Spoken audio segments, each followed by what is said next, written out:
Where's my music on? Yeah, you're grooving. Grooving already, Roger. I'm grooving away. I'm groovy, groovy, groovy. Welcome, Earthlings, to another Still Alive, and we can confirm that we are. You're still alive, Ronnie? I think so, yes. Good, good. Just about, yes. Yeah, I'm still alive as well, so that's Very good. We can proceed then. I suppose we can, yeah. Let's see who we've got in the house. Oh, this is a show, you know, the only show where you get 2 countdowns. And I know, also, yes. Make people wait for it. It's worth the wait. Now, also, don't forget, we really value your comments. And on this show, we will never charge you to speak to us because we don't believe in that. And so chat away in the chat and it will be on the screen. So don't worry about having to pay. So Michael was first. Hi, Michael. That was a while ago. So wanted to get in there first. Elliot Davis, hello there. BC, Kate J, hello. Spiritual Vegan, don't know who that is. Linda Carroll. Now we're getting all those duplications that I don't like. Not your mum, not your milk, or as we say in Ireland, not your ma, not your milk. And Andy, your badges are on the way. So we'll see if the Irish postal system works better than the British one. So that'll be quite interesting. That wouldn't be too difficult, I don't think. Well, I had to fill in loads of forms, and I said, "Why have we got to do this?" And she said, "Brexit." And like, I mean, I was just sending some. I think there was about 10 badges or 9 badges and 1 fridge magnet, and I had to fill in bloody forms and everything. I know, it's crazy, isn't it? Yeah, yeah. Crazy. Got vegan Graham, and Graham will be putting some detail of a Zoom meeting that he's got going tomorrow in the chat as we proceed. So look out for that one. Colleen, Canadian Vegan Forever, at least forever. A friendo, hello there. BC again. Right, I think we're up to date. Yeah, so yes, must be quicker than getting the books. Yeah, that's right. So over the past few weeks, we've been going through this Animal Justice Academy list of 50, and so we whittled it down to 10 because I in particular I wanted to have the best 10 in one place. So people can refer people to it. And so really, this is activist ideas which are a little bit outside of what has become the norm, like the cubes and the save and the we the free, those kind of things. Now, that's not saying that we don't like that. We're just saying that some people think that is activism.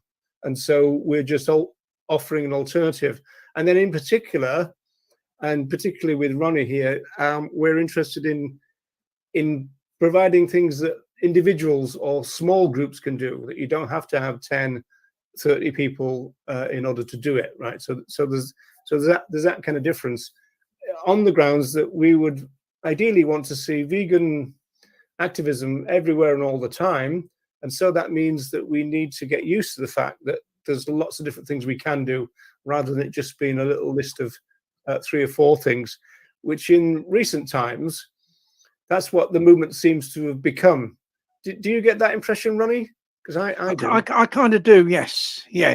Yeah, as I said, it's not having a go at that. It's more to do with this. This is, have a think about this as well. That's all it is really. Right. So we've got our list of 10, and we came up with the list separately. They were virtually the same, weren't they, Ronnie? They kind of were. Well, what happened was I looked at your list and thought, well, I pretty much agree with that. But there was like one thing that I kind of wanted in there that you'd left out. So I kind of jiggled yours around a little bit to fit my thing in. I was going to say, it doesn't sound too good. No, you jiggled in my list to fit your thing in. Yeah. Yes. So great minds think alike, don't they, as they say? Yeah, and also us too as well. So then yes. Let's think. So we're gonna try and do this kind of like exciting thing of doing 10 down to 1. So hold on to your hats, people. Yeah. I mean the excitement is going to build. So I don't know how you're going to cope. Yeah. So the first one, shall we get on with it instead of? Yes. Yeah. Okay. So the first one is this. And okay, so this was the 10th one for both of us, right?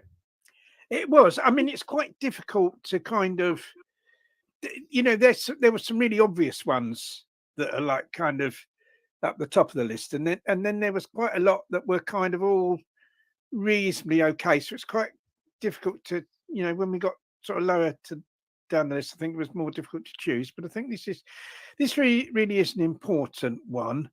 I think it is important to support small vegan businesses, really, because at the end of the day, if you're spending your money with a vegan business, when they in turn spend that money, they're going to spend that money on vegan products and vegan services themselves. Where if you spend money in a non-vegan business, then they're going to spend that money you've given them, or certainly, a percentage of it on animal products. So it's kind of you're kind of buying animal products or contributing to the oppression of other animals, kind of one removed, aren't you, if you do that? Whereas you don't do that if you're supporting. But even then, though, Ronnie, I mean, a place like this is going to be getting their stuff delivered in a van by a non-vegan driver, right? So, yeah, well, absolutely. I mean, it's not about being perfect; it's about doing the best we can.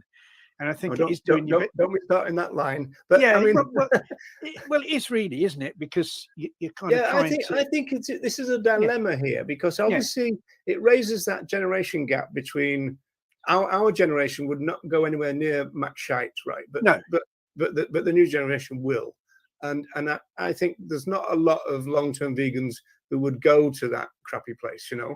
But a yeah. lot of them do, and of course they're going, well, look, if we can popularize it in a place where everybody's going to go anyway, then that's a good thing.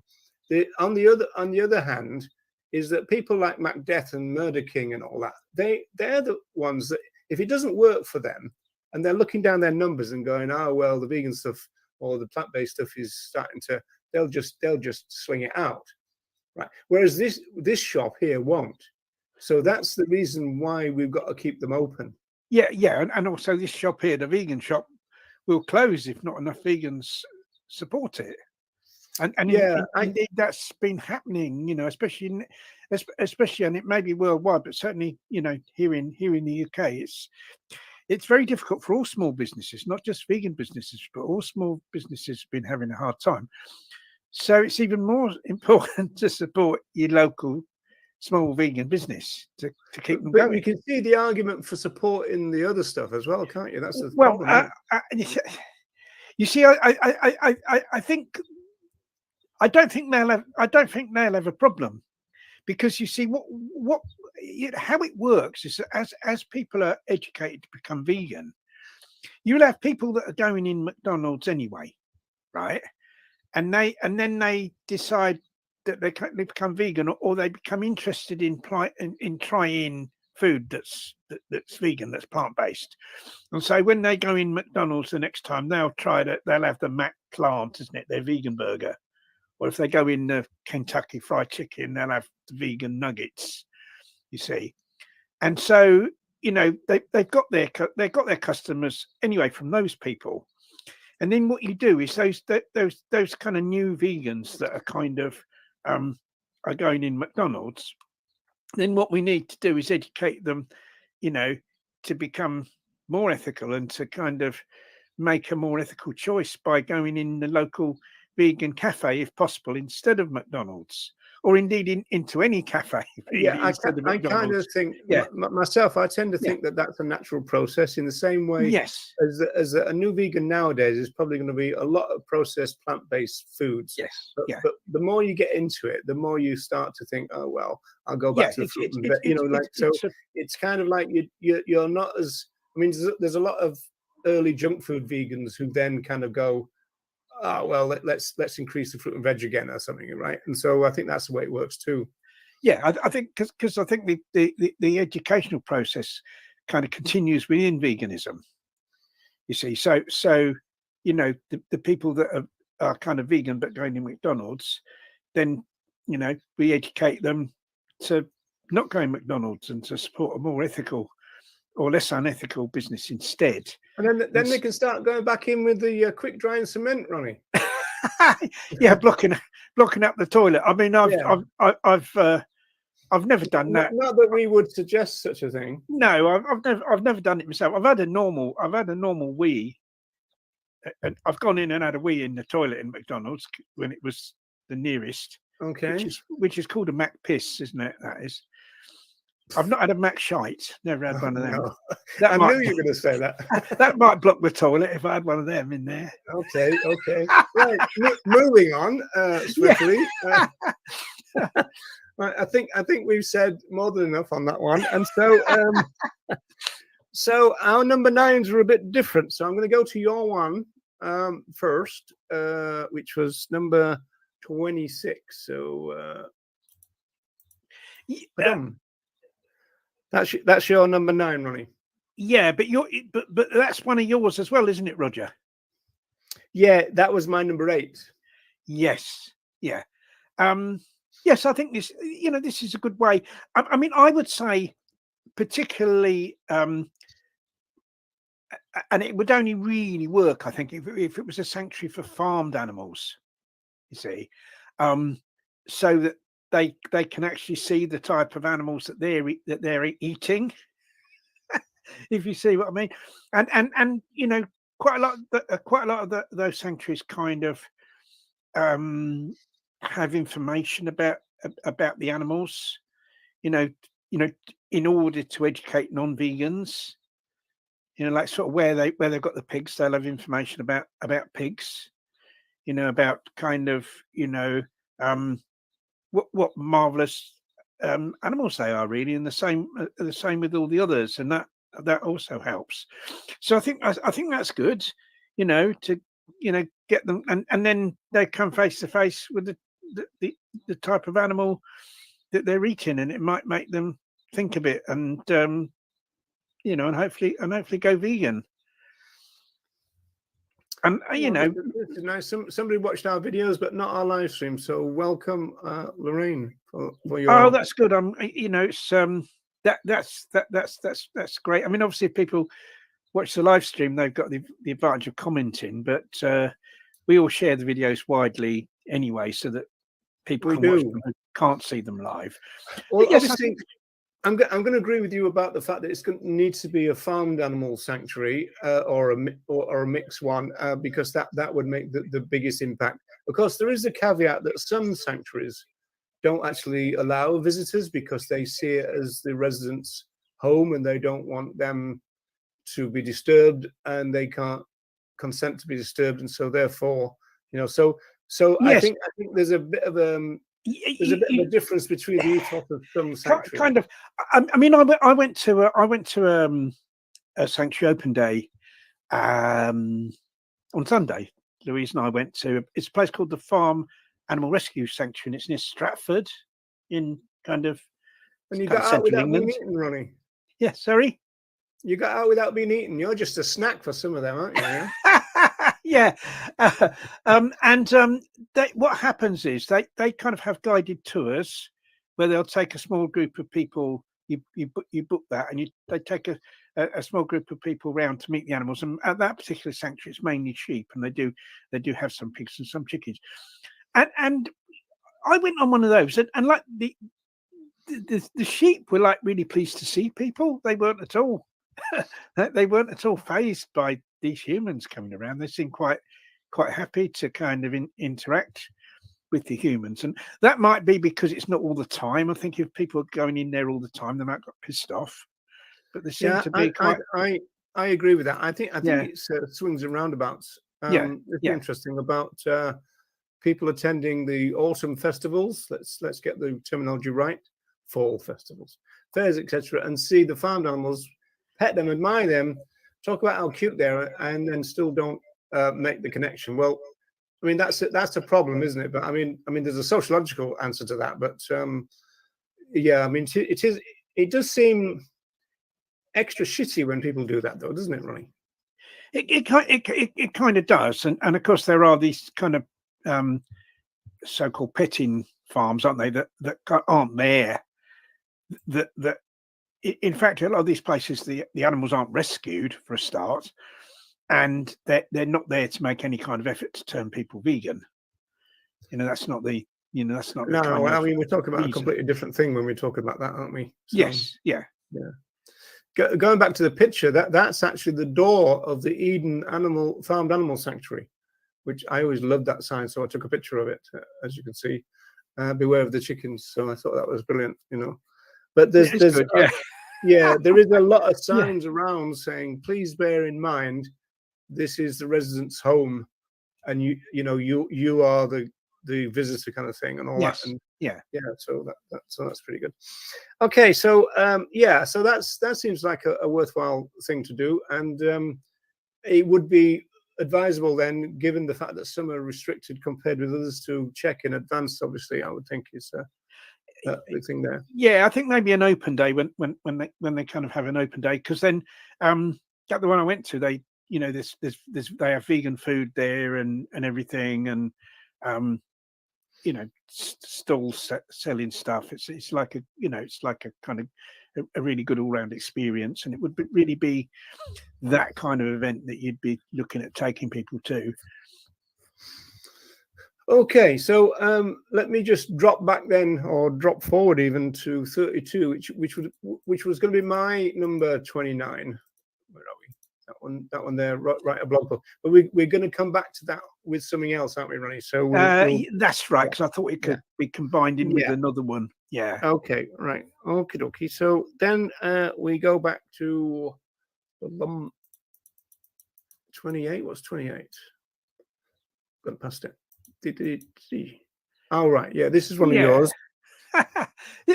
I mean, this was the one you kind of left out, and I wanted it to be in there. You did.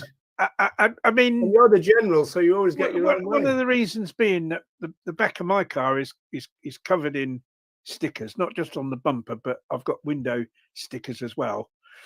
And a lot of them are promoting veganism. So, you know, I've got an anti-vivisection one. I've got some in support of rescues.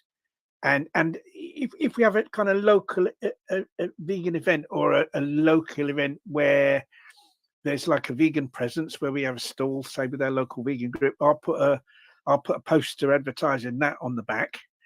I've got that at the moment for a local sustainability festival where we're going to be doing a few stalls. So yeah, this is a good idea.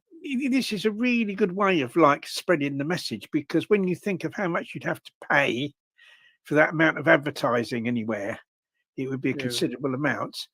I mean, the only thing I'd say is it's probably not something everyone could do, because it probably depends on the area where they live or where they would park. There are certainly some places I wouldn't park my car with those stickers on it, or I'd remove the stickers. Yeah, well, we spoke about that. Yeah, when we first brought that up, and you said that you hadn't had any trouble, though. You said, yeah. I kind of haven't, because of, I think, because of where I live. Do you know other people who have? The only time I know about someone being in trouble because of stickers on their car is a little bit different. Years ago, we did a protest outside of Vivisector's house, and we all went there. And we were wearing animal masks, you see, so we couldn't be recognised. We stood outside his house. It was like a silent protest, holding placards, but no one was looking out the window. So I went and knocked on the door. And his wife looked out the window. He wasn't in, but his wife looked out the window and saw it. And we had this idea: if we stand outside his house for about 10 minutes and then kind of leave, we'll kind of be away before the police come. You see, so that was the plan. So that's what we did. But like one of the guys taking part in the demo, his car was parked around the corner, and it was covered in animal rights stickers. You see. So when the police got there, they kind of caught him in his car. He was sat in his car about to go, and they arrested him because of the stickers and took him to the police station. He was grabbed by the stickers. He was grabbed by. So yeah, that's it. So eventually they let him go. But that was one of the, you know, that was an instance where the stickers actually led to this guy's arrest. And I think, yeah, there are certainly some areas where I wouldn't park the car, but like around kind of where I live and it's got to be a case by case, hasn't it? Yeah, where I normally go, it's not. Yeah, you know, there aren't any kind of rabid anti-vegans. I do drive race, but I don't have a vehicle. I do drive the VIP van, Neville, but I don't. And there isn't any stickers on Neville. Well, I think that was, I was thinking in terms of security, but I mean, I used to live in a more dodgy place than I do now, so it'd be better now, except that the back window is actually all black, so you couldn't have those inside ones looking out anyway. Yeah. So And did I stick them there? I'd have to travel some distance. Yeah, Neville doesn't have stickers, no. Well, I used to have one on the back door underneath the window, actually. Got this kind of, you know, like a ribbon type thing with vegan on it. Yeah, did used to have that at one point. And yeah, not quite sure where that is, but anyway. Okay, so all right, we've done that. I think there was a comment about who was it who said they had stickers on their rucksack? Yeah, that was Michael. Michael, yeah.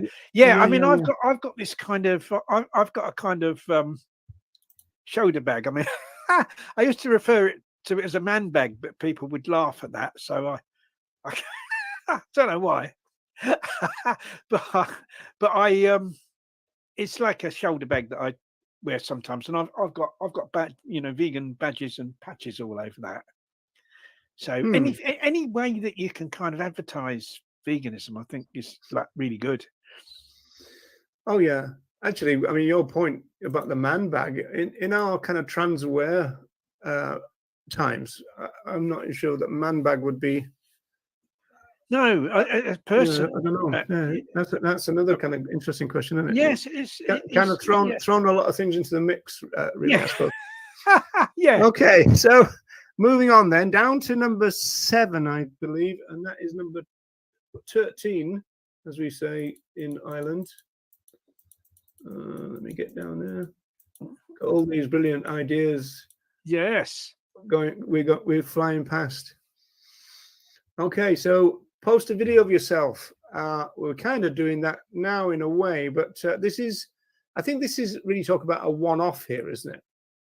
I think this is I think this would kind of be good where someone's got a lot of Non-vegan friends. Yeah. If they're sort of a new vegan and they post a video of themselves, because I think this would be of particular interest to people's friends because it's the actual person talking. Not a long video, probably try and keep it to, no longer than a few minutes, really. But yes, I think this is, that would be a good way, good thing to do especially for new vegans. And Yeah. also, it doesn't have to be a video. It could be a post, but I think a video probably has more impact. Yeah, and of course it could be a Facebook thing rather than anything else, couldn't it? Or a video, video on Facebook or a video on kind of any TikTok or Twitter, Instagram. It could be. The thing about Facebook is it's more likely to be your friends that see it on Facebook, and so they're going to be more interested because, like if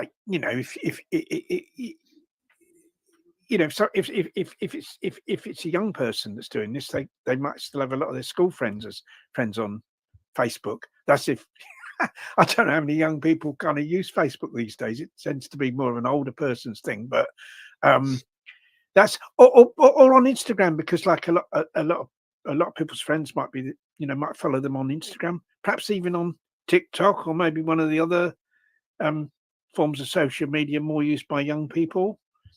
Yeah, I know somebody, right, who I think they used to have quite a lot of kind of cosmetic or kind of those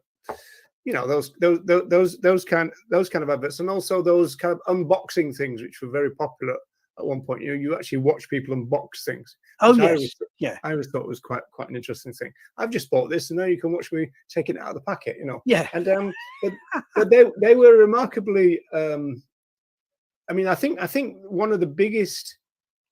I think the biggest YouTube channel ever was this little kid who would just get bought presents of toys and he would unbox them. Anyway, so this person did one of these. Oh, I've gone kind of vegan. I've been at it for about 3 months, and then that didn't become their content, and it got a lot of views, and it wasn't overwhelming for presumably the people watching.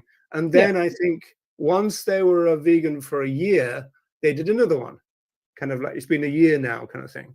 And if that's the idea behind this, that sounds pretty good.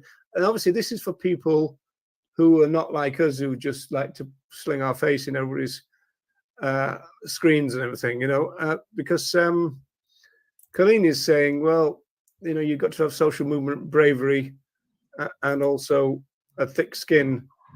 Do you think? I mean, this is suggesting that there's going to be some people who just can't do this, Ronnie. Well, I think it's obviously something that's going to be more difficult for some people than others. But it's kind of, those people are going to be posting stuff on social media, aren't they? Anyway, I would imagine. Otherwise, they're not going to be on social media. So it's a question of like, can I? Yeah, well, one advantage of this for me would be the fact that you're talking about yourself, and so you don't have to know all the stats. You don't have to be able. Oh, there's this billion and that billion.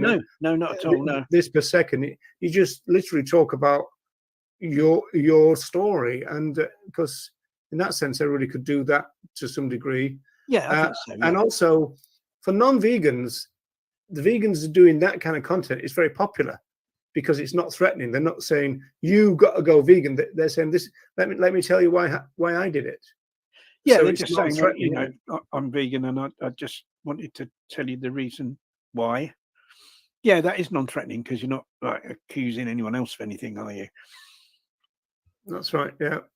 Joanna is putting Graham's message up. Yeah, there's a Zoom meeting tomorrow. Anybody tuning in from Ireland who's interested in this new regenerated effort to get us kind of going again, trying to kickstart the movement again, in a sense. Not that it ever went away, but it certainly, you know, went down in terms of frequency of things. So look out for the details in the chat. I'm sure it's going to be there. Okay, so moving on then. So 13 and 13. So then we went to 40. So now everything we agreed on after this, Ronnie. Yeah. Makes it easy. Amazing, isn't it? Yeah, where are we? I've got to go 14, right? Lost track.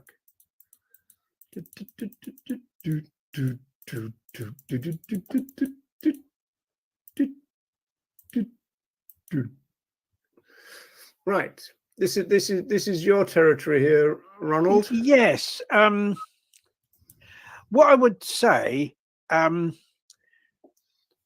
rather than the social media post, I think what's more likely to get your letter published in a local newspaper, because this is what we're talking about really, is if it refers to something that's previously been in the local newspaper, either an article or a letter.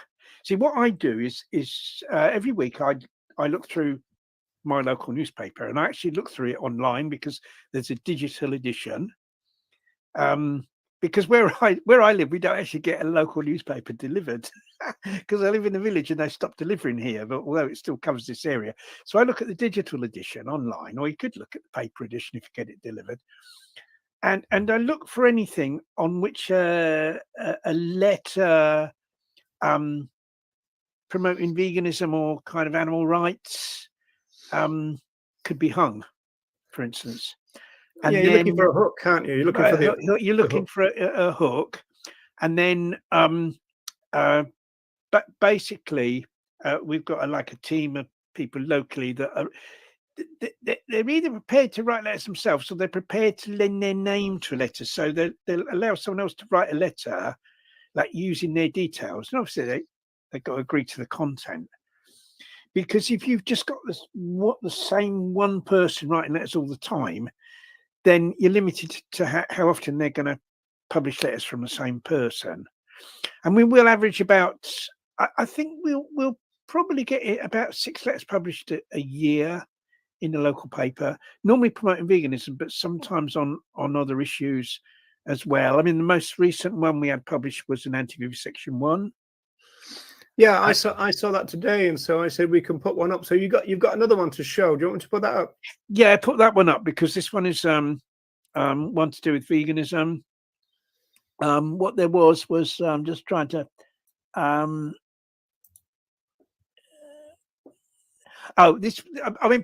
basically what happened was my wife Louise last September, she took part in an action with Animal Rebellion where they blockaded various dairy supply depots in England, and several of them I think belong to Moolah, the dairy company. And so what I did was I kind of did a press release about her involvement in it to the local paper, and then Moolah, they quoted Moolah in the article saying stuff about that the farmers that supply them don't kill the calves, don't kill the male calves at a day or two old, because that was something that Louise had been quoted as saying in the original article. So this is a letter by someone else in the in Let me the see group. if I can zoom in a little bit. Yeah. countering what Mueller the said. technical thing here, Ronnie, Yeah, is you see that bit at the end of the first paragraph where you got bracket activists change themselves to lorry. So that is referring back to their own article. that's referring to the article. You see, so, Yeah, so and this so- letter is based so on an newspapers article. really like that. If you cite their own article, they like you to do that, because it's kind of like almost like saying to everybody else, "Oh, we're important. We get noticed." You know. Yeah, that's right. Yeah, so that's referring to that, and then it's saying that about how male calves are killed at a very young age anyway. Killed for veal at 7 months, or for beef fats. I don't know what that was, for 18 months, I think. If you scroll, you had to scroll up, show Okay, I'll do that. This one. Yeah, 14 months. Yeah, and it's basically encouraging people to go vegan, and there's a link to the Vegan Society. So you're looking for a hook. On Yeah. this occasion, it's your own wife's arrest. Yeah, well, what it is, it was a press release I did about Louise's arrest. Yeah, that got in the newspaper as an article, but then of course they went and asked Mueller for their, for a quote. You got from no them, shame, Ronnie. and then this letter is in response to what Mueller said. You see, so basically the whole thing, you can kind of run with it, if you see what I mean. So there was the article, then there's the letter in response to that article. You see, and I mean, we've just sent a letter to the newspaper this week in response to a letter that was in, and the original letter was in response to an article. So sometimes if you've got different people writing, you can keep it going. You see. Yeah, that's right. Yeah. Well, you can do that on social media as well. People used to do that a lot more than they do now. Used to get four or five people together, and they would have a chat amongst themselves. And that means then, because I've always said this, is that if somebody's arguing against you, if you just keep replying diplomatically with facts and figures and this kind of stuff, it's the audience that's the important thing, not the actual person arguing with you. And so if you have a conversation amongst vegans in social media, or like you say here in the actual media, you're keeping the conversation going and you've got an audience watching it. Yeah, I think it's important to emphasize the importance of people still getting stuff in local newspapers. Obviously, they're not as popular as they used to be because of because of social media, and a lot of people get their news online now. But I mean, our local newspaper gets delivered to I don't know, something like 50,000 homes, I think. It's like a big. It's a big circulation. Yeah, well, let's face it. If you had a social media post that had 50,000 likes, you'd be 50,000, or 50,000 people get to read it. In other words, like where it's delivered, there are 50,000 people live. That's what I mean. So it wouldn't be. It'd probably be about 20,000 homes, but there'd be 50,000 people living there. And that's a lot of people. And the letters page tends to be one of the most popular pages of a newspaper because people are interested in what other ordinary people have to say. That's so it's true, still worth doing, and it's something that's kind of gone out of fashion. I think it used to be writing to the newspaper used to be much more of a thing. Used to be like a cliche, though, didn't it? You kind of look at the headlines and look at the sport, look at the obituaries, and look at the letters. Yeah. It used to be a bigger thing, and it's gone out of.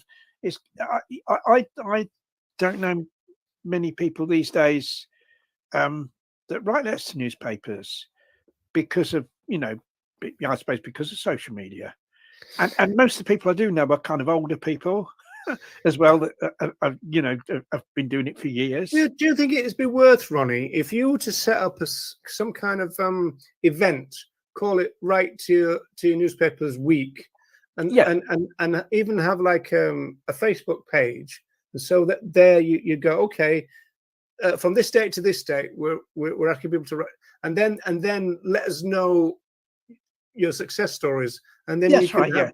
I think it's a question of looking. I mean, not every week. We don't send letters every week to the newspaper because there's not a hook every week. If you see what I mean, and also you wouldn't get them published every week. No. I just meant if you picked a week for everybody to try it. Everyone to try. Yeah. That'd be a good idea because there's very often something that you can hang a story on. I mean, like kind of anything really to do. I mean, like I said on one of our previous shows that there was an article in the newspaper about a cow that was rescued from the fire brigade by the fire brigade. She got stuck in a kind of there'd been heavy rain and she got stuck in like a kind of almost like a muddy type of swamp. And the fire brigade winched her up, and there was an article about how marvellous that she'd been saved. And so we got a letter in on that saying, yeah, that is marvellous, she's been saved. But sadly, all those people that are pleased about it, they need to know that unfortunately she probably won't live for very much longer because, of course, dairy cows are killed at 6 years old. And then it went on about the calves and everything like that, and urging people to go vegan. So that was it's that kind of story that you can kind of hang a letter on. I mean, have you seen this, Ronnie? This is Andy weeing all over your idea here. Because I think yes. I mean, I think some people do. Yeah, I mean, it doesn't mean that every single person. They're bound to, really, aren't they? What they ought to do if they're going to do that, they should have a sign on the door saying no free newspapers, or on the door. Some people, I've noticed that as I've been going around door dropping, I've seen signs like that on people's doors and it's far better to not have it delivered, isn't it, than just to put it in the recycling bin. Yeah. So we're halfway through, people. So we're into the top 5, and so let me bung this back up on the screen, and we've got to move to number 35 again. So we've got to go down. Right. All right. T-shirt.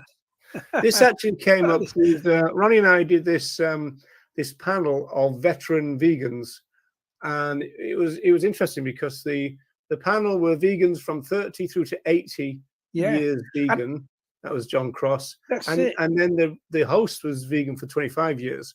So it was almost, I think it was about 500 years vegan between us. I think it was. And what was amazing was nobody died during the show, did they? I never thought of it that way, but I don't think so. No. So, unless someone was like propped up there, like but they. Well, there was a bit of screens swapping around, so maybe. Yeah. I mean, obviously, this is something I do, as you can see with this T-shirt I've got on now. I think it can be. I mean, I wear, I wear T-shirts really all the time, kind of really promoting veganism. Obviously, in the winter, they're very often they're not seen because I'll have a jacket on over the top, but then I have a badge on my hat, on my cap, or on my beanie hat as well that says vegan on it. So I've always got something on me that promoting veganism, and it's a good way. I mean, even if I mean, the other day I was in a garden centre, and the guy at the till said, "Oh, I had a vegan T-shirt on." He said, "Oh, I really like your T-shirt." He said, "I'm vegetarian, and I'm kind of trying to go vegan. I'm gradually getting there." And I just encouraged him. I said, keep at it. You'll get there. I just give him a bit of encouragement. So that was good for him, to have that conversation with me. And even if people don't say anything, just seeing the word vegan can have an effect. Will make people think about it as another little thing that kind of might push them towards going vegan. So it's a really Ronnie, easy. I got a question. So the person who commented on your T-shirt was a vegetarian.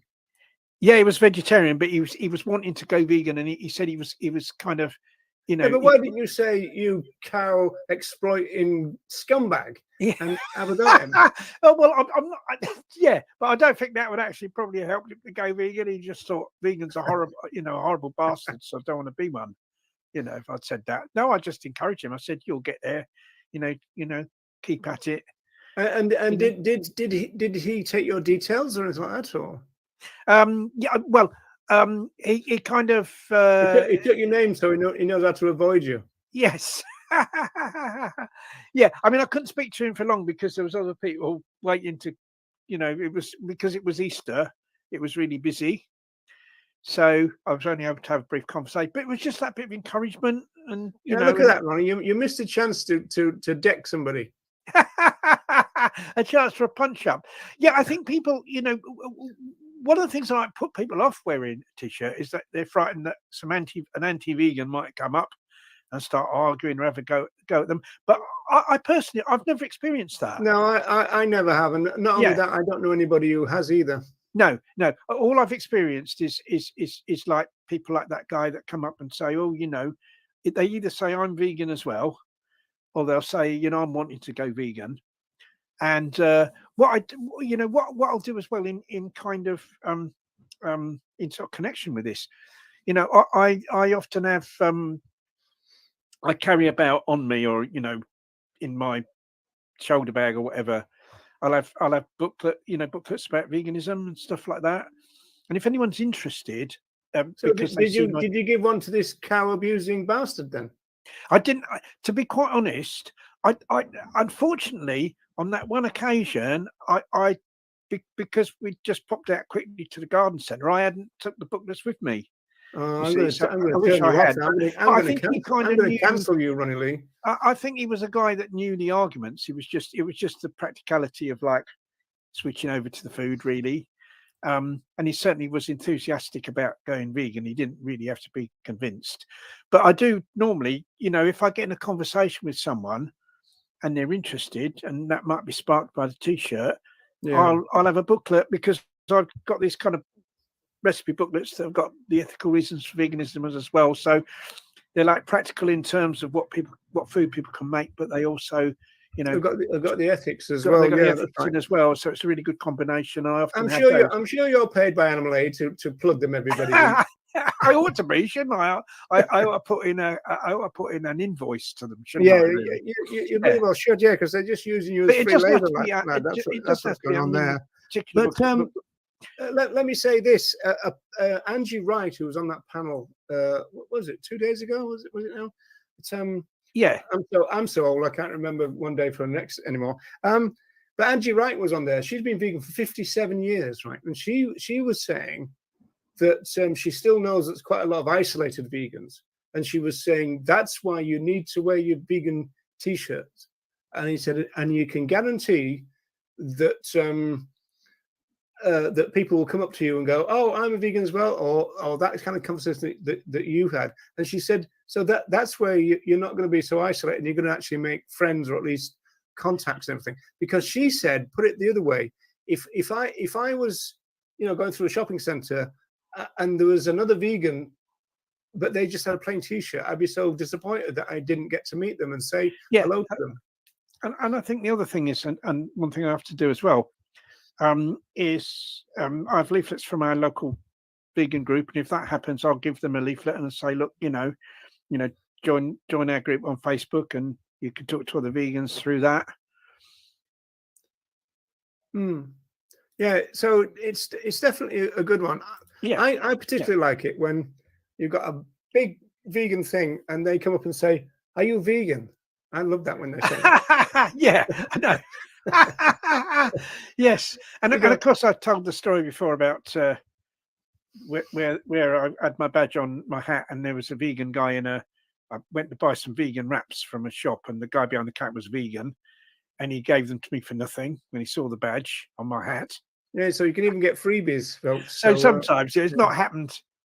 It's not happened since then. The only other thing I'd say about this is be very choosy and careful about who you buy this stuff from, because I think there's a lot of capitalists just seeing a market and cashing in, and it's not going to a grassroots group or anybody else. Yeah, I mean, it'd be better off giving it to your scummy national group, Animal Aid, than just a capitalist thing. Yes, I mean, a lot of the national organisations sell these. Sell t-shirts. But you just see them on social media just popping up now, don't you? Vegan. Yeah, I think you've got to be careful, because if you go on their website, they've probably got anti-vegan t-shirts on there as well. Oh yeah, they probably do. Yeah, pro Donald Trump t-shirts and just anything trying to get everyone to buy them. This is obviously a good one. So that was number 5, folks. So let's move on to number 4. Can you feel the tension mounting. I'm kind of jittering with excitement here. So we got to move to number 15 now, Ronnie. Let me get my silly equipment working. What's it gonna be? Miles away from it. We didn't pick that one, did we? That was we did. This was all. Well, I was very tempted with this one. I bet you were. Yeah, but which one? The writing or the picture? Well, the writing's the exact opposite of the picture, isn't it? Well, that's why I picked it. Yeah. Yes. Because when I first read that, I thought, "What are you on about?" I know. And there we go. All right. Yes. Make a big sign, Ronnie. Yeah, but make a big sign promoting veganism. I mean, this is something I've not done. I mean, when I've done stuff on the street, it's been with a stall, and obviously there are signs at the stall that promote veganism that attract people to come to the stall. Because I think the thing is, I think if you do this, and I mean, this is this is a great idea. But what I would say as well is have some vegan literature as well to give to people that you have a conversation with, because you may not be able to go into too much detail in the conversation. So it's good for them to go away with some literature. Yeah, well, my plan for one of those, the pedestrianized areas is if you get some of these banners, which are not cheap, but you can sometimes get 4 at a time. So you could then have 4 people, 2 back to back, in sight of each other, right? And so that means that the people going one way are going to see 2 vegan signs. People going the other way are going to, and then depending on who if somebody asks you a question that you don't know, you send them to the other people and all that kind of stuff. And it is a good way of doing outreach, this. And like you say, have some leaflets so they can take stuff away from you as well as just talking to you. Yes. And I think this is, it's just another form of street outreach. I mean, it might be a thing to do where it's not possible to set up a table, perhaps. Yeah, but I don't think this is illegal anywhere, though, is it? I mean, I don't think we've done it all over Dublin, I think if you were doing it in a private shopping area, they could. Oh, yeah, you wouldn't get away with it in one of those. Yeah, but I mean, in terms of a public space, right? In a public space, I think you could probably. I mean, it often you get away in kind of public areas of setting up an information table, but obviously you've got to do it in a way where you're not causing any sort of obstruction. And having someone with a sign is less likely to cause an obstruction, isn't it, than having a table? So it could work in that kind of situation.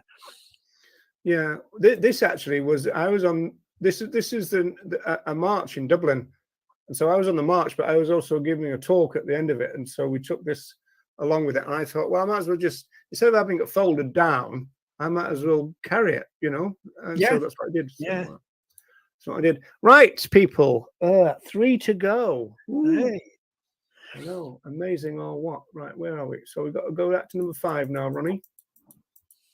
What's it going to be, people? Place your bets. Whoops, it's gone past it. You went past it. Yes. There you go. That's that is a photo I took. Street, Ronnie.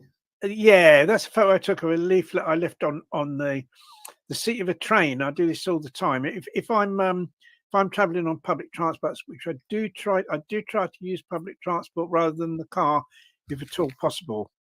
I mean, mainly for like environmental reasons, but also you're a serial litterer, aren't you, Ronnie? Another good reason. Well, I think the worst that can happen is somebody comes and puts it in the bin. I mean, I remember putting one on. I put one of these on a seat of a train, and the train guy was going through the train, like I don't know, the guard, and he picked it up and threw it in the bin. And you got it back out again. I just got it out again. I don't necessarily think it was because it was a vegan leaflet. I think it was just anything on the seats he was binning, and I just got it out and used it again. But yeah, I mean, trains, buses, waiting rooms, any public place, you can leave leaflets. I'll when I go on a journey, I'll on public transport, especially, I'll have leaflets with me, and I'll kind of leave them on seats. Do you think, Ronnie? Do you think this would work? Is if on a still day when it wasn't raining, if you got some blue tack or equivalent, not to advertise, and you got your leaflets like this, which were just A5, two sides but not fold out. You just kind of stick them onto lampposts and stuff. Do you think that? Yeah, would you work? could. Yeah, because someone can pull the leaflet off, can't they? Read it. Yeah, they could do it. Yeah, you can do stuff like that. The other thing is books in libraries, or oh, I've got Abby's come to join me. Come on, come in. That's it. Books in libraries, magazines in supermarkets. I've done that. Put them in magazines in supermarkets. There's all sorts of places you can put leaflets. The other one is under windscreen wipers of cars. I mean, you can just do it. You could do a whole car park, a whole parking lot with them if you wanted to. I tend to be, because and I have done that, to be honest, but normally I'll do it like, say, if someone's got a sticker in their car from an animal rescue, maybe a local dog rescue, I'll put that under their windscreen wiper, put a leaflet under their windscreen wipers. The one about, that particular one as well, that there was a photo of. And the other thing that you can do, which involves is kind of somewhat similar, is door dropping, delivering leaflets through people's letterboxes, which is not possible in all countries, but certainly we can do that here in the UK. You can do it in Ireland. I think in other countries as well, it's possible to put them through. Well, I don't know if we're allowed to, but we are doing so. Yeah, I think you are allowed to. I think not being nicked yet. What do you think about business cards, Ronnie? Because they're pretty cheap to get done. I think if you're having, I think that might be an idea for kind of printing your own. If they're cheaper, that's what I mean. Get done than leaflets, and those can, like a business card size thing with. That's right. I mean, I've got somewhere. And have some website addresses on it that people can go to as well if you're doing something like that, because obviously there's a limited amount of text you can have on there. Yeah, like that, right? Yes. Has that got a website link on the other side? Yeah, that's good. Yeah, something like that. See, the thing is, in some supermarkets, right, you've got these little kind of shelves where you usually put these little adverts, and they are about that kind of size. Now you might have to pay, but they might let you pay, or if you could just try it first, you just plonk it in there and just see how long it lasts. Yeah, we've got ones that'll take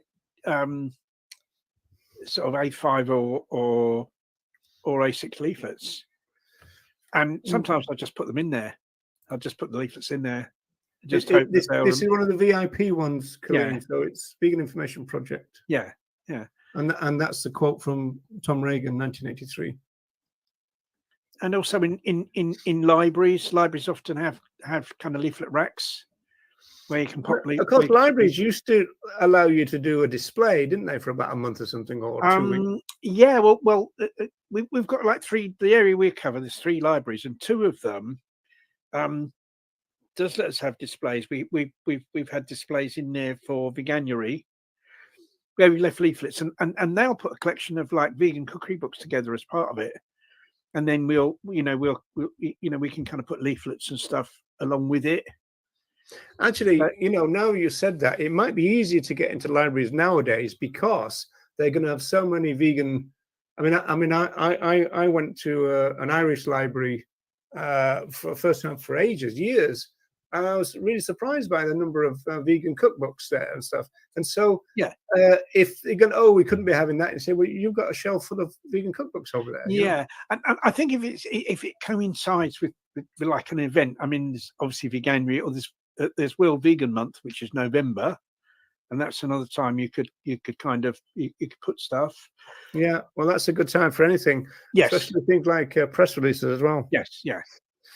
Okay, moving on then, because we're coming up to the hour, so we're doing well time. So number 2, which is number 1. if that makes sense. So let me put this back up. And number 2 is number 1, which is that one, chalktivism. With my weird G, I got so much piss taken out of me for doing this. Is something I've never done personally, but I do see the value of it. I mean, obviously, once again, it's reminding people it's another way of, like, you know, getting the word vegan and getting veganism into their heads. Quite easy to do.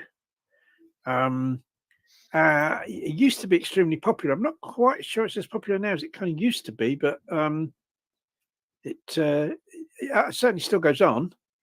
I think a lot of people combine it with events like Earthlings Experience. Yes, now. Yeah, they do. Yeah, This one was actually just done, you know. But I mean, I think we were there for about 3.5 hours, and a lot of people come up and to see what you're doing while it's actually been done. And then most people, I mean, you don't get people coming up and trying to wipe it out or anything like that. I mean, most people actually politely walk around it and stuff, you know, unless they can't. So yeah, this I would recommend this, because, but not really on your own. I mean, you need about 3 or 4 people to make this kind of pretty fun. And also, it means that you can have somebody there who can be talking to the people, and they, as you say, Ronnie, they could have a pocket full of leaflets. Yes, business cards. If people stop to read it and look at it, I mean, it's great if you've got someone that's a really good artist, and you can have, like, I mean, this is quite artistic, isn't it, in a sense? What you've done. Of course it is. I did it, Ronnie. Yeah, that's right. Yeah, yes. I mean, you missed your profession there, Roger. Yeah, something that's like attractive, and people stop and look and say, "Oh, you know, would you like some information?" I think it's the G that did it. I think the G sucked people in, you know, thinking, yeah, what the hell is that?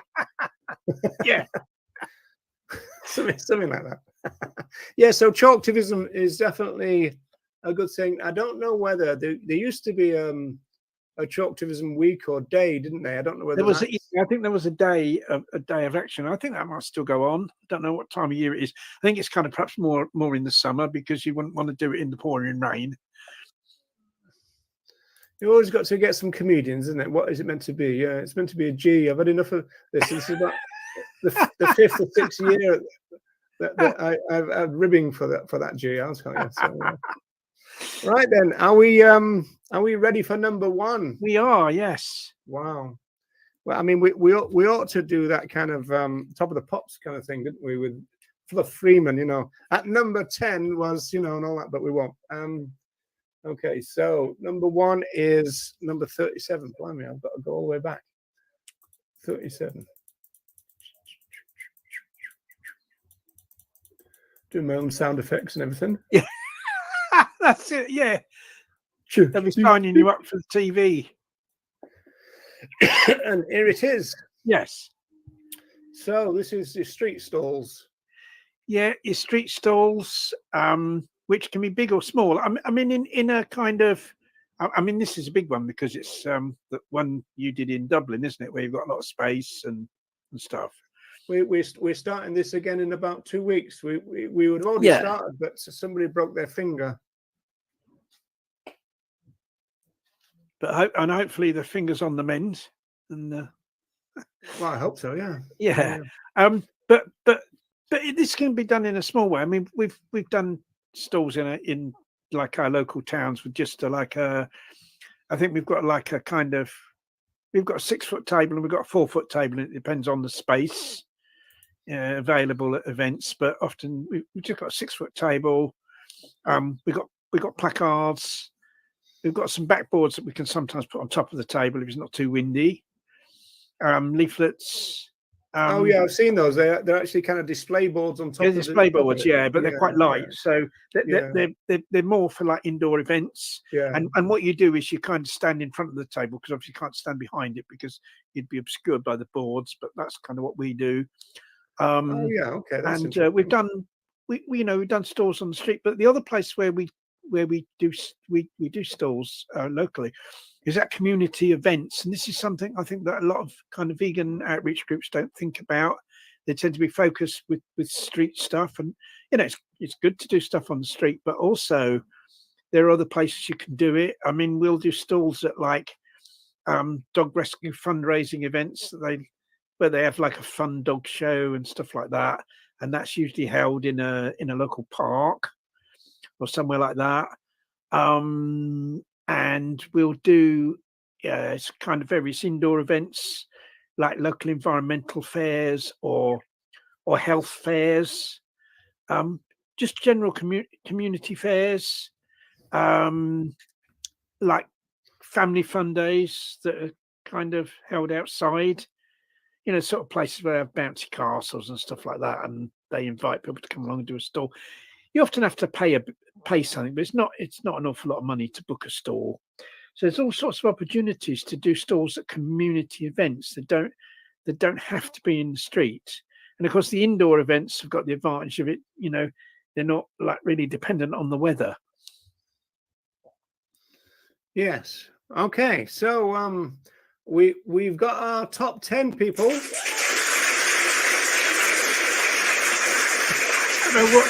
What is? Are you winding? Are you winding something in your hand there, Roger? Yeah, that's right now. Yeah, I was about to announce you, Ronnie. Yeah. Yeah. But this is something that's but like as I've said with outreach, like I kind of roughly put outreach into kind of two categories. One is like everyday life outreach, where you're kind of going about your everyday life and you can do outreach at the same time, and that would be the type of thing like you've got leaflets and you leave them in places. That's like your everyday life outreach, or where you're wearing a t-shirt that might lead you, or a badge that might lead you to a conversation, or to be able to give someone some literature. That's like every day, as you're going about your everyday life, you can do that. And then there's like what I would call kind of deliberate spare time outreach, where you've got to allocate extra time to the outreach. You split things up into spare time or littering. Yeah, yeah, littering. Yeah. Well, I think you've got to weigh it up. I mean, obviously, probably quite a lot of those leaflets do get hopefully put in the bin, and hopefully the recycling bin. But I've kind of known, I know really quite a lot of people that have become vegan because they read a leaflet, and so they definitely are effective. Yeah. And another thing we do, like Christmas time, we dress up in Santa hats, and I've got more than a hat. I've got a bit of a Santa costume that I wear, and we give leaflets out in the street about how people can have a compassionate Christmas. Go vegan at Christmas, and various groups produce those. You could do your own. So it's like on an occasion like that, you could do that. Normally, we wouldn't just dish them out. We'd kind of have them at a stall. See how well I've got you trained now. You always go, there's lots of groups giving them up, but you can do your own. I've got you trained now, right? I think it kind of depends. I mean, we do a combination locally. We do use leaflets from national groups because we can get them free. But sometimes we do print our own as well. It depends on usually we print our own if we're putting on an event and we want people to come to the event, and we'll print our own for that. That's when we tend to do that. Very good. So there's that. So there's and then there's, like I said, there's the type of outreach where you kind of have to kind of allocate time to it, which would be your street stalls and your door dropping and stuff like that. But these are all important ways of doing outreach, and something I'd encourage. I mean, there's stuff that people can do on their own, and also other things that you can do in a group, or are better done in a group. It's probably I've done information stalls many times on my own, even ones involving setting up a gazebo. I've done them on my own. Yeah, me too. But I mean, there's no doubt about it. It's nicer and and I think if you've got more people, you can do more. Like you can maybe. And there is a gendered issue to that as well, isn't there, Ronnie? Well, I think women on their own in certain circumstances, might kind of feel threatened. It depends. That might be more in the street. At a community event, that wouldn't be so much the case. But as I said, like one thing we've done in the past is vegan food samples, and I think you certainly need more than one person if you're doing that, I would say. But it's kind of, I'd encourage everyone to do what they can in terms of outreach, and also do what they can in encouraging other local vegans to get active, because I think there are a lot of potential vegan activists out there who wouldn't actually go into the centre of a big city to take part in a Cube of Truth or an Earthlings experience, but would be prepared to do something in their local area. And I think it's a question of we're not really doing enough in the movement to kind of mobilise those people, because we're not putting on the events that those people can do, and we're not doing anything to encourage. Here's one for you, Ronnie, because obviously you always talk about local events and everything. And do you think some people might be put off for that very reason, though, that they're going to be in that area afterwards? Yes, I think that might be the case. If that is the case, then what they could do is say they're worried about local area in their own town. They're worried about doing stuff in their own town, for some reason. Then, go to the next town and help the vegan group in the next town too. Yeah, you don't smash the butcher shop down the road, do you? No, you kind of don't. I've known people that have done. Yeah, I know. Yeah, I used to smash the window of the first shop round the corner from me. I lived in North London many years ago. Yeah, surprised you didn't come back and smash yours. Well, I think it would have been difficult, because I think I lived in an upstairs flat at the time. But I never just smashed everybody's. I was never discovered, thankfully, doing it. No. Once I threw a stone aimed at the window, and it bounced on the guy that ran the fur shop. It bounced on his car windscreen. Oh, it span out my hand. This stone a double whammy. Then was it? Did it hit the? It hit his wind. It span out my hand as I was throwing it at the window of the shop. It bounced on his car windscreen and broke his car windscreen, and then it bounced off the windscreen and went through the window of the shop. I hope you're wearing those gloves with Trump's fingerprints on them. Yeah. Oh yeah. I'd always wear. I think. Right then, people. Anyway, so I'm just encouraging people to kind of to get active. A lot of these things are very, very simple to do, and it's stuff that all vegans can do. So, and encourage all vegans watching this to kind of, to get involved in outreach. This is a new line for you, Ronnie. This is I've never said that. I've never said it before, no. But I don't think it can be said enough, to be honest.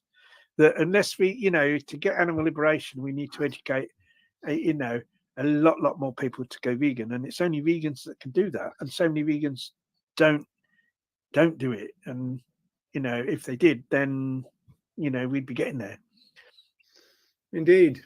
Okay, so we're almost at the end then. I think we ought to probably go down the top 10 as they do on the radio. You know the theme for the pick of the pops, don't you, Ronnie? Oh yes, that's right. Yeah, I do remember that. Yeah, okay, you got to do that a couple of times. So let's start this. So at number 10, then, activist poppers, we had support your vegan outreach establishments. At number 9, we have animal sanctuaries. We support your animal sanctuaries.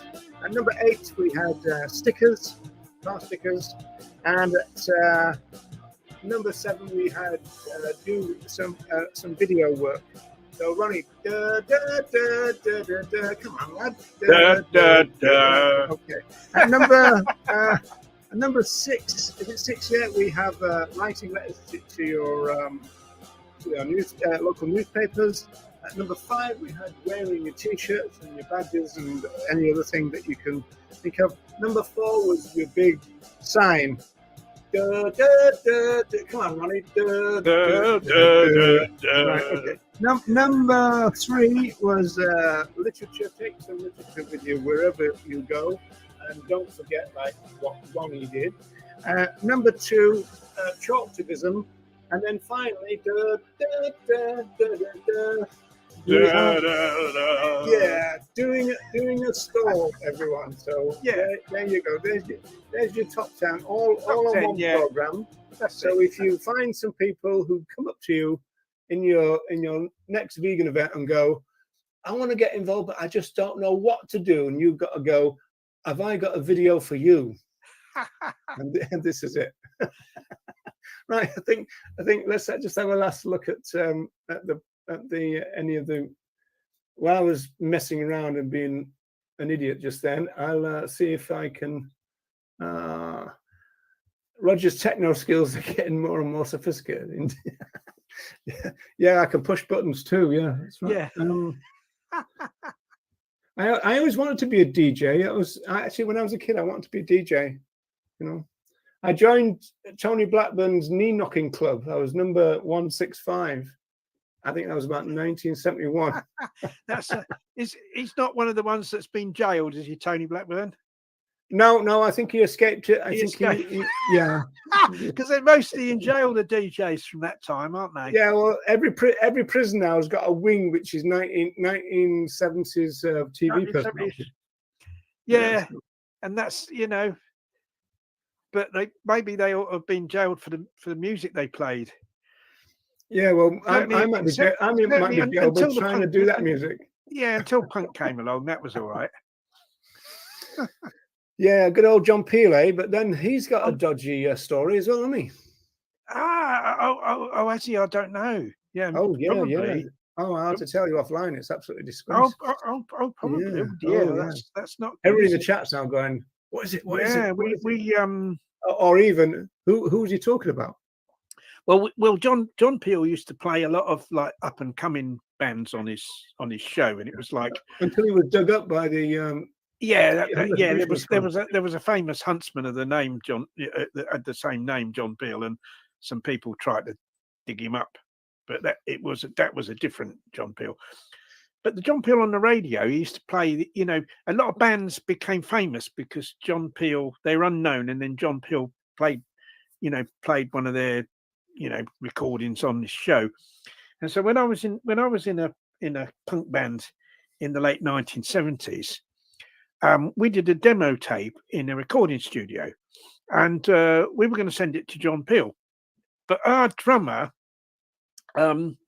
said he had a mate who worked at the BBC and that he could get his mate to put this tape on John Peel's desk rather than it going through the post, so that there was more of a chance of John Peel seeing it and playing it. So we gave him the tape to go and do that. We wrapped it up in a package, gave it to him, and then we didn't hear anything for ages. I was listening to John Peel every night, and he never played any of our numbers. You see, so after a few weeks by, we kind of challenged the drummer of our group and said, John Peel hasn't played any of our numbers. What happened to the tape?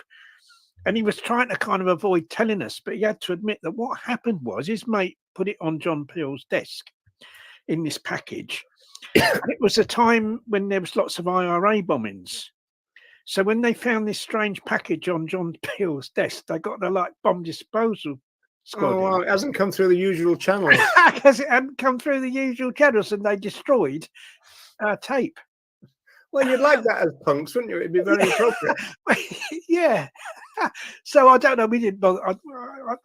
We didn't bother to send him another one. I don't think after that. So. Well, you'd have thought that might be a great idea to do it again, though, Ronnie. Couldn't be asked. Yeah. I don't know why we didn't do it again, but we didn't. So we never became famous. Yes. Oh dear, Ronnie. Yeah. In fact, yeah. Very oh dear. Yeah. Right, people.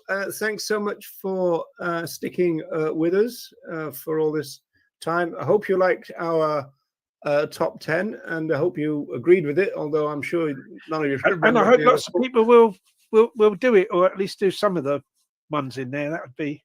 Yeah, we'll. The next show will be our worst 10. No, okay. Oh no! I know what the worst. I know what number 1 is of the worst 10. You do? Well, it's the butcher's. Oh, you reckon? Butcher one, isn't it? Yeah, that did. Yeah, that's right. It did get the most kind of do what do what response, isn't it? Kind of. I know, yeah. Well, people, so next week we shall be back, and that's providing, Ronnie, we are both still alive.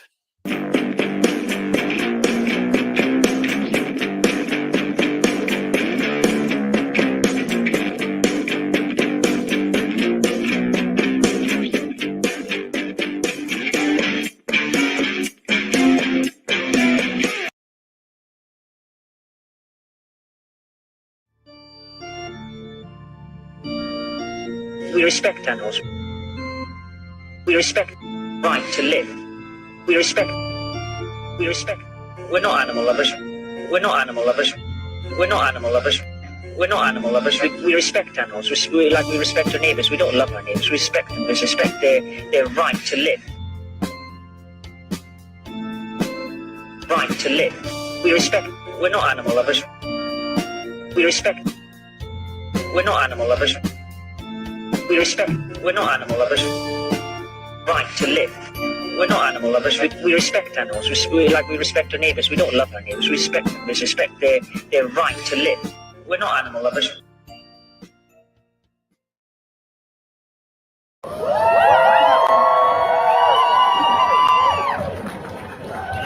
This is a non-violent march, and along our route we'll be stopping at a few locations prominent in historical and current animal use. Starting with world headquarters of Unilever, then to London headquarters of Cargill, and then the offices of Marine Stewardship Council.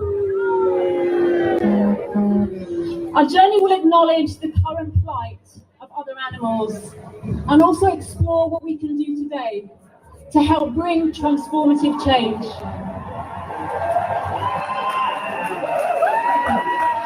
We will be finishing the march right back here at Smithfield Market, where there will be lots of animal-free food for you to enjoy.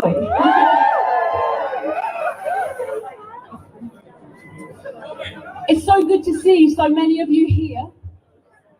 I know we have a lot of different groups and organisations represented. We've got Hunsabs.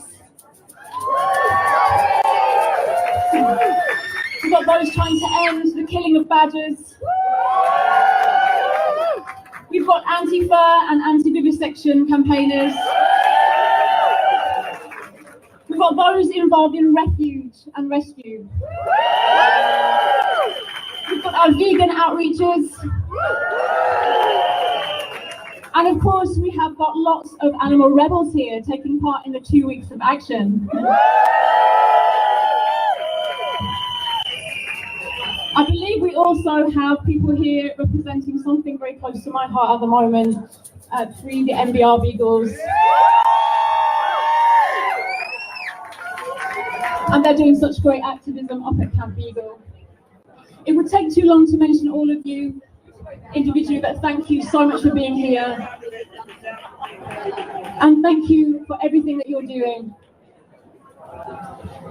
So today is an opportunity for animal advocates, activists, and allies to come together in solidarity with our fellow animals. A chance to recognise that we are not alone in our fight against the systemic and ubiquitous oppression of those not born into human bodies. This is also a time to acknowledge the anger, the sorrow and the grief that we feel, and we should be angry. Anger is an emotion triggered by injustice, and there is no greater injustice in size and scale and duration than that inflicted by humans on the other animals.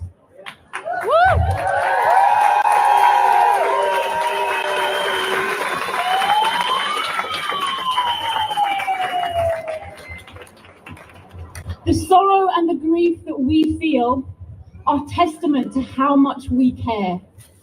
And if we didn't care, we would do nothing. And so perhaps we can learn to not only accept those emotions as part of our allyship, but also to channel them positively to drive us to take action for those we stand with. As advocates for the other animals, we need to send a strong, clear, abolitionist message that not being cruel is not enough. Being kind is not enough. We are not here to beg for mercy or make a plea for pity. We are here to demand justice for our fellow animals.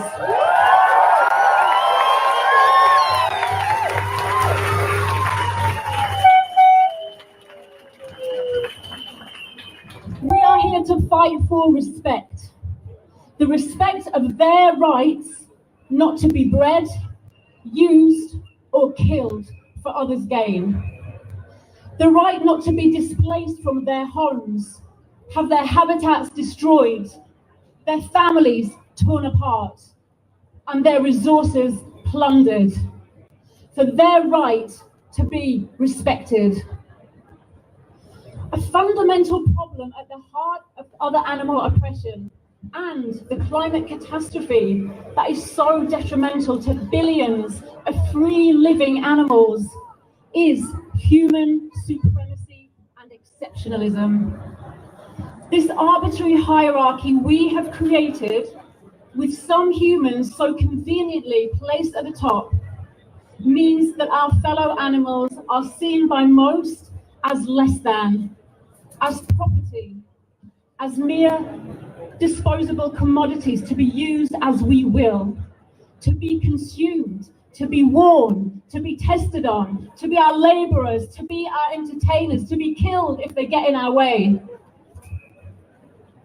And so in order to build better relationships with other animals, we must challenge human supremacy and exceptionalism whenever and wherever we find it, including in ourselves. Our fellow animals are all but invisibilized in our society. Their experiences often hidden away in confined cages, in darkened sheds, in sterile laboratories, in stinking, crowded spaces behind high walls and barbed wire fences. Others are being oppressed in plain sight.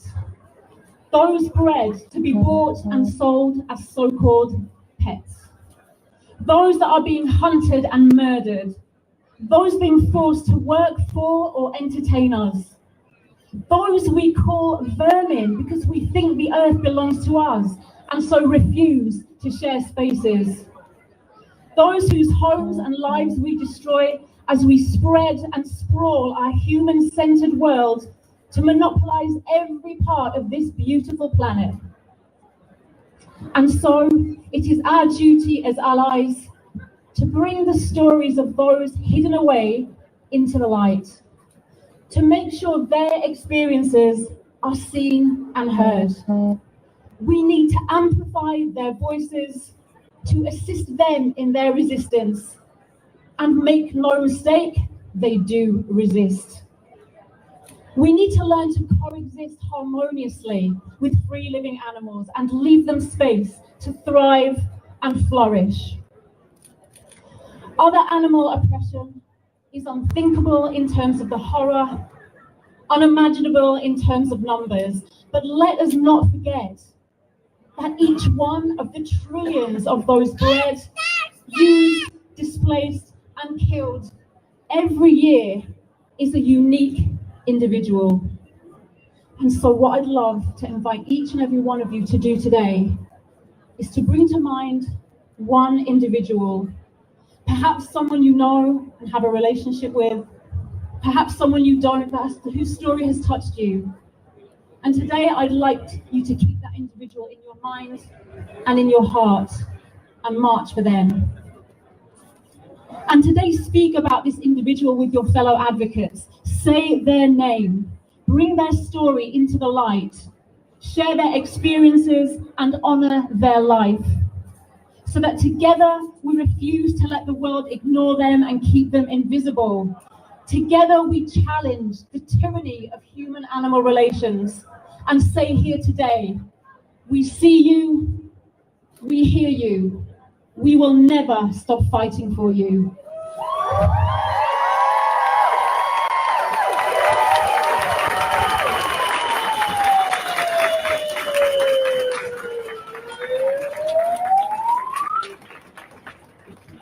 Until all cages are empty, until all are free.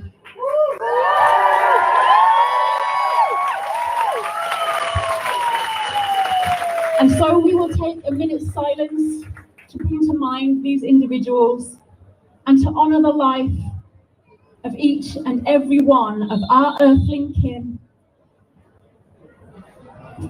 who has suffered or will suffer injustice at the hands of humankind.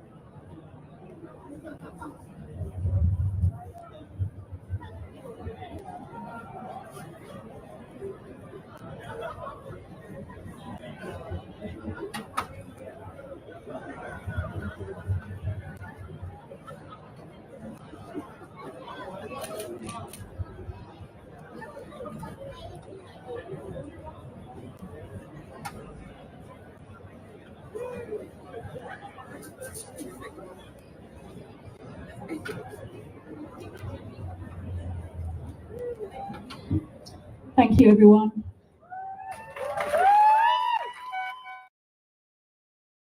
The next day, she brought me a book called Fettered Kingdoms, written by a guy named John Bryant, who was British. And it was about animal exploitation as a general matter and how, and he basically described the use of animals and the various connections between meat and dairy and things like that. And it was about 70 or 80, it wasn't very long, it was about 70 or 80 pages. I read it, it was a Saturday, and I read the book.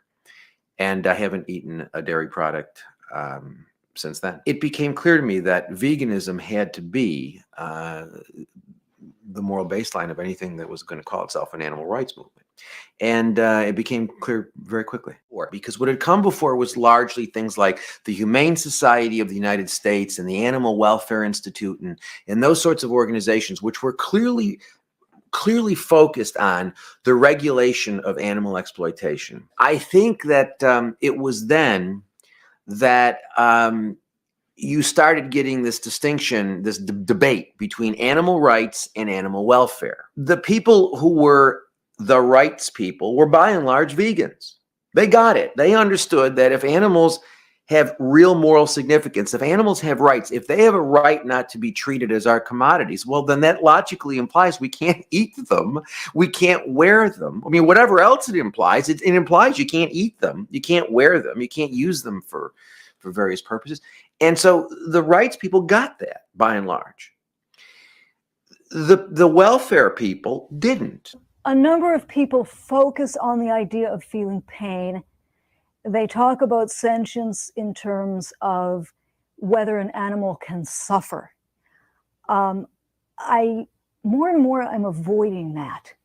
And the reason is I think that people are so concerned about suffering that they tend to lead activism into a welfare position.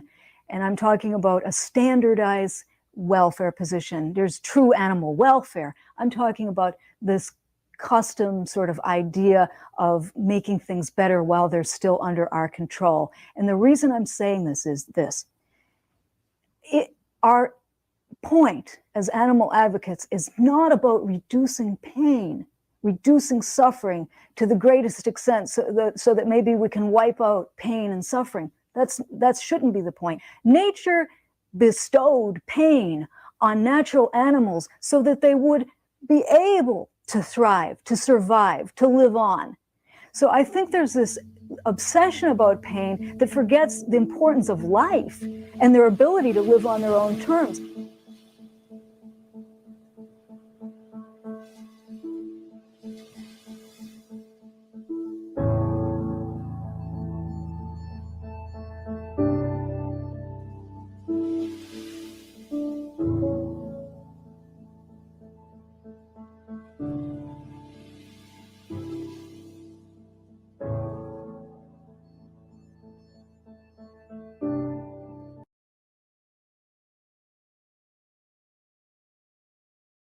No.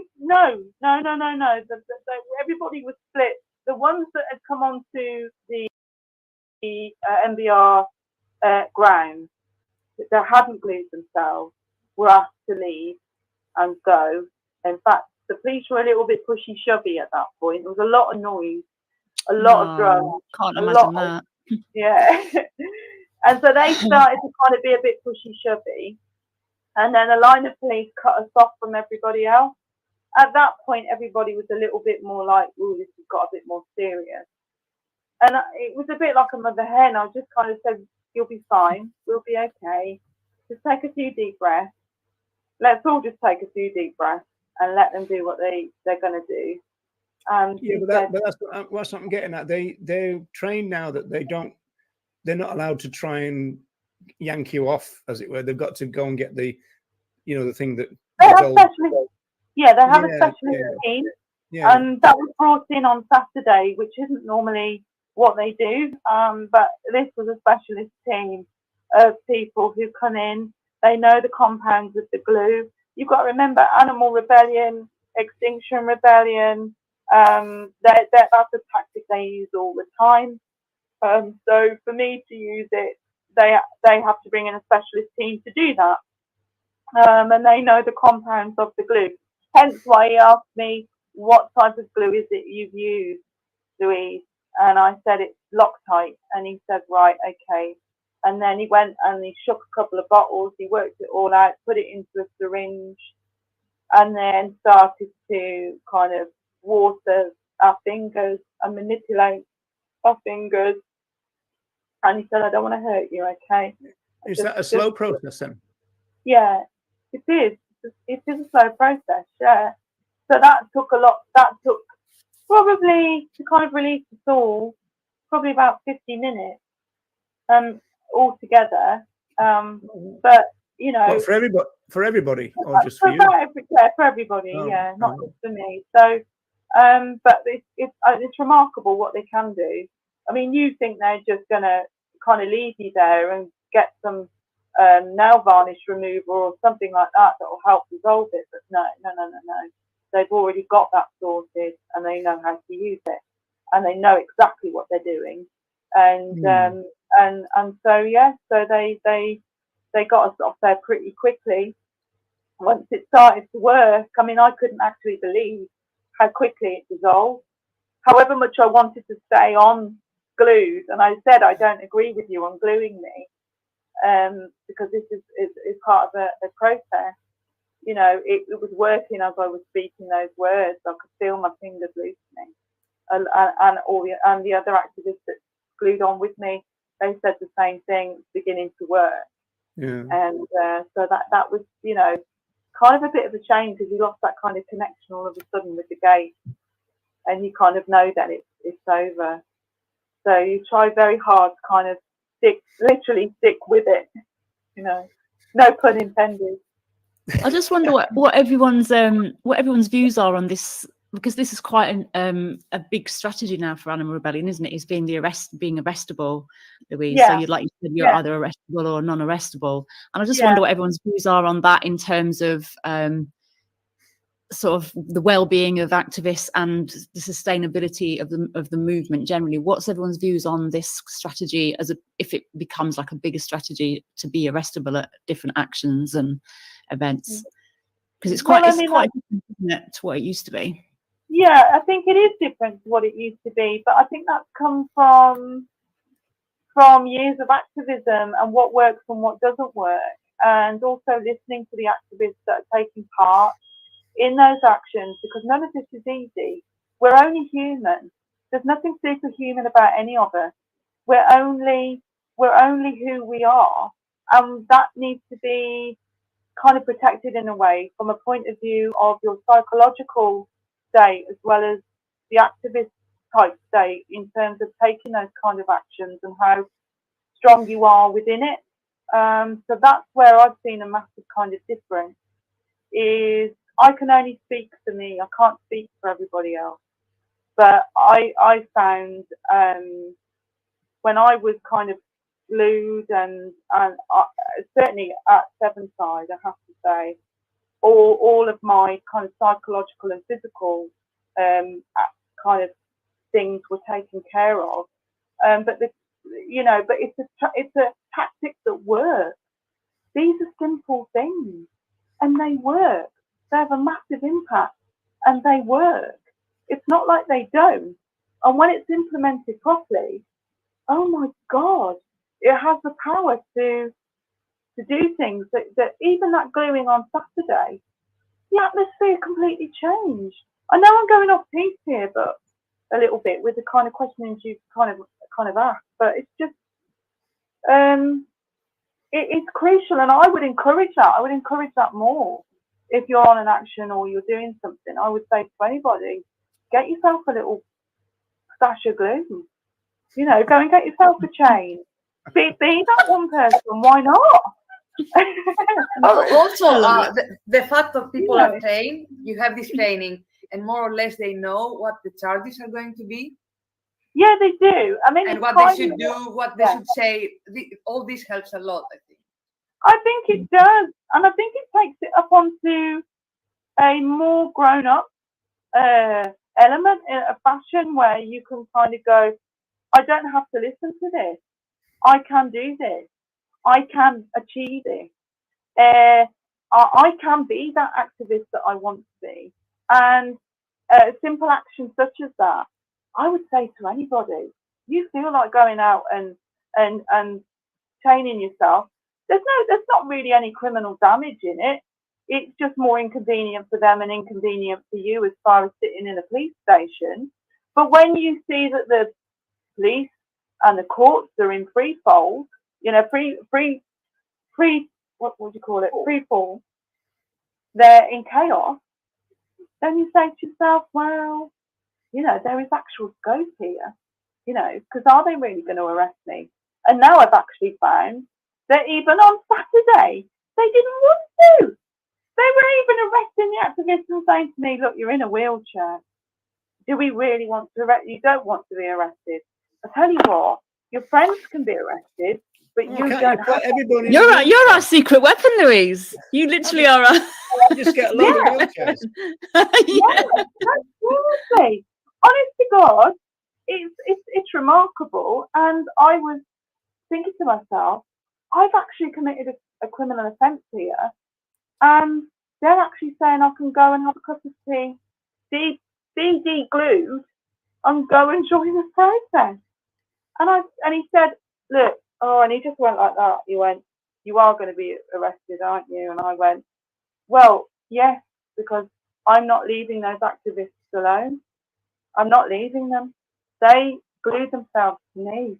I asked them to come over. What do you want me to do? And he said, okay, fair enough. Then you are under arrest. I said, absolutely fine. Thank you very much. What were you charged with, Louise? It's aggravated trespass. Oh, okay. Which is nothing, you know. It wasn't criminal damage or anything like that? No, because this is the thing with gluing. It doesn't do any criminal damage. It just sticks your fingers to the metal. It can't do anything other than that. But what it does do, what it does create is media interest. Now, I know there's a shelf life to this. You know, I do know. Well, this is the issue that Joanna has brought up. So I think this is our next topic that we want to move on. I think it might be time to bring Ronnie in, you think? Let me ask the last question before we do that. Over the years, you've done all kinds of activism. Does this recent choice of actions means that you think that direct action and pressure campaigns are the most effective kind of activism one can do? Yeah, I mean, I think all types of activism are brilliant. I don't have a real preference. I just go on what my heart and emotion tells me to do, and that's why I love direct action. I'll always be at home with direct action, and I'll always love the people that do direct action, whether that's peaceful or whether it isn't. That's where my heart is. That's where my spirit lays. But I'm for all action. Whatever you can do, doesn't matter what it is. Don't say it's useless. all activism is good activism as far as I'm concerned. So I'm not going to stand here and go, because some people can't do what I've yet done. Their circumstances don't allow that. They've got jobs and everything else. So I understand that. It's not me to judge others. I just say whatever activism you want to do and you can do it. For me, it was that. For others, it's something different. You're very inspiring, Louise, and a lot of people are saying that in the comments as well, how you're a great storyteller and you're really inspiring, and I'm sure everyone felt that at the protest as well on Saturday. So I've heard that a lot. Yeah, thank you for allowing me to speak and share some of my emotions and what went on, because honestly I've been truly humbled by so many people have said such beautiful things, and I mean, you're my vegan family, what else am I going to say? You know, I've been showered with such love and support that, you know, I and it's back at you. You know, it's all of us together that makes a difference. So yeah, so thank you very much for allowing me. You get me going. You get me going in a minute. Tissues time. Tissues time. Oh. I know. Thank you. Beautiful lady. Yeah. And you. And what?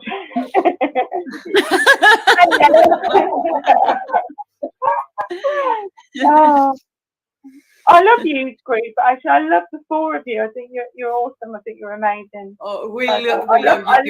We love you. We absolutely love you. I'll let you bring Ronnie back in now.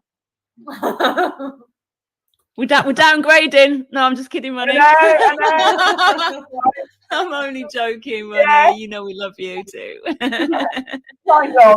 you seen this comment? There's always a joker in the pack, isn't there? Look at that. That's terrible, isn't it?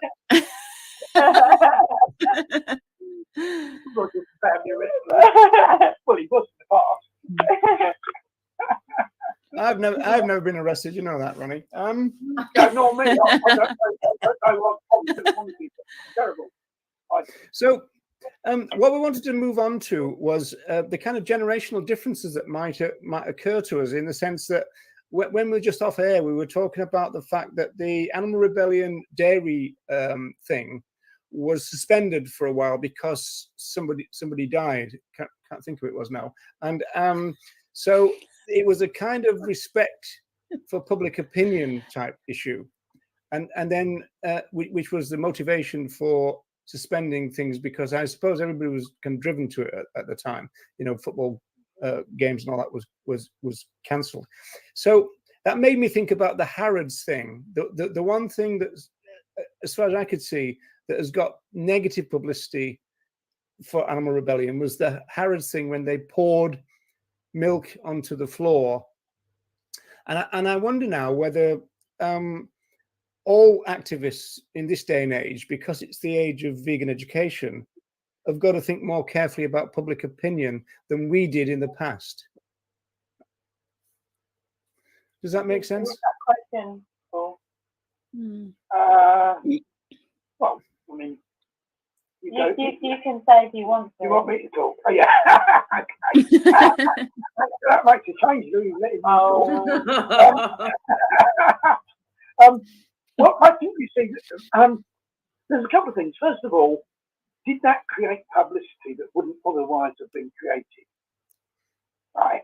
You see, I don't totally believe that all publicity is good publicity, but I think almost all publicity is good publicity. And if that had created publicity that wouldn't have otherwise been there, then some people will have been made aware by it. Because I always tend to think the people that get the most angry over these things are probably a lost cause anyway.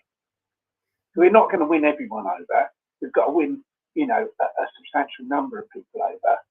We're not going to win everyone over. And I think some people are a lost cause. And I think where people get really enraged by these things, well, I think they're like, kind of, we're never going to win them over anyway. They'd almost like manufacture outrage no matter what you did, wouldn't they? Yeah. Because So in that sense, it could still be a positive thing. You know, if stuff appeared in the papers and in other media because it did that, some people are going to be aware of that. I mean, look, depends on what the company did. You know, if there was stuff, other than it was just people spilling milk, and there would be bound to be like quotes from the activists, and they'd given their reasons for it, and people would have been educated by that. So I think probably, in that sense, it was still a positive action. Yeah. Do you want me to say anything, or? Yeah, go ahead. You're the guest. No, I mean, I'm pretty much the same as Ronnie on that. I think that a lot of the people who are in Animal Rebellion are in their 20s. I think that they kind of have a kind of radical edge to them where they want things to change. And sometimes, like things that have gone on in the past, when you've had lots of protests, like like you've had with Harrods, they've had like the Farquhar, and that they're not. They know about kind of controversy. They do know of the different things that they sell in those places and sell in like Harrods. They already know the kind of controversy of what they have in the aisles. And I think that's the reason why it was picked. I think because Harrods is very wealthy. It's a very well-known store. It serves the rich. And I think a lot of them think, right, this is about the dairy industry. These people more than likely have a lot of, they'll have the dairy products in their fridges, and they'll have their Farquhar and everything else, and they try and hit home where it hurts. And yes, it is controversial pouring milk down aisles. You can see why it might be, just even from the waste value side of it. But ultimately, they're trying to kind of say that the animals that have been exploited are no longer. The mother and the calf are long gone. So okay, so it's a bit of spilt milk. Well, considering the damage we do to our planet on an everyday basis, a bit of cow's milk down an aisle, doesn't even touch the the kind of genocide of it all. Is genocide? Did you say there was genocide? Ecocide and species side of it. So I think that is actually what I would say. So yes, I think they were very much in line in doing the action that they carried out. Yeah. Okay. Anybody want to say something before I move on again? No, we've got lots to talk to Ronnie about as well, haven't we? Oh dear. Oh dear. We have a couple of things. I want to start with your 3-part schemata thing that you've got, Ronnie, which is that all people should go vegan, and then all vegans should become activists, and then a lot of activists need to become organizers. Now, it seems to us that there's a problem because we don't seem to be able to get much of that going within the vegan community. And I wonder whether you've got any kind of thoughts about, where is the blockage in moving that forward in the sense that your plan is to have vegan education everywhere and all the time, and that requires a lot more people become organizers. But is there any real kind of sign that this is happening? I think there are some small signs it's happening. It's not happening as quickly as I'd like it to happen, but there kind of are some small signs, because you see, this is a kind of it's kind of another kind of different form of activism. I mean, talking about Animal Rebellion and how this, in a sense, is a kind of new form of activism that's only been happening just in very recent years.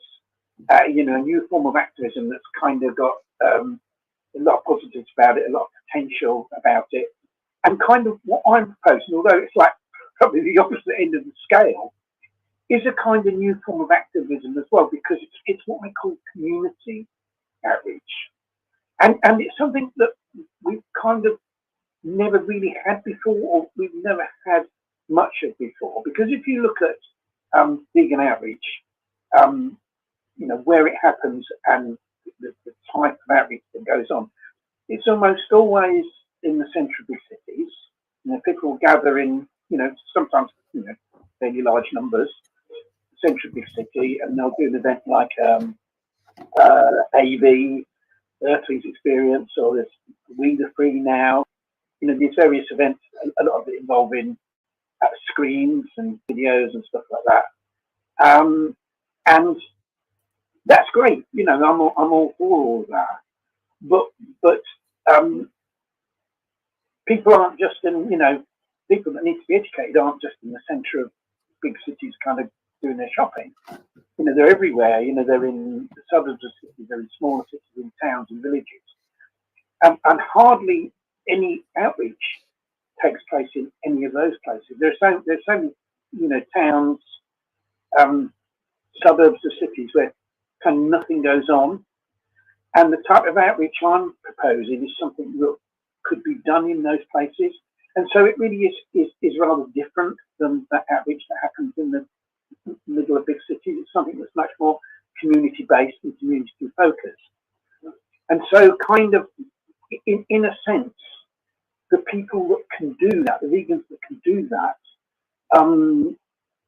can be people that, for one reason or another, wouldn't do the other type of outreach. So you're kind of, it's something that appeals to vegans that kind of have just got a little bit of spare time and maybe can deliver a few leaflets or can help for a couple of hours at an information store, at community events in their local town.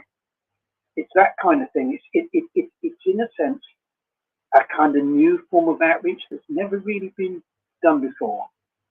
And I think it's just a question of getting people to see that, realise the importance of it, realise the potential of it, and kind of get involved in it, because it's not a difficult thing to get involved in. It's kind of like, you know, such low level type of activity. Like, I mean, for instance, to give you an example, there's a woman in our local vegan group. She works about 16 hours a day because, you know, on low wages. She's bringing up her granddaughter because her daughter's ill, for instance, and yet she just found time the other day to go and deliver 100 leaflets promoting veganism just around her local estate. And that's the kind of thing I'm talking about. It's that sort of activism where if we had enough people doing it, all right, people might think, well, 100 leaflets, well, 100 leaflets is still something. But some people might think, well, that's not very much. But like, if all vegans were to do that, or if far too more vegans were to do that, just think of the educational effect of that. And that's the kind of outreach I'm talking about. And it's something that, apart from in our local area, I kind of know hardly anywhere else where that happens.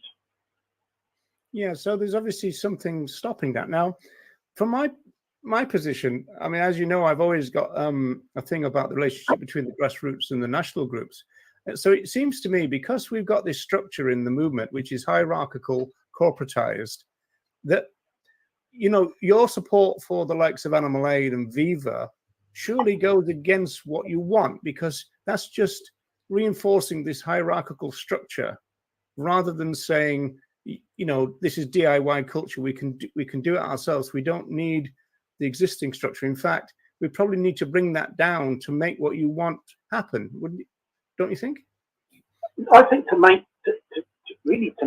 what I want happen, it just needs for people in local areas to say, right, you know, I'm going to organise something. I'm going to kind of do something and try and get some other people to do it with me.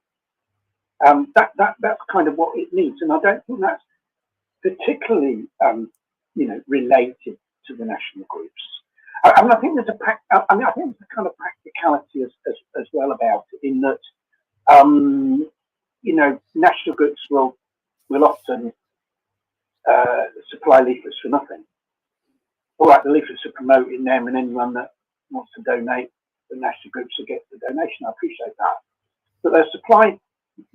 They'll design leaflets which are often very well designed. They'll do the research that goes into producing those leaflets, and then, you know, they'll get them printed. They'll supply them for nothing.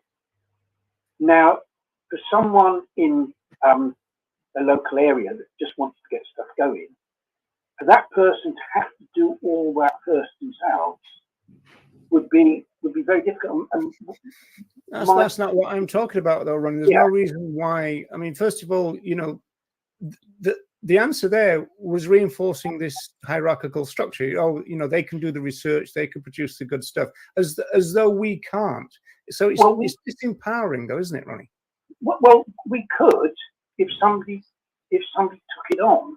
You see, what I would love to see is yes, you know, to have some. It would have to be a kind of centralised place to make everything cheaper. To have like somewhere that produced literature for grassroots groups and distributed that to grassroots groups. Free of charge, preferably, and to have some sort of fundraising process that would enable them to do that.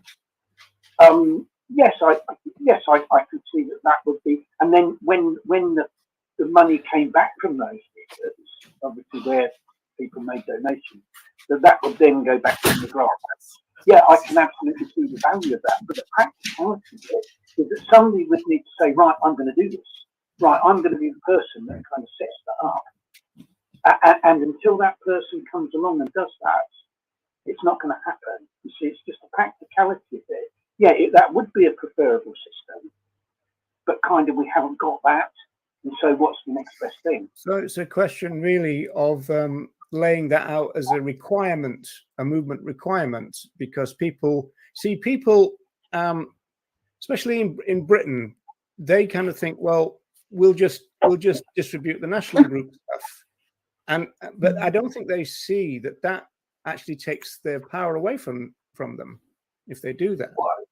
Well, I think it kind of more, in a sense, it takes kind of funding away because any donations given from somebody getting those letters would kind of go to the national groups. But if we were, but it all comes down to it's the same problem in a sense as finding people at a local level to be organisers and instigators. It's kind of, I've got this term that I've kind of come up with, which is called golden vegans. People that are golden vegans, and those are the people that are the instigators of things. And we need like the golden vegan, or probably more than one, hopefully, if possible, in kind of every locality. We'll say, right, I'm going to get things going here. I'm going to stimulate action here and get other vegans involved, and we're going to do this like community outreach in this area. Those people are vital, I think, to the achievement of animal liberation. But finding those people is difficult. It's difficult to get people to kind of to do that. And by the same token, it's difficult to get somebody to say, right, I'm going to kind of start this, grassroots printing operation, to supply literature. I'm going to kind of act as some kind of coordinator of this local federation of grassroots groups, so that we can kind of be self-funding and produce our own stuff. It needs somebody to be prepared to take on that role. Otherwise, it's not going to happen. Yeah, I hear that, and that's always been the problem, because I suppose people are so busy most of the time, and I suppose in some ways the literature is there. Why not use it? I understand all that. It's just that it's the negative side of it that really bothers me, because we'd almost need a paradigm shift within the movement to get what you want. And I totally support the coming about of what you want, because I can see that that's the move forward. It's just that there seems to be a blockage, and I think that's one of them. The fact that people go, well, they're the experts, I'll just give out their stuff. And it's not the right mindset, is it? Well, it's not the ideal mindset, but it's the practicality of the situation you're in. When it's so difficult to just even get someone. I mean, in the county where I live, in Worcestershire, we've got, well, first of North Worcestershire, and we've got our vegan group in this area, and we do all that stuff. We do all the community stuff. We've got about 5 other towns, small city, and 4 or 5 other towns. there's a chap just starting something in one of the other towns, and there's a little bit goes on in the third town, but elsewhere there's not anything. None of it goes on, and trying to find someone in those areas to get things going is kind of so difficult, and that's reflected throughout the country. And this is the difficulty: is getting people to kind of take that on. And it would need for someone or a group of people to take on the role of coordinating everything in order for that, in order for what you suggest to kind of happen. And so if that's not going to happen, then although getting the leaflets from the national groups and using them isn't perfect, it's better than the alternative would be that no leaflets would be distributed at all. That's the problem. Yeah, well, I understand that, and I think Cliff's point is good here, because when you produce your own stuff, you say exactly what you want to say, and so we know that the language of the national groups are probably going to be a little bit moderate. They're probably going to talk about cruelty. It's very difficult to find phrases like rights violations in national group literature. So if we to produce it ourselves as a kind of coordinated grassroots, and this is the age of the internet after all, then if we can't do it now, we'll never be able to do it. Well, it will happen if someone takes it on and say, and that's an important role, and maybe there's someone listening. And I'll take on the role of kind of setting something up, producing literature, setting up a kind of hub that will kind of serve the grassroots and do that. That's what we need, someone to kind of come up with that project. I vote for you, Ronnie. Well, you see, the thing is that it's a question with me. It's a question of like, how I see what I do is to do something that acts as an example. If I was to do that and to be doing that to do that properly, it would mean that I couldn't do stuff locally. So then, in our local area, probably little or nothing would happen. And the thing is, how I look at it is to use the local area where I am and what we do as an example of what people can do elsewhere. Because it's all right talking about something in theory, but if you can have an example and say this is what we do locally, and you could do the same thing in your local area, I see that as the way to do it. And it's just the amount of work that would involve, which is why I'd love to see someone else can take that on, to be honest, that's got time to do it. We need a well-funded influencer to do it. Well, yes. I think kind of in the meantime, I think that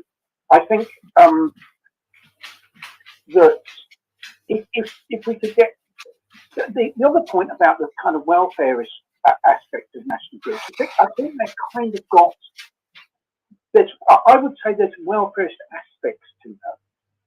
That, like some of the things some of the campaigns they launch are welfarist, and some of them are abolitionists, and it's kind of weird. And certainly, I'd say that a lot of the leaflets they produce are actually abolitionists. They're saying to people to go vegan, for ethical reasons, and then they'll have another campaign like CCTV and slaughterhouses or something like that is welfarist. But we're obviously going to be distributing the leaflets that say go vegan and are kind of are abolitionists in their approach.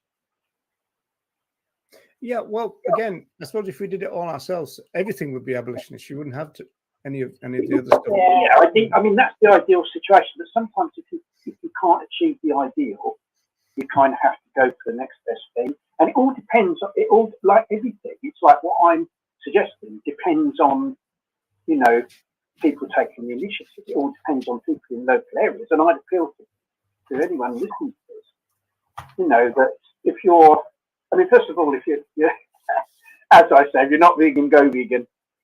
If you're vegan but not an activist, kind of become an activist and spread the message. That's partly important. And if you're kind of an activist, if you're someone that's involved in outreach and goes off to a big city and does one of these events, think about, well, can you become an organizer and an instigator in your local area? You know, maybe as well as going to the big city occasionally and meeting up with a load of people, can you do something, you know, locally? Maybe just 2 or 3 other vegans, spread the message locally. Because that's, you know, if we had enough people doing that, we would be able to get a massive amount of outreach and reach massively more people with the vegan message. And I kind of think that that's, you know, that's kind of what all the time you're looking for people to take the initiative. And it's the same with this, as I said earlier, with kind of creating the hub that we need to be able to create our own leaflets and to be able to create like a kind of, you know, financial support for grassroots, because that hub could be used to attract finance that can be then distributed to the grassroots. In order to have that, we need somebody or good people to say, right, I'm going to take that on. So that's another really important role. You know, we talked about, you know, important roles here. You know, one really important role is for people to become organisers and instigators locally about it. Another important role is for somebody or a group of people to take on this role of kind of creating a hub for the grassroots. Yeah. Well, I've spoken way too much. So, anybody got any?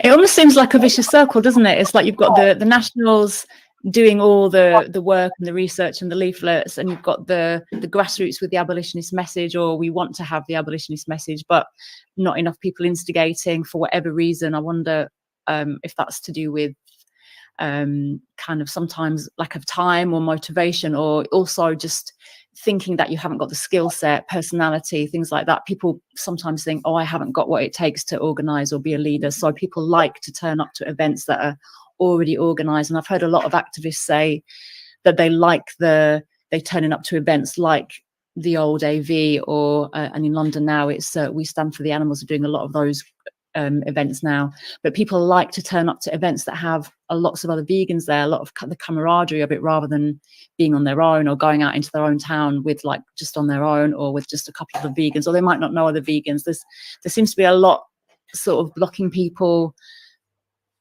psychologically, you know, skill set, time, resources. So then people do look to the nationals to go, oh, they've got an event, they've got the leaflets, I'll go there. And I think you're almost like in this vicious circle a lot of the time, aren't you? And then obviously the funding goes to the national, so then there isn't the funding in the grassroots. It just seems almost like at this block. I don't know. I don't know what the answer is. Yeah. It's not just funding. I mean, yeah, funding is important if we're going to produce our own things at grassroots level. But it's the work and the skill that goes into kind of producing the leaflet, which is why I think it would be better if leaflets were still produced kind of centrally, and maybe local groups, there could be a place where a local group could have their own information on it or something like that, because that would make it so easy. Because if you had to have someone in every local area that was a skilled leaflet designer and that they kind of had to get money together then to have the leaflet printed and all that, it would be very difficult. And I still think it would be better for those that kind of produce centrally, unless it was a leaflet particularly about a local issue, like a local. I mean, we've produced our own when we've held local events, stuff like that. But to produce our own for all the door knocking we do would really be beyond us at the moment, to be honest. And I think that's the kind of problem. I think the nationals could be better. I think, you know, this idea of like, you know, community outreach and getting the message everywhere, it kind of would be better for them as well, because, you know, if they're producing all these leaflets, then surely those leaflets are being produced with the idea of them being distributed. There's no point in producing those leaflets if there's no one there to give them out, you see. So I think the nationals could do more to encourage local grassroots activism and to encourage people to become instigators of that activism. I think they could do, and also in terms of like encouraging their members to get involved with their own local groups. There's not that. Yeah, I mean, that's been done in the past, Animal Aid, BUAV, but it's a branding issue for them. They always, you know, you use our collection boxes, and you know, it becomes a competitive thing for them, doesn't it?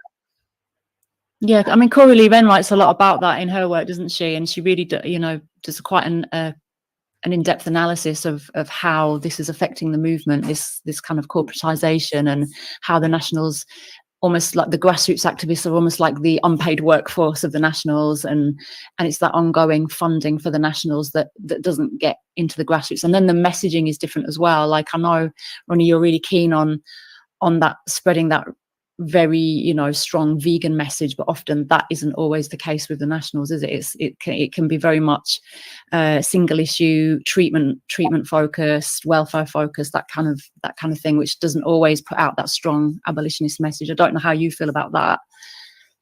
Depends on their campaign. I think they can, as I said earlier, I think they tend to have some campaigns that are welfareist and some that are more abolitionist in their approach. Whether they think the welfareist campaigns might bring in more money, I don't know, and whether that's the reason they do it. That they're quickly winnable things, that people think, oh, this is a quickly winnable thing. If we can get CCTV installed houses, for instance, that's a quickly winnable thing, and people can see that, and so we'll get donations because of that. I think the problem is that as soon as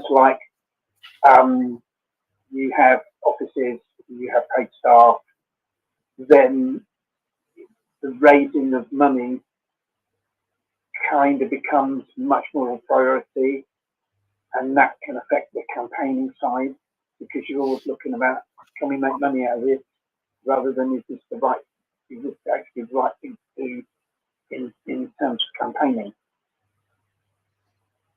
Yeah, well, that's exactly what Coralie Wren talks about, the fact that once social movement organizations so-called professionalized, they tend to moderate at the same time. I mean, this is been the problem for Francione for getting on for decades now. I mean, he first raised it in the middle of the 1990s in Rain Without Thunder, and it's a question of, you've got a lot of competing, basically welfare organizations who, for them, because they've got to, support so many wages, it's about branding. And so I'm not quite sure that they would ever really be that supportive of getting a more kind of autonomous situation where essentially people think for themselves. I don't actually think that they want people to do that. I think they want them to follow suit, really.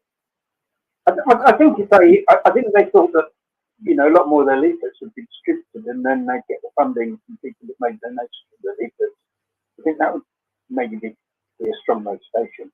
But I think the practicality of it is the practicality of it is that we need, if things are ever going to happen, like in terms of us, having a self-funding grassroots movement that produce their own materials, the practicality of it is that we need people to say, right, we're going to do that. We're going to set up a hub for that, and it's not going to happen until that happens.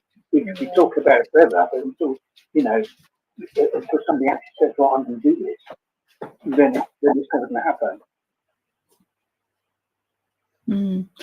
Actually, and Jeremy, thank you for mentioning that. We actually, Nella and I did put together a leaflet. This was such a long time ago now, I almost forgot about it. And then Jeremy's just mentioned it. We did actually put a leaflet together. I think we sent it to you, Ronnie, actually a while ago, didn't we, for your opinion on it? And we did simplify it a lot after that, because I think it was we were trying to give an animal rights version of a leaflet, because they're all so kind of.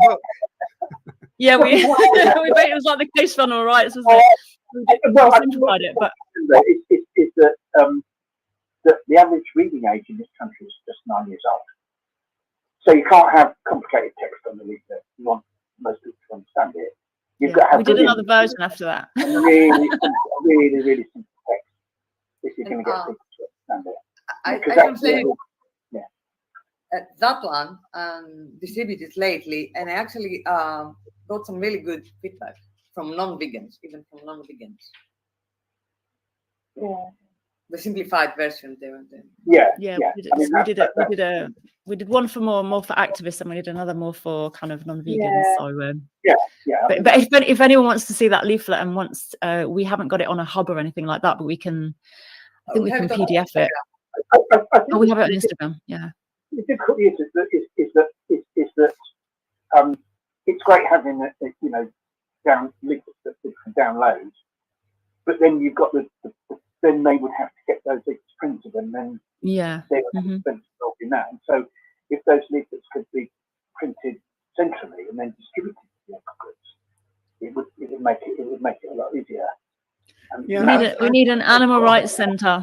You need grassroots, like a hub somewhere that will kind of provide that, and also for funding, because you see what people tend to do is people that got some money want to give to promote animal liberation, promote veganism, will kind of quickly look round for like the what is it, the squeakiest wheel gets the oil. They'll look round for one that's really prominent, and they'll think, oh, I'll give my money there. And so that's why, if money's going to go be attracted to grassroots, we need like a prominent kind of central place that could go to, and then be distributed from there, to local groups that need it.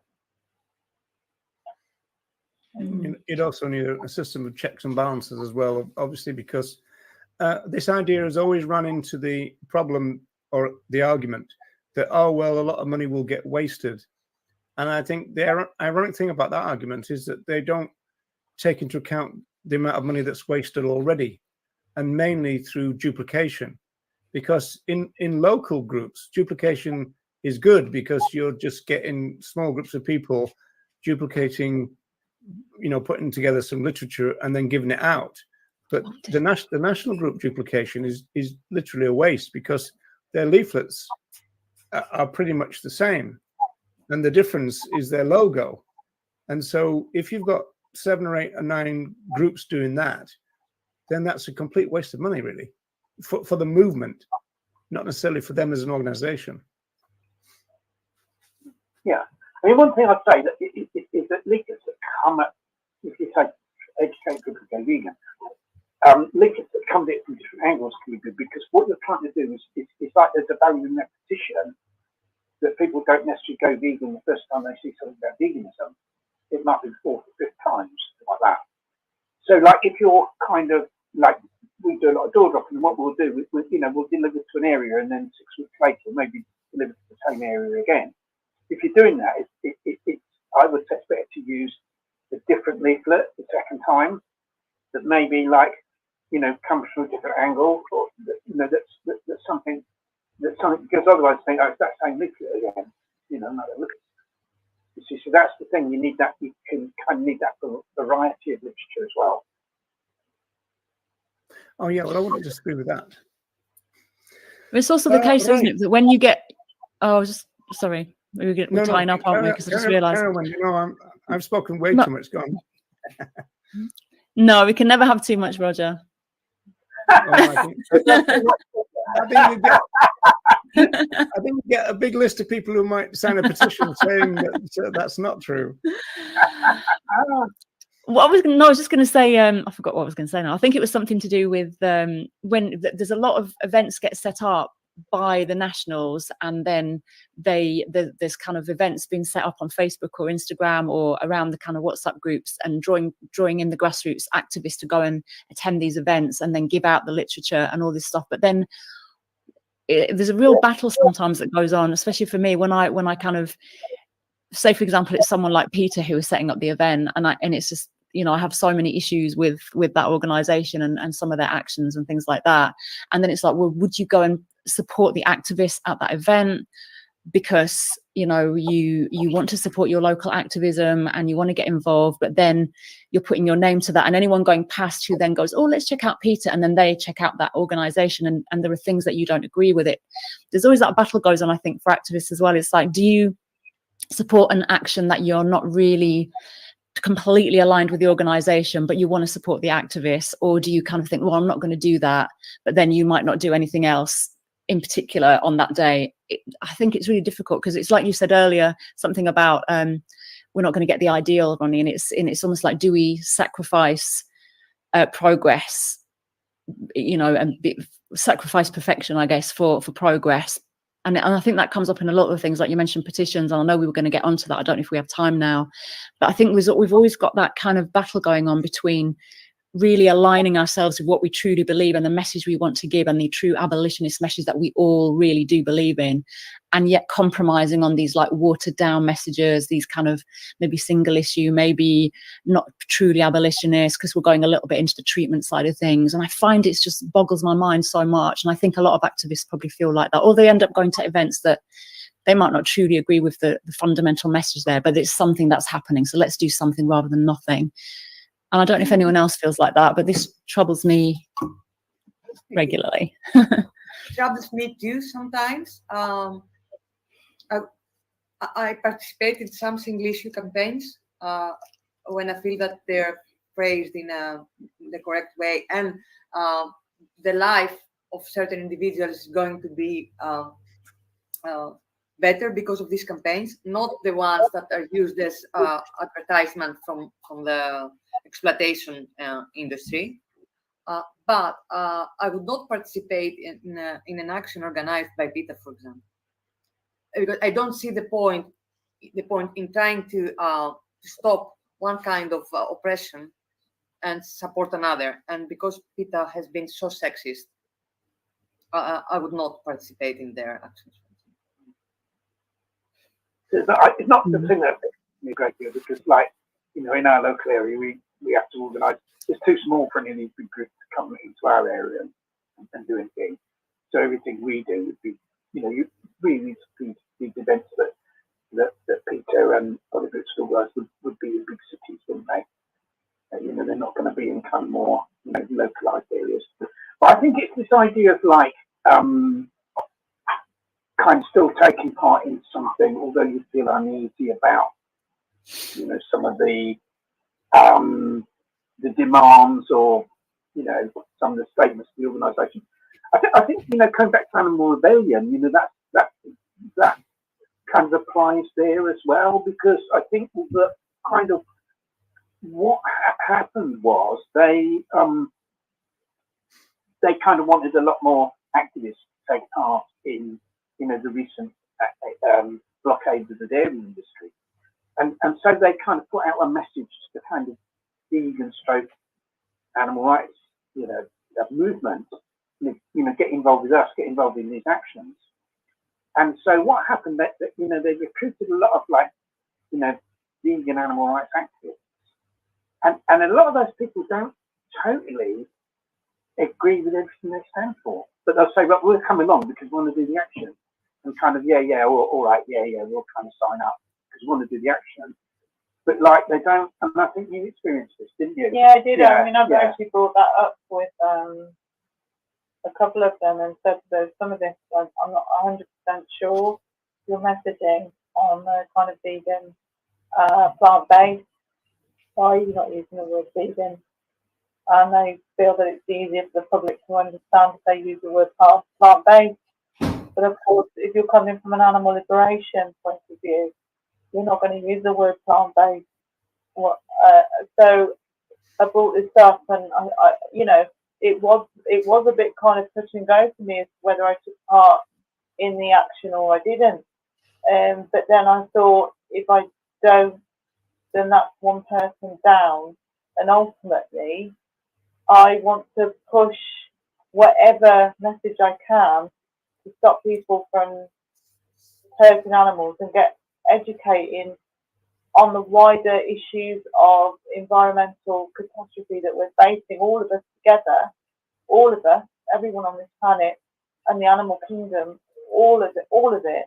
So that's where I thought, well, I'll put some of those things aside. I'm not 100% happy, and hopefully the vegans that are coming from an animal liberation point of view can influence also animal rebellion, because some of them are not necessarily coming from that hymn sheet, but if we all come together and we can share our histories, then they'll learn also to maybe change what they're doing.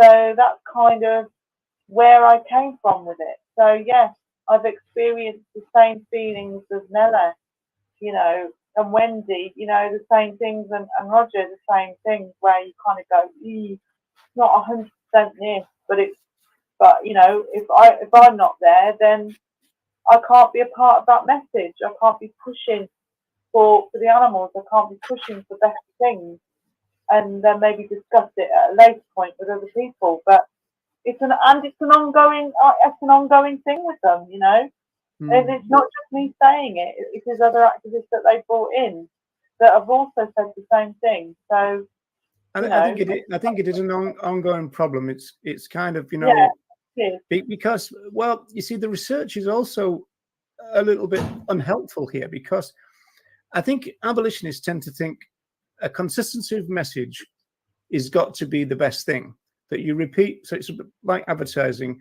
Consistency of message is a thing, but I think there's quite a lot of research which goes against that. And if you've got something in the ballpark of where you want to be, then that might be enough, because people will kind of search around or be proactive a little bit. Whereas we tend to think, well, no, we've got to hit on the nail each and every time. I mean, Ronnie, just bring up our last issue. Because we were asked to bring this up with you about this government thing, about the laboratories. Yes.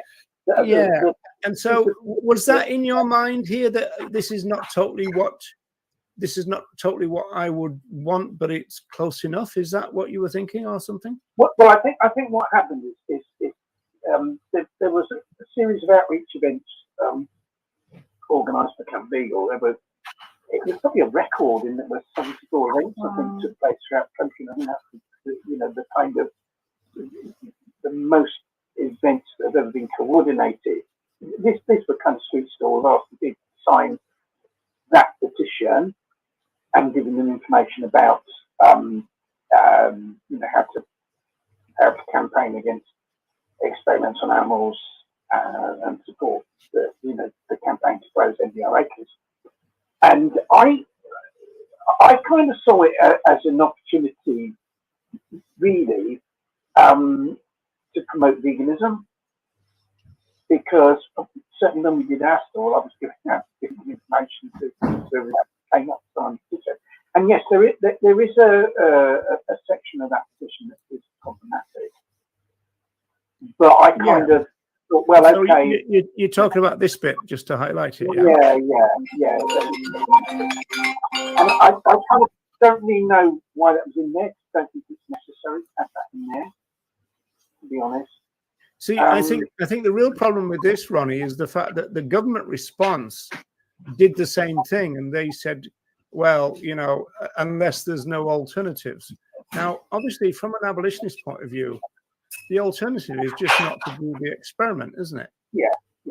I mean, I think in reality that we're not really going to get any movement from the government at all regarding animal experiments. And it's the same, really, in a sense, with what Animal Rebellion were calling on the government, let's move the country towards plant-based agriculture. This government's not going to do anything like that. They're going rapidly in the opposite direction, aren't they, in terms of any form of protection of animals or the environment.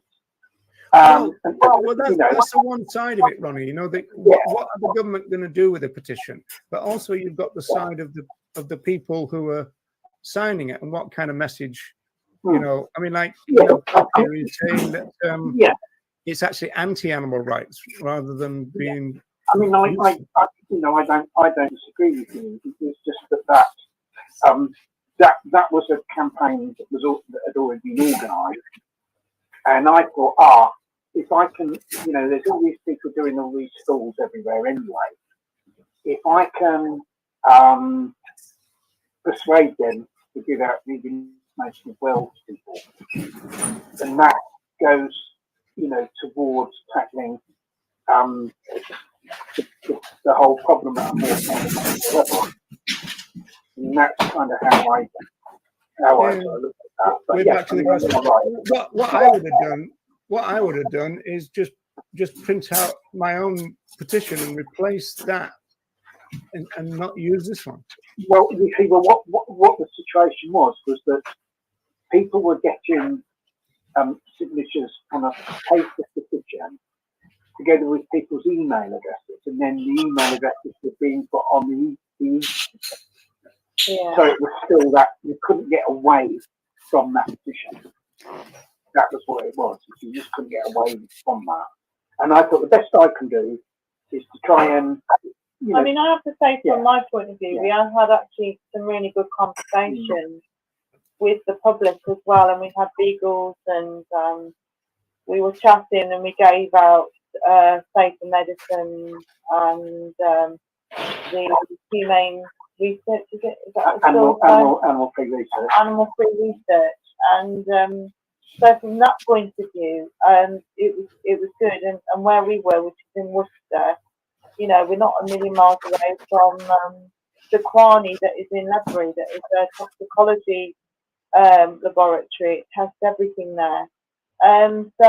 So we did have some actually really good, interesting conversations. So it depends. Again, it comes back down to that kind of messaging and on what kind of thing you want to kind of try and put out there and to try and educate the public, because ultimately, again, it's about the public, and they're not necessarily going to understand that language in the petition.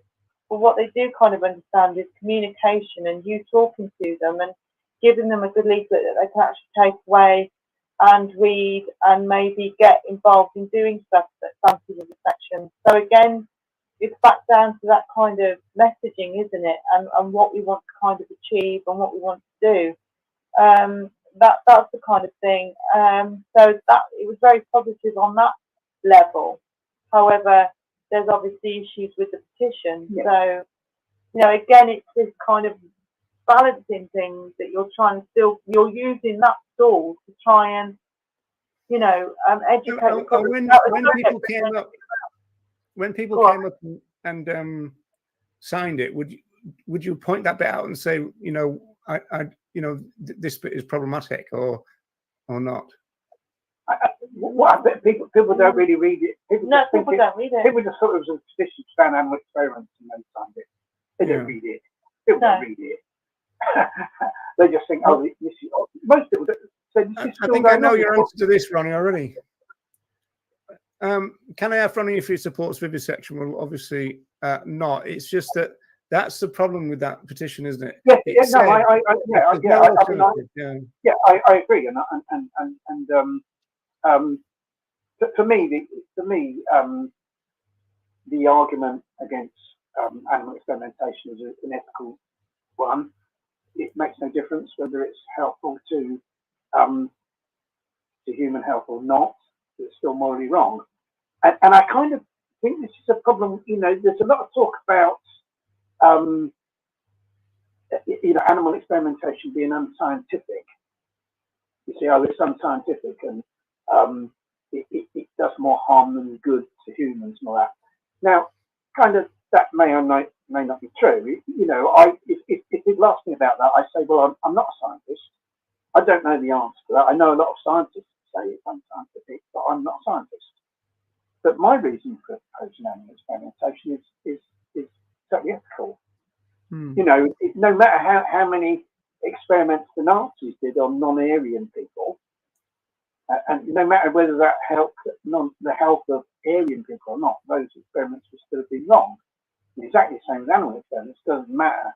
You know, if you know whatever benefit they might be to human health, they're still morally wrong, and that's it. And that's my position. And I think sometimes the danger of pushing the scientific argument is there's like a kind of subtext to it that kind of says, oh yes, but if these experiments did benefit people, they'd be okay. They don't, and so they're wrong. But like by saying that, you're kind of I mean we're in the Hans Royce area, aren't we? Because I mean, and Hans Royce, I mean, you know, this is why. I mean, way back in the day at the time of Hans Royce, there was huge kind of fighting, even physical, even within the anti-vivisection movement, because there were some people saying we should only use the scientific argument. We shouldn't use the moral argument. Yeah, well, that was Royce's position, wasn't it? That was Hans Royce's position, but that's really my position is almost the opposite of that. Yeah, well, he said the reason for that, the rationale for that, is because humans are selfish. He said. Right. or whether humans are selfish or not, that doesn't make any difference to whether it's morally right or wrong. And I think it's important to, okay, if you want to mention that, loads of scientists say that animal experimentation does more harm than good, then say that. But that isn't the main argument, and that shouldn't be the main argument. It should be the moral argument. Because you can't lose the moral argument, you see. You get some clever cop come up and say, "Oh, I'm a scientist, and let me tell you, animal experiments are blah blah blah." And how do you argue with someone like that if you yourself aren't a scientist? But the moral argument is unpredictable, isn't it? It kind of is, or it should be, but unfortunately, Hans is quite right, isn't he? Humans are just fundamentally selfish, and really, and I don't know if you've heard about the what's it called? The modernization, the FDA Modernization Act that's just gone through the Senate in the US. But it's kind of this. They're trying to get this a change in the law where it's to take away the mandatory experiments on other animals in order to modernize the experimentation and things like that, and drugs, drug testing and things like that. And I think in the end, what tends to happen when big things change in society, it tends to be driven by financial considerations and things that are detrimental to humans, doesn't it? That seems to be what drives change, regardless of morals. Because I think when it's framed as these experiments are basically keeping humans safe, keeping humans well, promoting human health, and otherwise humans would be in danger, other animals, the environment would be in danger if we didn't have these toxicology tests going through other animals. When things are framed that way, all people hear is, oh, if we don't have this, basically I'm going to die, my children are going to all be at risk, the environment is going to be more dangerous. So people hear that, they almost don't really care about the morals and ethics of it. They just hear their own survival. That, isn't it, then? Yeah, exactly. I think you just got to keep putting the moral argument. I mean, I'd say, well, look, I'll say to people, oh, I support experiments on humans to save other animals. And then people are outraged and go, oh, yeah, I can do it. I said, well, what's the difference? And then you get into a discussion about, why do they consider humans to be more important than other sensitive animals? And they can't sustain that argument. It's an unsustainable argument. You see, it's a bit like the kind of people that go around, saying on the streets trying to sell dog burgers, and then people are horrified, and then that provokes a discussion about veganism, animal products. It's the same kind of thing, that getting people to look at things in a different way. Because it's not selfish, but unless we kind of change that, we're not going to. But I think also as well is that the government wants to keep us that way to a large degree. That's how you kind of feel. They don't really want that change. They don't want anyone thinking outside of the box. They don't really want anyone thinking at all. And even the people who were actually thinkers, those laws come in and they try and squash that. So, we've discussed this sort of thing before. So I think it's, I think it's something that, I forgot what I was going to say now. What was it about? About government and the government things change. Yeah, that's basically it. And so I do feel sorry in a sense for the public in that sense, because I think a lot of people are actually a lot more open than we realise. They would like to know more, but they don't know how to kind of reach out. Like when we've done schools on vivisection, I didn't know this still went on. Do they still do this? And you kind of go, that a lot. Yes, it does. And you realise there's such a huge gap between all of it, and the governments do not feed off that, same as laboratories and massive pharmaceutical companies. They do exactly the same. They feed by fear. Well, if we don't do this, then that will happen. And so people don't really want to question it, or they're too scared to question it, or they go, oh, no, okay, I'll leave it then. and so you never actually get that cohesiveness between us all. You do get a lot of it in Ireland, actually, Louise. It's quite interesting. A lot of people would come up to us and go, "Oh well, you know, for example, they were horrified to find out that there were fur farms in Ireland." They were going, "Oh, well, in other places, but not in Ireland." And it was kind of like that. Gosh, okay. Yeah. People never think it happens in their own country. But you see, I think, or if it does, it's better in their own country. Yeah, kind of. Yeah. It's a problem with the government. You know, the government won't, support animals, and first of all, because there's a lot of money in it being made for their chums and big business. And so fundamentally, you've got to change, the government. You've got to change the type of government we've got. And how do you do that? And fundamentally, you do that through vegan education, because it's who votes the government in. Where do the politicians come from? They come from the general population. Unless you change the fundamental attitude of the general population, then you're not going to get the right politicians, and you're not going to get anyone to vote for them. And so that's why I say that, the fundamental way of ending animal experimentation is to educate vegan. Yeah. I think that's true. I suppose it's too late to alter that petition now. I mean, do you know who wrote it, Ronnie? No, I think probably someone. I mean, had I been there at the beginning when they were writing it, I'd said, you need to leave this bit out, or you need to change that bit. Obviously, yeah, but it was already a done deal when it was this whole outreach thing was organised, and I thought, well, yeah, that this is what's going ahead. So the best I can do is to try and get those people to, give out vegan information as well, which is what we did, and I'm sure some of the other people are doing it with as well. I mean, I'm not even sure some people were even aware that was in there. No, I don't think they were. Because I've got to be honest, I wasn't aware of that. And had I been aware of it, funny enough, Clifford said that, but see, the thing is here. Let me see if I can find another. I know that seems a bit crazy me saying that,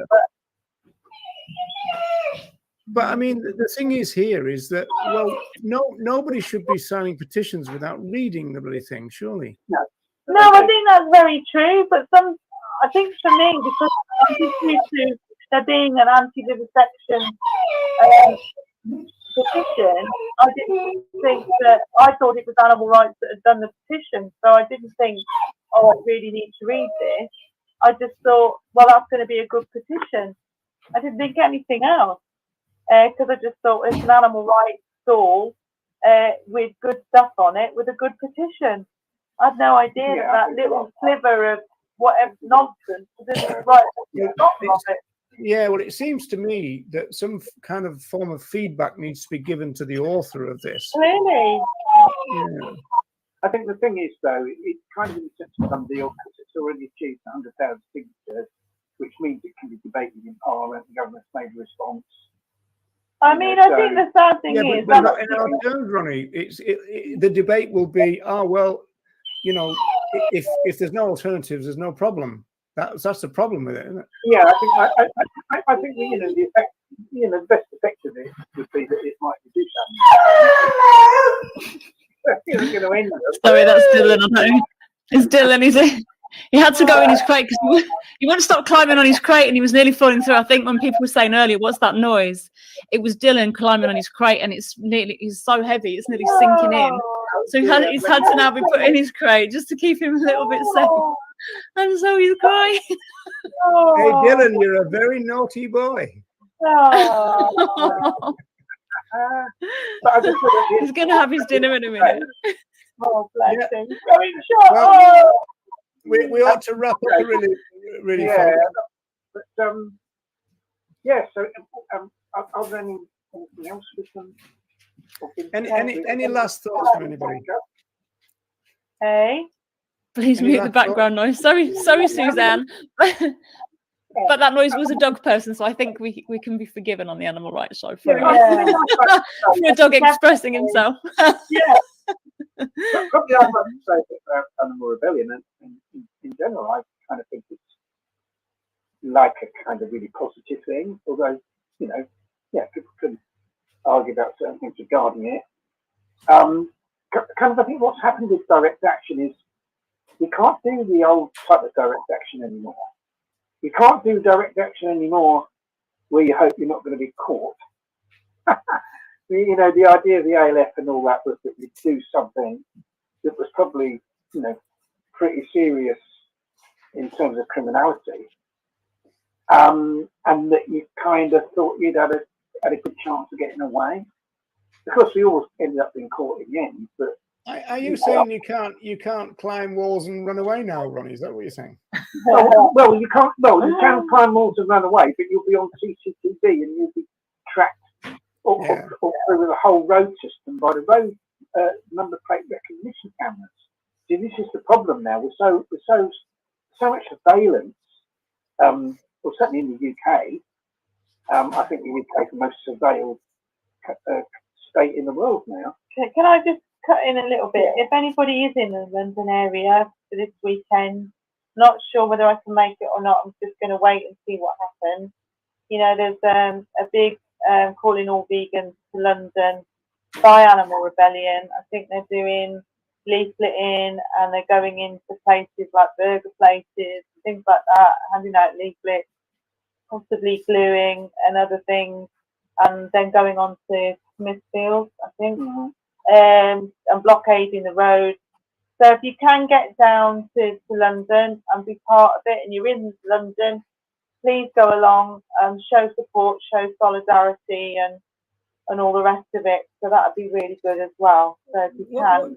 What you said about the burger places is interesting because, I mean, obviously there's a bit of a divide is whether, you know, vegans should support Mac deaths and all this kind of stuff. But in terms of Animal Rebellion, wouldn't it be a good strategy just to actually stand at the door and say to people, you know, order the Mac plant, you know? I think more from kind of leafleting. I think people were actually going to leaflet outside as well as kind of go inside. You know, I guess they could encourage that, but there's going to be animal rights people that wouldn't encourage McDonald's for various different reasons, historically as well as. I mean, that's the reason why I wouldn't. It's historical. So, you know, I just think it's going to be a really fun. It's going to be like a carnival atmosphere as well, kind of rejoicing in lots of things, positive actions that happen, certainly with the dairy thing. So I think basically they want families and friends to join. So I think it's going to be really, really good. So if you can get there, yeah, get down to London, folks, and you'll see some vegans leafleting. You'll see some vegans encouraging people to buy the Mac plant, and there'll be other people wanting to smash it up. So it'll be quite interesting. That's it. That's basically it. Yeah.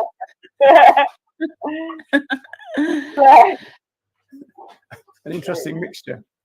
Yeah, very much so. Yeah. Do you know what I think we did really well tonight? Sticking to the hour. Amazing. Oh yeah. Isn't that brilliant? Wow. 1 hour each. Wow. Oh no, I knew it wouldn't be. We had too much to go through. Have we got to go? No, I'm just going to say, I think it's interesting that Animal Rebellion has kind of developed a strategy, and it's been used by other groups like Meet the Victims and DXE. I think kind of use it as well, where they go for like a kind of low level of criminality, so people are I'm low level criminals, so you're not going to get like thrown in jail for 10 years or something. And so a lot low level as in sticking yourself to the floor. That's pretty low level. Yeah, where you're not going to kind of, you're not going to. Do you know what though? Do you know what? My nightmare is that I get stuck to the floor or a gate and no one bothers. I mean, I did phone the police and ask them to leave, but they said no. Yeah. Just walks over you like, oh, she's there again. Just move away, folks. Nothing to see here. Put a square out the gate that you're stuck to and bank along with it. Yeah. My £5 off the police as a prize wasn't quite sufficient.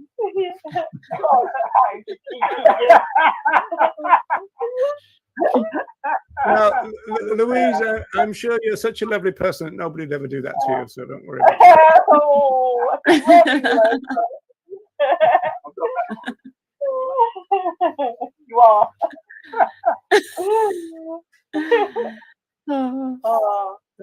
low-level criminal. Somebody else sticking the throat to the ground. Yeah. That's what I mean. If people can do these things and not be so bothered about being caught. See? Well, if you tunnel into a bank, that's low-level criminality, isn't it? If you tunnel into a bank, yeah, it's low level until you get caught, and then it becomes high level, doesn't it? In terms of, and so it's funny because what they call, tell you a funny story from prison. That like I was in this workshop, and we're all sat around talking about what we're in for, in prison for. And it came to some bloke. He was like this London gangster, and he said, "Oh, well, what are you in for?" Oh, he was doing about 20 years. He said, "Oh, I went across the pavement." And I said, "Oh, blimey." I said, that's a lot for a parking offence. But it's their term for bank robbery. Doing a bank robbery, you go across the pavement. Oh my God. Oh, bless you. So there we are. Is that like rhyming slang or something? Yeah, that's what they say. Yeah. But yeah, so everyone listening, get active in spreading the vegan message in your own area, and then we might. And a few of you go across the pavement, and then we can fund the grassroots. Go across the pavement. Yeah, that's it. People, Yeah. Right, people. I'm going to draw this lovely event to a close. Thank you for everybody who stayed with us. We've had 30 odd likes on YouTube, so thank you very much. Thanks, obviously, Louise and Ronnie. It was brilliant for you to turn up, and thanks so much for your stories. That they were really interesting. Oh, that's okay. Yeah, thank you. And now, don't get soppy on us now. That's not our style at all.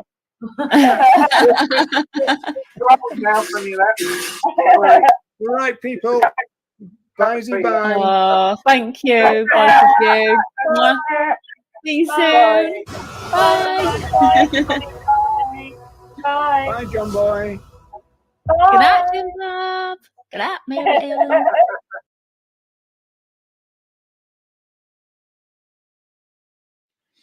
Hey, Earthlings. So, just a disclaimer, this is not an attack video. This is about the movement's history. I just recently seen a video by Grumpy Vegan Grandad, really interesting one about green energy and wind turbines, etc. And there was some concern expressed there from Danny himself, and also in the comments about Joanna Lumley, and particularly because she's not a vegan, and also how could she not be a vegan because she's worked with Viva. And so I just thought I'd try and put this a little bit into context, if I can, from a kind of historical point of view. The general context is that vegan education is pretty new. It's a 21st century phenomena.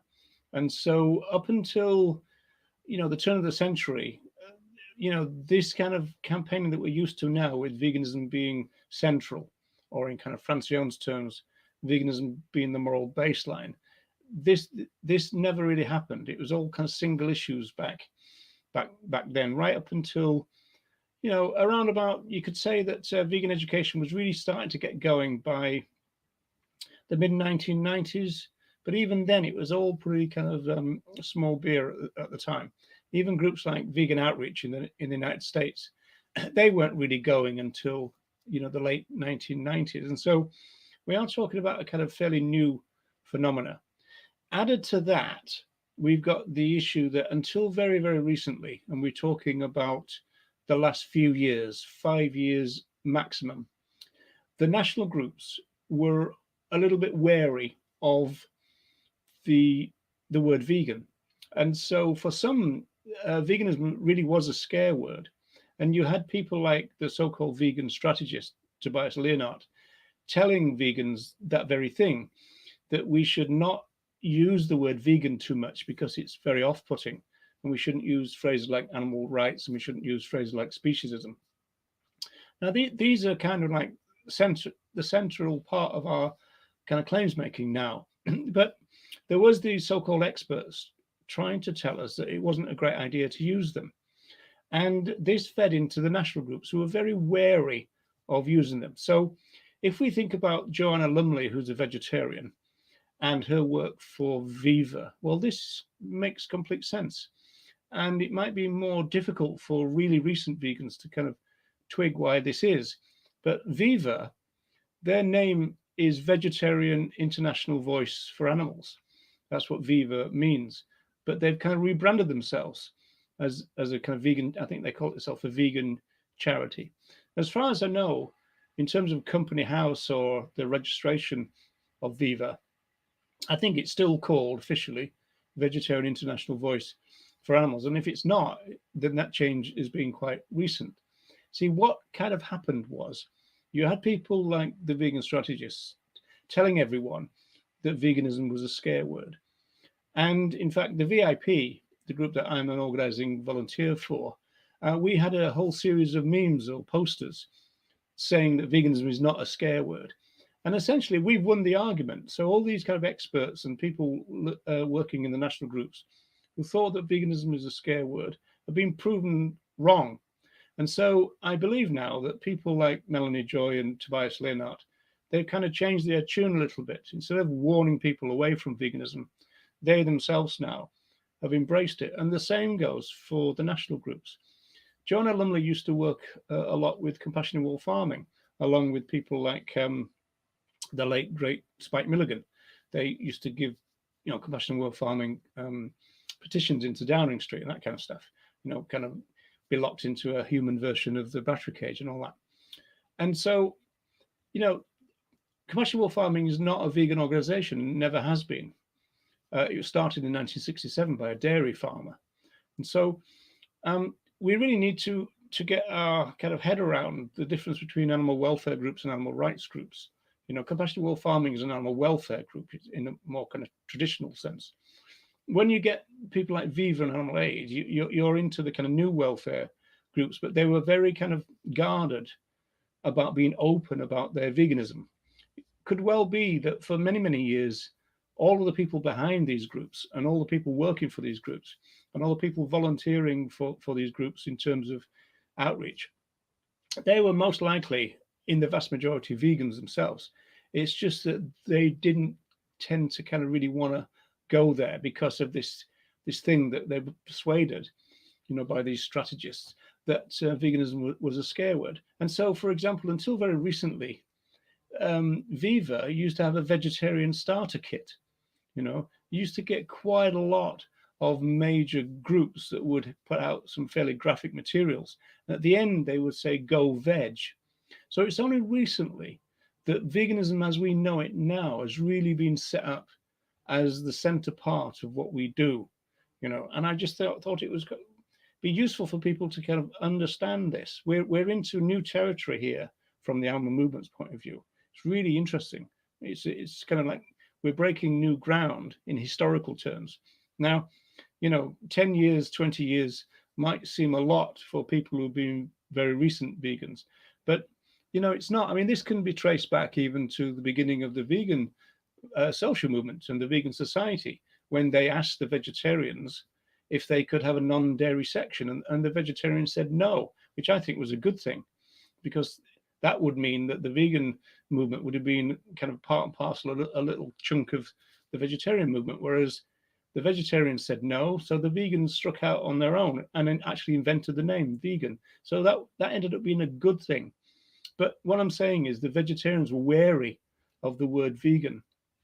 And right up to only about 5 years ago, a lot of the groups, the major groups in the movement, have been wary of the vegan word, and they prefer to say veggie and go veg and these kind of ideas, because they don't want to scare their non-vegan supporters away, And so it's just part and parcel of the history of our movement. And so I just thought I'd put it out there rather than just put it as a comment, in the sense that this kind of issue comes back over and over. Why isn't that person a vegan? Why isn't this group doing that or saying this and everything?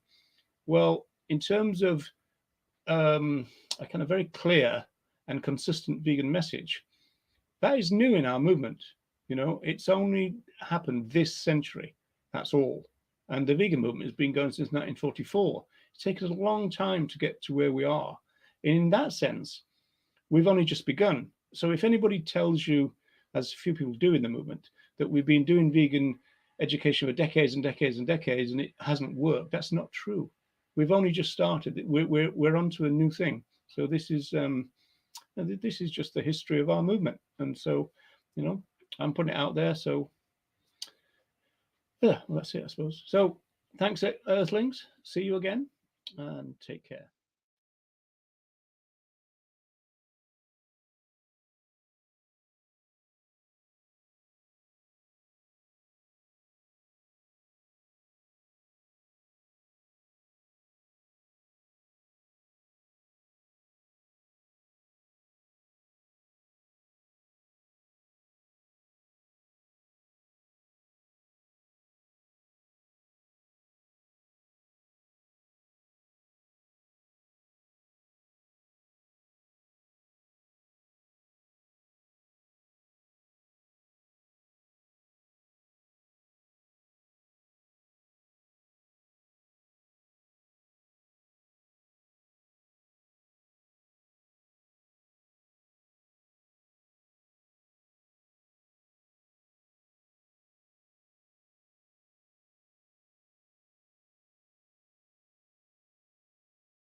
Hi, everyone.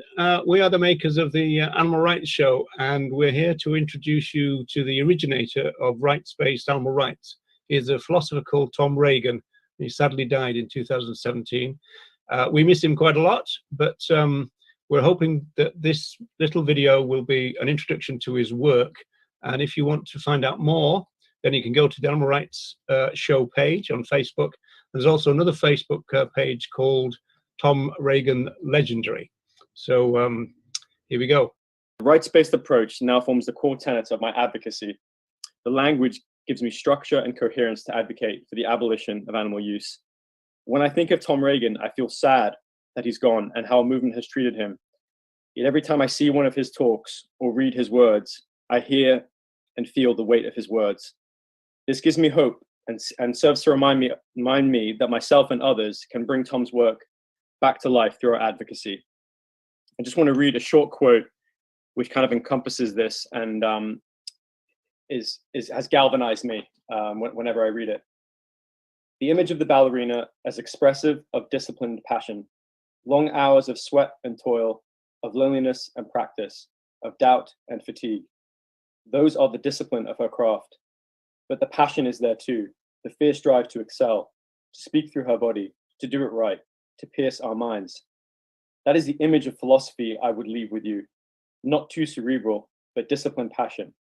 Of the discipline, enough has been seen. As for the passion, these are times, and these not infrequent, when tears come to my eyes, when I see or read or hear of the wretched plight of animals in the hands of humans.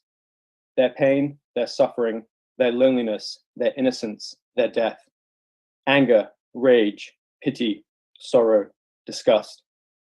The whole creation groans under the weight of evil we humans visit upon these mute, powerless creatures. It is our hearts, not just our heads, that call for an end to it all, that demand of us that we overcome, for them, the habits and forces behind their systematic oppression. All great movements, it is written, go through 3 stages: ridicule, discussion, adoption. It is the realization of this 3rd stage, adoption, that requires both our passion and our discipline, our hearts and our heads. The fate of animals is in our hands. God grant we are equal to the task. I'm going to read one of my favorite quotes from Tom Regan. The other animals humans eat, use in science, hunt, trap, and exploit in a variety of other ways have a life of their own that is of importance to them apart from their utility to us. They are not only in the world, they are aware of it and also of what happens to them. And what happens to them matters to them. And I think this quote reminds us that animals are individuals with unique personalities, desires, memories. I think it's often overlooked by many people, thinking that, for example, a pig is just a pig or a chicken is just a chicken. And I think this quote really shakes people out of that mindset and helps them recognize that indeed each animal is an individual. And Brad, you started a school talk based off Regan's work, didn't you? Yeah, so I've only really been introduced to Tom Regan's work over the past 6 months or so, despite considering myself part of the animal rights movement for at least 4 years. So it's been really useful to get a deeper, I guess you could say, a more true understanding of what that actually means, animal rights. And as Jeremy says, I've implemented that in a school presentation that I've developed over the past few months. So it's including a few quotes from Tom Regan, really spelling out the differences between what rights animals already have and what rights we wish to grant them. And yeah, I think having a clearer understanding of what animal rights actually means has really benefited my advocacy and my messaging. Yeah, I mean, for me, I've came across Regan's work in 2018. So I'd already been an animal advocate for about 4 years then, but it really articulated to me that as animal advocates, we're always learning, and learning about Regan and his rights-based approach was a continuation of that. To me, that there's a few key things that his work has brought to me. I think the emphasis on objective language. I've always been interested in language, but the rights-based approach has definitely made me think more about how to make that more focused, specifically talking about the breeding, the killing, and rights violations versus animal abuse, cruelty, suffering, and talking about more the conditions or the way animal use is carried out, and really getting to the fundamental wrong, which is the use itself, not how it's done.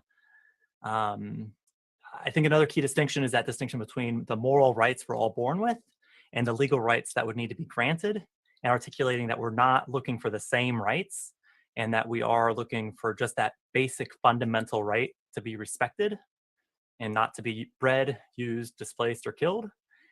And the clip I chose, it was hard to pick just one, but it was from his 89 debate opening. And one thing I know when I first started advocating was I would compare different species and even compare the level to which they experience life and have interests. And I've started to realize that's a bit of a distraction, because I think to build a case for animal rights, all we really need to do is establish that they do have interests and that they do experience life. To the degree they do this, to me, is not the fundamental aim of what we want to talk about. And really just bringing things back to that animal-centric approach versus that human-centric approach. And also the comparison of other animals to humans. I used to swerve, and this clip has helped to articulate to me why that may be a very powerful thing for us to focus on, because we really aren't that different from our fellow animals. And, you know, that we all have that same valid claim to that basic moral right to be respected. Questions about line drawing to one side. It is obvious that the animals used in laboratories, raised for food, and hunted for pleasure or trapped for profit, for example, are our psychological kin. This is not fantasy. This is fact, supported by our best science. The philosophy of animal rights stands for, not against, justice.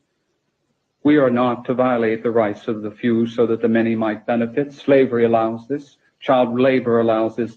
All unjust social institutions allow this, but not the philosophy of animal rights, whose highest principle is that of justice. The philosophy of animal rights stands for peace and against violence. The fundamental demand of this philosophy is to treat humans and other animals with respect. This philosophy, therefore, is a philosophy of peace, but it is a philosophy that extends the demand for peace beyond the boundaries of our species. For there is an undeclared war being waged every day against countless millions of non-human animals. To stand truly for peace is to stand firmly against their ruthless exploitation. And what, aside from the common menu of media distortions, what will be said by the opponents of animal rights? Will the objection be that we are equating animals and humans in every respect, when in fact humans and animals differ greatly? But clearly we are not saying that humans and other animals are the same in every way, that dogs and cats can do calculus, or that pigs and cows enjoy poetry. What we are saying is that, like humans, many other animals have an experiential welfare of their own. In this sense, we and they are the same. In this sense, therefore, despite our many differences, we and they are equal. Will the objection be that we are saying that every human and every animal has the same rights, that chickens should have the right to vote, and pigs the right to ballet lessons? But of course, we are not saying this. All we are saying is that these animals and humans share one basic moral right, the right to be treated with respect. So to highlight and showcase Tom Reagan's work in this video, I've chosen a famous clip from a show in Ireland called The Late Late Show. And it's a kind of two-parter in a way. And what I really want to do is kind of tune you into the kind of language that Reagan is using here. For example, he gets asked a question that a lot of animal advocates get asked, which is, you know, are you saying that other animals have got exactly the same rights as human beings? And he's saying, no, that's not the case, and no animal rights theory says that. And he says, and you can hear this in a second, he said, we don't think that they should have the right to vote or the right to divorce. And he talks about those sorts of rights. But then his language changes. And then he moves from legal rights to moral rights. And he says that what we do think is that we should recognize their right to be treated with respect.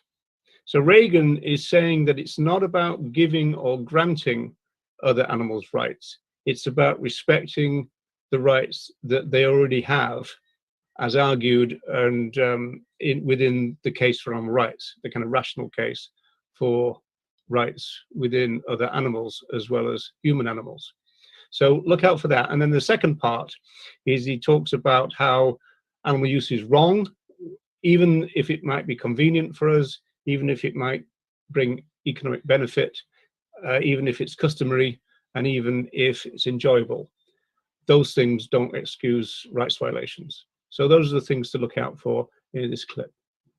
Do you believe, though, that the reason you shouldn't eat animals is because the animals have the same rights as we have? I don't think they have all the same rights, and no animal rights person thinks that, Pat. I think that we don't think they should have the right to vote, and we don't think they should have the right to divorce, and we don't think they should have those sorts of rights. What we do think is really very simple. We think that they should have we should recognize the right to be treated with respect in their case that we recognize in your case. And what that means in particular is this. If everybody in the audience would benefit by exploiting you, I would stand up and defend you and say this is not a justified treatment of you just because others are going to benefit. That's what the right to be treated with respect involves. So similarly, what an animal rights person thinks is that other animals should not be treated in the way we treat them just because we're going to benefit from doing it, because we find it convenient, because we find it economically advantageous, because we find it customary, because we find it enjoyable. Those are not sufficiently good reasons to violate somebody's rights. So, as Jeremy said, it was actually really hard to choose one clip. I've chosen a clip from the famous speech, The Sword of Justice. And actually, although we're only showing a really short segment of this speech, people really need to go and watch the whole thing to appreciate it in its full glory. I chose this speech because there's a personal connection for me. He made this speech in 1988, declaring war on vivisection. And that's the year I came across my first animal rights stall in Sheffield, Uncaged Campaigns, and started to get involved in campaigns against vivisection. So anti-vivisection was my introduction to animal rights in that very year. But I love this speech for Tom's passion and energy. And despite the fact that he's declaring war on such a vile and evil industry, he does it with great intellect, humor, and positivity. And there's a line from the speech that says, "It's not bigger cages we want, it's empty cages." And for me, this brilliantly encapsulates the essence of animal rights, because it's an end to all use of other animals we are advocating for. So it's not about finding less cruel or painful ways of performing those experiments. It's about abolishing them altogether. And how beneficial those experiments may or may not be to humans is irrelevant. So Tom gives such credence to the movement in this speech. He takes the objections and accusations that are often launched at animal rights advocates, such as being an extremist, or being emotional, being ignorant, being misanthropic, being a terrorist, and he blows them out of the water with such eloquence and humor. And he seamlessly highlights the lies and the failings of the industry whilst touching on issues of age, class, and race, which beautifully demonstrates his stance that animal rights is not separate to human rights. And he even reaches out a white flag to those in the industry to lay down their weapons of torture, to join the army for other animals. And this shows real compassion and is an example we can all follow in the movement. And as he says in the speech, hate the sin, not the sinner. And I love how he pays homage to the Animal Liberation Front in this speech as well. And I feel this speech is just still so relevant today. Tens of millions of our fellow animals are being used in laboratories across the world, undergoing experiments that are unimaginably abhorrent, and they're hidden from the world. And I feel currently a little neglected by our movement. And I'd love to see a resurgence of activism and campaigns against vivisection. It's such a rousing and positive speech. I implore everyone to go and watch it in its entirety. And just a couple of words on Tom Regan and how he's affected me. Instinctively, I feel from being a young kid, I felt it wasn't right to use other animals, that they weren't here for us to use. And Regan's work has given me the language to be able to understand and express that in a more comprehensive way and extend that into my own advocacy. And I look to the man himself for inspiration.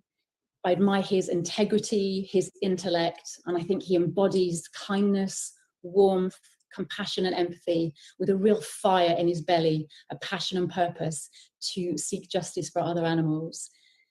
And I feel really aligned with that.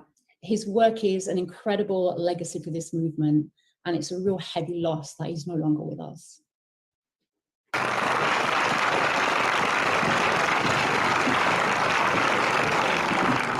We're gathered here today to declare war on vivisection.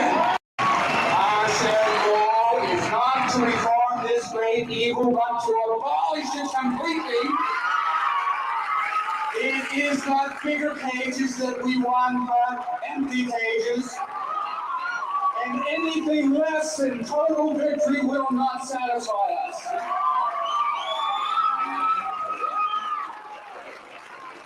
The position we hold, the abolitionist position, often is said to be extreme.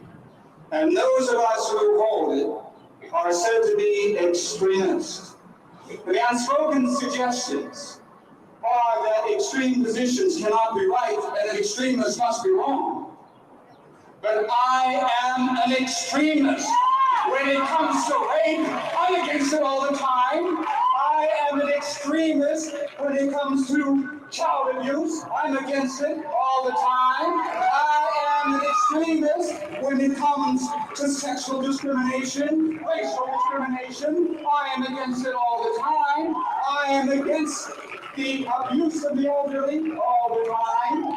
The plain fact is, moral truth often is extreme and must be, for when the injustice is absolute, then one must oppose it absolutely, and the injustice of vivisection is absolute, which is why we are gathered here today to declare war on vivisection.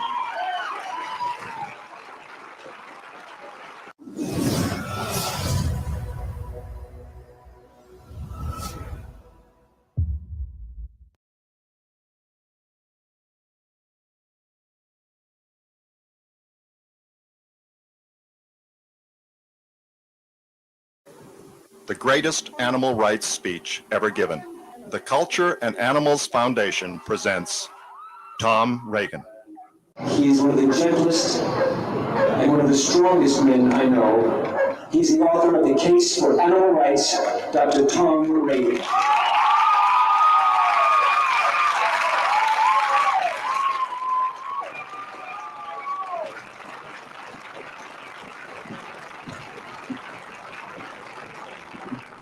We're gathered here today to declare war on vivisection, to abolish it completely. It is not bigger pages that we want, but empty pages. And anything less than total victory will not satisfy us.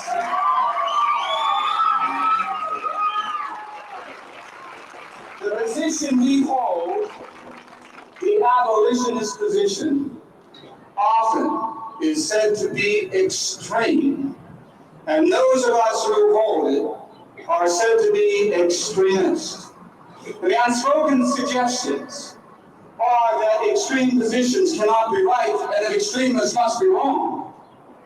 But I am an extremist. When it comes to rape, I'm against it all the time. I am an extremist when it comes to child abuse. I'm against it all the time. I am an extremist when it comes to sexual discrimination, racial discrimination. I am against it all the time. I am against the abuse of the elderly all the time.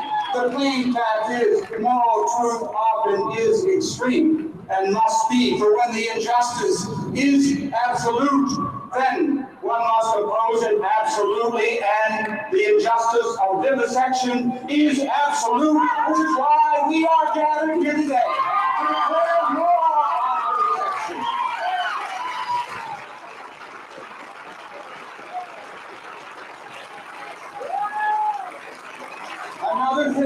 Another thing we are said to be, those of us who are abolitionists, is emotional. I mean, shame. We actually have feelings. Like, don't dare love someone. Don't dare sympathize with somebody. Don't dare care about another's hurt or loss. Don't dare feel anger or rage because others are the victims of injustice. I mean, grow up. Move over, Mr. Spock. All this, of course, is utter nonsense. A life without feelings and emotions is the empty shell of human life. Not even life at all. Of course, we know this. Even the apologists for vivisection know this. I mean, I've seen some of them get mighty heated up. Red of face, swollen of tongue, epileptic of complexion, cardiac of heart, screaming of voice, thumping fist, wide of eye, on end of hair, and wet of pants, angry.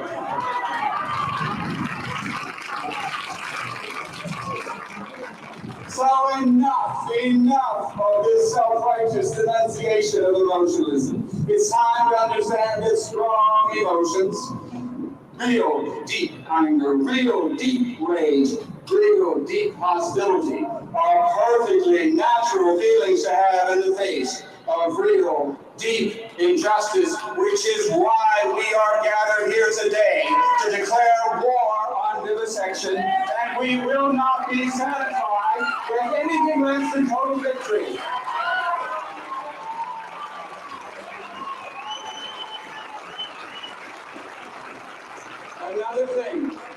Yet another thing we're said to be those of us who are abolitionists is ignorant. I mean, we don't know nothing. Ask us about DNA, we think you're referring to some national rifle lobby group. B12, that's a number what gets called in bingo, ain't it? In vivo research, that's something funny those Italians are doing to get their wine to taste as good as made in America. That is basic Stone Age ignorance here. I love this part. I love this part of our group portrait, the vivisection industry's picture of us, the picture they pay hundreds and hundreds and hundreds of thousands of dollars to put out in media. The reason I love it is because it's so demonstrably false. You have to wonder whether these people live on another planet. Don't they know about the Physicians Committee for Responsible Medicine? Don't these people know about the Medical Research Modernization Committee? Don't these people know about the veterinarians for animal rights, or nurses for animal rights, or psychologists for the ethical treatment of animals, or the 750 practicing physicians in the state of California who have denounced vivisection categorically? Don't these people know about the philosophers Peter Singer and Steve Soponsis and Bernie Rowland and Susan and Laurie Pinson and Sidney Youngin? Don't these people know about the theologians Andrew Lindsay and John Barker? Don't they know about the legal theorists David Faber, Christopher Stone, and Gary Francione? Don't the paid-for apologists of vivisection ever come out of their cushy offices to see what's going on in the real world? Don't they understand that all the people in all the groups I've mentioned, representing the best, the most gifted, the most informed minds of our generation, are speaking out against vivisection, which is why we're gathered here today to declare war on vivisection. We won't be satisfied with anything less than total victory.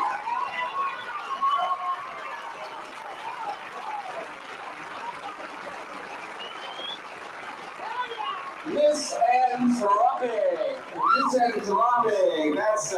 That's another thing we're said to be. That's a $100 word that means we don't like anybody. Not our mothers or fathers, not our husbands or wives, not our sons or daughters, not our friends or lovers, not even Mother Teresa or Bishop Tutu. What we love are Lassie and Beverly. Animals and only animals, which is why we want to solve research on animals, according to the medical industrial complex. According to them, nothing would please us more than to have more and more human beings suffer, more and more human beings die. What do you say, Marcus is on? Let's party at Forest Lawn. Who are these people? Who are these people who think they can get away with misrepresenting the truth? Don't these people know about Tom and Bessie Gittes? Nancy committed in her professional life to working and helping with the elderly. Tom, a medical doctor, helping people of all ages. Don't they know about Dr. Bob Greenberg, a pediatrician who works to keep young children healthy? Don't they know about David and Courtney Allman? David, a school principal, Courtney, a public school teacher. Don't they know about Shelley Shapiro, who works in the emergency room of a major hospital and who does volunteer work counseling rape victims? Don't they know about Marley Cornell, who has taken her own experience with her spina bifida daughter, Cody, and used this as a vehicle for helping other parents whose children are physically or mentally disadvantaged? These are the people. The Tom and Betsy Gittises, the David and Courtney Allmans, the Shelley Shapiros, and the Marley Cornell. These are the people who are the real heart and the soul of our animal rights movement. People who stand as a part of and not apart from the human rights movement. People who work to promote good, and eliminate evil wherever it raises its ugly head, which is why we are gathered here today, you and I, to declare war on vivisection. And we will not be satisfied until we've gotten every animal out of every cage in every laboratory.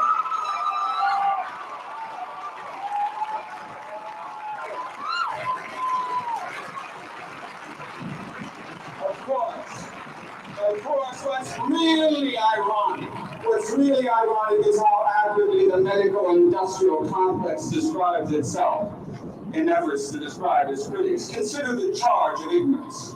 When we find out that 34% of postmortems reveal that the now deceased victim was misdiagnosed, 34% were being treated for diseases they did not have, 34% were not being treated for the diseases that killed them. When we find out that 60 to 80% of the 250,000 coronary bypass patients who undergo the surgery annually in the United States gain no increased lifespan when compared with patients who forego this medical surgery. When we find out that of the 900,000 cesarean deliveries performed in 1986, a full 24% of all infant births, at least 50%, were unnecessary. When we find out that of the 120,000 pacemakers implanted during that same year, more than 50% were not medically indicated. When we learn all this, and there is much, much more to learn, when we find this out, even the most trusting among us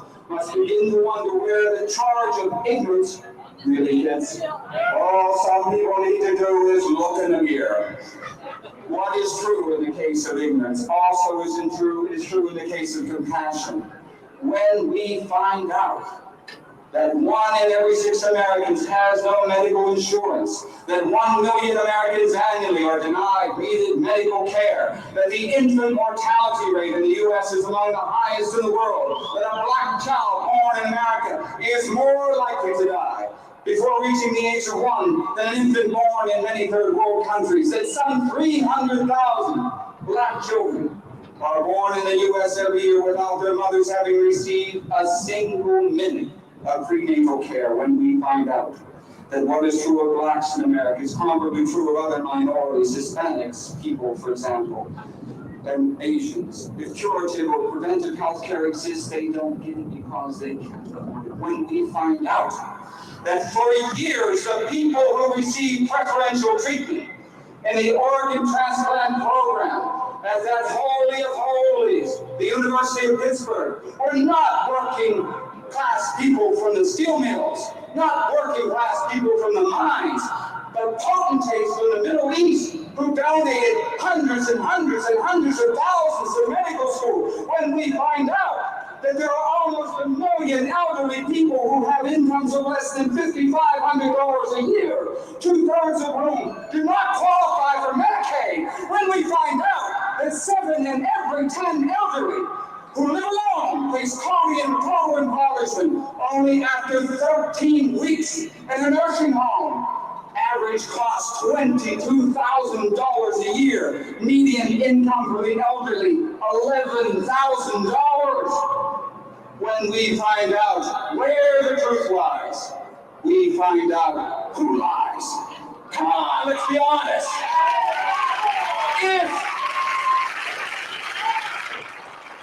If the medical industrial complex really was as compassionate as they want us to believe they are, it would be out front leading the crusade to make essential health care available to everyone. But they are not out front leading the parade. They are not even in the parade. The last thing the medical industrial complex wants is something other than a profit-driven industry. And just in case you think I exaggerate, just in case you think the medical industrial complex is the medical heads of healthcare's industry version of Mr. Goodwrench, consider that the United States is only one of 2 so-called democracies in the world that do not guarantee necessary health care to each and every citizen, regardless of age, regardless of income, regardless of race. Only one of 2. The other democracy, in case you haven't already guessed, is South Africa. The evil of apartheid is cut from the same defective moral cloth as vivisection. Both represent the pattern of special privilege over fairness, custom over justice, power over respect, greed over compassion. Which is why those of us gathered here today are united not only in our opposition to apartheid in South Africa, but also in our opposition to apartheid in medical science and medical research. Today we declare war on vivisection, and we will not be satisfied until every animal is out of every cage, in every lab.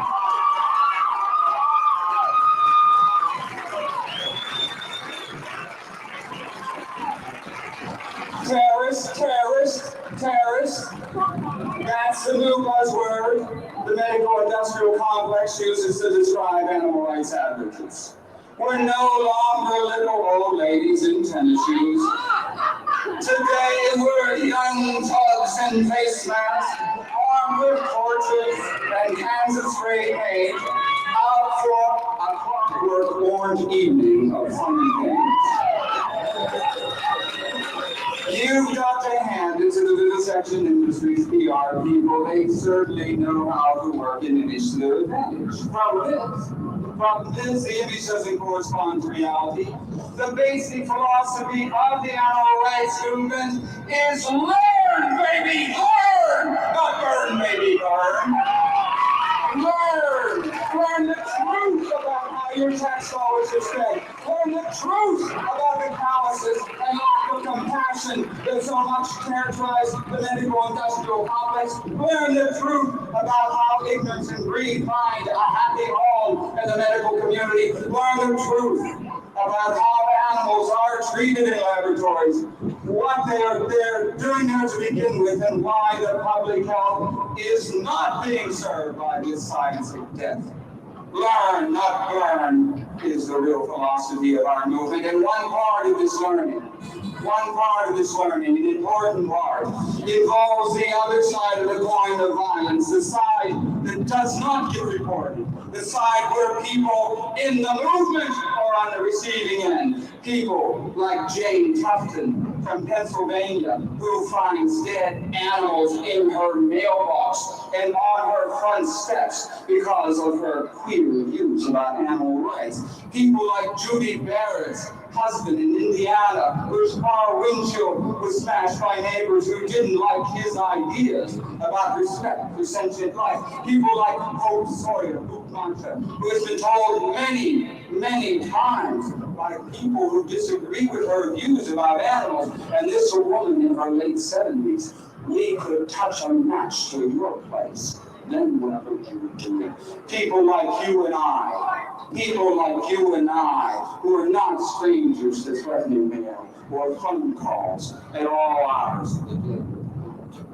Violence is more than a trash lab. The difference is our side of the story, the side where we are on the receiving end doesn't get told. It should, it would, and it will, because people, responsible people in the media are beginning to understand that something profoundly important is happening. There is a great awakening occurring. The animal rights movement has seized the initiative and is gaining momentum. Our time has come. We're declaring war on vivisection, and we will not stop until we have every animal out of every cage in every laboratory.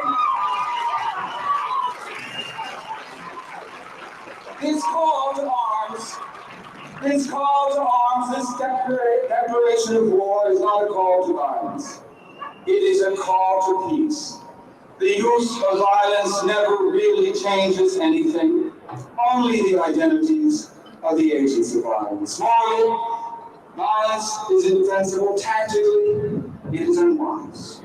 Trash a lab, and the story that gets told is some irresponsible vandals trashed a lab. The story that gets lost is what was going on in that lab in the first place. In other words, the story that gets told is the one that aids the vivisectors, not one that helps the animals. animals. No, the means we must use to wage our war are those shaped and proven by Gandhi and Martin Luther King, the weapons of nonviolence, but with a few differences. Precisely because those whose interests we represent, the tens of millions of animals in laboratories, precisely because they are unable to tell us what is being done to them, precisely because the government inspection mechanisms for assuring compliance with the law have been shown time and time again to be inadequate. It has been necessary for some in our movement to enter some labs illegally, there to document the waste and evil of vivisection done in the name of science.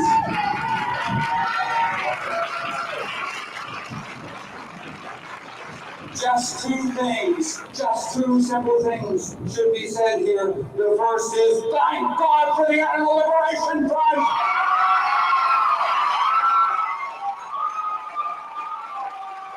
Thank God for Last Chance!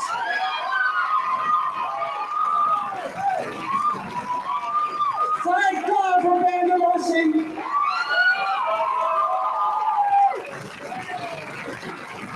If it had not been for your courage and your skill, those of us assembled here today would not know what we do. We owe you and we thank you. Secondly, illegally obtained exposés of laboratory atrocities will continue.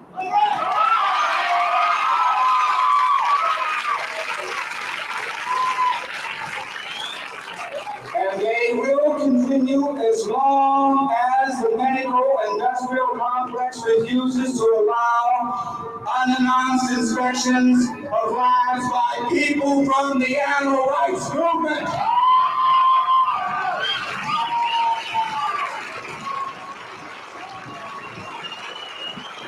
Until that day comes, I think it is true. And this is not a threat, this is a fact. Every lab and every research facility is in jeopardy of an unannounced inspection, and I don't mean one done by the government.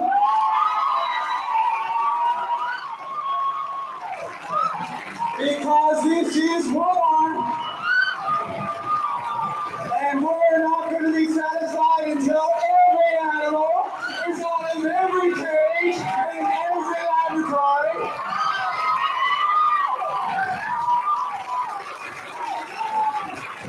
Some may say that we asked for too much when we asked for an open door policy concerning lab inspections. Certainly, it will take a great amount of pressure on the vivisection industry to get them to let some daylight in. But there are some glimmers of hope. Edward Allen, remember the name, Edwin Allen, is the judge who recently heard the case involving a break-in at the University of Oregon.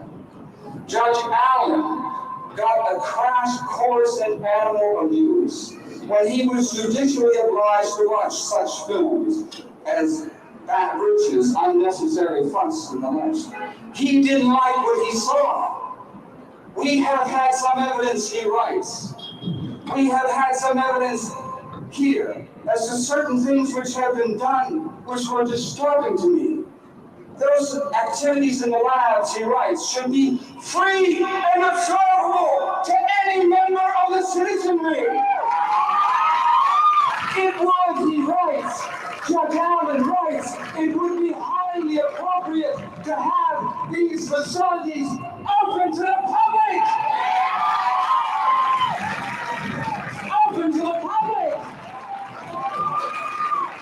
Right on, Judge Allen. That's what I say. Help us get our message out. Learn, baby, burn, burn, not burn, baby, burn. Know this, there is room in our army for more than the Judge Allens. Anyone and everyone can join and is welcome, including many otherwise good, decent people who currently are in bondage in a medical industrial complex. We welcome you into our ranks, if you will, but quit the evil of vivisection. In the familiar Christian image, we hate the sin, but love the sinner, or at least we try. To all you good, decent people currently in the vivisection industry, therefore we issue this healing call. Lay down your weapons. Lay down your scalpels and taws. Lay down your Pavlovian slings and restraint chairs. Lay down your stereotaxic devices and your roving guillotines. Lay down your wires that shock and blades that burn. Lay down your tanks that drown and chambers that divide. Lay down your sutures that blind and vices that crush. Lay down these weapons of evil and join with us, you scientists who are brave enough and good enough to stand for what is just and true. We welcome you into our ranks that have known the likes of Plutarch and Ovid, Horace and Pythagoras, Plato and Socrates, St. Francis and Leonardo da Vinci, the poets Shelley and Browning, Oscar Wilde and George Bernard Shaw, Colette, Harry Beecher Stowe, Leo Tolstoy, Gandhi, C.S. Lewis, Mark Twain. Join with us on this historic day. Stand in concert with thousands and thousands and thousands of others. We declare war on vivisection. We will not rest. We will not rest until every animal is out of every cage in every lab. We can do this. We shall do this. The day will come when all the cages will be empty, when all the animals will be liberated, when all decent, compassionate people can shout with joy, echoing Martin Luther King's famous words, "Free at last! Free at last! Free at last!" Thank you.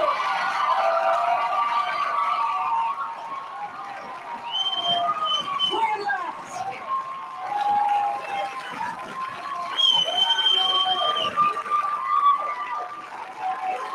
Dr. Tom Rogers in the front. Free at last! Free at last! Free at last! Thank you.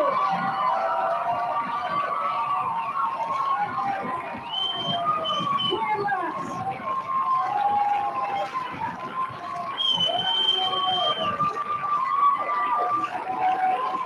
Dr. Tom Rogers in the front.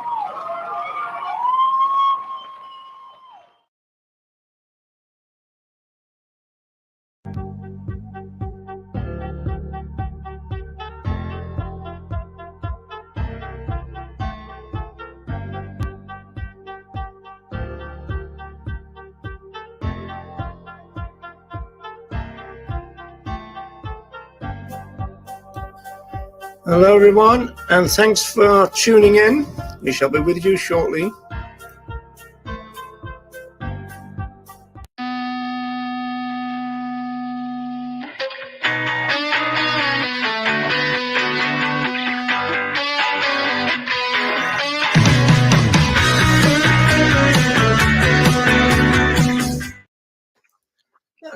That's guaranteed to get to number 1, I reckon, Ronnie. Eventually, I think it will be if you play it enough. It gets me doing that, you see. I know, yeah. Yeah.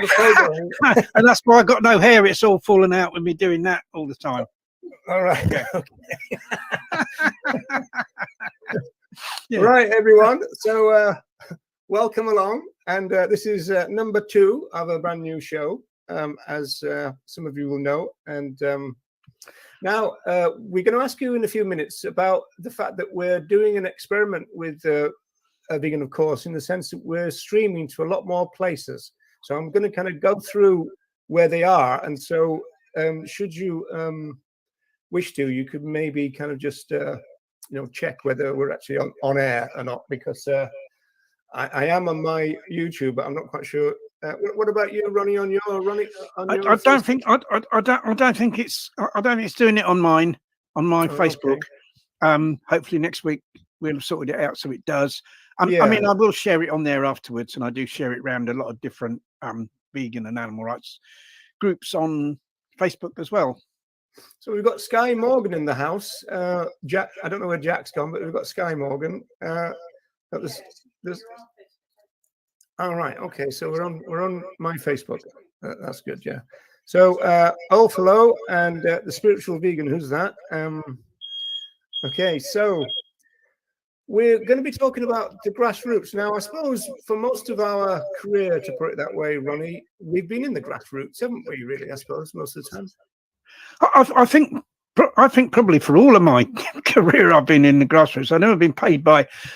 The only people that have paid me to do any kind of animal liberation activities are the government, to be quite honest, where I was receiving benefits and while receiving benefits, spent my time as an activist. So the government paid me to do activism, which quite rightly they should, seeing as they put so much money into. You're supposed to be echoing here.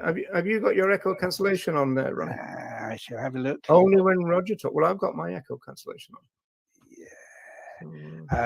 I'll just have a quick look. Yes, it's on. Okay. What I'll do is if I turn down your volume, that may work. Maybe I that could might maybe be do better. that. Yeah. How's that now?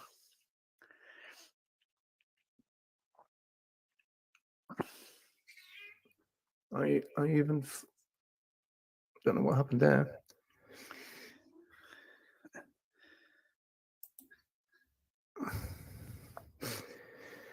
Yeah, anyway, we were saying that most of the time we've been in the grassroots. Now, in terms of where we're streaming to my YouTube. That's on. I think we're streaming to my Twitter.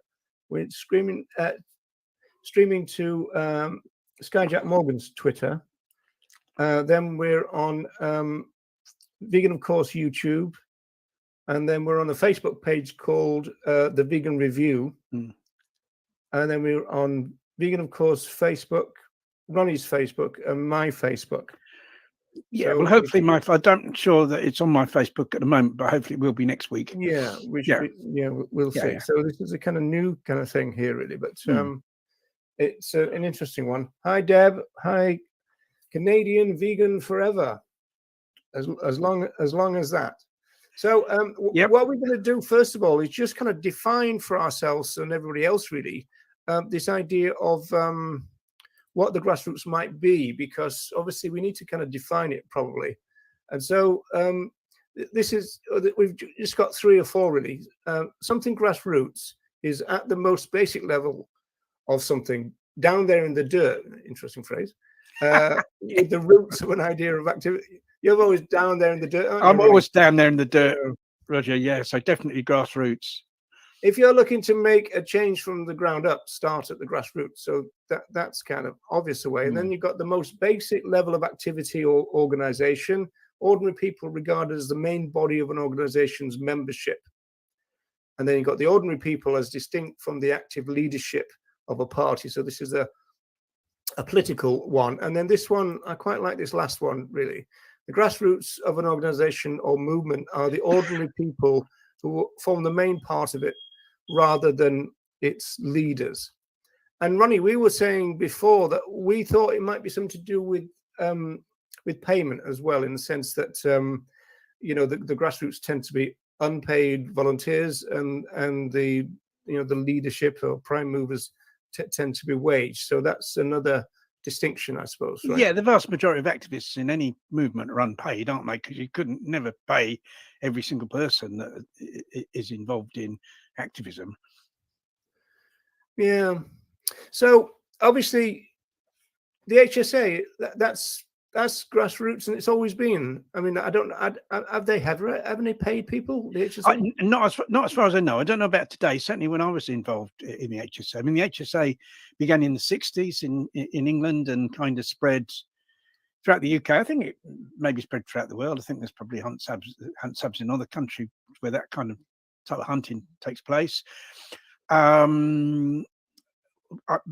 in the day, I mean, I was on the HSA committee at one stage in the 1970s, and we certainly weren't paid. The people on the committee weren't paid. We were all volunteers, and certainly the activists are volunteers. As far as I know, no one's paid in the hunt subs. Yeah, and so it's the same with me. In the 80s, I knew a couple of people who were on the HSA committee, and they weren't paid. I was on the BWV committee, and it was expenses only in terms of that. And I remember feeling very guilty about. I think at the time, it's 1982. I think I put in a thing for something like, I think it might be £13.50 or something, and I always felt really terribly guilty, you know. And one reason for that is that we were doing stalls in Liverpool, and this old age pensioner came up fairly regularly, but not every week, and she would always kind of give you a quid into the box, and I suppose that must have been quite a lot for her. And then she'd come back, you know, 2 or 3 weeks later and go, "Oh, is this still happening? Isn't it terrible?" kind of thing, and give you another one. And I was thinking, well, blimey, that's like 13 little old ladies with their pound coins, you know. So I was always very conscious of taking the money in that sense. Yeah. Go ahead, young man. Oh yeah. I mean, you know, I've always found that sometimes, kind of when doing street stores where we were raising money, which I used to do years ago, that often in the poorest areas you got the the more donations sometimes, where a lot of people would give, you know, a quid or something, and it would add up, and that was, you know, that would really be quite a lot of money to those people. Yeah, I think academic research backs that up as well. The fact that there seems to be data that you know, people donate more, at least in terms of percentage of their income. You get much more of it from people who are not that well off. Well, rich people are mean. That's why they're rich, isn't it? Because they keep all the money for themselves. You know, rich people are careful. yeah. That is a word, another word for it, I suppose. If you want to be polite to them. Indeed. Yeah. So we were thinking about, well, you know, in terms of our experience of the grassroots, then you know, it's in the past and now in the present. I mean, I'm very lucky really, because being based in Ireland, there isn't anything besides the grassroots here, and I think that might actually be a pretty unique situation, because I mean, there are some kind of ICABs, which are a kind of like Irish version of the League Against Cruel Sports, but I think there's like one person involved and it's not very active. And there is an anti-vivisection thing, which I think was kind of cast off from maybe the NAVs. And I think there might be one person, but again, hardly anybody does anything.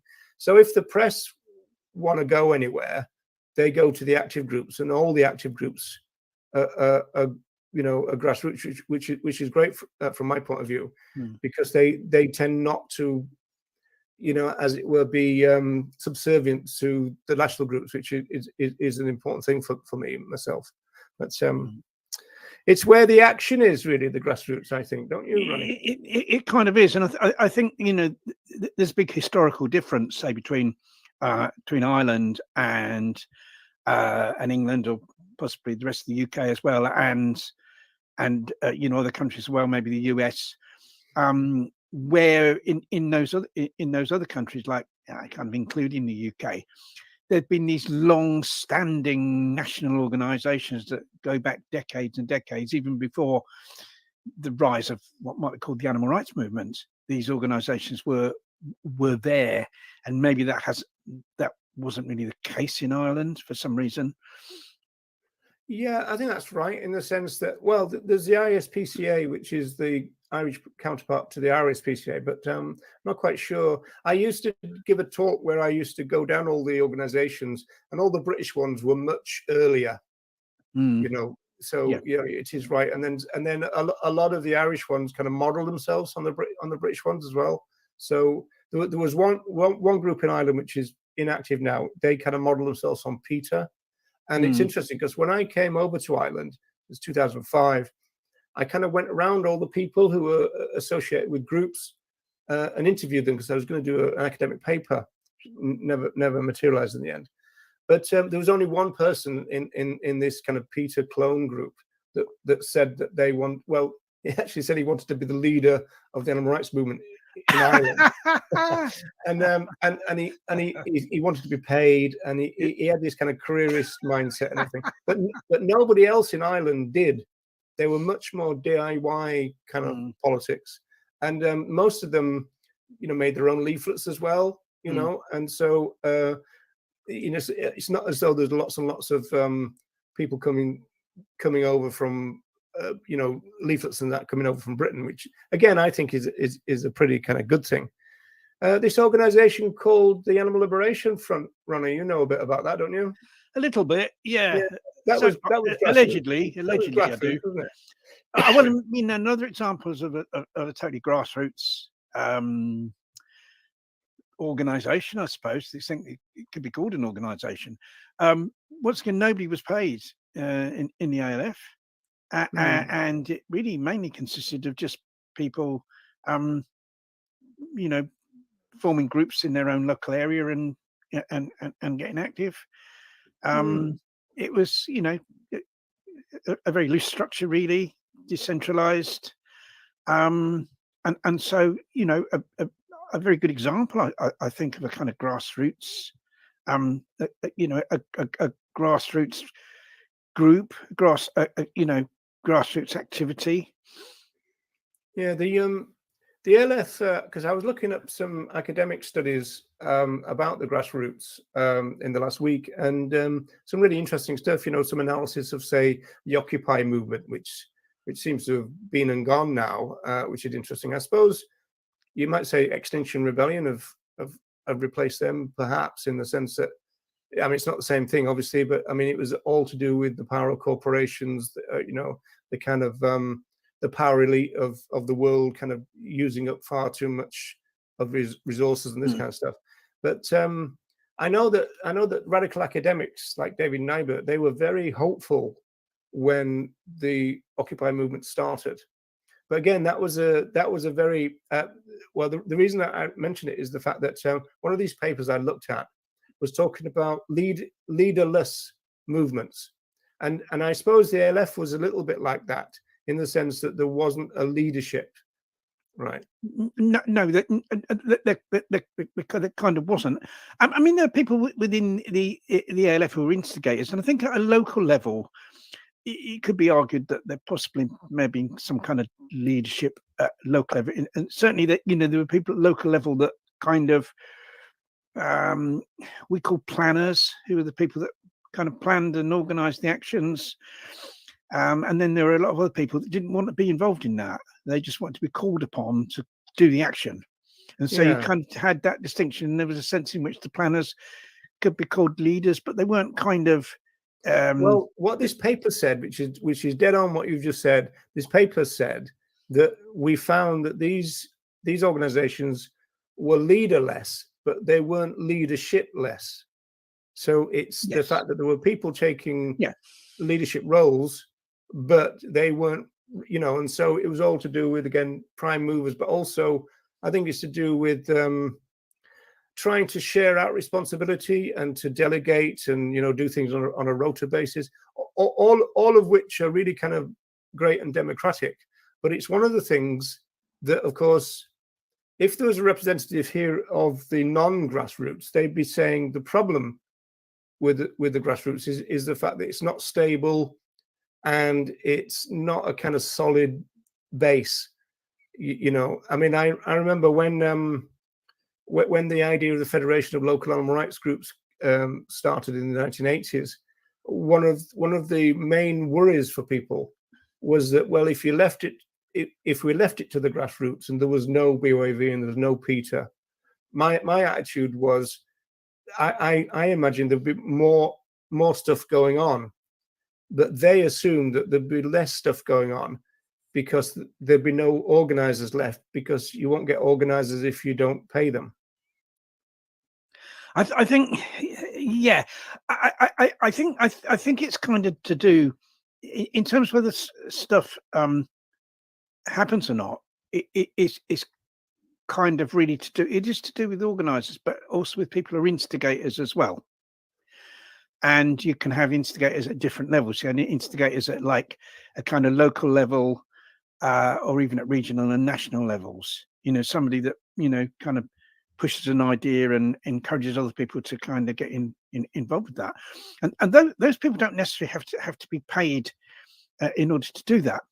But it's a question of time, really.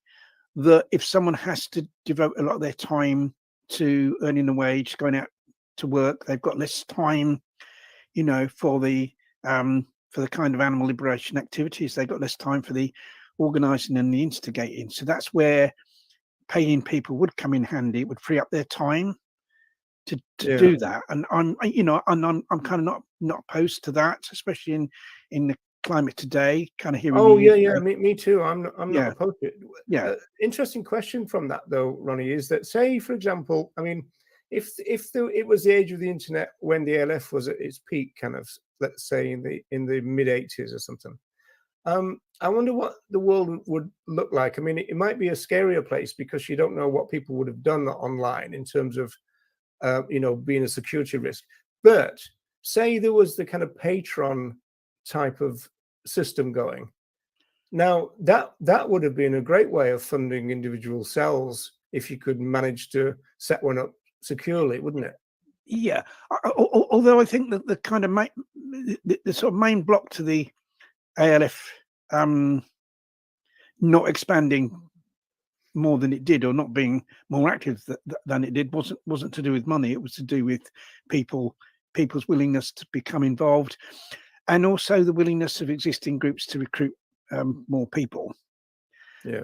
That, to me, that was that was what really limited activity more than money, because a lot of the stuff that the ALF did didn't really cost very much. It was really quite, like going somewhere and causing a bit of damage. It can be done, can be done very cheaply. The animal rescue was more expensive because it involved hiring vehicles often, and a lot more people, and looking after the animals afterwards, and that required that would have required more funding. Finding the homes. But it was beforehand the main problem. I felt the main limitation on activity wasn't really, I mean, more money would have helped, but that wasn't, lack of money wasn't the main limitation. No, well, I suppose you could say that's the case with, say, the VIP. I mean, it's useful to have something coming in, so I know that I can pay the insurance on the van and that kind of stuff. But it's not as though, and obviously, if somebody's in the group wanted to, well, what about this range of T-shirts and stuff? It's really nice to have that kind of secure thing where you could, if you like, give people their head when it came to their ideas. There's nothing more demoralizing and kind of, oh, this would be a good idea and this would be a good idea, and what if we had this? And then you go, oh yeah, but we can't afford it, or it'll take us a year to get it. So I understand that money isn't everything, but it is something, and it's important, isn't it? Yeah, I mean, I think if there was more money at the grassroots, more could be achieved. But the main problem isn't lack of money. The main problem is a lack of people prepared to be active. That's the overriding the perpetual problem. Yes, yeah, that's right. Problem. Yeah, and I mean, and for someone to kind of become an activist and do stuff doesn't necessarily cost a great deal of money. So it's how do we solve that problem of getting more people to be active? That's the number one.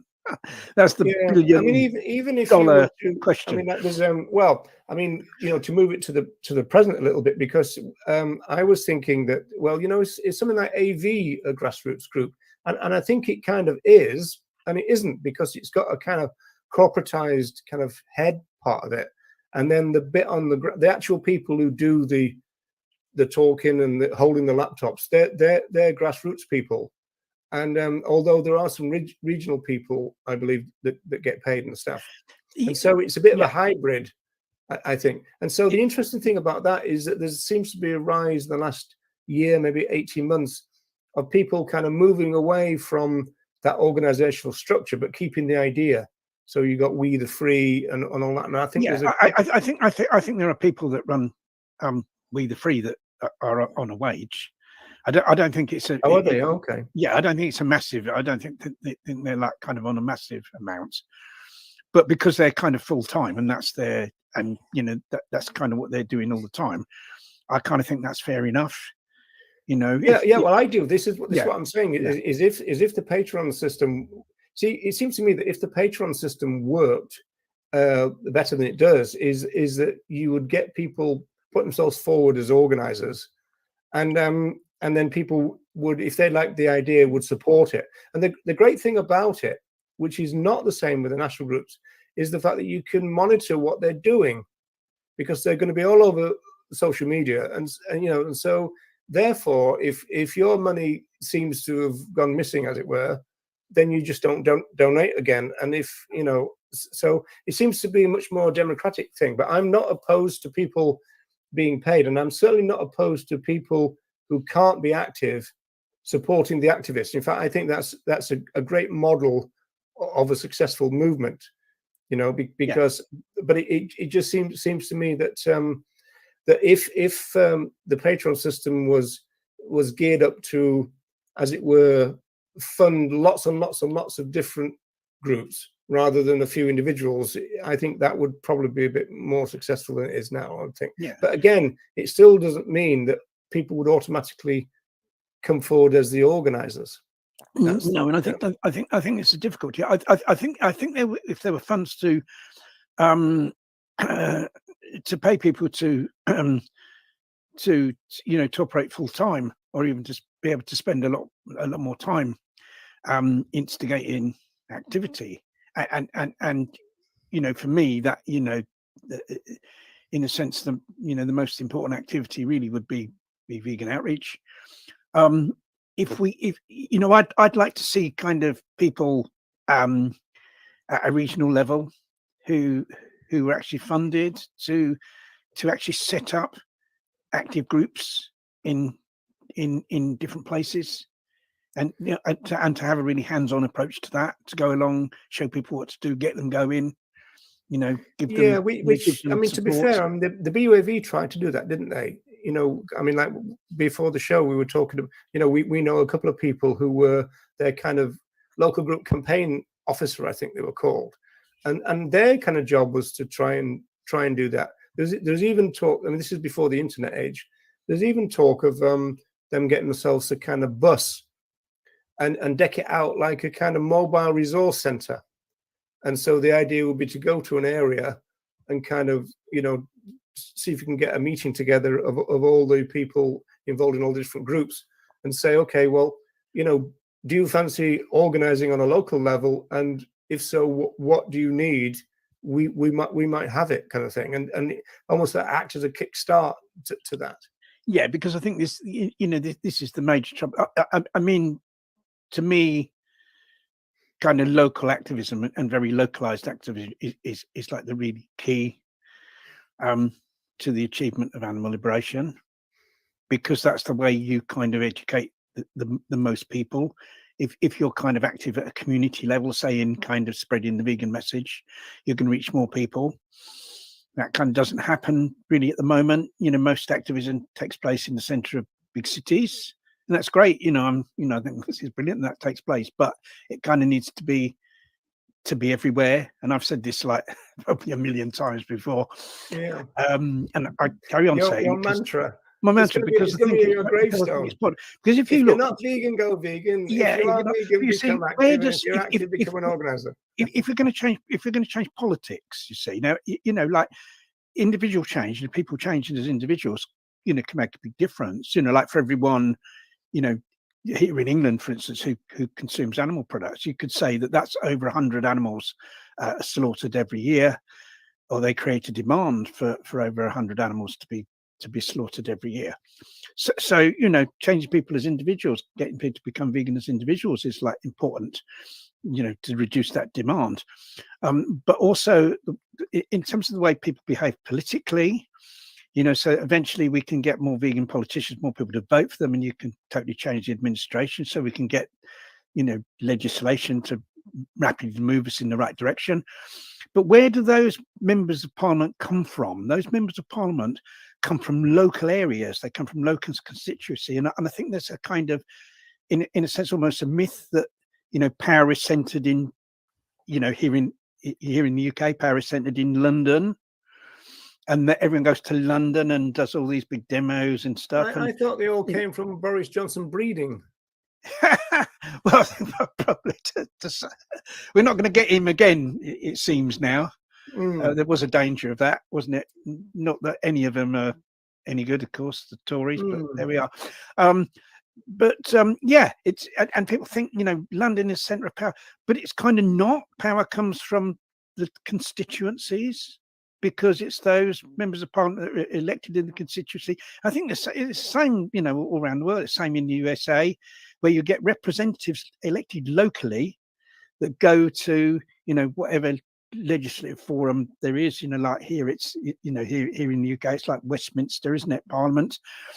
But you know, think that people would start on a council level, though, wouldn't they? Right? Well, you know, local authorities. Yes, it's really important to get the right people elected to local authorities. But the power of local authorities is kind of fairly limited, and the majority of the finances, certainly here in the UK, the majority of finances for the local authorities comes from the governments. And one of the problems we've got here is that the government has slashed funding to local authorities. So local authorities are like, they're kind of really limited in if they want to do something like good in terms of, you know, protecting the environment or something like that, and it costs money. They can't do it because the government has cut the funding, and so that's a kind of a problem for local authorities that arises because of the nature of the government.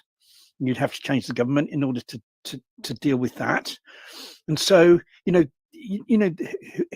who you elect as member of parliament and what that person's views are is like massively important, because you know, and they come from local areas. So local activism, this is why local activism is so vitally important. So you change the culture of a local area, you change the culture of a kind of constituency, so that that isn't only just reflected in changes people's lifestyles have an effect, but also changes. Yeah, how I mean, they the behave one politically. thing will follow the other, won't it, Ronnie? I mean, like, if you can bring about cultural change, and if we can do something about cultural speciesism, then all the laws and the legislators and the politicians, they will kind of flow through. It's almost as though we just don't have that infrastructure to even start that process at the moment. We don't deal with things. So talking about the grassroots and it being at a basic level, is we're not good in the movement at kind of dealing with things at a kind of grassroots level, which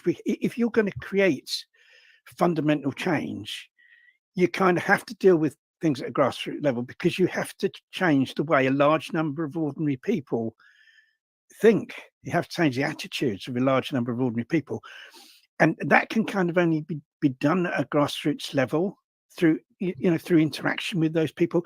And we tend to not, you know, we never go to the basics, you know, like the basic foundation of things. Like, you know, the movement seems to be always kind of hitting at a level above that and not dealing with the fundamental problem, which is like the attitudes of ordinary people. And that can only be done, that can only be changed through like grassroots activity. And yeah, I'm agreeing with you here, and it makes me think about the overall shape of and the structure of the movement. And I think it's a little bit odd, because the way that the movement has been set up, to the extent that it's been set up, I mean, it's obviously evolved and grown and all that and developed. It's not conducive for what exactly you're talking about, unfortunately, because you kind of need a lot of people. You kind of need a lot of people organizing all over the place, rather than being kind of sucked into the centers and to create kind of power centers. You know, you don't need that in our kind of movement. Yeah, so a lot of the stuff is aimed at like kind of let's do this activity that will pressurize the governments. You know, let's do this expose and give us a big load of money so we can do this expose, and then we'll pressurize the government and show them, you know, look at this terrible place, this terrible farm, and, you know, laws need to change and that. But you see, that's, to me, that's hitting too high, because, you know, if you've got a government that's got like kind of ideologically speciesist, an ideology opposed to, you know, giving animals rights, ideology opposed to even giving animals, you know, the smallest level of protection, you're kind of pretty much banging your head. Whatever you do, you're banging your head against a brick wall. You see, so you have to deal with the problem at a more fundamental level. You've got to change the very nature of the governments, and you only do that by changing ordinary people, so that we can get, you know, eventually get like a decent government voted in that kind of will be amenable to create these changes.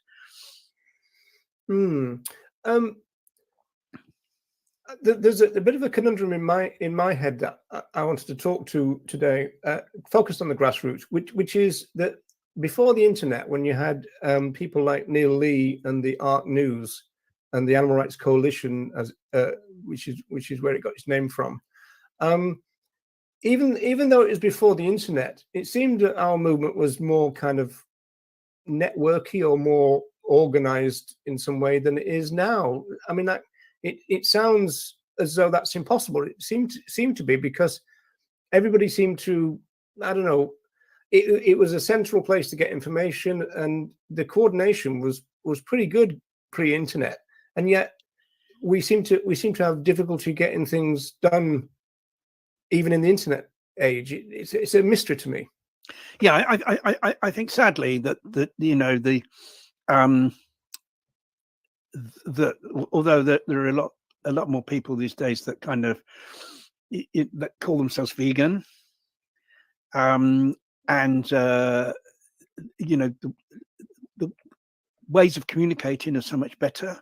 In those days, you kind of I remember if you know most activity was organized through kind of newsletters and stuff like that. Like Art News used to, you know, there was information in Art News about demonstrations and, you know, various events that people could attend, and that came out about once a month.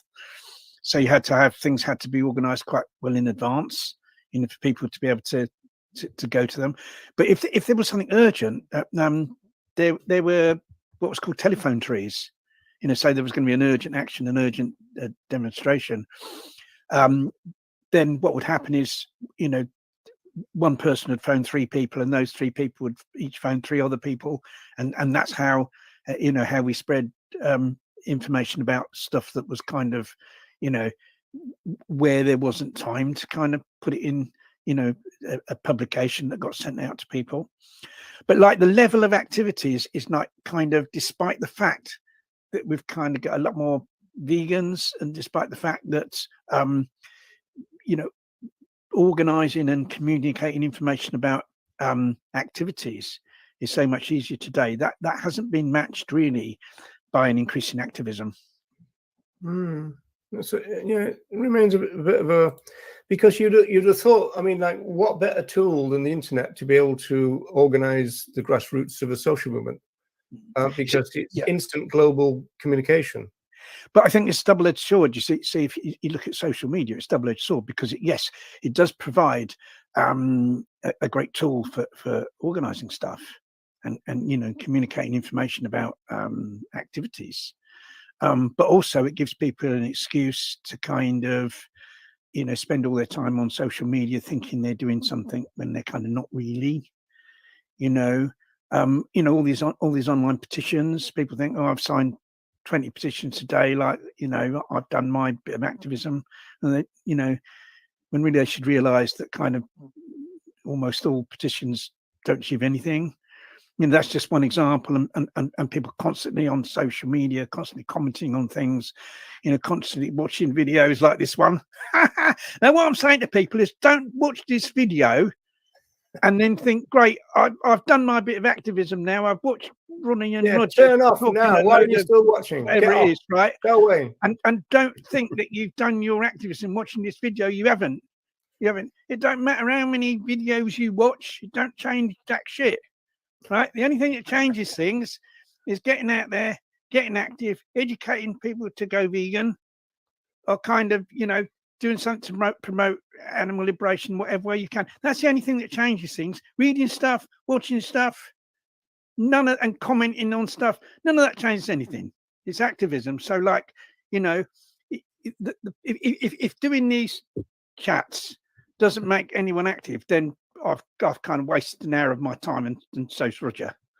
You know what I mean? You know, the fundamental idea. I'm going to change the name of this to Ronnie's Rants. I think the reason I'm on here, the reason I've come on, done this thing with Roger, is in order to encourage more activism, because we want animal liberation. We ain't going to get it kind of just sat like at a computer screen.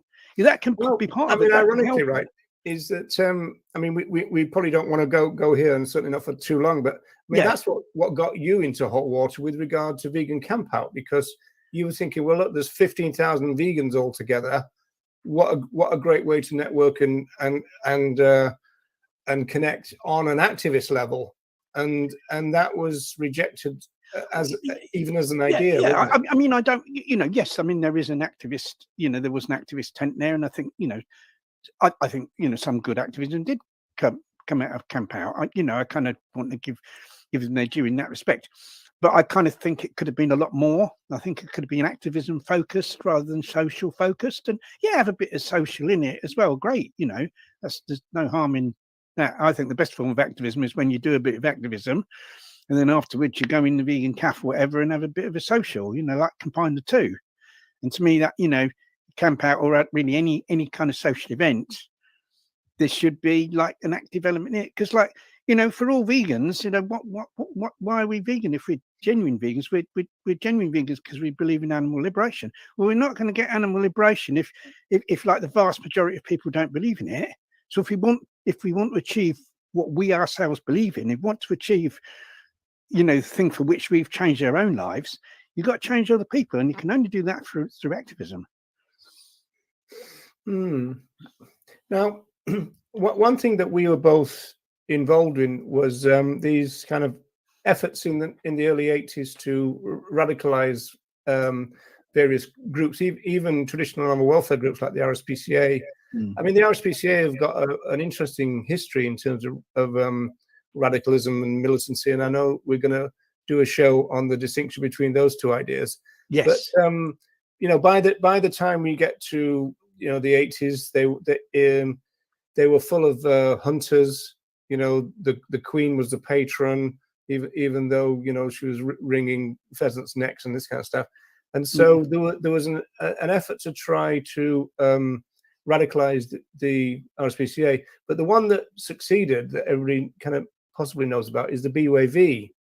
Yeah, and I suppose really that's one job of the. It seems to me that the grassroots is one place that can keep the rest of the movement, if you like, on its moral toes, and act as a kind of corrective to kind of flabbiness and all that. And I mean, do you think there's any need to do another kind of BUAV type thing, or was that just a one-off? I think it depends on what's the best use of our energy. I mean, going back to the RSPCA, basically what happened was the RSPCA, way back, kind of during the 1970s and before the 1970s, they weren't opposed to hunting, and there were hunters on their ruling council. The place was full of hunters. Yeah, full of hunters. And so all the hunt people say, well, hunting's not cruel. The RSPCA is not opposed to it. Therefore, it's all hunky-dory. And people campaigns against hunting were always coming up against this kind of, that came from the kind of hunters. So there was a group formed called the RSPCA Reform Group. And the idea of that was, we're going to change the policy of the RSPCA. We're going to make the RSPCA anti-hunting. And they kind of, and there was a guy called Brian Seeger, who he was a business guy, but I think he gave up his business and he devoted his life to organising something called the RSPCA Reform Group. And what the idea of the RSPCA Reform Group was to replace, pro-hunt council members with anti-hunt council members. So they recruited massively. The Reform Group, persuaded, a large section of the grassroots of the kind of animal liberation movement, anti-hunt movement, to join the RSPCA. Yeah, well, I was one of them. And they got all these loads of people to join. And in the end, they were successful in actually voting in candidates that were like anti-hunt. And the RSPCA changed its policy on hunting and became opposed to hunting. And I think also passed a resolution that nobody that was involved in hunting could be a member of the RSPCA. I think it even kind of went that far. But it kind of used to be crazy at the AGMs, because we used to go along to the RSPCA AGMs, and you could always tell the vegans, because we were the ones in the suit wearing the black plimsolls, you see. But there used to be right ruckus there. Police got called. There was fighting because there was all hunt people in there, and it was like, right, we're up in there. And there was the one that you particularly remember where kind of we even voted at the AGM to no longer have the Queen as the patron, because you remember that. Because I'm not sure I was Yeah. at that meeting, but you were, weren't you, Roger? You Yeah, remember? well, You Beryl recall it? Spence from the Spence family was kind of anti-hunting and also involved with the BOAV very strongly, and they kind of recruited me into the thing as this reformist kind of idea. And the first thing we did was vote out the Queen as being the patron. And this was in the morning session. It was down in London, and a big swanky hotel. I can't remember what it was, Dorchester or something. So, I used to And have the Savoy and all. and we came back after lunch to be told by the council that they'd reinstated the Queen in the break. So much for democracy within the RSPCA then. Yeah, well, funny enough, I mean, there was an incident today. It's in the news that the RSPCA have come out against greyhound racing, and so the person who's in charge of the greyhound racing board, the pro greyhound racing, yeah, used to be a member of the RSPCA council apparently, and he's going, oh well, this is typical now. Obviously, the RSPCA have been taken over by all these animal rights. I know, yeah, and you couldn't make it up. And and if they get the greyhounds, they'll move on to the horses. Well, hopefully, yeah, which is true, yeah. But it's really weird that even the slightest twinge of radicalism injected into the RSPCA, and all hell breaks loose. They don't like it. But going back to whether because what happened with the BOAV, there was an organisation called, a strange name for really quite a radical organisation. It was called Coordinating Animal Welfare. Yeah, that's right. Yeah. And they were the group, and there used to be these meetings, core meetings, called them in London, and be 100, 200 people go along to these meetings, and I think the main objective, I think, of coordinating animal welfare, certainly at one time, was to radicalise the BOAV, and to kind of turn it into a more dynamic, progressive. So all the people that ended up kind of being the officers of the new radicalized BOAV were in the core. Yes, they were, and I think almost all of them were vegan. A lot of vegans involved, and that succeeded. That they once again through the votes of the membership, by getting people to join the RSPCA, cast their vote. They called the kind of old guard, the kind of more sticking. Yeah, young Turks versus old guard, and they're like the so-called young Turks. Yeah. But in a sense, it kind of a bit like Animal Farm, because now they're back to being like non-radical again. I mean, they're not called.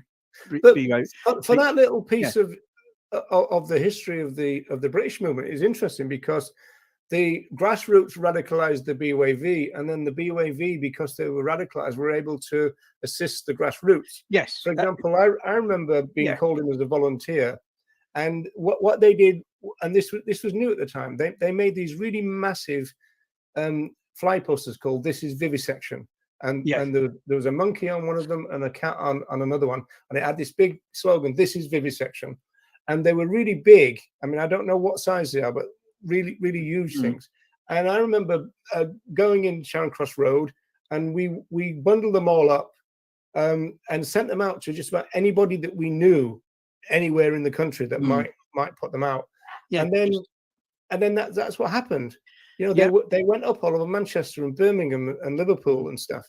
Yeah, because they had the funds, and suddenly this huge amount of funding was available to the grassroots, because the BOAV had money. Well, we're back to my point again. yeah. You see, and there was a honeymoon period during which that kind of, and also, I mean, the BOAV allowed me to use, when they were at Charing Cross Road, their offices, they allowed me to use a desk in their office and a telephone for the ALF press office. An entire desk, was it? An entire desk. And then I had an entire little office. When they moved to Crane Grove, Islington, to a bigger premises. Yeah. And they devoted kind of, they gave office space to me for the ALF press office, and a number of other grassroots groups. Remember, there's a group called the Fur Action Group, Sea Shepherd as well, like the kind of local Sea Shepherd had were given office space. I didn't know Sea Shepherd was in there. I knew about the Fur Action Group. They kind of were artists group called Artists for Animals, and so they kind of allowed these groups to kind of have office space, and I had a little office for for the press office, and that's how radical they became. I mean, they used a lot of ALF material, a lot of kind of photographs that had been taken on ALF raids. More animal rescue. They were always a little bit wary of the damage side of things, but a lot of the animal rescue images. Well, they are popular, aren't they, Ronnie? Yeah, they used those, and they were kind of very supportive. But then it kind of went the other way, and they started kind of. Well, I was going to ask you though, Ronnie. I mean, like, we kind of know where the impulse was to radicalize it, but how did it just fizzle out? Well, I think it kind of that they, there was dislike of, although they kind of supported the kind of animal rescue element, I think of the ALF, for instance, they kind of weren't too sure on the damage side of it. And of course, for me, the damage aspect kind of was the most important. That's what hit the vivisection industry and the fur industry and all these these people the hardest, to be honest. But they were never really happy about that. No. And I think there was a kind of attempt to kind of even further radicalize the BWAV, to get the BWAV in a sense even kind of more supportive of the ALF, and that was resisted. There were people within the BWAV that resisted that, and that's kind of when it all unraveled. The press office got ejected. We got thrown out of the BWAV. So it was your fault then, Ronnie, was it? Well, they said we were planning a coup. We were going to try and stand people for their executive, who were even more pro ALF, and they were resistant to that, and they sussed out that we were planning this and threw us out. The thing is, I suppose you could see both sides of this, can't you? Because I do understand the situation, and the way I see it is that they were very supportive of the rescue, as you said. Yeah. I mean, they were pretty supportive of things like Operation Valentine, where there was damage. So so long as there was rescue involved, if it was just kind of damage on its own. The problem then was that with the ALF, the homes were starting to dry up, and so the damage was increasing while the rescues. But what I'm trying to get at, Ronnie, is that from a kind of respectable organization's point of view, defending the damage in those days would have been a lot harder than the nice pictures of somebody coming out with a beagle, right? Yeah, I think it was also that sometimes they would condemn stuff that stuff that happened when kind of we felt that wasn't the kind of right approach to that, and that was a kind of bone of contention. Can you say bone of contention? Is that? Depends whose bone it is. Hang on a minute. Can we say bone of contention? Don't get it. A bit like that. A carrot of contention, should we say? That was a carrot of contention. Yeah. Was that? So there was all that kind of involved, and I think the kind of and kind of then they sort of went back to almost what they were before. It's not called the BWAV now; it's called Cruelty Free International. Well, the first thing they did was the strap line of the radicalized BWAV was against all animal experiments, and then they changed that to against animal experiments because they wanted to cut out the all bit, didn't they? So that's wasn't a good sign, but that's kind of the story of. You think this from Deb is true as well? They conflated damage with violence, which is always a difficult argument that people have, isn't it? That that if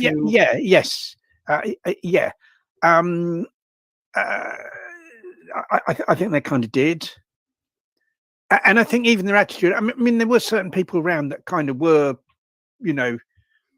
kind of, I suppose, unashamedly pro-violent. You had pro-violence. You had groups like the Animal Rights Militia, didn't you?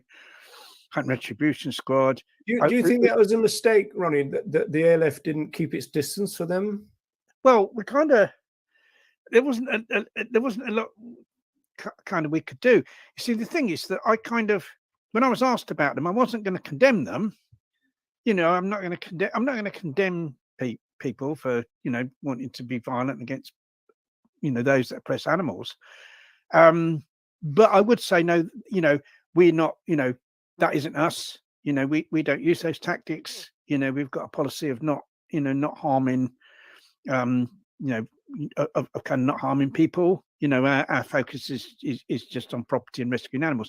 And I did make that clear. But I wasn't. Yeah, well, it's the press though. They're very good at that because they demand for you. Are you going to condemn this? No, I just say no. I'm not. But then what you do is what you do is kind of deflect it, and I say no. I'm not going to condemn them.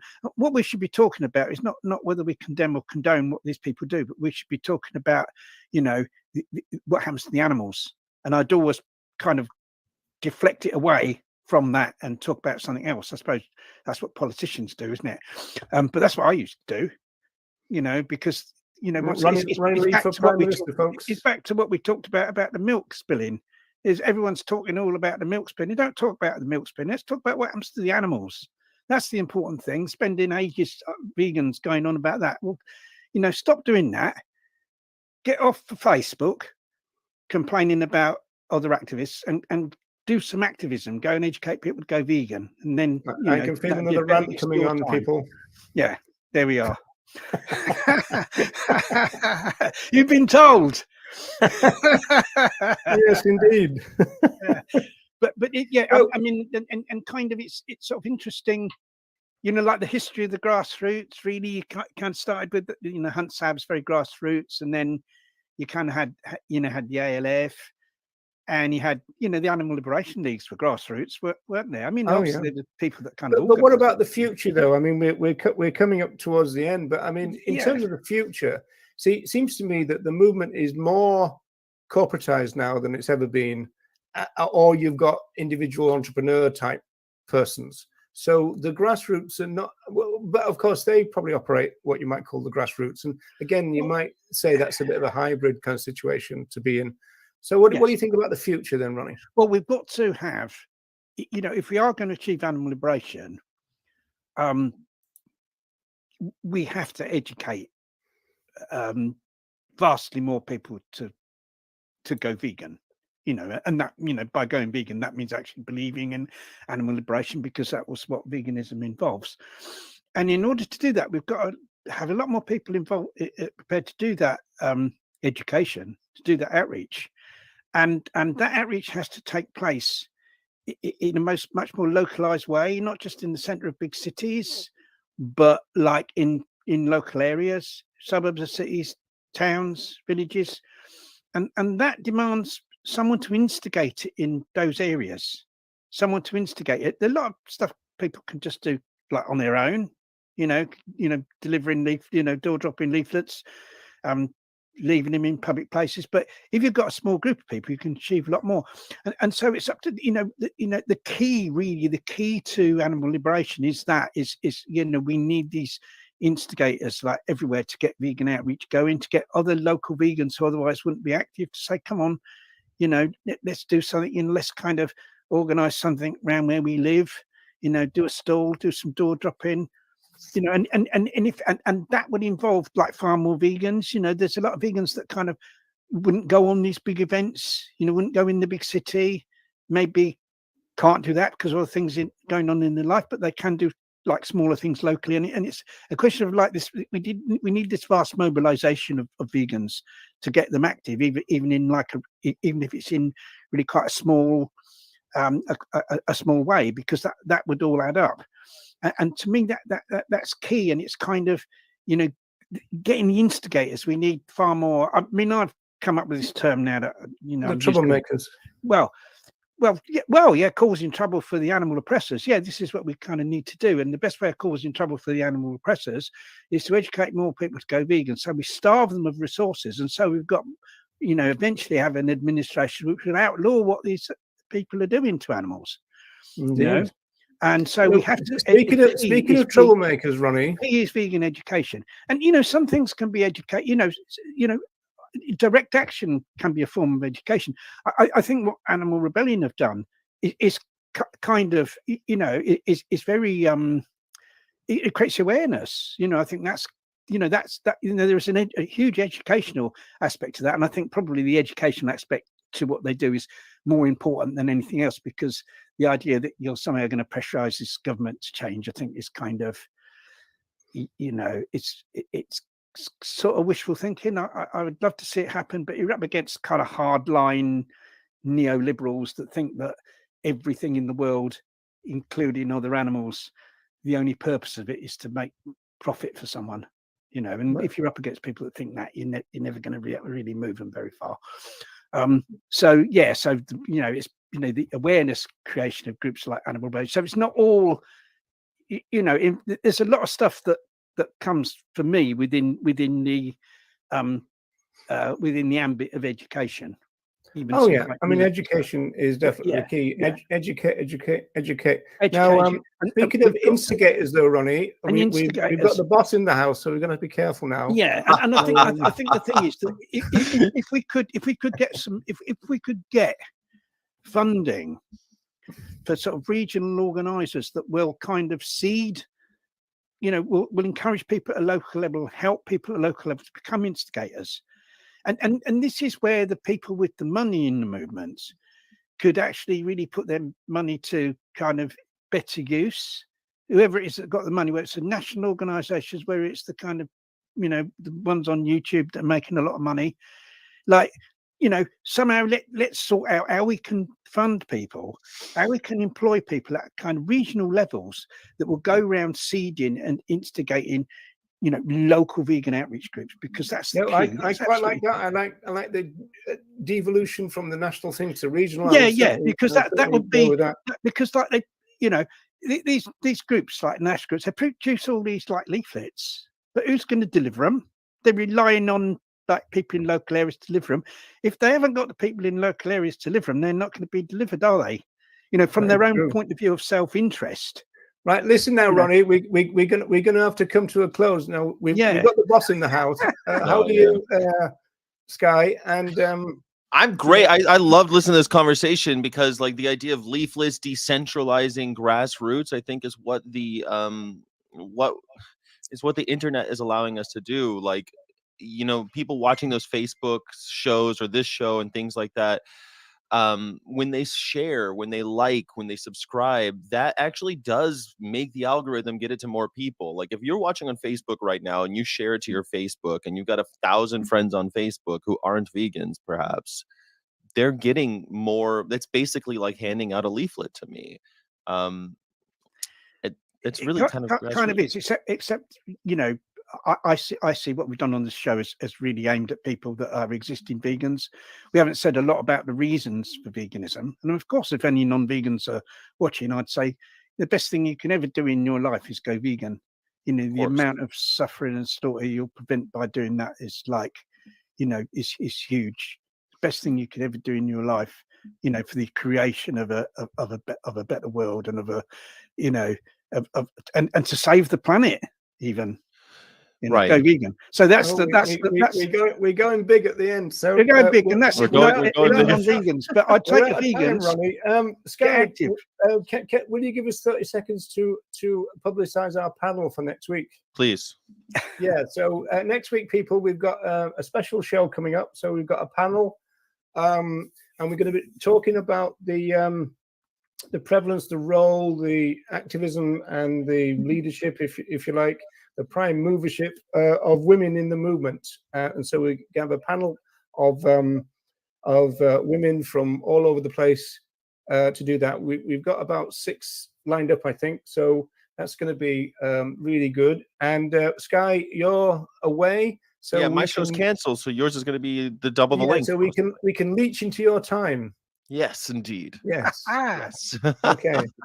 Take all the time in the world. And thank you for mentioning Patreon today, Roger. I think that was a nice little, you know, if you're out there and you're looking for places to support, Patreon is a great way to do it.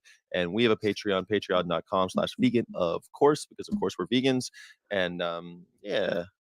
Have you got a good show coming up? Have you, Jack? I think we have a great show to go. Today we have Nelsie. It's Monday. We have nutritionist Nelsie. She's going to talk about some things that to educate us a little bit on that front. Mondays, I like to start the day. I like to start Monday off thinking I'm going to be healthy all week, and then we're gonna and then just get worse and worse. And then by Tuesday you have different thoughts, do you? Yes, exactly. And then right. Yes, and then I mean, but I'm trying to be healthy up because I'm going to Vegas this weekend, so I'm trying to be a little bit healthier. And then Drake it's Drake's birthday today.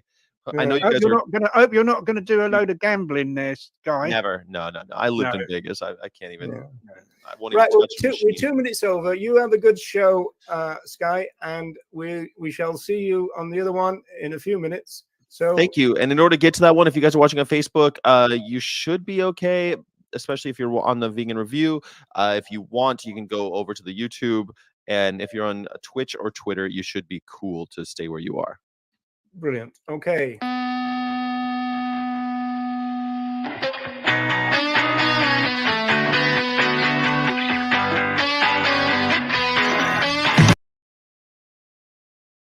It was in June 1994 that fast food restaurant chain McDonald's began a libel case against a postman and a gardener from London.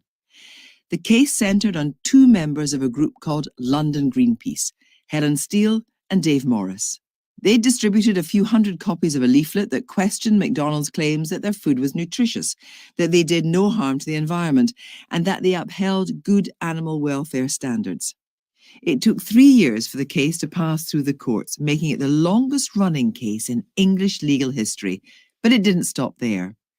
The so-called McLiable II were advised by a young lawyer, Keir Starmer, and after a second trial in the Court of Appeal, their fight eventually went to the European Court of Human Rights. There's nothing in the world that can compare with a hamburger, juicy and rare. American-style fast food had been around in Britain since the 1950s, when many high street sites, once occupied by Lions coffee houses, were transformed into wimpy bars.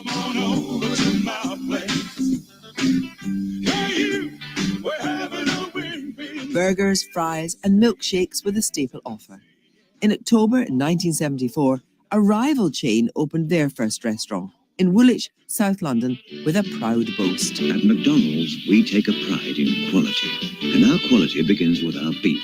No fillers, cereals, additives, or preservatives, just 100% pure beef. Branches of McDonald's opened at a dramatic rate throughout the 1980s, and as the TV ads made clear, it was young people and families that they were appealing to.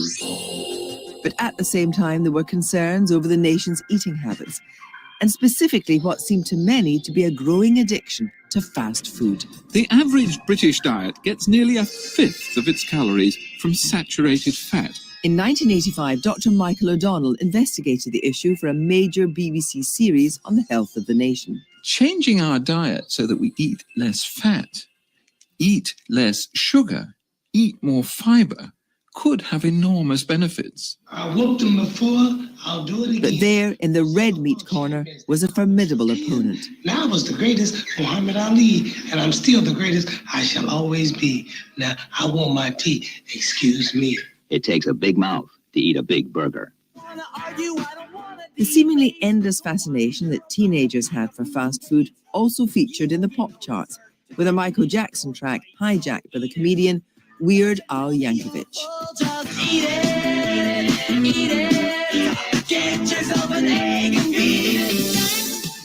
In 1987, the debate about fast food continued to rage, and the BBC's Robert Kilroy-Silk asked his daytime audience what they thought. Fast food is fun, but it's a revolution which many believe could spell disaster for our bodies, our families, and the way that we live. I don't feed my little boy on beef burgers or fish fingers or any processed food, and you said that it's real food. It's so processed that it isn't, you can't call it real food. Vivian Nichols from Wimpy defended the fast food giants. The average Briton only eats 5 burgers a year. Do you eat it, Vivian? Pretty well every day, yes. What do you eat every day? Well, I have burgers or fish or chicken, or we have a bean burger now, vegetable products. I try probably everything every week. Joining me to recall the events of that time are then junior barrister Timothy Atkinson, one of the lawyers hired to represent McDonald's in court, filmmaker Franny Armstrong, who spent a decade with the making of a fly-in-the-wall documentary about the case, and the McLiable II, Helen Steele and Dave Morris. Dave, first of all, in the late 1980s, you were both members of the environmental group London Greenpeace, completely unrelated to Greenpeace. What were your big concerns then? Our concerns were the whole way that society was being run globally for the benefits of corporations and governments, but was having a major damaging effect on the environment, but also on people's everyday lives. And I was in the group when the anti-McDonald's leaflet, if you like, was written, although I wasn't involved in writing it myself. And really that encapsulated the whole range of views and concerns which the group had. And you were also in that group, Helen? Yeah, no, I thought it was a great group campaigning to improve the world, to, make a more just society and try and make a more sustainable planet.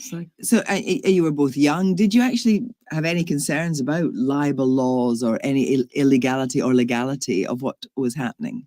Had absolutely no idea whatsoever that a campaigning group such as ours, grassroots group, could be sued for libel. It was a big shock. The leaflet that we were sued over was actually almost out of print at the time we were sued, and there was a shorter version, which was the one that was generally distributed. And it really struck a chord with the public because it covered a range of issues that people could relate to about, healthy diet or low wages or, the environmental impact, animal welfare, all those things. And so when it was handed out, it always got a really great reception. Yeah, when we were sued for libel, we discovered that McDonald's had been threatening libel cases and libel action against dozens of media organisations, campaign groups, even theatre groups. So that strengthened our resolve that we had to fight the case. Otherwise, there would be this kind of a blanket of censorship in which people were frightened to speak out about McDonald's and their practices. Franny Armstrong. So this is a little 3-page fold-over black and white leaflet, What's Wrong with McDonald's. When did you ever see this? Did you ever see this? Were you ever aware of the campaign? Funnily enough, the very first film I made before I made McLibel was just a little video that I made about veganism. And the first time I ever saw the leaflet was when I was going into McDonald's, which obviously I would never do, to buy a burger to use as a prop for a vegan video I was making. And there were protesters standing outside and they handed me one of them. And I was trying to say, no, I'm making a video about veganism. Don't give me that. I'm on your side. So that was my first ever sighting of the leaflet. When I first heard about the trial, I was a drummer in a pop group. And then I just heard about this story of, the postman and the gardener daring to take on McDonald's. And I just thought that is the best story I've ever heard. Plus, it brought together all these issues that I already really cared about. Tim, when were you first contacted by McDonald's? Well, not you personally, because it was Chambers, to act on their behalf. I was first instructed about 3 years after the writ was issued. I was very junior. I'd only been at the bar for about 4 years or so.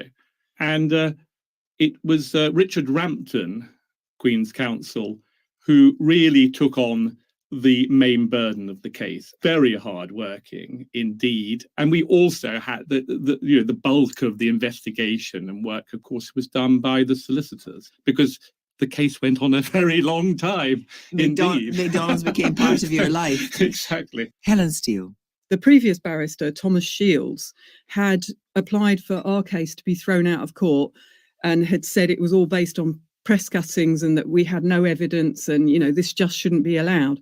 And in a complete reversal of normal legal procedure, which is that you get disclosure before you prepare your witness statements, the judge in the case ordered that we had to serve all our witness statements within 3 weeks. And this was a phenomenal task. We had to go to witnesses all around the world, like, in Costa Rica and Brazil, to try and get statements about rainforest destruction. Lots of employees that used to work there, ex-workers and so on, about trade union rights and low pay. And it was a phenomenal job. And we didn't have a legal team. There were just the two of us. And somehow, miraculously, we managed to get, I think it was about 80 witness statements that we served at the end of this 3-week period. At that point, you didn't receive any legal aid. When we got the writ, as it happened, there was a meeting about poll tax defendants the following day in Tottenham. And so we knew there'd be a solicitor there to give legal advice to people.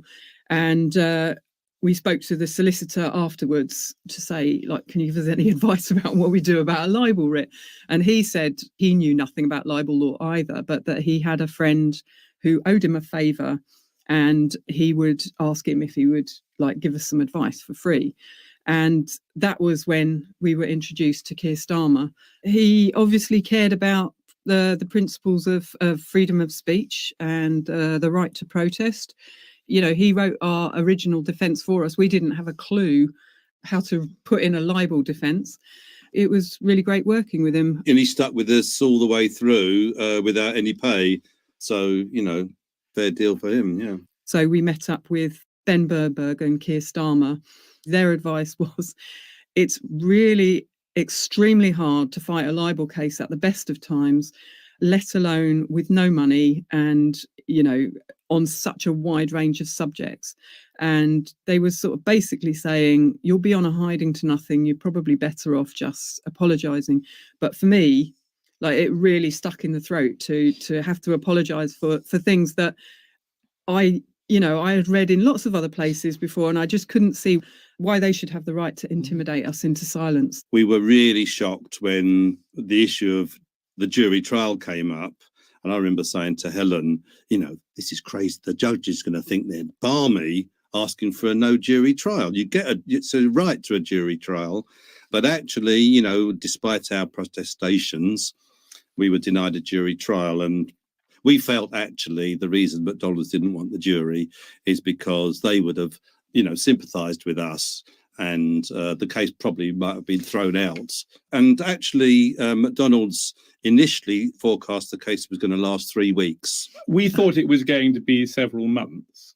Looking back over so many years, I'm not sure the jury would have been more sympathetic to Dave and Helen. Obviously, they're not going to agree with me on that, but I don't think they would have necessarily. They might have thought that what was in the leaflet was unusually extreme on the subject of McDonald's, and they may not have agreed that when they were biting into a Big Mac, they were wrecking the planet. They might have just thought they were having a nice evening out, quite frankly. I can remember it just kept getting longer and longer. And I remember it passed my 30th birthday. And at the point when it passed my 30th birthday, there was no end in sight. And I was just like, oh my God, I'm trapped in this case forever. I was a single parent bringing up my son on my own, so there was lots of complications around that. I remember actually one day I couldn't get a babysitter for my son, and I had to bring him to court, literally, because I had to appear in court. You can't not turn up. And I remember that this was a bit of a kerfuffle. I mean, Timothy, you might remember. And in the end, the judge's clerk said, oh, he can come with me, I'll look after him. And he took him on a boat ride on the Thames. So that went all right. We should say at this point that we invited McDonald's to take part in this programme, but they declined. We also approached former McDonald's employees, but they also said they did not wish to be involved. Dave Morris and Helen Steele are accused of claiming that McDonald's products caused ill health and destroyed rainforests. The BBC's Joshua Rosenberg reported on the details of the leaflet, as revealed in court. The court was told it attacked the fast food firm under headings such as McGreedy, McCancer, McMurder, McDisease, McProfits, McDeadly, McHunger, McWasteful and McGarbage. The two defendants were advised by a young lawyer, Keir Starmer. I immediately saw that McDonald's had a very strong legal team and that it was a complicated case raising all sorts of issues. And as soon as I saw the imbalance, I decided that I would do what I could to help them. Unsolicited support for the McLibel 2 came from a group of early internet activists calling themselves McSpotlight. Among them, Brian Healy. We knew how the internet works, but they had no idea really what we meant when we talked about the internet or digital campaigning or even the World Wide Web, as it was called then. Neither of them had a computer or even an email address in 1995. In the summer of 1995, with the court in recess, Helen Steele and Dave Morris got an invitation out of the blue saying McDonald's wanted to meet for talks. You've got principles, you believe. They took the precaution of secretly recording what was said. Why shouldn't we say things in the UK? McDonald's told the pair they could criticise the restaurant chain privately, but must cease talking to the media. quite serious to say to someone, you can't hand out any leaflets, full stop. Steele and Morris rejected the demands of McDonald's. Facing a return to court, Paul Preston, McDonald's UK president, changed tactics and decided to start talking to the media. First, he addressed criticism of their green policies. We take our environmental responsibility very seriously. We take the goals of reduce, recycle, and reuse and apply them where practical across the entire business. And then their employment practices. Our standards exceed minimum legal requirements. And if those legal requirements need to be adjusted, I want to know about it. Closing speeches have begun in the longest... December the 13th, 1996 was the final day of the trial. Dave Morris and Helen Steele had given all they could. This case has completely dominated our lives, and really we need a good holiday. We feel that the evidence that's come out in the case has vindicated McDonald's critics, but in terms of McDonald's purpose in bringing this case in any event, that was to silence their critics, and that's completely failed. Helen, what do you remember of the first day in court and asking the judge, I think Dave might have asked the judge to explain the court procedures to you? That was actually a pre-trial hearing, the first pre-trial hearing that we had. We'd never, obviously, been to one before, didn't have a clue how it worked. And so we asked the judge to explain, you know, who would speak first. And he basically said to us, if you don't know the procedure, then you should be represented. But there's no legal aid. How can we be represented? Yeah, I mean, we just had to fight our way through it. I mean, you know, it was obviously apparent McDonald's had a big, expensive legal team, and we were reliant on donations from the public. Tim, what do you recall of the atmosphere in court at that time? Well, I don't think there was much trust between the parties. I don't think that when we came in the morning, Richard and I, that Helen and Dave were particularly pleased to see us. There were moments of drama, of course, but there was a lot of grind. Like any case, it was a matter of looking at documents and examining witnesses and so forth. I mean, I think occasionally Helen even, laughed a bit at things that Mr. Rampton said. Franny Armstrong. But the other big difference about this case to others is the media attention, because things that were going on in court, next day would there be headlines or sometimes even, front pages of the newspaper or international news. The longer it went on, the bigger the story got. And, then it started more and more TV and everything all around the world. But you were part of that because there was the McSpotlight website, which was covering that, which was set up by Brian Healy. But you were also feeding them news. If I go back to the beginning, when I tried to make the film, tried to get a commission, no TV company would commission it. So I had no money. And then a family friend gave me £1,000. And then as the trial got bigger and bigger, TV companies, news companies around the world would be contacting Helen and Dave saying, can we film you? And they all wanted the same shot coming in on the tube or going into court. And then they would say, well, no, you can't, but call this person, call Franny. They would call me, and then I would get 50 quid or 200 quid or something for selling my shot of Helen and Dave to, ABC Australia or somewhere. Actually, when it came to the case in court, I mean, did you know how you were going to deal with that? Because, of course, there were no cameras in court then. Well, the big question for me was, how are we going to put McDonald's side across? And obviously we wrote to McDonald's, we wrote to many of their independent witnesses, and we just got a blanket no. But there was all the court transcripts. So we thought, well, what we should do is quote their witnesses verbatim. In other words, do dramatic reconstructions. So we thought, well, we need a drama director. I wrote a list with Ken Loach at the top. I remember the moment actually when I got the yes, because our fax machine started spitting something out, and I was reading this fax upside down as it came out, and I saw it was from Ken Loach's company, and I was reading and it said, I will be delighted to help you or something. And it was one of the most thrilling moments of my life. But describe a little more about the media circus outside court every day. Well, I wouldn't say it was every day. This was a long, long trial, but Helen and Dave did very well at creating moments, like the day it became the longest trial, the 100th day, the first anniversary. They were always coming up with something. And then the press would turn up for that. Now, we heard there was a private meeting with McDonald's. Were you surprised that they called for a private meeting? I was quite surprised, yes. Where was that and what happened? So McDonald's contacted us. They flew over to their board of directors from the USA to meet with us. I believe one of the meetings was above the Wigan Pen pub.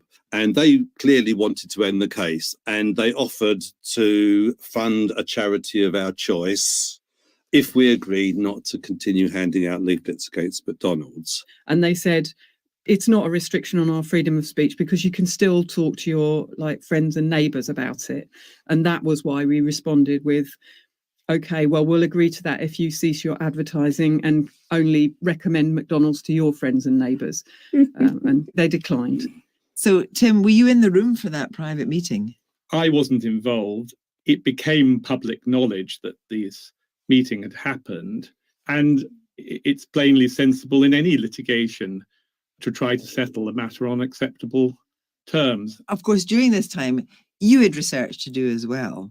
And in the same way that McDonald's flew their experts over to this side of the Atlantic, you had to fly to the other side of the Atlantic. Well, that's right. I mean, for a young man, it was very exciting to be taken over to Chicago, to go to the HQ of McDonald's at that time, which was like a modern university campus, really. It was very nicely designed.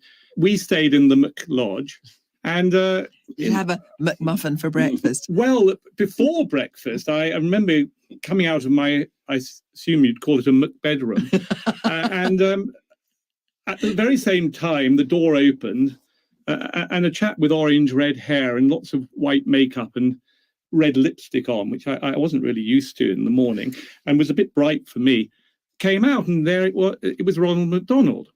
And then another door opened and another Ronald McDonald came out, and we walked down the corridor and went into the elevator, and there were two more Ronalds. And I wasn't really sure what kind of greeting you gave to Ronald McDonald, so I kept stum. But I did feel that I was sort of into the McDonald's culture.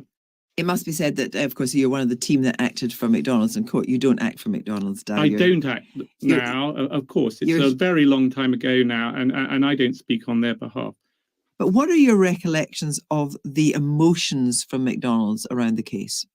I think there was no question that they felt very upset about the allegations and that they were in good faith in bringing the proceedings. And sometimes people say, oh, it's some kind of abuse. That was completely rejected by the Court of Appeal. And no court ever suggested that McDonald's were not entitled to bring the claim, including the European Court of Human Rights.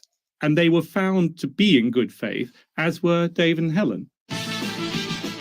As everyone waited for the verdict of the McLibel trial, it was open season for the satirists.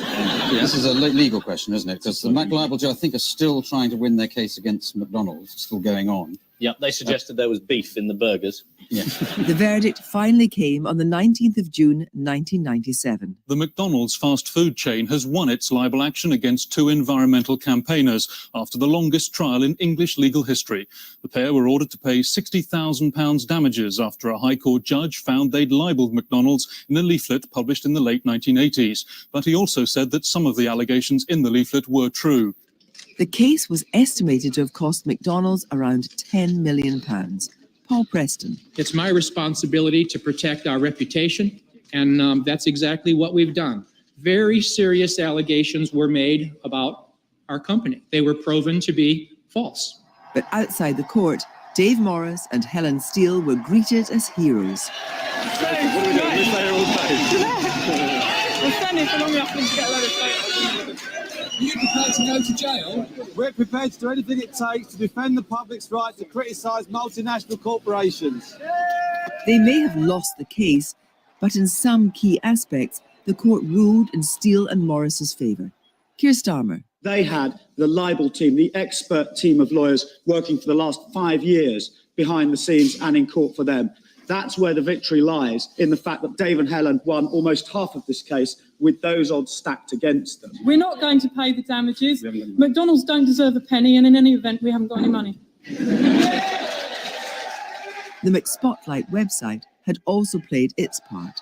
Brian Healy. It helped galvanise the campaign. Within a very short period of time, we were getting 1 million hits a month. By the end of it, certainly Dave and Helen saw the worth of both the internet and of McSpotlight. But a few days later, Keir Starmer made a disturbing revelation about McDonald's tactics. One striking part of this case has been the extent to which McDonald's have been prepared to infiltrate the group London Greenpeace to find out information.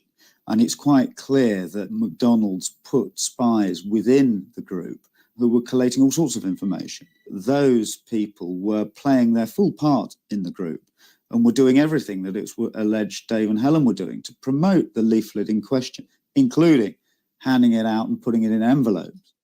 You know, of the 8 rulings, let's just recap on the ones that you did win on, as it were. The judge said, I do find that various of McDonald's advertisements have pretended to show a positive nutritional benefit, which McDonald's foods do not match. And the sting, in a way, is that to the effect that McDonald's exploits children by using them as more susceptible subjects of advertising to pressurize their parents going to McDonald's. The judge found that was justified. And the fact that you talked about unionization before, McDonald's are strongly antipathetic to any idea of unionization, but they don't have a policy of getting rid of pro-union workers, as the leaflet alleges. It does find that McDonald's are culpable responsible for cruel practices in the rearing and slaughter of some animals which are used to produce their foods. But where it found against you, it has not been proved that a diet high in fat and animal products and low in fibre leads to the very real risk of cancer of the breast or cancer of the bowel. Nor is it justified in the leaflet's message of very real risk of heart disease simply from eating at McDonald's more than just occasionally. I mean, it was a very mixed result. Helen, what did you make of it?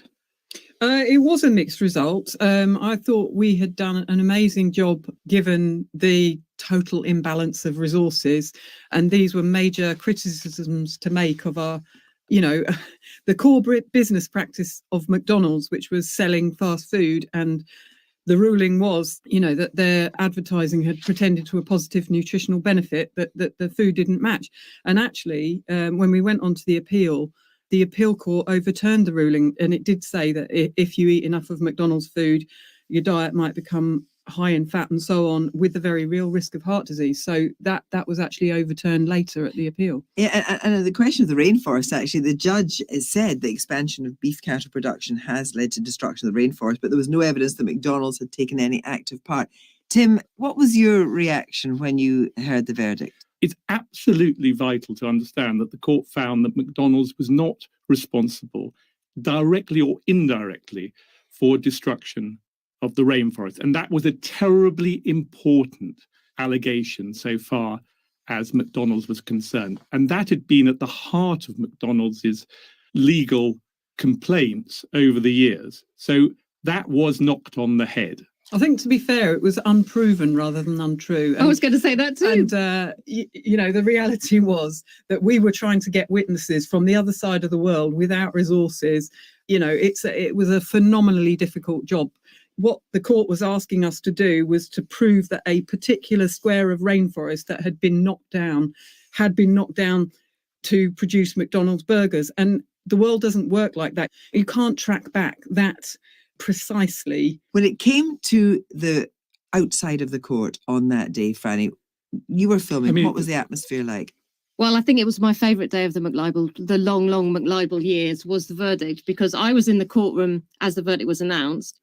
And as soon as I heard it, I ran outside with a mobile phone. I believe I'd only had a mobile phone about a week at that point. It'd be a big brick. It was a big brick, yeah. And I phoned the McSpotlight guys, I think it was Brian, and I told them the verdict in summary, and they quickly put it up on the website. And that was how the news hit the world. You know, there was no rolling BBC News at this point. So it was just absolutely thrilling. And it felt like it was a major media moment for me. Were you surprised at just how many crowds were outside?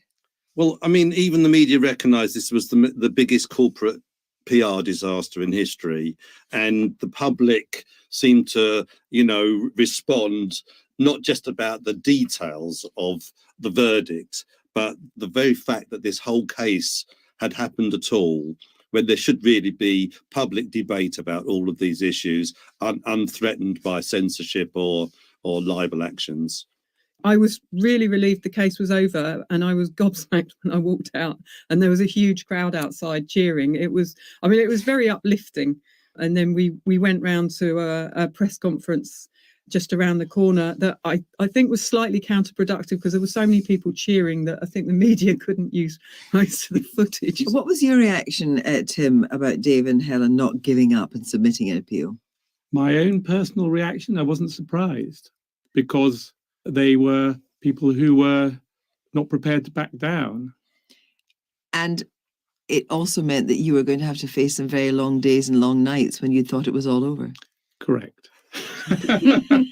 Exactly. And Helen, your reaction to aspects of the appeal went in your favour and costs were reduced to 40,000. I mean, 60,000 to 40,000. Did that make a big deal of difference to you? No, I mean, you know, both when the damages award was made and even when it was reduced on appeal, we were outraged that we were being expected to pay McDonald's when actually here had been these really damning rulings against them. And where were the sanctions against McDonald's? Now, we heard the shocking story there from Keir Starmer that there had been infiltrators, McDonald's infiltrators. But Helen, what was your reaction when he exposed those? Well, what we actually found out through the trial was that McDonald's had sent 2 sets of private investigators to infiltrate London Greenpeace.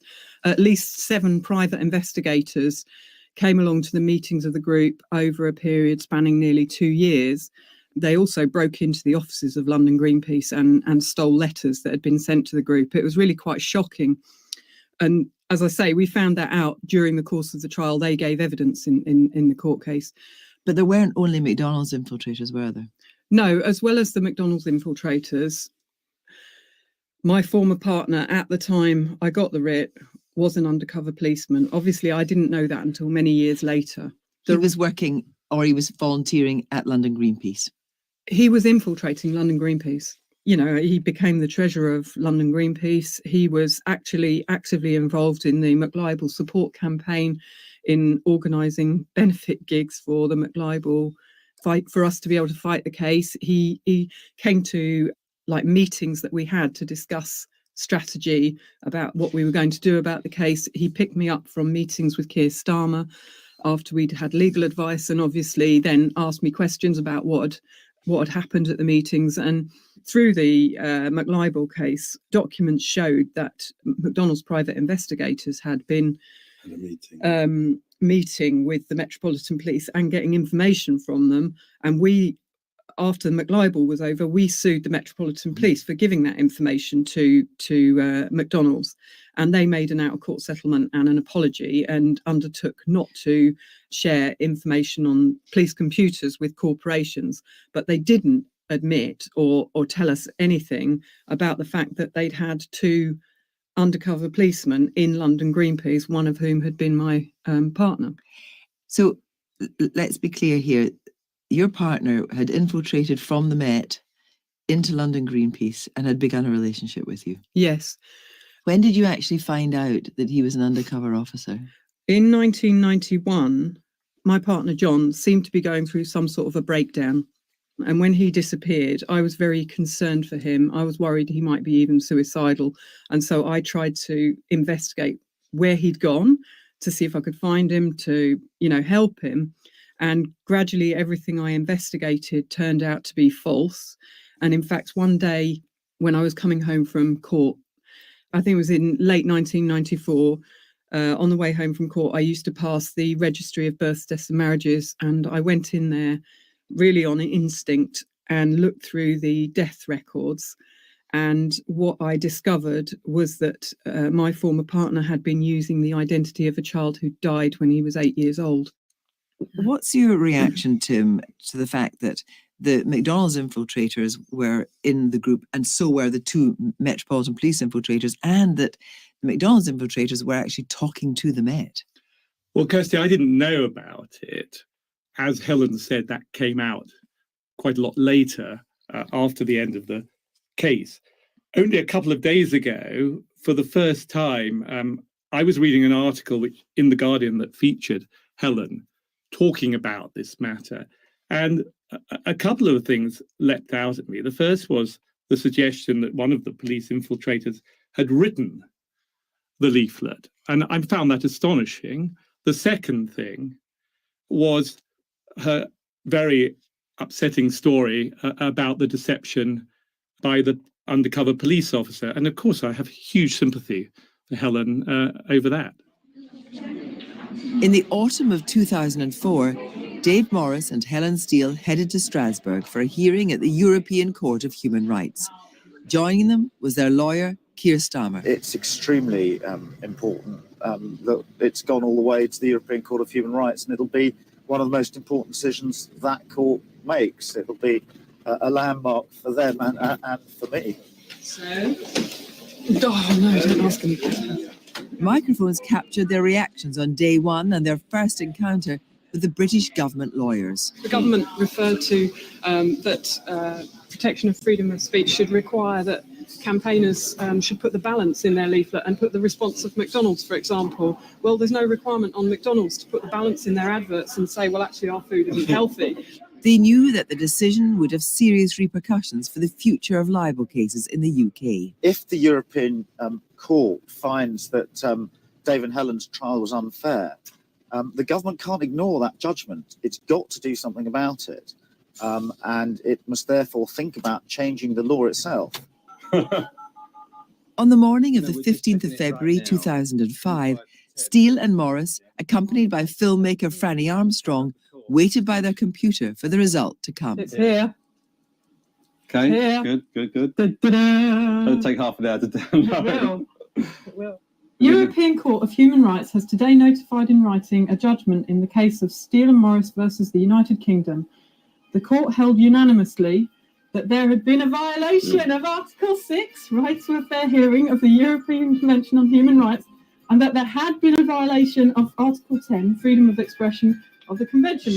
There should be much easier access to legal aid for people involved in libel actions. That's the implication of a landmark ruling by the European Court of Human Rights. The judges ruled today on the case of David Morris and Helen Steele, the so-called McLibel 2, who'd lost a high-profile libel battle with McDonald's. The court decided that the two had suffered an unfair trial because they were denied access to legal aid. We felt that it was important that people sort of fought back and defended the right to criticise these kind of organisations. For Keir Starmer, it was the end of a very long road. McDonald's can never have dreamt when they decided to bring proceedings against protesters that they were going to end up 15 years later with a case in the European Court of Human Rights and 15 years of adverse publicity for McDonald's. And just to reiterate one more time that we invited McDonald's to take part in this programme, but they declined. And we also approached a number of former McDonald's employees who also said they didn't wish to be involved. And Franny, during this time, there were changing attitudes to fast food, to food in general. And that happened over that long trial period. I mean, I'd been interested in these issues since I was a child, and they would completely niche its interest, you know, being a vegetarian or caring about what happened to the rainforest or something like that. But then after McLibel, you know, it was just a sea change. You know, we had Fast Food Nation, Jamie's school dinners, you know, everybody was talking about it. McDonald's started having organic milk, you know. And Dave, there was no question in your mind, but you would take it all the way to Strasbourg. You were prepared for it. You were up for it. Well, I mean, we didn't really know what it would involve, but amazingly enough, Keir Starmer actually helped us prepare the case for the European Court and represented us at that court. How did you feel when you received the verdict from the European Court? When it actually came through, it was very exciting. Really, really, really pleased that, you know, we had taken the case to Europe in part because we wanted to prevent other multinational corporations from silencing their critics by, you know, forcing a change in the law. Tim, what were the implications of the EHCR ruling? They revolved around the fact that legal aid had not been available to David and Helen.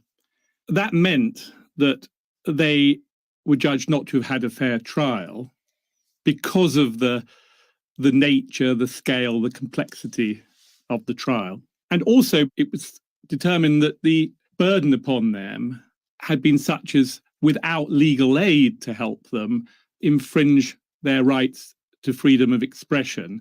Franny Armstrong. But I think the key point is there have been no more cases. Pre-McLibel, McDonald's were sending legal letters out to, as we said earlier, more than 50 organisations who were criticising them. Post-McLibel, they haven't sued anybody. That's the big change. Yes, and we don't know anybody, any campaigning groups that have been successfully sued for libel and gone to trial like we did since then. Well, McDonald's, when they went into it, they wanted two specific things. One, they wanted damages, and two, they wanted injunction to stop Helen and Dave discussing these issues. And look what happened. They didn't get their damages, and there was an absolute explosion. Well, that's not correct. I mean, we're still 25 years later, still talking about it. Well, it's not the correct. Entire world changed. I mean, they may not have received them, but they were awarded substantial damages, McDonald's. And Franny, you'd been filming them in Strasbourg. You'd already made a film, which, you couldn't get a broadcaster for. But then after the ruling in Strasbourg, it all changed. What happened? Well, then the BBC found their courage after Helen and Dave had won at Europe and decided to put my re-edited film, because I re-edited it to put the European verdict in.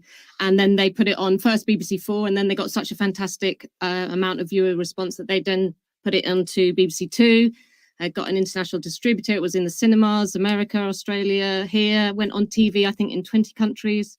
The BFI said, put it in their series, 10 documentaries which changed the world. And I think about 25 million people watched it.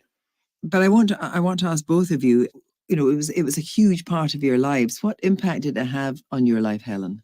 It had a huge and exhausting impact at the time, but I'm actually, one of the things that I noticed was actually in the aftermath of the trial, I think there was a groundswell of, public opinion that actually we do need to change society. And you did see a decrease in the number of people going to McDonald's. And I think, what that showed to me was McDonald's are spending $2 billion every year at that point in time on advertising to encourage people to eat their food all the time. What we saw with the trial was reporting in the mass media of criticisms of McDonald's, of alternatives. And when people could see that there were alternatives, actually, then they started to reject the kind of propaganda of corporations like McDonald's. Would you do it all over again? I wouldn't want to, but I would do. Would you do it all over again, Dave? Don't see why not. Well, that's good. Helen Steele, Dave Morris, Timothy Atkinson and Franny Armstrong, thank you all very much indeed. It's been a very enjoyable morning. I think it's been quite surreal, but it's been good.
County Monaghan, Pat McGuigan's 16,500 birds are nearly fully grown. They're Hubbard, a French breed, which is known as an energetic, slow-growing chicken.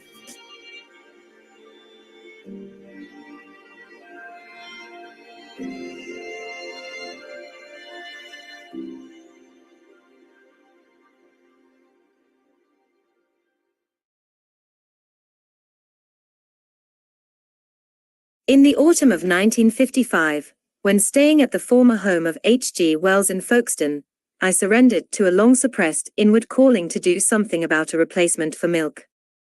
I contacted a few people I thought might be sympathetic, and in June 1956 in London these few of us founded the Plant Milk Society, which became a registered charity. We conducted practical research into the possibilities of making milk in a mechanical cow, and in 1961 we founded a limited company, which we called Plant Milk Limited. In 1965 this company, then situated at Langley, Bucks, produced the first saleable cans of a liquid which looked like milk, could be used like milk and had milk-like qualities. It was sold as plant milk, but later for legal reasons the brand name was changed to Plamel. However, in conversation, and for general purposes, it is still referred to as plant milk. It is the result of many years of sustained effort, and not a little personal sacrifice, by a very small group of people. Plamel is on sale in 2 sizes of can in most health stores, some chemists, and a few general shops. It contains no ingredients of animal origin. It is canned with twice the percentage of protein and fat as ordinary milk, and may therefore, if desired, be diluted with water. The protein contains 21 amino acids, and is a complete protein, extracted from the soya bean. Among the vitamins in Plamel is vitamin B12. There is no artificial flavoring, coloring, preservative, or other additive. Since it was first introduced, it has been improved on a number of occasions, and the latest version is more acceptable to the palate than previous ones. The plant milk factory at Langley was closed in 1972, when the company was given notice to quit, the site having been sold for residential development. The company now has its factory in the very town, Folkestone, where the idea first crystallized. To add to the symbolism, the plant milk factory was originally built as a dairy. I like to think that the spirit of H.G. Wells, who wrote The Shape of Things to Come, approved of this turn of events in the resort where he once lived. Over the years, many users have proved that Plamel is a suitable replacement for dairy milk. Leaflets and hints on its uses are available. A number of babies have been successfully reared with the use of Plamel, but as with any substitute, and anything other than its mother's breast milk, is a substitute food where a baby is concerned, medical advice should be obtained if any difficulty is encountered. Plamel has been exported to various countries, including New Zealand, South Africa, Sweden, Holland, and Bermuda. In addition to plant milk, the company also makes a non-animal replacement for dairy cream. This is sold in cans under the brand name of Plamel Del Ice. There is also a chocolate bar, Plamel Chocolate. Other non-animal foods are being planned, with the aim of making life easier and better for those who do not like the idea of their food being dependent upon animal exploitation. The aim of the Plant Milk Society, a humane and universally acceptable replacement for dairy milk for human consumption, would be a step along the road away from animal exploitation. Our habit of making slaves of animals, and therefore slave owners of ourselves, not only hurts animals, but is far from good for us. I hope that Plamel will live up to what we first called it, the milk of human kindness, and thus help toward a better quality of living.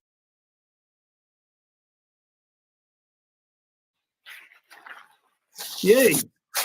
We're live, folks, and this is Earth Day, so we're all being powered by the waves coming from Ronnie's brain. So we're not using electricity for today. So yeah, I'm winding. My computer's a wind-up computer, so I'm pedaling. That's what I'm doing. So if you see my hand doing a funny thing, it's not what you think. I'm winding up the computer all the time.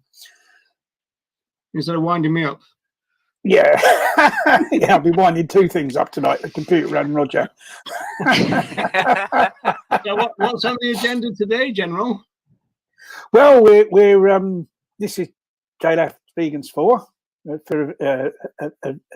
a very lovely sanctuary down in East Sussex, Hugbits Wood, and we hope people listening are going to make lots of donations. And the link to donate is a PayPal link, and Roger's going to be putting that across the bottom of the screen. There we go. So if people can, it's ever so simple. Just go on there and give loads of money, because it's a brilliant sanctuary. Later on, we'll be seeing some photos and videos of some of the many animals that are living a lovely life there after being rescued. So, JLAS Vegans, we're talking about jail, obviously, again, and the funny things that happened in jail to myself and this time to Roger as well, because he's in prison by now as well. We're up to 1987, and this is my 3rd jail sentence. So we've already covered the others on the the three previous ones. So lots of humorous stories about prison. Because what happened was, when did your fourth one start running? my fourth prison sentence. Well, I'll probably be arrested for doing this show, I would think. Yeah, that's still to come. That's causing like grievous bodily harm to people in it, I suppose. So that'll be the fourth one. My third one, I'm already in jail on my third one because I didn't get bail. I was a ALF press officer at the time, and I got arrested on conspiracy charges, conspiracy to cause damage and incite other people to cause damage to places that connected with oppressing other animals. And Roger was one of my co-defendants. He got arrested as well. And before my trial, I was held on remand first of all in Hull prison, and then secondly in Armley prison in Leeds. And in I think it was spring of 1987, wasn't it, Roger? We went on trial at Sheffield Crown Court, and I think there were about 10 of us altogether. About 10 defendants went on trial. Can you remember all the prisons you've been in, Ronnie? Can you? I think I can probably, yes. I can probably remember. There was probably about a dozen, to be quite honest, altogether. Yeah, I think I was in 4. I think it's probably easier to tell you about the ones I haven't been in. Yeah, probably. That'd be a short list. I mean, some of the ones I've been in are closed now. Like I said, in the previous prison, the Oxford prison, which was the first one I was in, has now been it's been turned into a hotel. It's a hotel. You can go and people can go there and say, "Oh, I spent a week in prison." Well, no, you didn't. You're actually in a luxury hotel. It used to be a prison, and they've got the trappings of the prison. They've got the doors are still the prison doors. So somebody thinks, "Oh, I'm being put in a cell now," and they go in there, and that's like a totally luxurious room, you know. Anyway, well, people can dream, can't they can dream. They can dream of that. I'm a tough guy now. The charges then for your this trial. You had conspiracy to cause arson, you had conspiracy to cause criminal damage, and conspiracy to incite others to cause criminal damage. That's what I was charged. You were the same, weren't you? It was, yeah. So we weren't actually charged with causing the damage, but we're just charged with like planning to cause it and like planning to encourage other people to. I mean, you couldn't get further away from it, could you? Like the thing is with those charges, it's much easier to prove those charges than to prove that somebody actually did it, because all you've got to prove is just put together, you know.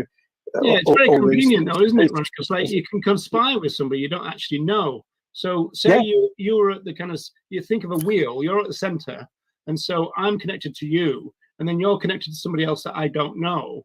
But because of the way that conspiracy works, I'm in league with the person that I don't know.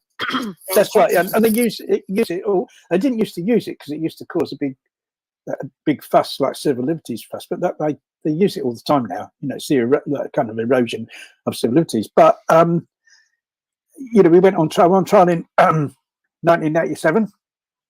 Well, a couple of funny things I remember about the trial is a friend of mine, John Curtin, and a lot of people in the animal rights know John. He goes back years.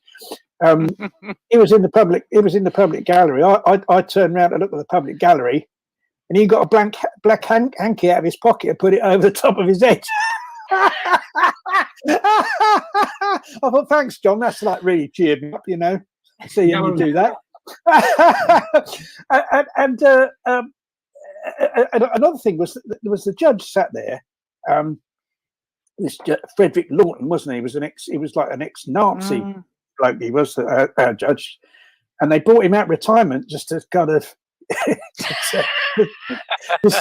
so he could sentence like a few animal rights people. And he was sat there, and there was this kind of a couple of people sort of in plain clothes sat next to him. And sometimes judges have magistrates sat next to him, but this one bloke sat next to him. His coat fell open, and he had a gun. He had a gun inside, you know, like obviously to protect the judge.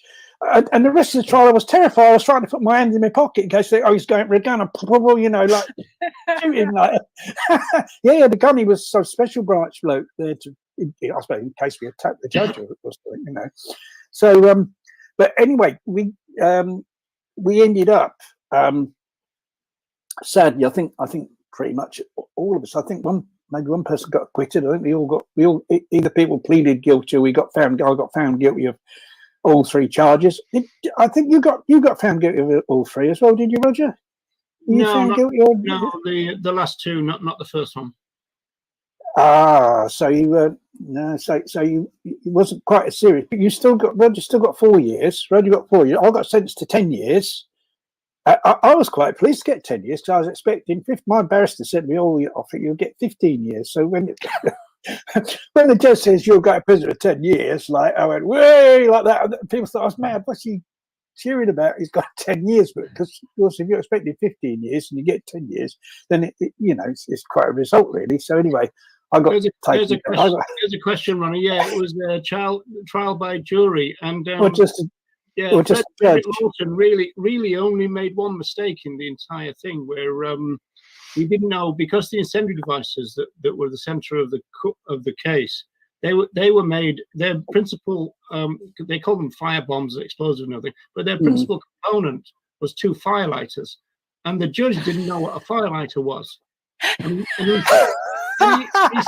said that to the jury, and he go, firelighters, what's one of those, kind of thing, and then the barrister had to explain to the judge what a firelighter was, and he goes, "Oh, well, I don't have those in my bachelor flat in Chelsea," and that was really his only kind of gap that he made. Yeah, bachelor flat in Chelsea. Yeah, he probably never lit a fire in his life. He's always had some servant to do it for him, so he didn't know what a firelighter was. Anyway, but anyway. Yeah, but he so anyway, I got the 10 years, and I went back to Armley Prison. Roger was on bail, weren't you, Roger? But I think you on the sentencing. I think you didn't turn up. Is that right? He went on. He went on the run. Yeah, I didn't return to one of the scheduled court cases. Yes, that's right. So I was disappeared. He was disappeared, and so he was a hunted. You were a hunted man, weren't you, Roger? Well, really? I actually always found that as a bit. I was very angry about that, funny enough, because I thought, well, every copper in the land would nick me as soon as they saw me, but they don't know anything about me. I used to have this kind of thing about, you don't know me, that kind of thing. And I know it's a ridiculous thing to think, but I almost said, well, look, I'm kind of one of the good guys. You don't know me, kind of thing.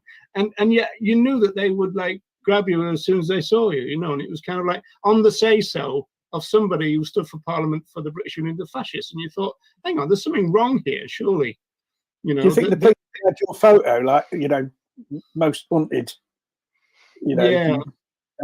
Well, I was when I was in a squatter for a time in Manchester, and this guy came and he goes, "Oh, there's a terrible article about you in the Manchester Evening Post," and you often got people saying that kind of thing about you, and so I trotted off to Manchester Library to have a look, and it was a really bad article. It was saying things like I was stirring up trouble in the anarchist community in Europe, which wasn't true. That I had connections to the IRA, which wasn't true. And so there was all kinds of lies. And I suppose it was by putting out that kind of thing, it made people less sympathetic. And so they would be more liable to shock me if they saw me, I suppose. They wouldn't hide you. Yeah. They did nearly get you, didn't they, at one stage? Yeah, it was really funny. We were in this rented place in Anglesey. And we were settling down to watch a Woody Allen film. I think it's called Sleepers, and I'd pulled the couch up because the TV was like a small little box in those days, black and white, and so I pulled the couch up. We got the kids off to bed and everything, and suddenly there was a bang on the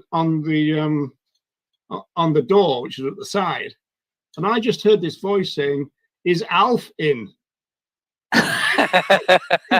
and my partner goes, "Who the hell's Alf?" He goes, "Oh, don't be smart with me. Is Alf there?" And so I kind of twigged that there was something going on. So I made a dash for the window, opened the window, and suddenly they burst in. But because I put the couch there, the door hit the couch, and it was a bit like a film, you know, it all bounced back on him and everything. So as I jumped out the window, I just felt this kind of hand on the back of me. But I got out, and there was like a building site, and so I ran into this building site. And I just laid low for ages and ages, and then I couldn't work out whether the cops had gone or not.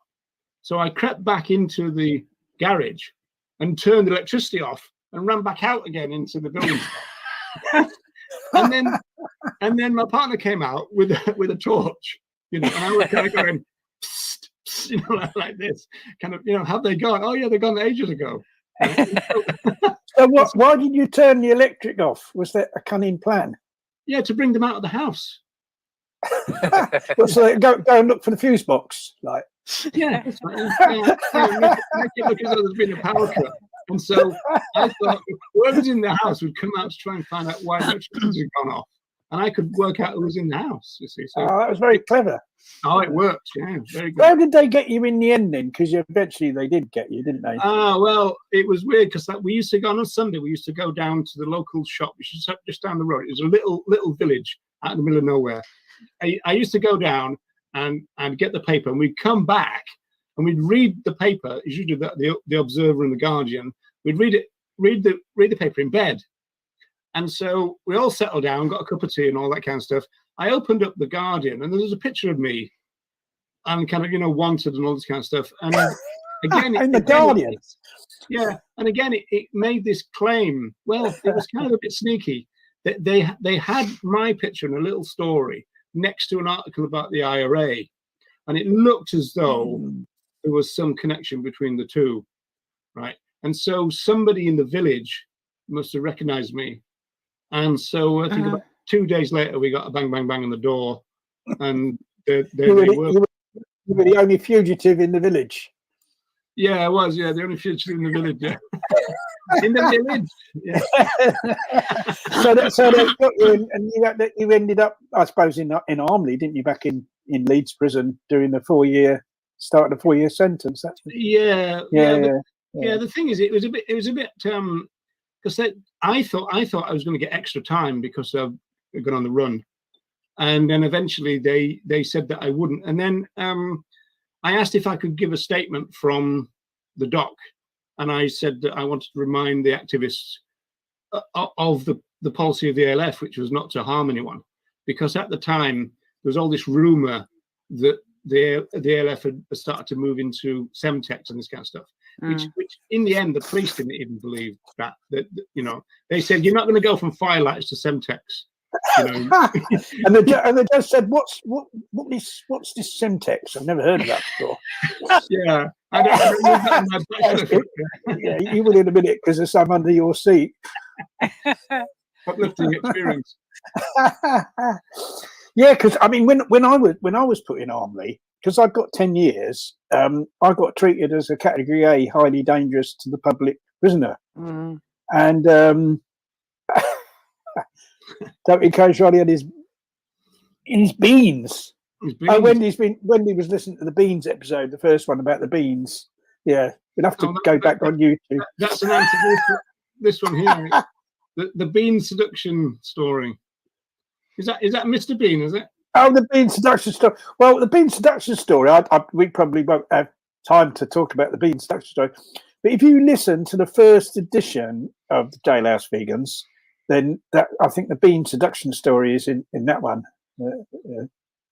How to seduce a vegan? You use both beans. Sorry, Amber, we don't pay Ronnie enough for him to do the story twice. You'll have to. That one's on Dave now. That one. You'll have to. You'll have to watch Dave for it. Oh yeah, but so anyway, I'm treated as a Category A prisoner, and they've got these special cells for Category A prisoners, all with thick walls and double bars, and all the furniture is made of cardboard. It was all thick cardboard. It was really strong. I suppose it's in case you use the chair to hit the prison officer or something, you know, as a dangerous criminal. It still hurts, wouldn't it? It would still hurt with a cardboard, yeah. Because I used to do step ups. So I was really into do exercise and that. I used to do step ups on the chair, the cardboard chair. You know, it was like really strong. But everywhere you went, you had to have 3 prison officers with you. And I think the reason why they had these 10 category A cells. And I think the reason why they made me category A was just to keep the cells filled up, because it's extra work for them, you know, keeps them in the job. And so if I want to go to the toilet, they 3 would go with me. I mean, they wouldn't come right in the toilet, they stand outside. And then on the exercise, on the exercise, you wouldn't go on the normal exercise yard. You'd have exercise in this compound. It had a huge fence round it with all barbed wire on the top, and all outside the fence there was prison officers patrolling with German Shepherd dogs. And so all of us that were walking around was all the category A prisoners. So I was in with some like really, really dangerous guys. And I got talking to this one bloke, and he killed someone. He coming home one night, it was near Christmas, he'd seen a bloke, and it was an elderly teacher, and he killed this bloke. And I was walking around with him, and I said to him, why was it you killed? Why did you kill that bloke? What did he do to you? And he said, I killed him because he was there. I thought, shit, I hope you don't. I thought, shit, I'm here. I hope you don't think I'm here. Like, you know, I was not really like a mountain. Yeah, you see. So anyway, eventually, I got. What happened was this guy, a rapist, came in that got 10 years, and they kind of probably thought, well, the rapist is probably slightly more dangerous than Ronnie. They put him in my cell, and I just went. Oh, the thing is, though, Ronnie, right? You mentioned the rapist, right? And Deb makes the point here about, you know, our policy wasn't to hurt anybody, and you receive these lengthy sentences, and of course our trial coincided with the Vicarage rape trial, and they got less than you, and even a Tory MP stood up in Parliament and questioned that. Is that, yeah, how come these ALF people are getting more? Because the Vicarage rape trial was a really vicious attack, you know, and so I mean that is true. I mean, like, we have actually had a non-violent policy. We did, and I think the judge, you know, Lawton, who sentenced us, I think he had a rape, because he didn't just do us. He stayed on for a couple of more cases, and I think one of his was a rape case, quite a bad rape case, and he gave the bloke 4 years. You know, and you know, we're getting the same as that or more. But the thing is, you see, someone like a rapist, they're not a threat to the system, are they? They're not a threat to big business, not a threat to the system. They're just, you know, they're a threat to individual people. And so people who are all part of the system would regard people like us as more dangerous, which is why they, you know, we're more of a threat to them. We're not more of a threat to ordinary people. You know, we're more of a threat to them. So that was why we would, you know, they would give us the long sentences. We've kind of covered this one, really, because we, I mean, like, you went on hunger strike to get vegan food in the first time. Yeah, on my first sentence. By the time we got to the 1980s, you just had to waive your vegan society. Yeah, if you were a society member and you had a card, you just show them that, and you got a vegan diet. And you know, the vegan diet really was pretty good. I didn't really have complaints about it. I thought it was. I mean, it wasn't expensive. It wasn't, you know, it wasn't kind of luxury, but it was nutritious enough. I never really, you know, had any complaints about the food. Do you remember the bottles of Vicon, Ronnie? Remember, I still like that. You don't like it, do you? Vicon. It's like kind of Marmite, but it's green. I don't mind it. I don't mind it. I think I prefer. I'm not very keen on. I find Marmite too salty, really, to be honest. So anything that's a bit less salty than that, I don't mind. But we used to get it in when we got the yeast extract. We used to get a goodie bag with vegan food in. We'd have a vegan diet, but we'd get a goodie bag because there were some things like we couldn't, like the prison tea. We couldn't have it because they put the milk in it already, and so we had to make our own tea. We got tea bags, make your own tea, soy milk. And we get in our goodie. We managed to get some fair trade tea. Remember that? Because we didn't have tea for about 3 months because we wouldn't thing. And then they started getting tea for us. And but we insisted that it was fair trade. So that was pretty good. We did that as another little victory that we won over the system, I suppose. But the Marmite and the peanut butter that we got used to be in just plastic tubs. It didn't really say what make it was. So I don't know what, you know, what sort of, certainly what I got. But as I said, I got moved to an ordinary cell, and they were like, there were like 3 of us in the cell, and but I ended up in this cell on my own, And then I thought it was great, sort of my own, and then they put another bloke in with me. He walked in the door. It's quite a tall bloke. Come in the door. He had a swastika. He had a swastika tattooed on his forehead. I thought, oh shit! Like, it's a Nazi come in the cell with me. What am I going to do? I got chatting to him, and in actual fact, he turned out to be quite a nice guy. And so I said, "How come you got a swastika?" He says, "Oh, like, I got in with a bad crowd, and and all that, like the right wing people." He said, "But I've rejected it all now, gone against it all now." And basically what happened, it was in connection with them that he was in prison, because what he did was he was in for robbery of a Union Jack. These guys had kind of, he'd gone with these guys and they'd seen a Union Jack on sale in the shop, and they said, "Oh, go in there and steal the Union Jack." So he threatened the bloke with a knife, nicked the Union Jack, and like it was the first thing I think he'd ever done, and he was on trial. And what happened? Because he kind of, I suppose apart from that, he hadn't done anything else. He was looking at quite a lenient sentence, and he went to court, and to his horror, all these Nazi blokes turned up and sat at the back of the court. And when the judge was all going to give him like about 18 months, and be lenient. They all started Sieg Heiling. You see, and the judge said, "Because your friends are here doing that, I was going to give you 18 months, but you will have 4 years." So because of that, you got extra time. You see, but he had, I had to go to the dentist. Yeah, it was. Yeah, but I got him. I got him interested in going vegan, and he went vegetarian. Whether he eventually went vegan, I kind of don't know, because I think he ended up getting moved to another prison. But he. I had to go to the dentist. I had a bad tooth. I had to go to the dentist, and like prison dentists are dodgy, because they're like dentists that can't get a job anywhere else. So they go into prison, and they're always like terrible. They call her like the butcher, And this one I went to in there, he was this mad Zionist bloke. He had all pro-Israel stuff all over the dentist surgery, and stuff, And he was quite, he wasn't very pleasant, to me. And, I had to have a tooth out. And he took the wrong tooth out. He took the wrong one out. I never went back to it. I thought, oh no, I won't bother. I'll put up with it now, But anyway, this guy, Cogsy, his name was, this guy with a swastika. He had a bad tooth. He says, "Oh, I've got a really bad tooth. I'm going to have to go and see the dentist." And I said to him, "Hang on a minute." I said, before you go to see the dentist, I need to tell you something about the dentist. I said, "It's like a Zionist in Israel and all that." And I said, "The only thing you need to worry about," he says, "he'll have gas there, won't he? He'll have gas." And he was telling, "Oh my God." And he held out. And in the end, he said, "I'm going to have to risk it. I can't stand it." So he went to the dentist. I thought, I thought he's not coming back.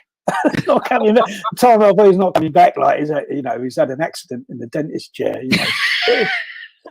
But he did come back. He was all shaking, and he was all, "Oh, blimey." I said, "What happened?" He said, he got me in the chair. He had the drill, right?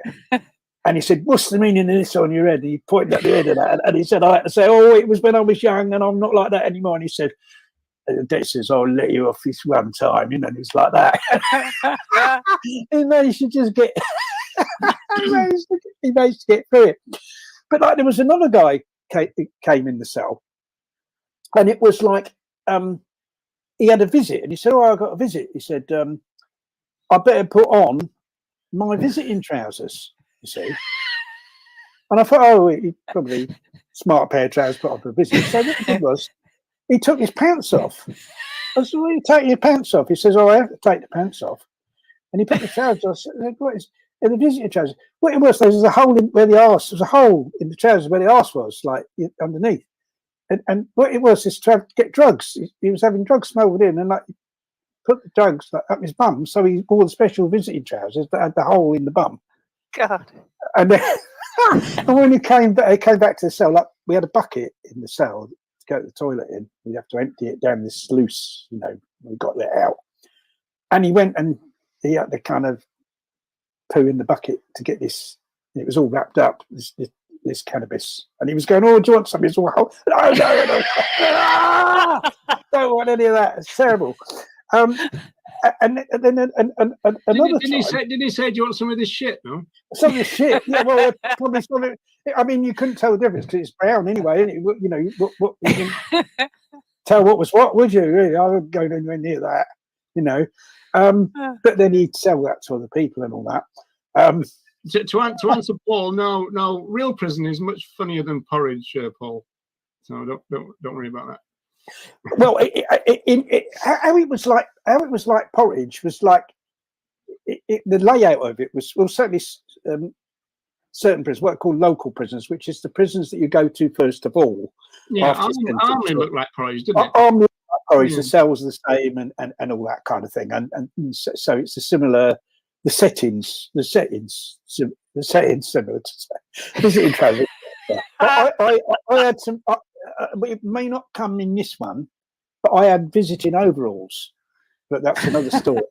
Visiting overalls. I'll wait for the story about the visiting overalls. Anyway, is it clean, Ronnie? Is it clean? Is any of my stuff clean, Roger? It wouldn't be funny, would it, if it's clean? No. Anyway, so. And this isn't clean. This story is not clean at all. This next one. What happened was, I was kind of going. You get let out in the morning, right? You get let out in the morning, and you had to take your bucket. You know, we take turns, take the piss bucket and pour it down this sluice in what they call a thing called the recess where you go. It's like where the toilets are and all that, and it's called slop out. They happen to go slop out, and you go out with a bucket. Anyway. I was doing that, and this bloke came up to me and said, "Ronnie," Ronnie, he said, "I'm up for the half ounce. I'm up for the half ounce." So what are you talking about? He said, "I hear you're giving half ounce. I hear you pay half ounce." I said, "Because half ounce tobacco, that's the currency in prison." Yeah. I said, "What do you mean?" He said, for bum." He said, I'm up for the half ounce. You want to, I'm willing, like, half ounce for bum. I said, "What are you talking about?" And I looked across to where because my cellmates were his cellmates, because he'd only been in a couple of days, this bloke. And the two blokes he were in with, they were blokes I used to have a laugh and joke with on exercise. And they were like pissing themselves laughing because he was desperate for tobacco, this bloke. And they told me, they said, "Oh, you want to go and see Ronnie Lee? He'll give half ounce for, the bum." So he was very disappointed that I wasn't going to pay him. But he was in. I mean, what he was in for that bloke was crazy, because what happened was he went to pay his electric bill. And he's got his name and everything on the bit of paper. He says, "Oh, I will pay my electric bill." And they opened the till. This place paid. They opened the till, when I opened the till, he grabbed a load of money out of the till and ran home with it. So obviously they wouldn't have any idea who he was, would they? And that's why he was in prison for, that bloke.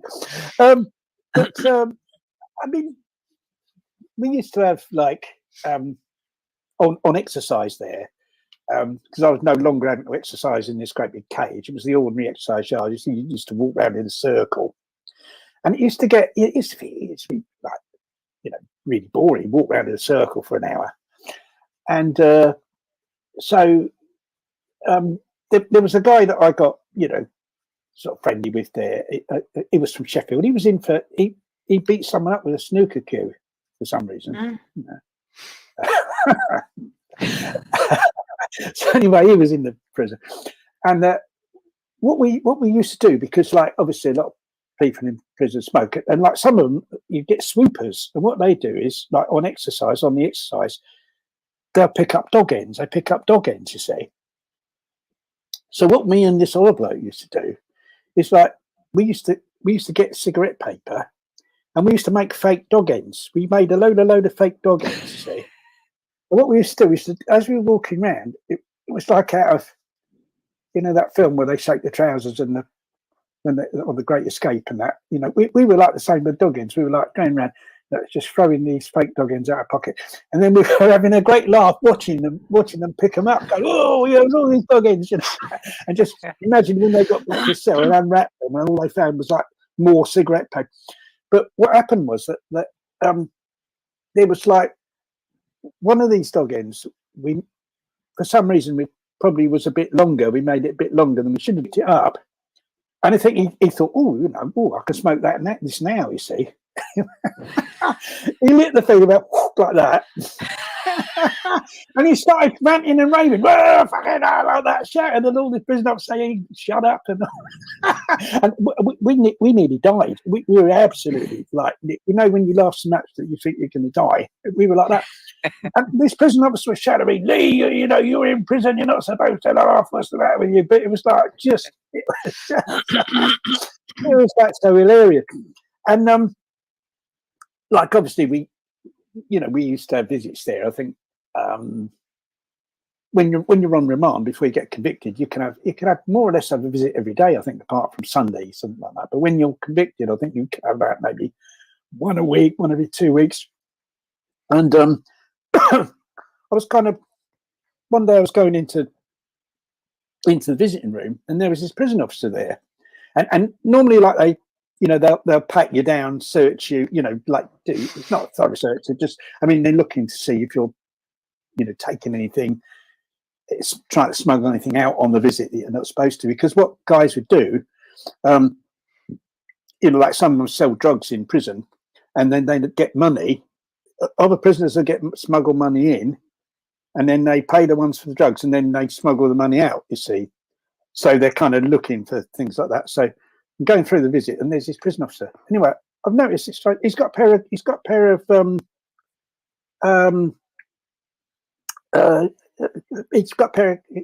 gloves on, pair of like plastic gloves, And I said to him, what are you wearing those gloves for? And he says, oh, because of AIDS. And I said, oh, I am sorry. I had no idea. I had no idea you had the disease. I'm so sorry. Yeah, he went, burn. And I'm looking at the time. What do you think? Yes, well, this is kind of it's quite convenient spot now, because really that's sort of that's probably all the funny stories I can remember from Armley, from Leeds. So I think that it would be a good time now to see some photos and videos from the sanctuary and from Wendy to talk about the animals. Wendy said the prison sounds like an average night in Sheffield. Of course, it was Sheffield where the trial was. So the Sheffield was in the trial, but the prison was in Leeds. Yeah, but Sheffield doesn't bring back any happy memories. I remember that kind of weird kind of roundabout. You walk underneath, don't you, and all that. Anyway. Yeah, but I used to make when we were driving into the court, you'd have all people like staring at the coach because they knew that you were prisoners going to the court. I always make faces like at the window, and I'll give them their money's worth. There's a mad deranged killer going for trial at the window. Anyway, these are lovely. They're lovely. Right. Wenda, so we're going to run through these. Do you want to just tell us who we're dealing with here? Right. On the left is Harold Pierce, and the same year that he came to us was his little friend Douglas. Now they're two orphan lambs. We take orphan lambs every year rather than let the local farmers leave them in the field for carrion and foxes. I need to say also the reason they're wearing little sweaters is that they come to us in a very weak state. It's very, very important that they use whatever energy they've got to grow, to get well. And by just popping a little sweater on them, it actually keeps the heat in the body. So we don't do it for decoration. Yeah, Wendy, can you say that carrion and foxes bit again? Karen, yes. But what happens with a lot of sheep farmers is because the sheep these days have 3 lambs, at least 2 or 3, and to make money from the lambs, they only need to raise 2 healthy ones. So if one is sick, like a third lamb often is, it's the weakest one, they just leave them half dead lying in a field to feed the foxes, so the foxes supposedly don't take the healthy lambs. They can't take healthy lambs. It's a rubbish thing to say. But we decided that we would actually go out and say to the farmers, please, we don't want to walk through fields anymore with half dead, half eaten lambs. Bring them to us. We won't berate you. We won't say anything to you. We'll just take them and raise them. And we'll be very grateful to you. So over the years, we must have taken and raised about 60 orphan lambs that would have been left in the field. I thought you said awful lambs at first, but it's awful. It's my microphone. It's halfway down my throat. Let me see if I can move this on. Good idea. This is so beautiful. Those of you who came to the trailer on Sunday would know that Sigri, the little piglet on the left, joined us after an interesting car journey, and the lamb on the right is an orphan lamb. And when the orphan lamb Freya came in, Sigri went up to her. She was actually sitting on Matthew's knee, and Sigri stood on her back legs and greeted her with a kiss. I think actually they're trying to see if either of them were food, but I like to think of it in a nice way. Well, that's the vegan interpretation. Yes, very. Mother Rose and her son Bob Bean. Mother Rose was 18 when Bob Bean was born. It was supposed to have been her last pregnancy. After having given birth to him, she had no goodness in her body, so it resulted that he was a dwarf. He's still 3 years on. He's still much smaller than he should be, but mothered with her son by the farmer who made her give birth at 18. And somebody contacted us and said, look, if I can get them released, because they're grazing our land, will you take them? And we said, most definitely. So they came to us 3 years ago, and she's got her boy, her final calf, and he'll grow with her, stay with her probably until she leaves her body. I'm going to ask you the deeply speciesist culture question again. The ear tags, you're not allowed to take them off, right? No, it's a terrible thing for us, and I think every sanctuary, because in America they have ceremonies of cutting out the ear tags and the animals become free and no longer numbers. But unfortunately, we've learned firsthand that by not putting ear tags in, or by not replacing ear tags, when the government officials pop round with their clipboards and their rules and regulations, we can be fined up to £1,000 per tag. So we don't have that sort of money. So we've always said we won't put them back in until we have to if they fall out. I think I said Sunday we did actually maintain one calf who was born here, Gromit, who lived with us 16 and a half years. We maintained him tag-free. I don't quite remember how we did it. Maybe we didn't have investigations and visits in those days. But he only had tags, not in his ears, but we handed them to the Naka man when they came to collect his body when he died. But these days, things are much tougher now. Sadly, all animals in sanctuaries are classed as the national herd. It doesn't matter whether they're food production or not, but we're obliged to follow all regulations that the government lay down for traceability. So Gromit, so did you have one called Wallace as well? No, just Gromit. No Wallace. just to confuse us all. That's it. This is Piglet Child. We raised her because she was so fragile. She used to sleep in bed with me at night. She was fed every few hours, so I found it easier for her to be with me until she grew too big and took up 2/3 of the bed. And she developed a penchant for tea and soya milk. And Matthew used to come in, you can see the flasks at the back, which were her nightly milk replacer. And Matt would come in about 5 o'clock and he would bring me a cup of tea, which I really needed after a sleepless night or 200 of them.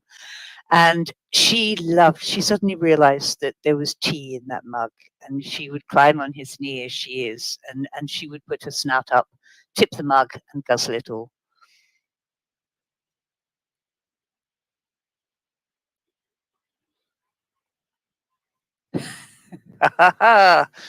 Who knows what this is, or who this is? Oh, Ronnie, do you know? I think it's a budgie, isn't he? Yes, a large budgie. We have one of those with the sheep. This young man, he is incredibly beautiful. He was supposedly, how the story goes is that he was taken by a Roma family and was intended to be their Christmas lunch.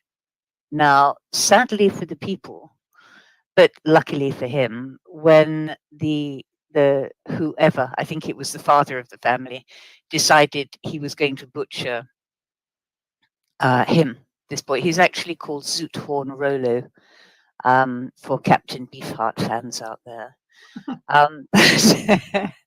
But he fought back and he damaged the man very, very badly and then went walkabout.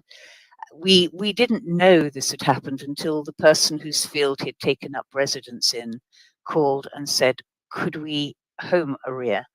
So being unaware of the legislation, because some of the birds we have to have a special exotic license for. Fortunately, we found out we don't for a rear. So we said, yes, we'll come. And I don't think anybody quite knew how they were going to catch him. So I gave Matthew a cardigan, not to wear, but to take with him. And he covered his head and he stood absolutely still once his head was covered. So he sort of wrapped his arms around him and threw him over his shoulder in a very gentle manner and walked him to the trailer that we brought him home in. You should have got Rod Hull involved. Well, there were lots of Rod Hull jokes going. That could have been quite painful for the real, though. Very, very. But he could have ridden him home if it wasn't non-vegan. But here we have a no breeding policy, believe it or not. But occasionally nature follows its own course, and this tiny little gosling was born last year. She's quite large now. She's almost like her parents there, and there were six geese who looked after her, all from the same family, and all who came to us at the same time. And it was just, I was out with my camera when I took this photograph, and it was just the most beautiful thing to see. Something so tiny being attended to by such a massive, normally very, very mean goose mother. So, yeah, rather than 6, we have 7 geese in that family now. And once again, one has disappeared and is sitting on eggs somewhere, but hopefully she'll turn up. Do you know, Wenda, I think that one of the tragedies of other animals is that they're so cute when they're young. And that's been their downfall in some ways, isn't it? It's horrendous. The number of phone calls we get regarding, well, mostly birds that are so sweet when they're little, all fluffy and nice. And then as they grow up and they start to demonstrate a personality, and it's everybody's right to have a personality or character. They don't have to follow a certain suit, but nobody wants them then. When they start to develop, they're not wanted. It's like dogs and cats. Yeah. Here, I volunteered at an animal sanctuary, and people used to ring up and say, we want a puppy because we've got bored of this one. You know, they're growing up, you know, so. I think just to sidetrack slightly, I remember one phone call from a lady maybe 20 years ago who phoned and said, I had to take her pig. And I said, I beg your pardon. And she said, I've hand-reared this pig and it's impossible to live with. He keeps attacking my husband and my son. And I said to her, you don't need a sanctuary, you need an animal behaviorist for you, your family, and the pig concerned. And She had it living in the house. She had hand-reared it. She didn't understand the psychology of pigs or male anything, come to that, in that as he grew, he saw her as his. And therefore, the husband and the son, being male, were a threat to him. So he would see them off. And she was most abusive. She didn't want him in the house because he was hassle. She didn't want to have to deal with the consequences.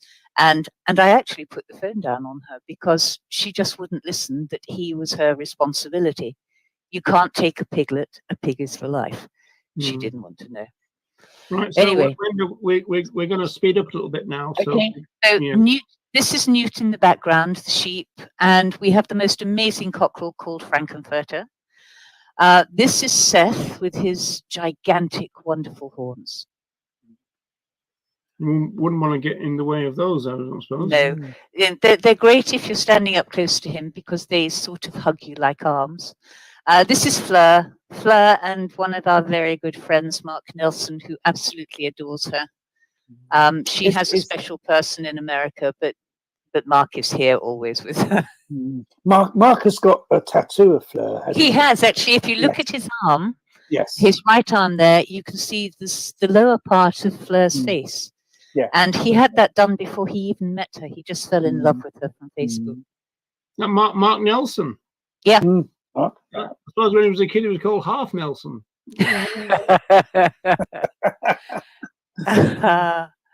And this is Aileen, one of the cows that we bought from Ireland, 21 cows. It was our biggest thing ever. We didn't even think we were capable of doing it. She gave birth on the 1st of April to this dear, sweet little calf who will now stay with her mother. Note, she has no ear tags. We're going to push it to the limit to not tag her. She's been registered. We've got the tags here. So we'll just play it by ear. Just bear with me a minute. I'm going to drop that out. Done. Change computers. And, all this technology. I know. It's Techno Man in.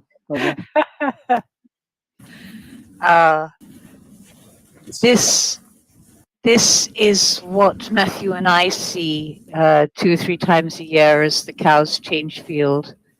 To me, it's one of the most beautiful times where I sit in the grass with my camera and just film them as they come through. It's perfection, and if you listen carefully, you can hear them crunching the grass.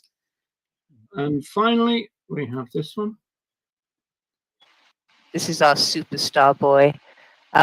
You can see the strength of Brian Baru, the bullock here, as he pushes a bale of a bale of hay, 350 kilos, just nudging it around.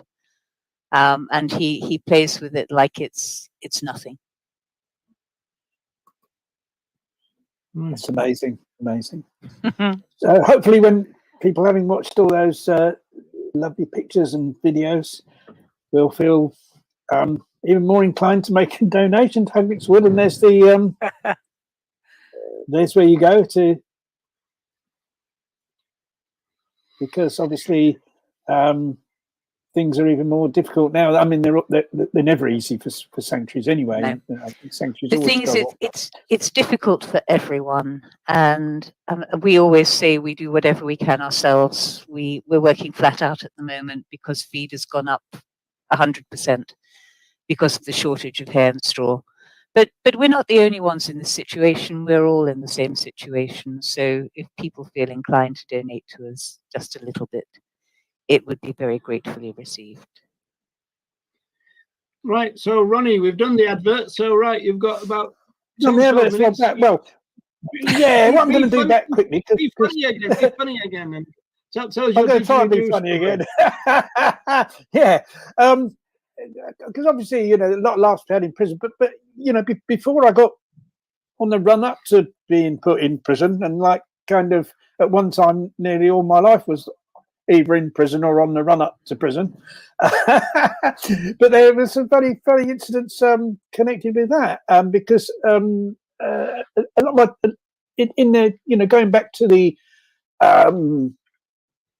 I suppose that kind of late 1970s, I was very involved in hunt sabs at the time, and there was a young woman in the hunt saboteurs called name was Aisha that I started going out with, and she lived in Tottenham in North London. I used to go around to see her, and whenever I'd knock on her door to kind of call for her, if I look behind me, there were some houses at the back, and there was always a woman spying on me out the window. I could see her at the top window, like look. Every single time I went round, this woman was spying. So at one time I thought, right, knocked on the door, round woman spying. So I thought, right, okay. Took my trousers and pants down and just showed her my arse. And she never spied again after that. I think she's probably became totally traumatized. But Aisha was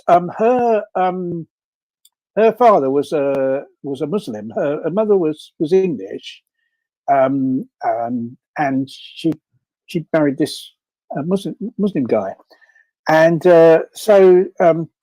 Here's a comment about your arse there, Ronnie, I think. Wonderful, yeah. and they'd separated, but he still thought that he had some kind of control over his children, obviously, because I've been going out with Aisha for a while, and Mum said, Ronnie, I need to have a word with you. I need to have a quiet word. So I said, all right. So what is it? She said, you need to be very, very careful. I said, what's that? He said, because Aisha's father, if he finds out she's going out with you, she's going out with a non-Muslim, he says he carries around this great big knife, and he'll knife you. I was terrified. Wherever I went, I was looking, seeing there's like a Muslim guy come, because they, isn't new with the knives. Like he obviously then had a knife. And I spent my whole life like kind of looking out for this guy. this guy coming at me with a knife. In fact, he never did, But we used to, as I said, I met her through the Sabian, and used to do a lot of hunts in those days. And one of the things we used to kind of sab was the grouse shooting. We used to go up to the grouse moors in Derbyshire, and on one occasion I stood in front of a bloke pointed the gun at me. We stood in front of him, and he got the gun. He says, "I bloody well shoot you." He had the gun. I said, "Well, go on then. You'll get life in prison if you shoot me." And he's the other guy said, "Don't be a fool. Put the gun down." And he put the gun down. But like, had he kind of had a rush of blood, he could just shot me. I think, and now I think, bloody hell, that was a mad thing to do. I was kind of probably even madder in those days than I am now. Ronnie, I had a close call on the grouse moor. I was leading this group of sabs. I was striding along, and I turned back and I said, "Come on!" We were in a rush kind of thing, and I stepped into like a crevice. I just went boom straight down, and it went right up to my neck. I mean, it could have been 30 or 40 foot, Yeah.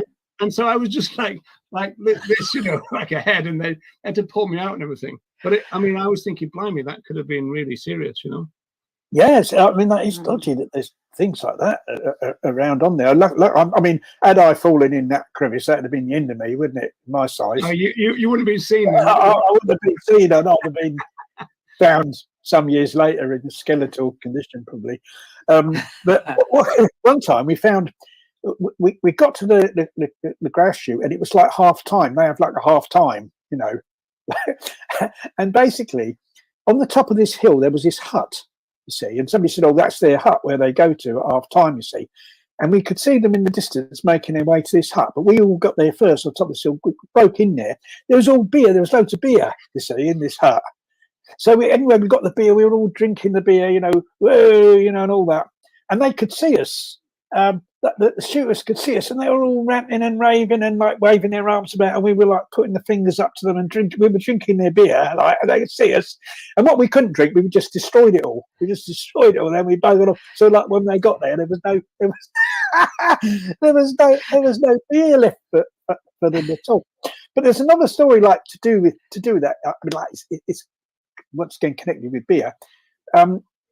we went to, after one of these SABs on the grass shoot, we went to this, like a nearby pub.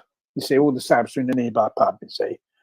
And I think some of them had SAB stuff on, you see. And the landlord, we got a drink, and the landlord said, you bloody hunt saboteurs, you hooligans. And he started mouthing off, you see, this landlord. And we thought, right, we're not going to stay in here very long, But we'd already got our drinks. Anyway, he went down the cellar. The room where we were in, there was a hatch going down into the cellar of the pub. And he went down in the cellar, this landlord, to get more beer, obviously. And anyway, I shut the hatch over and I locked it. I locked him in the cellar. it was all banging. It was all right, yeah. But of course, because there was music, they couldn't hear him. So anyway, I don't know whether he might be still down there. I don't know. So we just left the pub, and the landlord was locked the cellar. What about this point, Ronnie? Being asked about mental health and what did you do to maintain it in prison? I kind of tend to think that you just kind of get on with it, don't you? And also, I reckon that things might have been easier back then, maybe, than now. And also, if you talk to people like Jake Conroy, I mean, it's a bit of a different thing if you're in prison in North America than Britain. I mean, I'm not saying it's a holiday camp or anything, but it's certainly easier than that, I would say. I think so, and I think if you're in prison for like animal liberation stuff, I think it's kind of, in some ways, it's easier because like you kind of know you got a bit of status because the other cons regard you as a political prisoner, don't they? They kind of do, yeah. I mean, once they got over the fact that you haven't done anything personal gain, which some of them don't, find it difficult. They can't understand it. How much did he get paid? Nothing. You Yeah, go, well, what? How much those animals? They go, all those animals you took, they were valuable. Where you were going to sell them, like they were rare. Oh no, they were just ordinary, like mice or whatever. They can't get rid of it. But once they do understand, they kind of do. You do. I found there's quite a lot of sympathy, really. But I think the fact, and also the support you get, because we used to get loads of letters, loads of letters of support and all that, so you feel kind of buoyed up by that. And also you feel that because you're not in because you've done something bad or because you've done something stupid. I think that helps it does help you get through it. It does help you get through it. I think the screws are a bit like that as well, aren't they, Ronnie? Because they're not allowed to regard you as a political prisoner, but they kind of do, because they know you're not the same as the general cons, really. I mean, I had a conversation with a few of them that would say to me, look, I'm not meant to say this, but I don't think you should be in here. You're not a criminal. There was, like there was quite a lot of sympathy from. So I mean, there's you do get that, some that ain't very pleasant, but a lot of them, they were kind of, they were okay. There was one that in one prison, I consoled one because he's very, very fond of his dog, and his dog died, and he kind of came to me for help and support. I was somebody, he felt that it was easier to talk to me than anyone else because obviously I understood, and I kind of helped him through that. And he used to talk to me every day about how he felt about the dog and everything. But I think it's one last funny story. I kind of at the time I was living in North London, in a flat in North London, and there was this concerted night of action by the ALF against vivisectors. And what it was like they're attacking, where we found out all these vivisectors, and we found out where they lived and everything, and what they'd done. And there was a coordinated all over the country. People attacked like the homes of the vivisectors. I mean, they didn't attack their home. It was like their cars. People went and damaged their cars and stuff like that, or painted on their door. And it was like, stuff like that. And anyway, there was somebody sent me an article from, I think it was from the Yorkshire Post. There'd been an attack on this vivisector. I think it was his car. I think it was in Leeds. It was. I've got another funny story about Leeds, probably in the next episode. But anyway, this was in Leeds. What happened? There's a real big funny story about Leeds. I think Roger was born there. But anyway, he's deliberately not listening now. So anyway, so what it was this vivisector, we had all this evidence about what this vivisector had done. And in this newspaper article, he said, I don't know why they attacked my house. I've never done animal experiments. And I read this, oh, bastard, lying bastard, you see. So what I did was, I thought, I need to write to the paper, a letter to the paper, and give them all the evidence, because we had all the scientific papers where he talked about his animal experiments. So I thought, I'll write a letter to the paper, right, and I'll outline all these scientific papers so they can do an article saying, oh, he was a liar and he wasn't an animal experiment, you see. So what I did, I wrote a letter to them. I thought, I don't want to use my real name. So I thought, what I'll do is I'll use because my two middle names are Anthony Dennis, you see. And the Dennis is the Dennis with the one N, you know, Dennis with the one N. And anyway, so I thought I'll sign it Anthony Dennis, you see. So I wrote this letter, you know, pointing this out, all this letter, all this information in the letter, right? Anyway, when I wrote my name, I think on the D, I think I'd done the downstroke too long, you see. So I got a letter back from the newspaper, dear Mr. Penis. Dear Mr. Penis. So that was kind of the end of that, really. I couldn't really. So there we are. You shouldn't have been called, and what is it, Ronnie Anthony Dennis Lee? You should have been Dennis called. Lee. Yeah, Ronnie Dennis the Menace Lee, I reckon. And I thought, oh, we've had a letter here from a right prick. So there we go. So I think should we end on that? Should we end on that? Sorry. But just to say to everyone, right, we're going to have. There's going to be more of this because there's still more prison to come and more funny stories to come. We'll let you know very soon the next vegan run animal sanctuary that we're going to do. JDA's Vegans 5 for, which will be on in a few weeks' time. We've still got a story about Ronnie being chewed off by another prisoner. Oh yeah, no, it wasn't by another prisoner. No, I better tell this because I promised earlier. No, leave it like that. No, it's not by another prisoner. There is a funny story about a chewing. Well, not a chewing off, but the phrase that's going to come up. So that you'll all have to watch next time to find out about that.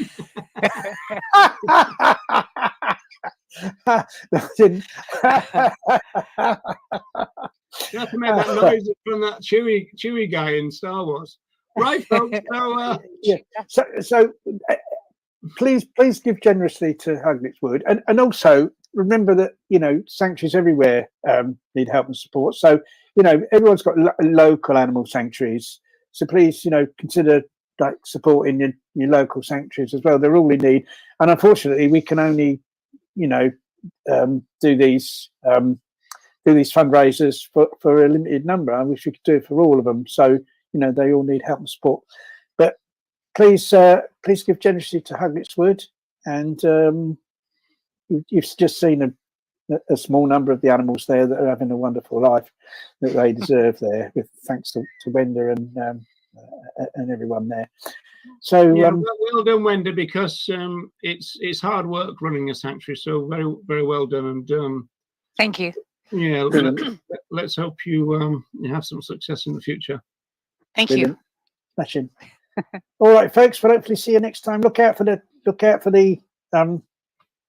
on Facebook for the event for the next one of these, and join us again soon and find out about the chewing off and other. Not to be missed.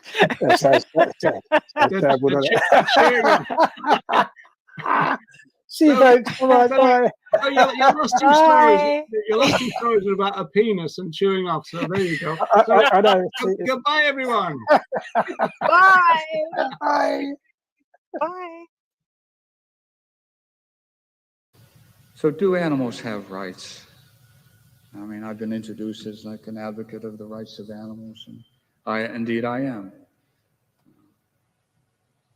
Some things we do know.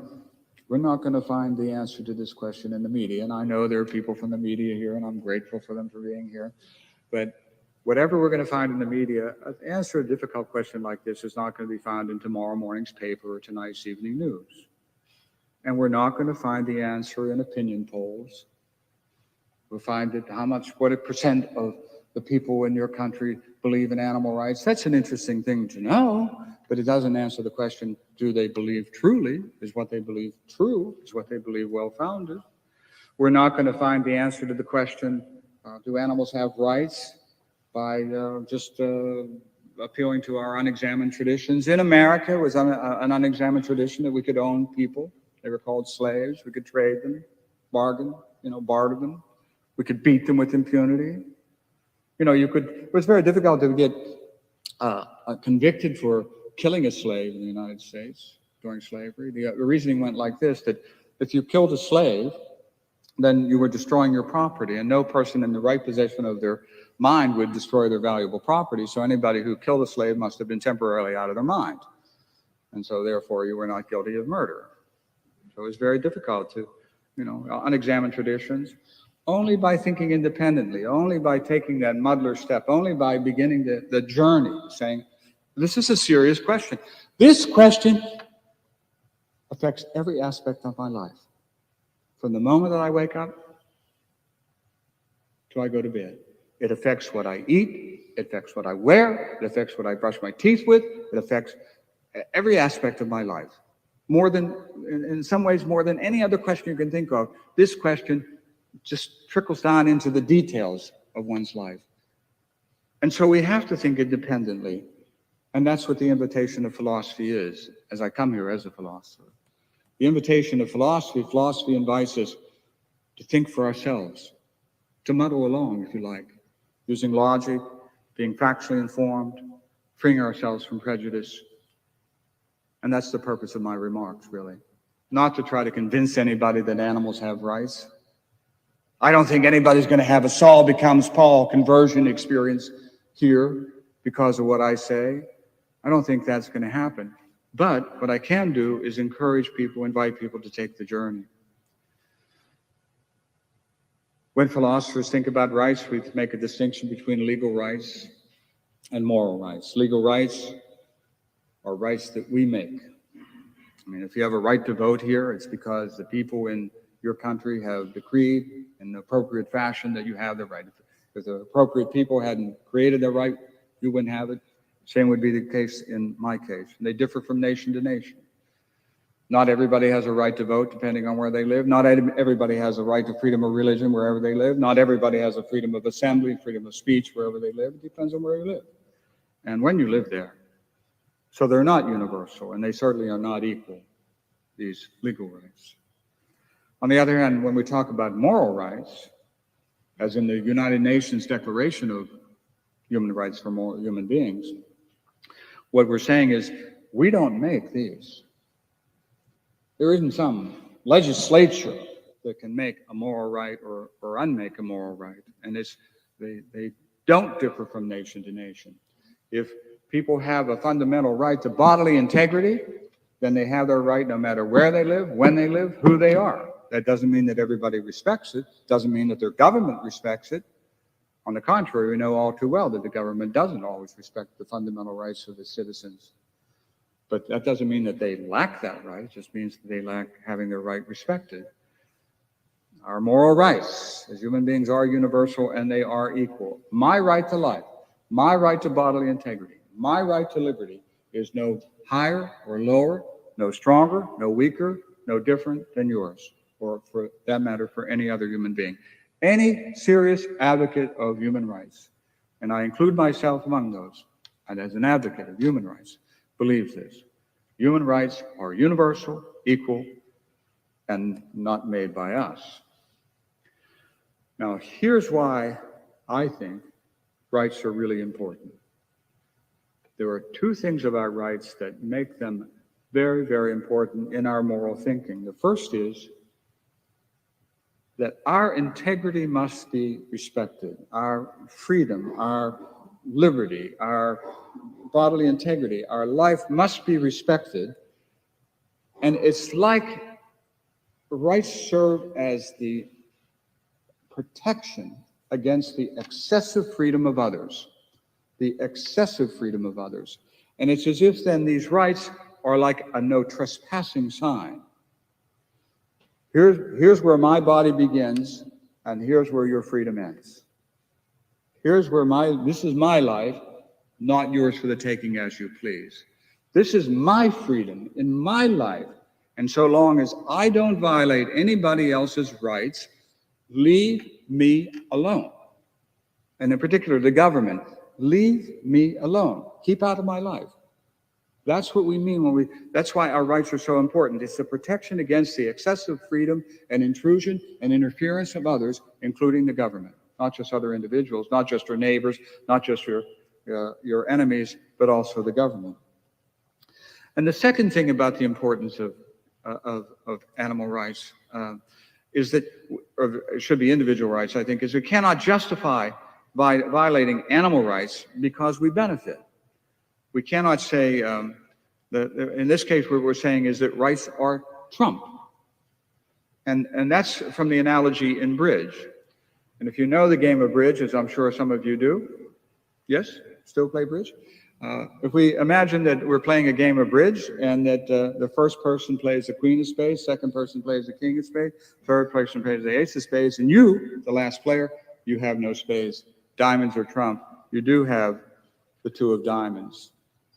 In bridge, that two of diamonds beats the queen of spades, the king of spades, and the ace of spades. That little diamond is more powerful than any other card in that particular hand because diamonds are trump. So if we think of it in terms of the analogy with the bridge game, then, if we think of the queen of spades representing the social custom, the king of spades representing personal benefit, the ace of spades representing the public good, these are all very important values. My benefit, the group's benefit, the public good, custom, tradition, all important, but never to be advanced. The public good, social custom, personal benefit at the expense of violating the rights of the individual. So when we say rights are important, we mean first that they serve as a protection against the excessive interference and freedom of others into our life, including the government. And secondly, we mean that respect for the rights of individuals, the most important card in the game of morality, that respect for the rights of the individual trump other important moral considerations. But do animals have rights? If they do, then they have that protection that a no trespassing sign represents. If they do, then respect for the rights trumps other important goods, but do they have rights? And to answer that question, we have to ask two kinds of questions: factual questions, which ask, what is the case? And moral questions that ask about what ought to be the case. The main factual questions are pretty simple, it seems to me. They ask, are any animals like us physically? Are there any other animals that are kind of made the same way we are? And in particular, are there any other animals that have a central nervous system and a brain, that kind of physical structure? If we look around the world, do we find any other animals like us physically? And are there any other like us mentally? Or do any other animals have a psychology? Are they psychologically present to the world? In terms of physically, the answer is obvious, sure.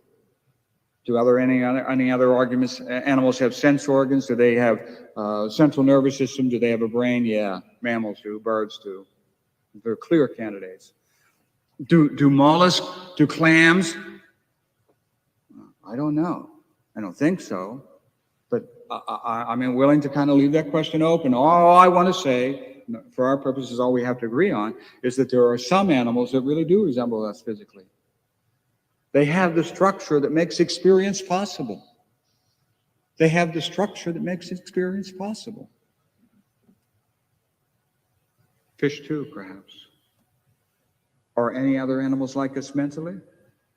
There are various possibilities. One is the idea that there is nothing going on in the mind of an animal. There is no mind. It's completely empty.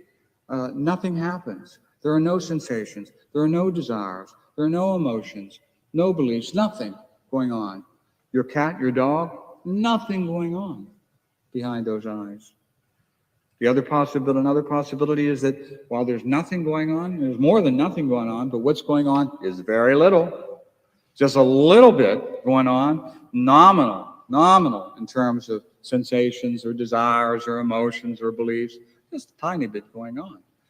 The other possibility, of course, would be, when you actually stop and think about it as a muddler, you actually ask the question, there's a lot going on in those minds there. I mean, it's not like they're robust in terms of their sensations and their desires and their emotions and their beliefs. Now, what's the most credible position here? That nothing's going on, very little's going on, or there's a robust mental life, psychological life that's going on in the case at least of mammals, at least of birds, perhaps of fish? Well, I think it's perfectly reasonable to think that they have a robust mental life. Look, they don't worry about investments in the stock market. I grant you that. They don't worry about, the promotion at the job. They don't worry about whether they're going to be late to make the plane that's flying to Las Vegas. They don't worry about things like that. They don't have beliefs about things like that. But that they have beliefs and desires about what's important to them, I think that anyone who has lived with an animal understands that. These animals are living beings who are in the world, aware of the world, aware of what happens to them, and what happens to them matters to them, whether you care about it, whether I care about it, whether anybody cares about it.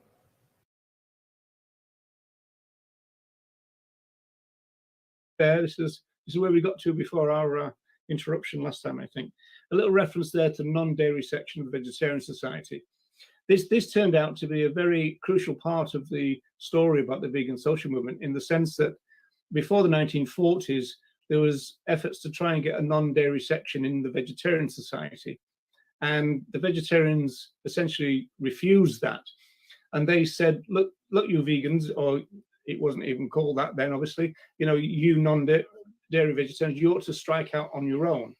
And that essentially is what they did. And I always say that I think that the vegetarians did the vegans a favor then, in the sense that rather than being subsumed as a little section of the vegetarian movement, the vegan movement blossomed on its own, and then it kind of developed its philosophy, and they really came up with a kind of justice for all philosophical stance, which we're going to explore. And part of the history of the movement is the very first newsletter or magazine, as it was called, the Vegan News, which was published in November of '44 by Donald Watson. So this, you might not be able to see this too well, but this is a scan of the 4-page document that was sent out. So the Vegan News, it says quarterly magazine of the non-dairy vegetarians. So vegan hadn't been coined at that stage. As you can see, it says price is 2d old pence in Britain, and the yearly subscription was 1 shilling, which in terms of euro cent would probably be about, I don't know, I think 7 cents or something nowadays. So, we're talking about a historical thing. Now, you can Google this if you want to see it and read it yourself. And you can Google it. You just put in the Vegan News 1944, and you'll get a copy of that. And also, I think there is a typed copy, of actual kind of printed copy, because as you can see from that, some of that is quite difficult to read. So right from the start, the kind of radical vision of the vegans was set out by Donald Watson in the very first magazine. And he starts by talking about the cruel exploitation of highly sentient life. Now, obviously, this is a long time before the philosophy of animal rights, and so we're talking about cruel exploitation. Obviously, the language of cruelty is still prevalent in the movement. Watson described vegetarianism as an ethical halfway house, and said that veganism is freedom from vegetarianism. And in fact, he called vegetarians the lactose at times. So I'm not quite sure to mock them, but just to kind of separate them out, as it were, from the vegans, I suppose. And he said that eating other animals impedes humanity's moral progress, and he used the word moral development. And so this is part of this thesis that we've got a problem of violence, and we need to find our way out of it, and veganism is central to that. And so he said that eating other animals is not going to help in that sense. And then we have a very important concept. In fact, there's two very important concepts. One is Watson said that we need to ripen people up to a new idea. And essentially what he's saying there is that the vegan movement needs to propound veganism. It's not as though we can wait around for people to kind of magically work their way into a vegan mindset. We have to talk about it. So this comes back to social movement theory in the sense that social movements are claims makers in society. So what the vegans did is they identified a problem, the violence of humanity, and they made claims. Now, how do we solve this problem? And that is through the centrality of veganism. That's essentially what was going on there. He also said that the vegan pioneers were pronounced individualists, not easily scared by criticism, and filled with the spirit of pioneers. So they did really see themselves as pioneers, and you see that language used quite often in their writing. He said that the pioneers were involved in real pioneer work, as he called it, aimed at advancing humanity and revealing some dietetic truths hitherto unknown. Now, again, this is really interesting. For the early vegans, the idea that veganism was set up to aid humanity wasn't controversial. It wasn't a thing. They thought that if we liberate other animals, we would liberate ourselves. And so everything would move in this kind of way. And so with a vegan mindset, we would elevate ourselves morally again, as it were. He said that even in 1944, food research was dominated by vested interests and by vivisection. And Watson declared that, to his knowledge, the founders and the early members of the vegan social movement were humanitarians. They had they joined for humanitarian reasons. So if you look at that phrase, then you've got things like concerned with and seeking to promote human welfare, but also things like being unselfish, being generous, and being compassionate. Now, these ideas go all the way back to the early 1900s with the work of the Humanitarian League and Henry Salt. And so, you know, that kind of language was kind of part and parcel of what was going on, if you like, in those days, humanitarianism. He also said that with moral philosophy and a dose of common sense, that they were challenging theories, and he said, hatched in vivisection laboratories. So again, this idea that veganism is a diet and only concerned with those kind of aspects, that's wrong and always has been. And so they talked about vivisection, hunting, and all the rest of it right from the off. It's not something, again, which was controversial in those days. He said that the vegans will not accept that adequate nutrition needs to violate conscience. And finally, Watson addressed those members yet to join the vegan movement. And he says that he hopes that people would include veganism as part of their peace aims. Again, a reference to the end of the war, if you like. And he said that their general peace aims, if they want peace, they're going to need veganism. And so again, you've got this entangled idea that veganism was part and parcel of saving humanity whilst we save other animals. He also acknowledged, of course, that the end of the war with rationing and all the rest of it and deprivation and obviously people not coming back wasn't the best of times to start this endeavor, and yet that's exactly what they did. So it was quite a bold move in a way, you know, to start what they saw as a peace movement, a justice movement, a non-violence movement during the Second World War was quite a radical thing to do. Okay, so we're just going to go through a few of their writings then, and we can pick out some ideas. And you know, if it prompts a question for you, I'll be happy to deal with it. Now, this I always find is a great statement of vegan values, and it goes all the way back to 1945, as you can see. And essentially, what Watson's doing here is answering a question from a reader of the vegan magazine. And he says, the object of the vegan society is to oppose the exploitation of sentient life. was question marks about using words like exploitation nowadays, but not in those days. Whether it is profitable to do so or not, which we could interpret as maybe the first hint to this kind of critique of capital, perhaps. But we'll see that gets stronger as we go. In fact, one of the people that comes very strongly as a kind of anti-capitalist is Kathleen Janaway. Now, she was central to the Vegan Society. In fact, the Vegan Society was based in her house at one point. I mean, the Vegan Society beginnings was fairly chaotic, to be honest, but and the joke, the in-joke to that is that she lived in an English village called Leatherhead, of all places to have the vegan social movement base, if you like. But as you can see here, she's got some pretty kind of strident views. She said the present over-industrialized system degrades people to machine slaves and to program consumers of machine products, depriving them of their creativity and other essentials of spiritual growth. So that was 1990, and that's a strong statement. And as I said, we're going to come back to Janaway in a while. So let's just go back to Watson for a few minutes before we move on. And this is 1946, and he's basically again saying, you know, might is right. You know, if we go for a might is right concept, we're never going to get anywhere. Admit that the strong have the right to exploit the weak, and the basis of civilized society is gone. The attitude is one of conceit and selfishness, and unless discarded, will not confine itself to the treatment of other animals.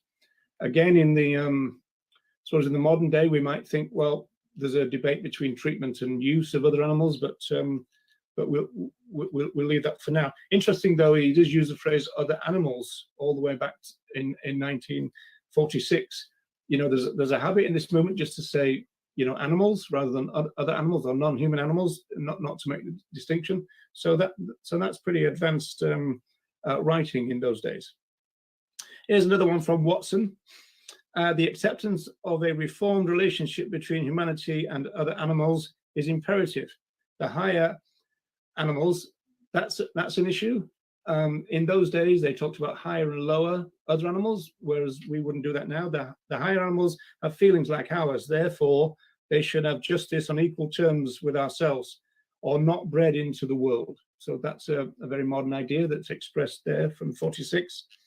Until this demand is met, and this is where you might have some language problems, humanity will remain a thug species. Well, you wouldn't say that nowadays, despite our pious creeds. Other animals present us with a test case, and by our conduct to them, our own standards are truly fixed.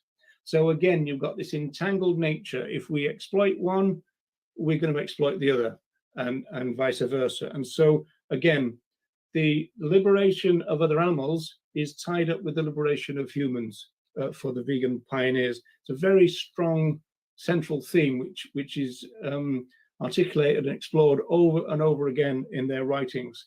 You know, there was none of this kind of this is just the animals movement. It was, you know, the focus is on the other animals, but the ramifications of a vegan mindset, a vegan philosophy, would save humanity. I mean, that's a phrase that Watson himself used at one point. Here's another one from Watson. In humanity's interests, again, animal exploitation must end. Not only flesh food, but all products of the slaughterhouse must be denounced, and the most serious effort made to avoid their use. Human existence does not depend on inconceivable tyranny now existing against animals. In fact, progress is impeded enormously by it.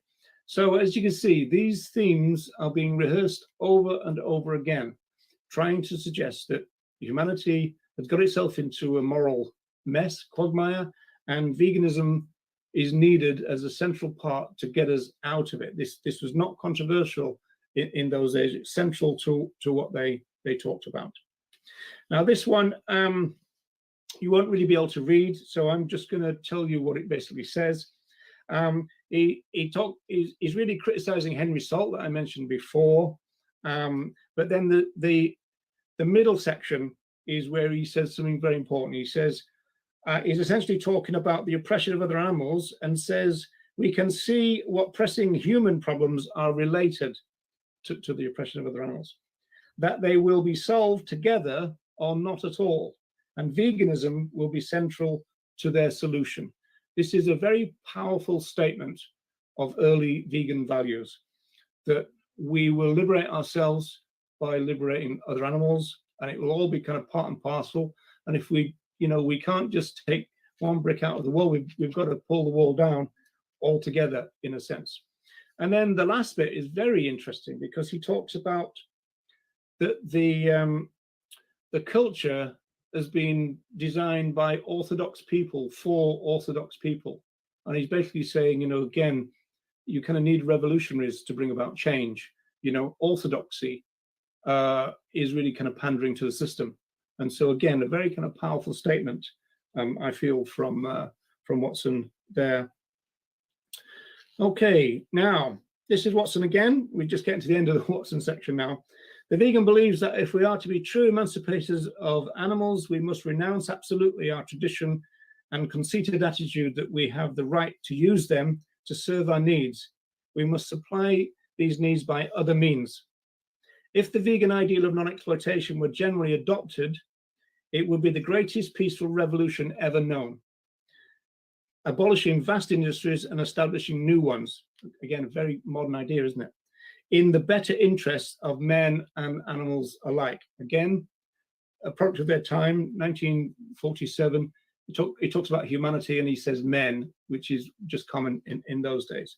So, don't try and be too critical about that. But declaring that veganism would be the greatest peaceful revolution ever known.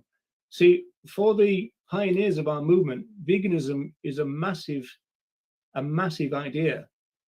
It's an idea that is capable of saving humanity, and obviously saving the other animals as well.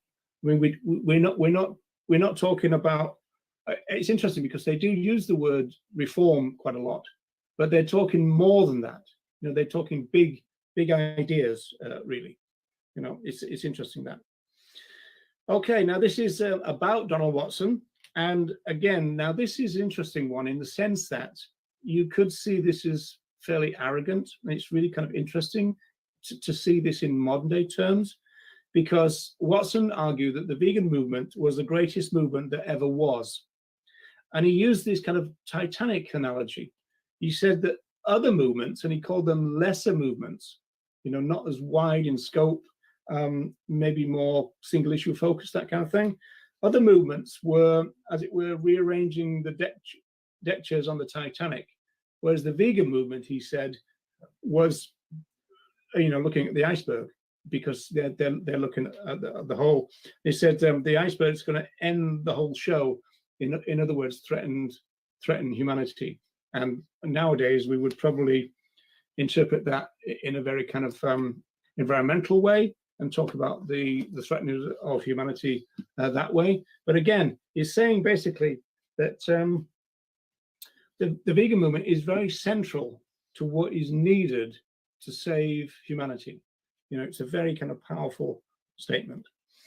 Okay, I think these, yes. So these are just a couple of summaries now of kind of what we've got to so far, in a sense. So we've got Matthew Cole here. So Matthew Cole is the sociologist, as I said before, and he had a chapter, and that was called The Greatest Cause on Earth. And he talks about the aim or the object of veganism. The vegan telos, the aim or object, combines compassionate non-exploitation of other animals with an emancipated vegan self and a more compassionate human society, all wrapped up in one, you see. Vegan ethics from the beginning was directed towards these interconnected goals of transforming human beings and transforming human society, with both flowing from the foundational reconfiguration of human, non-human animal relations. I tend to think that's a very, very powerful summary of what veganism is all about. It talks about the entwined nature of things in David Nybert's thing, that everything is entangled, oppression and liberation, these are entangled ideas. And again, to reflect what Watson said, we're not going to solve any of them if we don't solve all of them. and veganism is part and parcel of all that. This is a more kind of standard, but also more direct summary of the vegan values. Veganism is about having a consistent approach to human rights and animal rights, ecology, and world food problems. So nowadays we would call ecology environmentalism, and world food problems, we probably talk about food security issues. And of course, these are issues that the vegan movement have used and rehearsed for years and years and years. The idea that we would be able to feed the world. In a vegan world, all human beings would be able to be fed. Whereas at the moment, we say that we adhere to and support the idea of human rights, but the system would rather create feed for other animals than food for humans. So, it casts a big shadow of doubt over these claims that, human beings are more important and all those kind of things. 2 population explosions, a human one and non-human one, which are most important? Well, obviously people would say the human one, and yet we provide food for the non-human one. There are thousands and thousands of people going hungry tonight, but there wouldn't be any farmed animals going hungry tonight. So our priorities are all over the place in terms of what we say we believe in and our aspirations for the future, I guess. And this is another one. This is from '64. This is Eva Batt, another central part of the Vegan Society, which she was very involved in the TV show that came out in the end, which is I think it might be called Why Vegan. It's still on YouTube. If you look Vegan Society, it's on there. It's very dated, but it's quite an interesting historical document. And Eva Batt says veganism is one thing and one thing only: a way of living which avoids exploitation, whether it be of our fellow men, the animal population, or the soil upon which we rely for our very existence. Now, that end bit often causes a few raised eyebrows in a way, in the sense that, how do you exploit the soil? But really, the early vegans were very interested in the idea of sustainable farming, and the idea that, if we damage the topsoil, which we are doing at a great extent, then we're going to be in serious problems. So they were very clued into that issue right from the beginning. I always mention that issue came back in the 1980s. There was a book called A Diet for a New America by John Robbins, and he explored that. Now we've got some slides here. I'm not going to read them. And this is Leslie Cross. Now, Leslie Cross is an interesting character in the history of the vegan social movement. In some senses, you could say that he developed the philosophy of veganism even more than Donald Watson did. Although when you look at their positions side by side, they're very similar. And Watson praised Cross for his contribution. And now this slide essentially picks out what I call the focus and the scope of the movement. So the first paragraph is all about the focus of the movement, which is human relations with other animals. And so he's saying things like, we're going to be opposed to hunting and vivisection, all uses, those kind of things. And then in the second part, this is where he talks about the scope. And this is where they use that phrase about human evolution. So the second broad aspect of the vegan aim is its effect on human evolution. And so again, a vegan mindset, a vegan world will, in a very kind of simultaneous way, be liberating towards other animals and liberating towards humanity as well. That was 1951. There's two here from Leslie Cross from '54. Interesting, right at the bottom there, you'll see we are the pioneers. They're still using that language. And again, they're talking about what the world would look like if the world adopted vegan philosophy. And he says there'd be no butcher's shops, and the milkman, if he still goes on his rounds, will be delivering vegan milk. That's an interesting thing. Right from 1954, they're already talking about vegan milk. The countryside will not be heavy with the anguish of cows crying for their calves. So that issue of separation of calves from mothers was a big thing back in those days as well. There will be no slaughterhouses, no vivisection laboratories, and nobody will hunt for fun. So he says essentially those are the obvious ramifications of what vegan philosophy stands for. But then he says there are some changes that are not so obvious, and once again turns to the benefits that humanity would get from a vegan world. And again, what you're seeing is an echo of what Watson said, that everything is integral, everything is linked. We're not going to get one without the other. And, you know, we've got to think of it in those terms. And as I said, he says right at the end, we are the pioneers. Now, this one, he talks about surges of freedom, and is talking really about, again, this idea that we in the vegan movement are the latest of these surges of freedom. And again, he makes a very big claim here. He says that what the vegan movement has achieved is to take the idea of freedom beyond the species barrier.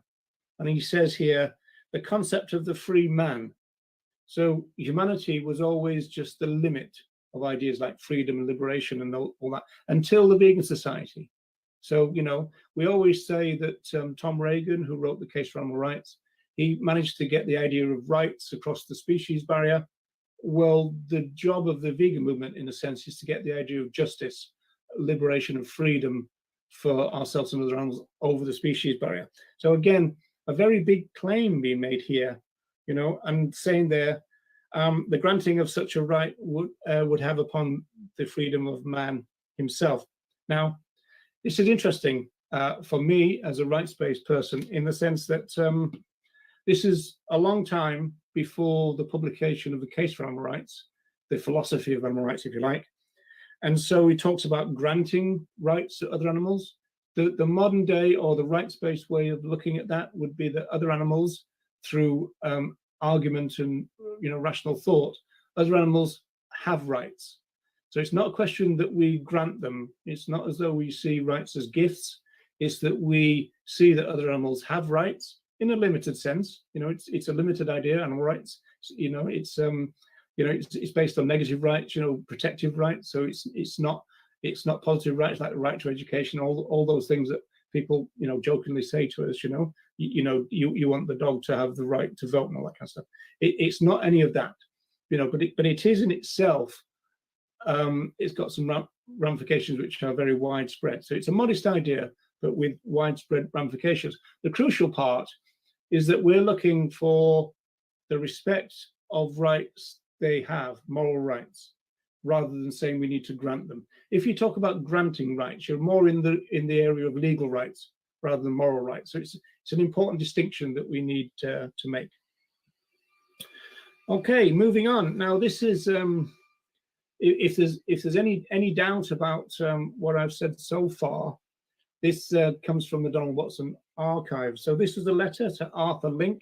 Arthur Ling is another crucial part of the vegan movement story. He started his vegan journey in 1926, Arthur Ling, and he started things like plant milks. He was a real kind of pioneer. He was an entrepreneur. He actually, interestingly enough, in terms of social movement theory, he was responsible for making the vegan society a bit more professional than it hitherto was. So we can look at that in two different ways. But this is a letter to Arthur Ling from Donald Watson. It's in 2003. And Watson says, since veganism, by definition, claims to help animals and people, the vegan society must do its part in showing how to bring it about. So again, you know, just in case there's any doubt that this was the big vision of the vegan pioneers, this is what it was about. By definition, they thought that we would make a more peaceful world, a less violent world. So veganism is about peace, non-violence, and it's about justice. And it's about justice for all. It's not a limited idea. It's an expansive idea based on justice. And so I think that is a great thing to respect. Okay, now we're going to move then. This is getting to the end now, but we're going to move really to the more anarchic parts of the vegan movement. Now, this is the movement for compassionate living, and this was started by Janaway.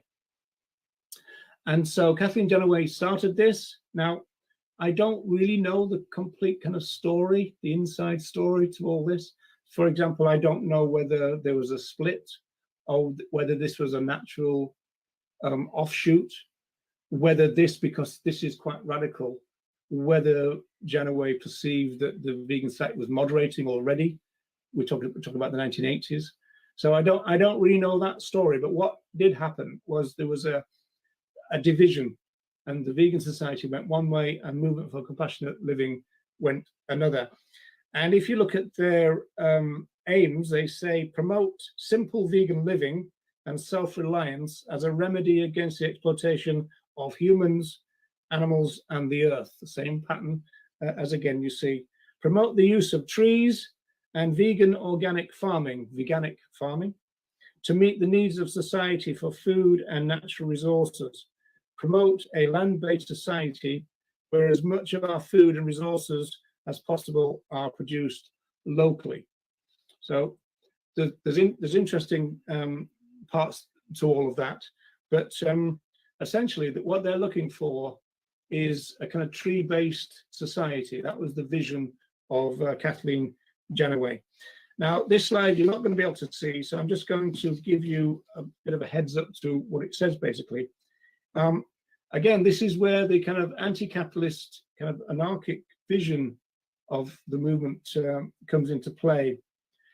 Because the first one talks about our consumption habits, and things like landlords, multinationals, dependent governments. Essentially, what it's basically saying is that we in the developed world exploit the developing world, and we exploit them by using their best land, cash crops, all that kind of stuff. So their vision is that needs to end as well. Being dominated by money and market forces comes up in the second little clip there. And then the third one links politicians, tyrants, and people power.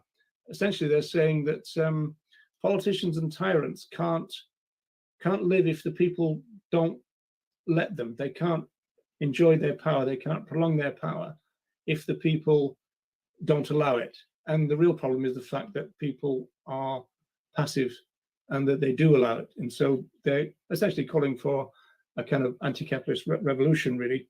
And then 4, 5, and 6 on this screen, there's lots of references to money worship.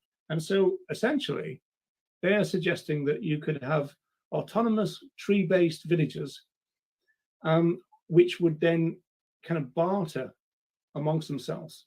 And that money as a system would probably start to collapse. So again, a fairly kind of radical vision.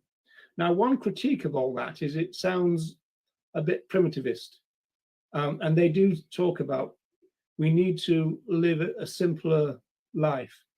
But in some senses, as they talk about the voluntary simplification of life, in some senses, that's what the environmental movement is suggesting, really. Because, we've got to change. We can't go on. I mean, people are talking about getting back to normal after the pandemic, COVID-19, or creating something like a new normal, which is close to the old normal. Well, the old normal was destroying the world. So I think we've got to think, excuse me, very carefully about that. And so here now we've got, this is from one of the Movement for Compassionate Living leaflets. They talk about global capitalism, imperialism, based on a system founded on the acceptance of runaway exploitation of people, other creatures, and natural resources. Again, this same pattern repeated over and over. We've got to do something about the general oppressive nature of human relations with each other and with other animals and with the planet. Otherwise, we're just not going to do it. And in some senses, again, they talked about reform. Watson used the word reform quite a lot, but he was really talking about a revolution. He wanted something very big. In fact, in one of his last interviews, the interviewer asked him what his message was for new vegans. And he said, I want them to know that they've joined something very big, a big idea. It's a big idea which needs to grow, I suppose. This is a Kathleen Janaway kind of cartoon, if you like, or at least they published it, and essentially what they're saying is that we're destroying trees, and this is a short period of time. The first one is 1980. I know it's not particularly great graphics, but I think you can get the gist of it. 1980 through to now, and so we're really destroying trees. And for Movement of Compassionate Living, that is the central part of our livelihood, really. They want a society based on trees, so that would be very destructive. And this is their vision of the usefulness of trees, which would be grown in a careful, sustainable way. They talk about, you get the nuts and fruits and everything else. And they basically had this vision of a tree-based economy, essentially. So again, whether we think that's anarchic, naive, it's an interesting idea. Is it primitivist, or is it our inevitable future? It's an interesting debate, because it really does bring in all the current environmental arguments that are going on. So these are just to finish now. These are just some quotes from Janaway again. As people face the challenge of environmental crisis, this is 1990, by the way. Sorry, 1991. As the supreme importance of using awesome intellectual powers with compassion for all sentient beings is realized, an evolutionary leap will be achieved. An era of truly abundant living will dawn, in which humans, at peace with themselves, with each other, and with all living creatures, will reach heights of creativity as yet unimagined. So, okay, you could say that was fanciful. You could say that's utopian. At the same time, it's what we want as vegans. We want a peaceful humanity that will live in peace with everyone else and would also respect the very planet on which we reside. If we don't achieve that somehow, even though it's got flowery, fancy language, if you like, a bit hippy-trippy, whatever you want to say, if we don't achieve this kind of stuff, we're just not going to make it. Like, the planet is just not going to make it. So it's a serious issues. Now, this is an interesting one. This is more political, because again, she talks about politicians. The change will only come when we get the masses of the people changing. The politicians will go on until they are frightened of losing the votes. The industrialists will go on until they won't sell their goods. It's the masses of people that we've got to get to. Now, that's really interesting in terms of modern day veganism and all the debates about, where our focus of campaigning should be. Do we have time, one plate at a time, talk one conversation at a time, that kind of stuff. At the same time, it does seem to be that we need to engage in DIY politics, and we need to be community-based, and we probably need to develop very rapidly the grassroots of the movement that can do this very job of talking to the people. One citizen talking to another, the basis of democracy, if you like. And so politicians are followers and not leaders. They follow the votes, they follow the money, And so Janaway is saying we've got to get to the people, and then they'll demand change, and then the politicians will bring it about. It's all about supply and demand, and it's about power relations. Ultimately, it's about people power, I suppose. Okay, now this is the last one, I believe. And so this is, again, this kind of, if you like, utopian vision. And an era of truly abundant living will dawn, in which humans, at peace with themselves, with each other, and with all living creatures, will reach heights of creativity as yet unimagined. So I'll click that out of the other one. And again, this is the vision of veganism, a much more peaceful state of being. And then it's a question of whether we can think that we're capable of bringing that about. Now, do we have the necessary wherewithal to do that? So that's my case for the revolutionary past of veganism, which sadly is being lost a little bit and slimmed down a little bit You've got the reducitarians who are trying to redefine veganism back to vegetarianism. And you've got some of the activist groups who want veganism to be just about the animals, this kind of thing. None of that chimes with the values of the people who started our movement, who were truly revolutionary, in my view. They might not have sounded like that.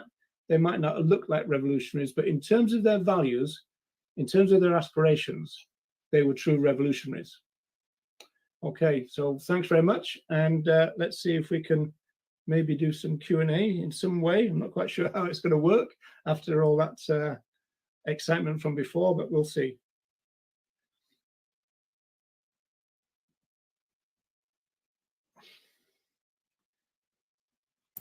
So perhaps I need to stop sharing, is that right? Yeah, exactly. Okay, share your screen. So that's hello, how are you doing? Right. So there is one question from the chat. Would you say that intersectional veganism is the contemporary version of the early vegan society's veganism? Or are there any significant differences between the two? Both I think apply there because yeah, I mean I tend to use the phrase pro-intersectional rather than just intersectional, in the sense that that gives credit to where it's due. Kimberly Crenshaw, people like that who devised this idea. So it's a kind of black feminist idea. But interestingly, Crenshaw did suggest that as an academic, she understood that any concept like that would be applied elsewhere. And so essentially that's what the vegan movement have done in a sense. I think there's a lot of misunderstanding, and I think there's a lot of people who are moving away from that word. But there are other words that we can use, like, for example, David Nybert's ideas of entanglement, the entanglement thesis, or even the eco-feminist idea of the entangled modes of domination, those kind of ideas. But yeah, to answer the question directly, the vision of the early pioneers you could call pro-intersectional. And probably if the vegan society was started now in the same way as they envisaged it, we would probably label it pro-intersectional. But I do recognize that's now a controversial word, and it's probably something that the movement is probably thinking of moving away from, and that's probably not a bad idea, I would say. Please share more questions if anyone wants to do so during the chat of the Footnote Bomb Sophia's page. Okay, I can't see the chat myself, so would you read them out? Yeah. There is another one. Which, in your opinion, is the motive of people and organizations that campaign for flexible veganism?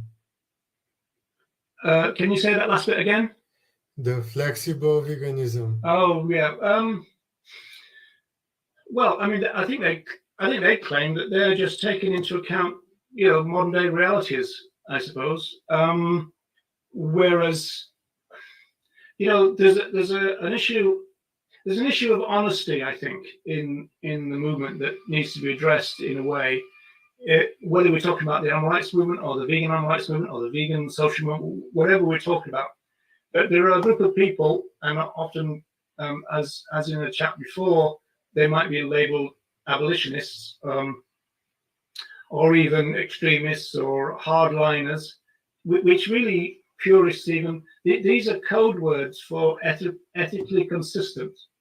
So there is a case to make an ethically consistent view. Now, this is interesting in terms of psychology, because some psychologists would say that you need to make our demands small and then let them get larger.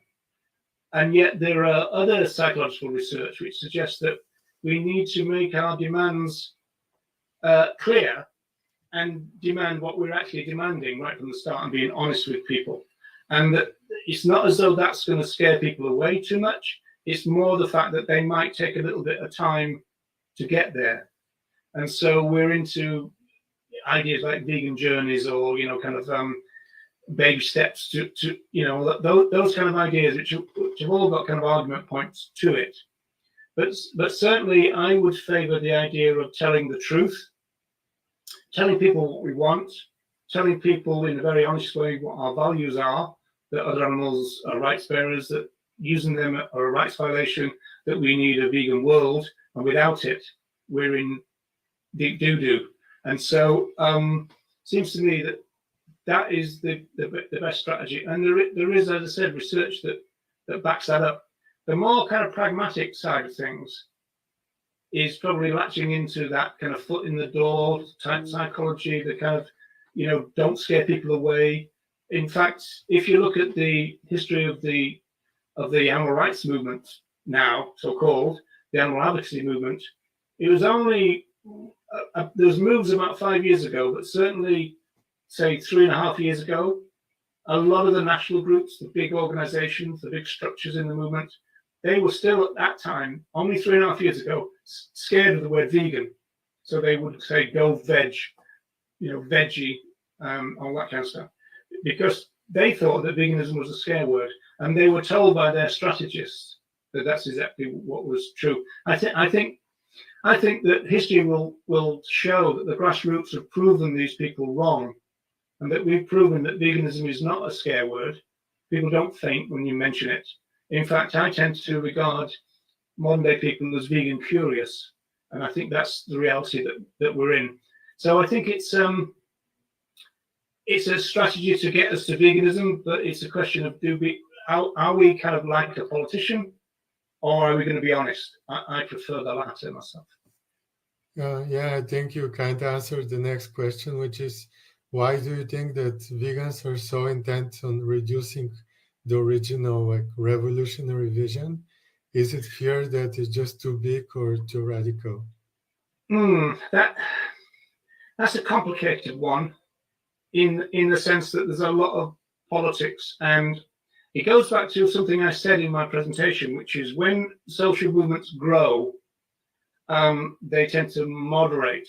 Another thing that happens is that the core values of a social movement might be threatened, if you like, by newcomers. So there is this theory propounded by people like Steve Best, and in terms of my own experience of the movement, that we are a left-leaning movement. So that we're not really talking about voting as much as our values. If you look at our values, they tend to be left-leaning values, the values of the left. It seems to me that recently there's been a lot more people entering the movement that don't share that value. And so for some people, the connection between human rights and animal rights, they seem to be opposed to it on some level, or at least they want to separate the vegan movement out in order to create a movement for the animals, as they would put it. Well, the other animals already have a movement. It's called the vegan social movement. And the focus of that social movement is our relations with those other animals. The only thing that's been said, really, and this reflects the values of the pioneers, is that that's not the scope of it. The scope is wider. And so you can take in other concerns. Doesn't mean you've got to go for every human rights march that there is. What it tends to mean, and this is the kind of idea of alliance politics, what alliance politics tend to mean is that those in the alliance don't do anything that would damage the interests of the other people in the alliances. And so this brings us into controversial areas, controversial groups like PETA, who do sexist stunts and sometimes racist events, use ableist language. This is not kind of community building in terms of those that we need to forge alliances with. There is a really good video, if people want to pursue this line, by Steve Best. It's called Total Liberation. I think it was 2013 from Luxembourg. If you put that into a YouTube search, you'll get it. It's quite a detailed keynote speech at the Animal Rights Conference, but it's very powerful and very important for the development of our movement, really. Well, yeah, there is another question from the same person as before.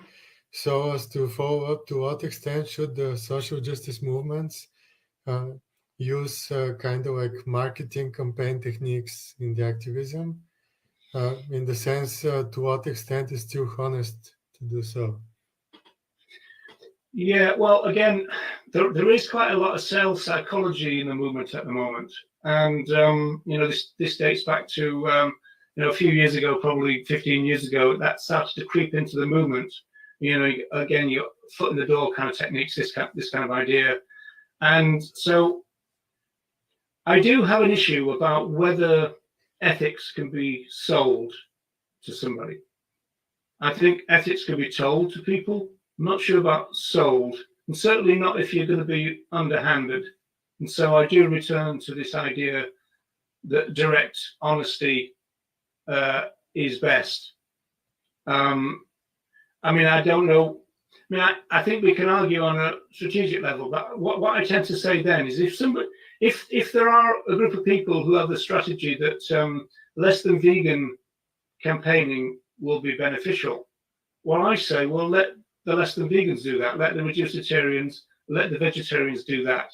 Vegans, especially ethical vegans, need to concentrate on the promotion of vegan philosophy, to understand the ethics, the overarching kind of justice-based ethics of veganism. And we need to propound that. We don't need to be diverted to do anything else. Let the others, who after all, they've got the bigger groups. There's more vegetarians than vegans. There's more reducitarians than vegetarians and vegans. So if there's any campaigning on that level that people believe to be beneficial, I say, well, let them do it. And we vegans will stick to promoting veganism as we should. Yeah. As many people reduce veganism to diet, do you think that in terms of speaking about ethical veganism or revolutionary social movement, companies which are not ethical in any sense can label their products vegan? Or, for example, can McDonald's or KFC have a vegan burger with the word vegan on it, or just purely plant-based?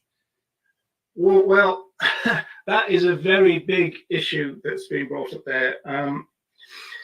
In the sense that, again, my generation of vegans wouldn't go to McDonald's, but people can see the kind of utility of doing that. But the point is, you would have pro-intersectional reasons for not doing that in terms of workers' rights, in terms of their environmental issues. I suppose things have changed a little bit in that corporation sense from the 1980s, but even so, there's always been discourse in the movement about whether we should promote just the vegan companies, and there is a lot to be said about that, because the likes of McDonald's and everybody else who are jumping on the vegan bandwagon at the moment, which more precisely is really the plant-based bandwagon. But it's interesting because some people use the plant-based or the vegan, it's starting to get kind of mixed up a little bit. And maybe there's a case for that to be separated out in people's minds, whether they are vegans or whether they're just plant-based persons. Certainly, in terms of the celebrities, often as not, the vegan celebrities end up just being plant-based persons for a while. So when a capitalist corporation embraces plant-based eating, for example, they're doing it because they see a market, and they could quite easily drop their materials. In fact, some of them have done that, in the sense that there are some supermarkets that used to have huge kind of vegan or plant-based sections, and then they started to slim them down because the market would find its equilibrium, But it will be the market and not ethics that will be driving their stocking and their advertising decisions. For an ethical vegan company, they've got an ethical reason for doing what they do. And that's interesting in research terms. If you've got an ethical reason for doing something, you find a way of doing it. And so there's always been a tension there. But I would say that, supporting the ethical vegan companies above the multinational capitalist companies are very important. There's probably a bit of a blurred line between those two now. When you've got Beyond Burger and all those kind of things, and the non-vegan, what's the other one? I can't remember the name of it, but or Impossible Burger. That's a non-vegan version. And so then you've got the lab meat. I mean, all of these things you can see how this will aid the vegan movement. At the same time, it's imperative, I think, for the vegans to maintain the vegan ethics in the arguments. Do you think that right-wing and conservative people can be a threat to veganism as a social movement, and also in building bridges with the other social movements which are not for the animals? Again, that's a complicated and very political thing, obviously. I think what's being said there is that people with right-wing values, I mean, after all, there is a Facebook group called Vegans for Trump, I think. I think what's being said there is that if you examine your political values, how does that mesh with vegan values, especially as those that we've seen today in the presentation? And so I think it's just asking them a question, you know, does it marry up for you? In what sense? What tends to happen is that they can marry up their veganism or their plant-based status by divorcing it from other issues. Whereas, as we've seen, that doesn't really play in terms of what the founders of our movement meant. So I think it is a challenge. I think a lot of people, in my experience of some of the groups that have come into the movement, and they're quite big at the moment, they're very resistant to know about the history. One or two of them actually distort the history. They might take one or two lines out of an entire essay and say that's veganism for their own political reasons. So they're reluctant to embrace the history because I think they know what the history means, which is that kind of pro-intersectional thing that they're probably a little bit resistant to. Okay, so there is a question from Miles from the Footnote Bomb Sofia. So vegetarians aren't as active campaigners compared to vegans. And in the 70 years you have, in the 70s, you have outlined, we have made so little progress by taking such a hardline approach. Why wouldn't you try a different approach then? Surely dogmatic sticking to a position is exactly the mindset that we're fighting against. And demonstrating flexibility might be easier to sell. I don't like the last words here. Okay, well, I agree with the beginning of that and not the end. So it is true that you don't really get vegetarian activists. You certainly don't get reducitarian ones. Now, this is the precise reason why people in the reducitarian and vegetarian organizations, first of all, often talk about veganism and call themselves vegan names, but they want the vegans, they want to co-opt the vegans to do less than vegan stuff. So I'm opposed to that for the reasons I've already given. In relation to have done it for a long time and it's not working, that bit I don't think is historically accurate. If you think in terms of veganism as the moral baseline, then this movement, the vegan movement, has only really been operational within the 21st century. And if you look at what we kind of use as indices for progress, then we're making a big impact. And that's just in a few years of focusing on veganism. Now, to put a bit of flesh on that, if I can say that, I did lots of single issues in the 1980s. I also was a press officer for a few groups, and we talked about those single issues. We very rarely talked about veganism. I don't remember journalists ever asking me about veganism, whereas now that would be the first question. And even if it wasn't, it would be included in the first answer. So veganism is really central to animal campaigning now. But that is new. We've got to recognize that is new, you know. And I always point people to, there's a great audio from Ronnie Lee, who co-founded the Animal Liberation Front. And he talks about when he came into the movement in 1972, whereas all the groups were staffed by flesh eaters. By the time we got to the 1980s, people like League Against School Sports and all the rest of it, they were then now being staffed by vegetarians or vegans. And now most of the groups will be staffed by vegans.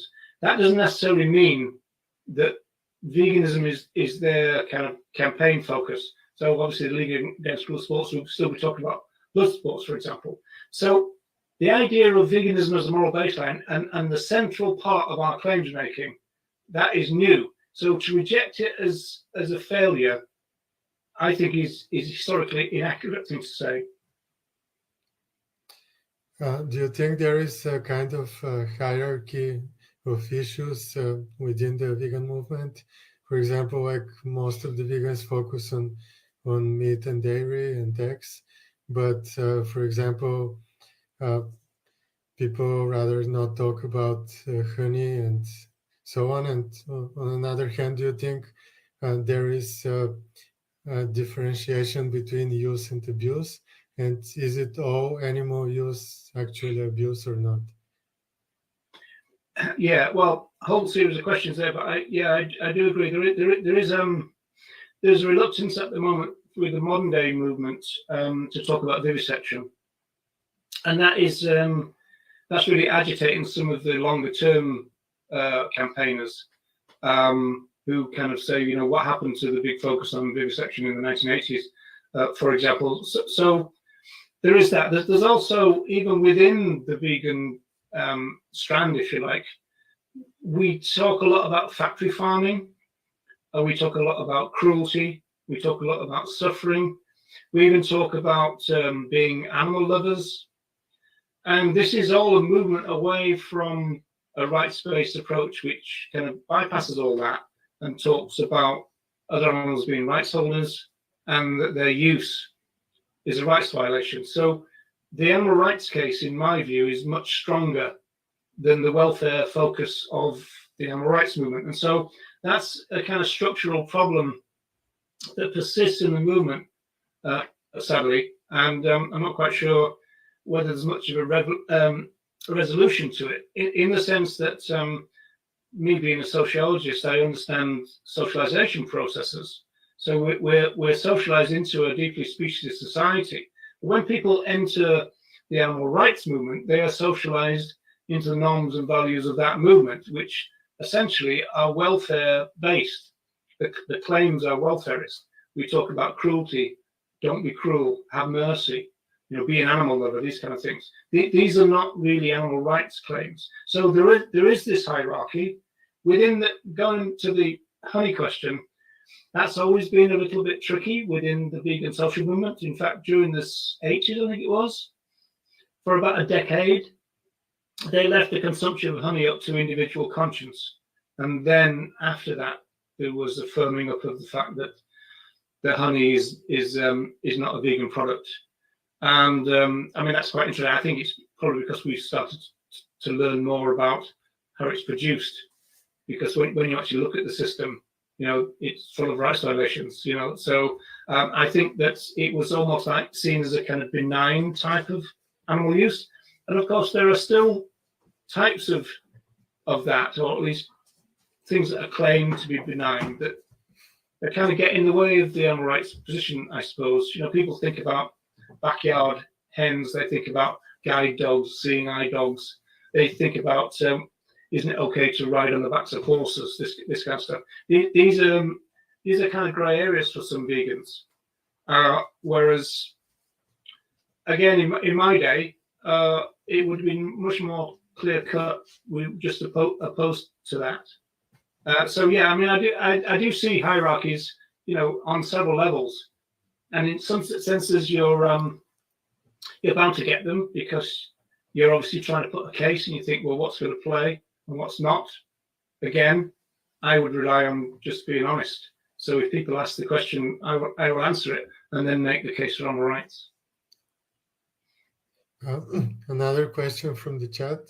Would it be accurate to say that veganism is attractive to right-wing people, kind of like a mercy for animals veganism? No, I think right-wing people are probably attracted to a plant-based diet, but when they learn about the philosophy of veganism, as spelt out by the pioneers and in the presentation we've seen, that's when they get a bit wobbly about it, and they don't like the ramifications of it. I don't think. So I think you see, this is a very tricky movement issue, because this thing about, oh, you're not vegan, you know, those kind of ideas can be very tricky and very divisive within a social movement. At the same time, veganism has got to mean something. Now, veganism meant something very strong and radical, I believe, when it was founded as an idea and a philosophy. It's become a little bit watered down, I think, since then. And I think there are deliberate moves to dilute the meaning of veganism because of its political ramifications. I mean, people would like to think of veganism as being apolitical, although being apolitical is itself a political position. So these are things that are being played out in movement discourse at the moment. My plea to the new vegans is to, you know, do learn the history of the movement, and even if you want to alter it and criticize them, at least know what they stood for. I mean, these are the people who started our movement, and so I don't think we can just dismiss them because we don't like what they stood for. I think that we could argue against them, but we certainly can't dismiss them. I don't think that's fair to do that. Do you have an opinion on the so-called vegan celebrities right now? But I mean celebrities in the vegan movement, the animal rights movement, those with the huge social media following and so on. Yeah, well, you can obviously see, especially in our kind of celebrity-drenched culture that we've got. I mean, we've got pretty kind of shallow celebrity culture at times, or all the time probably. But you can see then why a social movement would want to get people on their side, I suppose. But the history of our relationship with the celebrities in Bunny Rabbit Ears is not being good. I mean, it started off with things like, I'd rather go naked than wear fur, you know, and then those same people were on the catwalk wearing animal flesh and animal pelts and stuff. And so our relationship with celebrities is not great. And again, I think it's because we obviously all, as vegans, probably want a big as movement as possible. But that would then mean that we would co-opt people who are not really vegan. They're more kind of plant-based, and they're doing it for diet. They might be doing it for body shape, these kind of issues. And so, again, the research suggests that those people are the first to jettison veganism because they haven't got the moral foundation of it. The people who do have the moral foundation of veganism tend to stay vegan. Tom Reagan famously talked about the revolving door. He was very worried about the fact that our movement doesn't seem to retain people too well. We seem to recruit them okay, but we don't seem to retain them too well. And I suspect it's probably because the ethical element to it is not well known when people approach veganism as a diet or as a moderate reform or something. You know, if they understand the ethics of it, I think they're going to stick with it. But you can see why people want to co-opt celebrities, but they're not very trustworthy. I mean, obviously there were some good ones, but by and large, you know, we've seen over time a lot of people who said, you know, this, that, and the other, have then gone back on what they said and then started to blame their plant diet for all kinds of things. So it's a double-edged sword at the very least, celebrities. No, my question was more about the celebrity activists, like the vegan activists with... Oh, okay. All right. Yeah. Okay. Well, well, that brings up a whole set of issues on its own. First of all, movement finances is a big issue, always has been. And we do have, and there's a history in the movement of the finances of the movement being held up and kept in these power centers. of the national groups or the transnational groups that we've got in the movement. Now we seem to have that replicated in these kind of vegan entrepreneurs and some of their groups that are coming through, where they seem to have millions of dollars or large incomes at the very least, while, as usual, the grassroots is starved of money, and therefore the grassroots doesn't become developed. And as I said before, I would think that if you were to prioritize the future of our movement, then the development and expansion of the grassroots is imperative to success. Now, it's not all about money, but money is an enabler in a sense. And the grassroots are not so expensive. You know, they don't go on world tours and they don't kind of fly themselves around the world or go on vegan cruises. All of that new kind of vegan celebrity stuff is a bit alien to me, I've got to admit. And again, I was talking to Ronnie Lee, again, you know, somebody from the 70s and 80s, and we were saying that we never thought about becoming famous back in the day, and we certainly never thought about becoming rich through veganism. We would have actually been appalled by that idea. Okay, thank you. There is another question from the discussion. How would you respond to an argument for certain groups of people who can only survive using other animals, for example, like the Inuit population? Yeah, that's always been an issue. And so in some ways, they've got a moral get out of jail free card in that sense. Now, there are a variety of arguments. So first of all, often people who are said to require to exploit other animals and to use them and oppress them are probably in parts of the world where they were driven there by human conflict. And so, you know, if you think about Inuits, for example, it's kind of not a kind of natural space for a human mammal to be in a very inclement part of the world where living is very difficult. And so, in some senses, it's not the other animals' fault that humans have encroached on their space. And I think that we need a certain humility in humanity to accept that we don't have the right to be everywhere, I don't think. Especially if that means that by being in certain places, we've got to oppress other animals. And so that would be something that needs to be questioned. And of course, then, obviously, you're into issues about relocation, human culture, which is very important in human society. So these things are very, very difficult. But the bottom line is that it's not the other animals' fault that humans are in that situation where they feel that they need to exploit other animals. There is an interesting thing. I mentioned, I think I mentioned Greenpeace International in the presentation, or maybe that was the first one that got disrupted. And there was a time when Greenpeace International offered to send animal flesh into areas of Alaska in order for the people there not to kill seals and whales. And again, on cultural grounds, they rejected that. So these are incredibly difficult problems.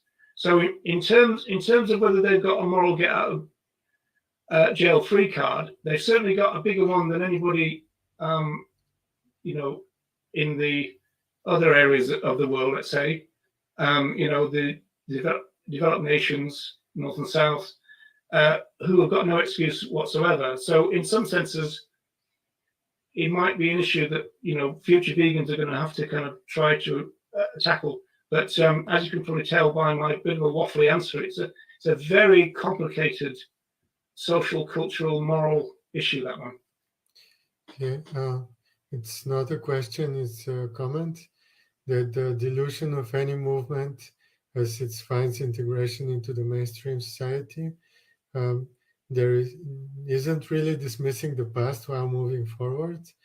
For example, like the LGBTQI movement, as it makes gains, it changes its tactics. And yeah, We shouldn't ignore the smaller issues, as the large portions are due to like whaling, the vivisection, but still we need to change our approaches. And genuine vegans want the same things, and they don't change like the acceptance and respect for all life in and out of the group. Yeah, okay. Well, if I'm understanding that correctly, I mean, we are changing our situation. I mean, we're de-radicalizing in my view, but also with the establishment of veganism as central to our campaigning, that is a change from the past too. So it's not as though we're not evolving our ideas, and we do that all the time. The hunt saboteurs evolved their strategies once the hunting bans and everything came in. So it's not as though we don't do that. You know, if I'm getting the gist of the question right, you know, so you do have to cut your cloth to the situation. I accept that. Again, I will go back to the fact that, you know, the current mode of campaigning in the vegan movement is a new thing. So that by definition means that we're adapting to our situation. We're no longer as much single issue. At the same time, you've got the likes of the cranky vegan who would like to see a resurrection of the kind of pressure campaigns. Now, there's no real reason why pressure campaigns can't live within an overarching vegan umbrella, as far as I can see, in the sense that single issues can be abolitionized. In the sense that now if you find yourself outside a circus at a protest, for example, you would say, okay, well, you know, we're animal rights advocates, we're opposed to the rights violations. This is a place where other animals have their rights violations. That's why we're here. The difference now and the change that would happen is that you wouldn't try to bracket off all these single issues to make them issues of themselves. You'd just have an overarching vegan philosophy, which would then look at those as kind of almost like single issue events rather than campaigns. And you certainly wouldn't say, oh, well, that's got nothing to do with us. You know, if somebody comes and, well, what about this form of animal use? You're campaigning here. What about that? You go, well, we'll be there next week. You wouldn't be going, well, that's nothing. So that's a change too, I think. Oh, thank you.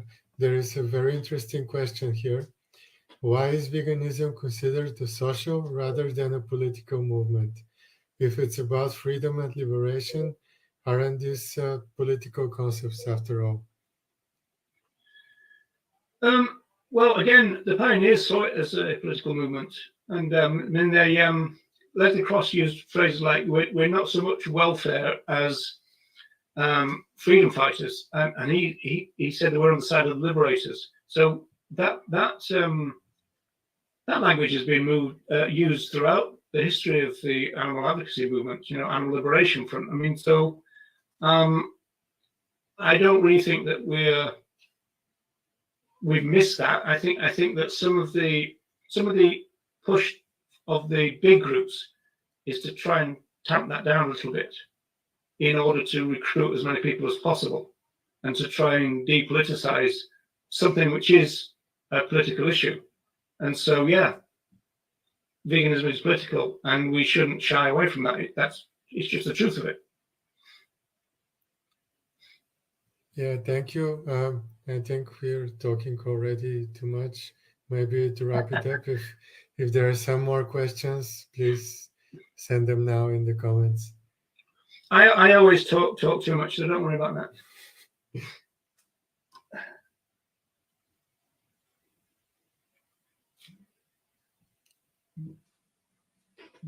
Yeah, thank you very much. It's such a great talk. Okay, thanks very much, folks. Take care. Besides the initial disruption.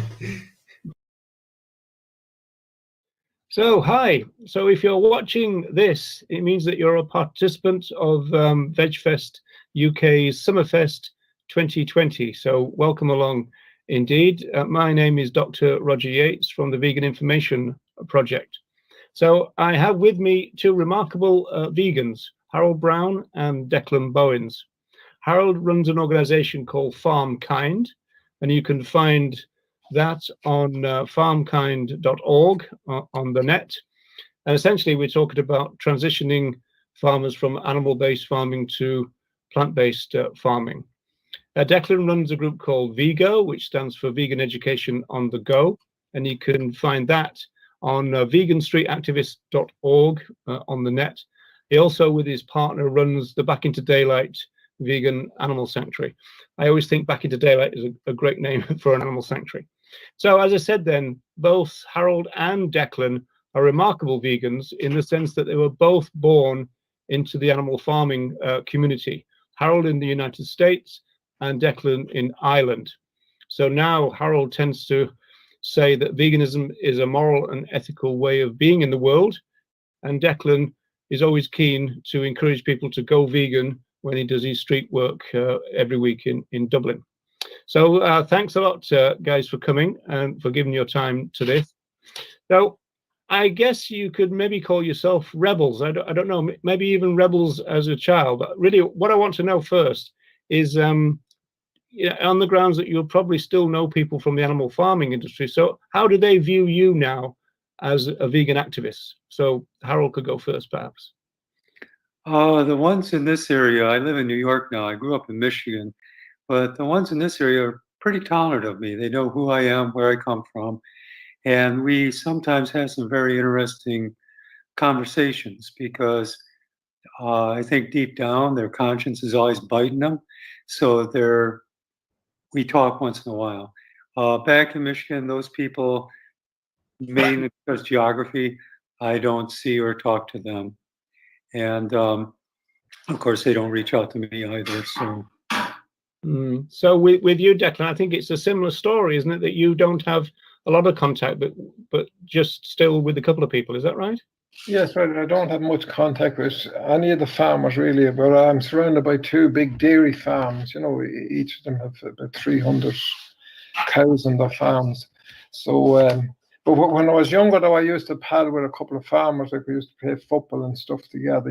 So they all knew I was a vegetarian at that stage and stuff. But when I found out about the huge subsidies that the farmers get, I, confronted a few of my friends and that, and they weren't very happy, like it was kind of hidden them through the years that the farmers were getting such huge subsidies. And actually back in the 70s, 80s, and maybe early 90s, it was called Farmer's Dole,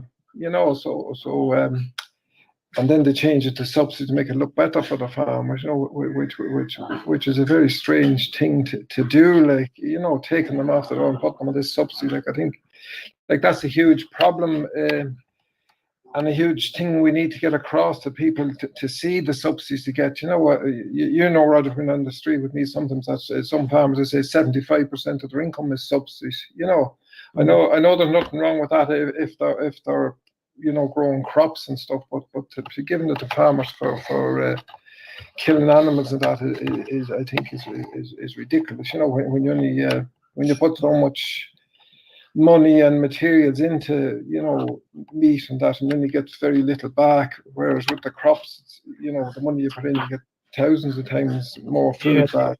The conversion ratio. There is like a stigma to the Farmer's Dole, as you said. It was known in Ireland. Is that what your organisation does, Harold? Does it kind of help people switch their subsidies? Is that part of what you do? Well, in the United States, subsidies are primarily invested in crops, not animals. So the USDA gives out huge subsidies for corn, soybeans, wheat, cotton is another big one, and rice. Those are the big five. But corn and soy are the two biggest ones. But we're not talking about corn and soy for human consumption. These are row crops. These are feed crops. So that's where most of the money goes. And we actually have I point people that want to learn more about this, at least here in the United States, to an organization. Their website is ewg.org. It's called Environmental Working Group. And anybody in the United States, even if they live in an urban area, because they're shocked, they will say live in New York City. And they say you can put in your zip code and you can find out, because the federal government writes these subsidy checks and it's in the public record. So every year you can see where these checks go to. The vast amount of these, majority of these checks go, actually, the dollars go to people who live in major urban areas. And the reason that is, and some of them are actually professional athletes and stuff, it's because their portfolios are invested in feed crops. So they're getting these big subsidy checks, but they've never been on a farm. They don't know why they're getting this. They're just, somebody said, hey, you need some corn stocks. So that's how it works. And so that's all about stocks and shares in that case, because you've got a website in Ireland, Declan, that shows you the subsidies as well, haven't you? Yeah, but a few years ago, Roger, like the farmers kicked up, and I think you can only see the top 10 in each county in Ireland now. You know, the farmers kicked up that, you know, you could print in their name, like Harold says, and see the subsidy, but you can't do it now. I think you might be able to do it if you do that thing, you know, pay a bit of money and, you know, what yeah, okay. So yeah, so they don't really like the transparency. They want to keep it a bit hidden then. But that's probably, again, to do with the stigma, I suppose. Yeah, you can see the top 10 just, but in what Harold says there, though, like if they're subsidizing the farmers to grow all these crops for the meat and dairy industry, like that's an indirect subsidy, Harold, you know, so it's more or less the same thing, but a certain amount of subsidies all over Europe and including Ireland, you know, but maybe not quite as much as you get in America, but they do get some subsidies as well. Mm-hmm. I was interested. You said that you're in between a couple of dairy farms. Yeah. Do they put a cap on how many cows can be on a dairy farm? No, there's no caps now. The cap was on the milk quotas up until 2016, and since then, like the amount of animals in the fields in Ireland is huge, especially on the dairy farms. You know, like it's gigantic. You know, and they seem to be renting more land and having to put more and more cows on the farms. You know, so. But it's ridiculous. Like there, we had a bit of a drought there for 3 months early in the summer here in Ireland, and I reckon if we went on another month, God, there would have been, you know, very little grass for all these animals to eat because they're so overstocked. You know, I see in the field right beside me the cows have been in 3 times this year already, whereas other years I may only come to this field twice in the whole year. You know, so they were getting scared, but now we've plenty of weather and the grass is. Yeah, we're back to the Irish rain now. But yeah, I've seen that field, and the grass was quite low. Yeah. Harold, I was a bit intrigued by something from your website. It said helping farmers who want and need to transition from animal-based practices to plant-based. And I was just wondering what you meant by want and need. You know, the need bit. The need part of it comes from so many farmers, more and more farmers in the United States, regardless of the animals they're raising, are under contract to a large producer like Tyson or JBS or whomever. And the thing is farmers don't traditionally get a paycheck every month. Like most people get a paycheck every week, 2 weeks. Farmers don't even give them a month. It's at the end of a crop season. It's during harvest. It's during auctions and so on. That's when you make your money. So these big corporations come in and they say, oh, you've got a couple thousand acres. We're going to need that for crops. And we see you've got some barns and say you're raising chicken or hogs. And they'll say, okay, what we'll do is we'll build more barns for you and increase your production and so on and so forth. And you're going to get a monthly paycheck. And they usually, several years ago, they were saying you should make between $100,000 and $150,000 a year. And then there's all these stipulations in their contract.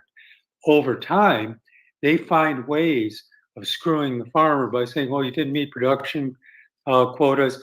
Your quality of the crops you took in weren't quite what we expected." They find all kinds of ways, and within 3 to 4 years, these people go from making, say, $100,000 a year down to anywhere from $25,000 to $50,000 a year. And that at that point, they can't pay for their implements. They can't pay for their property taxes and so on. Then the corporation comes in and then takes their land, as a trade-off for their death, and they basically become serfs on their own land. Yeah. And then they get pushed out, and some of them will reach out and say, "Okay, I'm getting screwed. What do you have any ideas on how I can make this profitable?"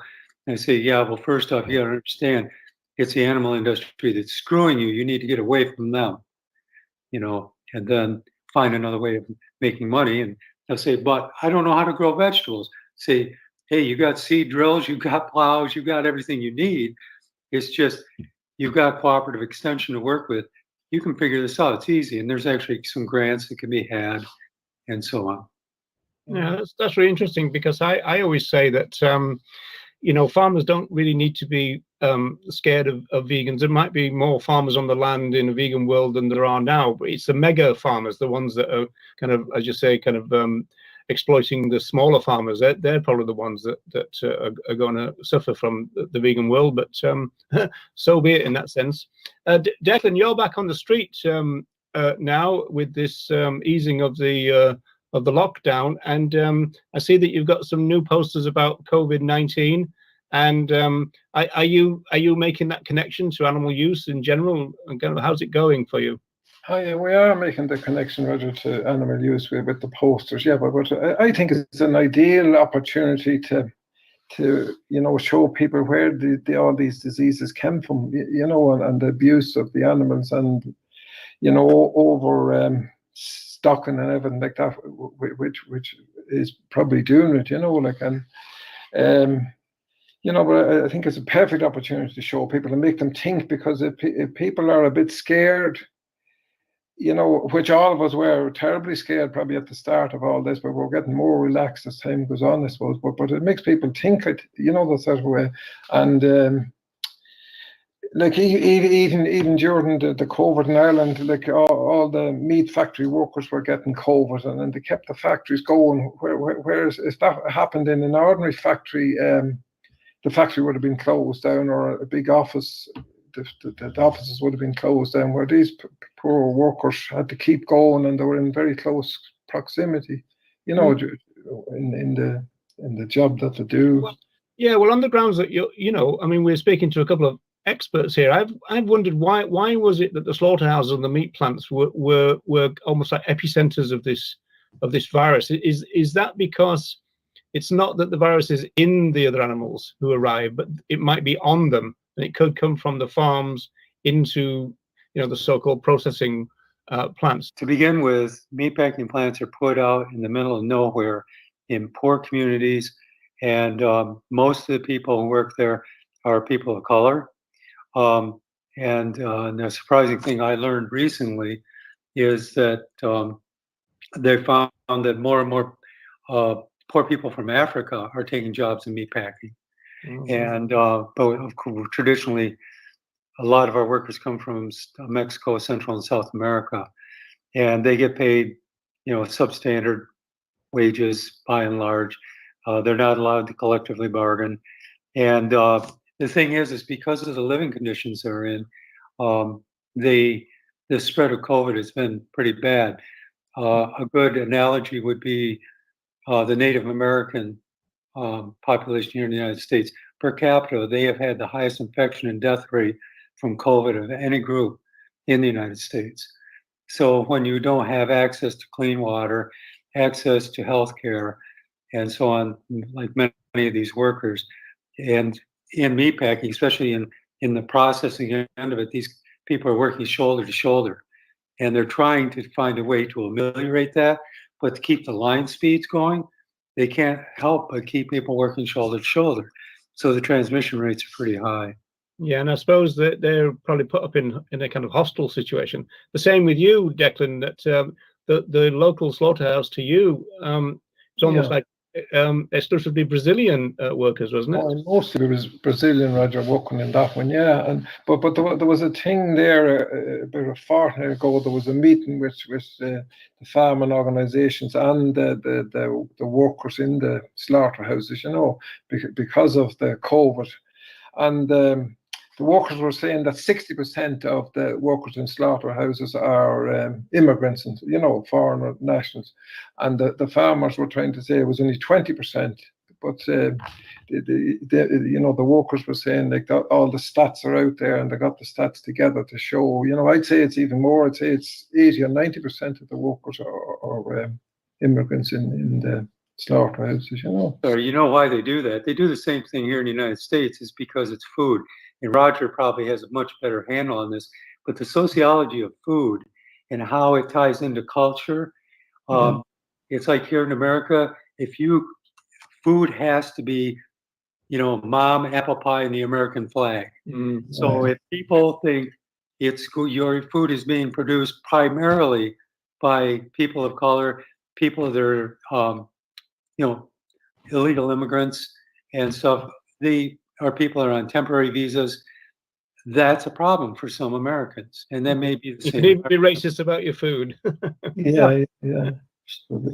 It's a job that, you know, Irish people wouldn't do, or you know, ordinary Americans wouldn't do. So that's why to get them in to do it. You know, it was the same in Ireland here 10 years ago in a big boom we had. It was, you know, an awful amount of immigrants from South America and all European countries, and when there was plenty of work, and the authorities turned a blind eye to all these people from other countries being here, you know. So when the recession came, but the police started stopping all the cars on the road, like none of them had insurance and stuff, so they told them they'd have to go when there was no work for them, you know. But they tolerate the slaughterhouse workers because they're doing a job, you know, the kind of way. So yeah, when I was in Wales, I knew that the slaughterhouses, they had a big turnover of staff, and so that's probably why they go more and more kind of marginal, to get more and more people who really can't kind of refuse and quit in that sense. So we're coming to the end of our time, folks, and it's absolutely brilliant to have a couple of experts to kind of enlighten us on, you know, the ins and outs of what goes on, you know, in animal agriculture and agriculture in general, subsidies, etc. So is there any final brief statement that you would like to make before we close this? I was just wondering, could I ask Harold a question? Does he think that there'll be more workers involved, you know, in growing crops and organic crops and that than farming animals? I think so, especially because of the COVID crisis. Yeah. And I think the work you're doing, and it's something that I'm building to put out in the world, is that if we become plant-based cultures, then these zoonotic diseases are not going to be the problem that they are now. Because this has been a wake-up call here in the United States. I just saw something that was published by an organization called Dive, which does supermarket sales statistics. And they said since COVID has taken hold, the people who do the marketing within the stores are now putting the plant-based burgers and so on, the meat analogs, right in the meat case next to them, because we didn't do that before. And they found that there's been a jump of 28% sales increase on the plant-based meat analogs. And these are people that, you know, our activism has kind of been shut down also, except for online. So people are waking up. They're putting two and two together and they're saying, hey, you know, this came from animals. What other things do we have to worry about? You know, and I think the time is right that we can make a change.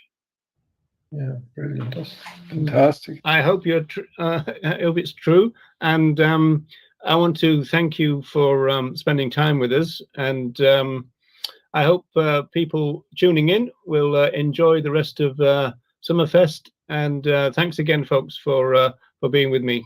Thanks very much, Harold and Declan. Roger.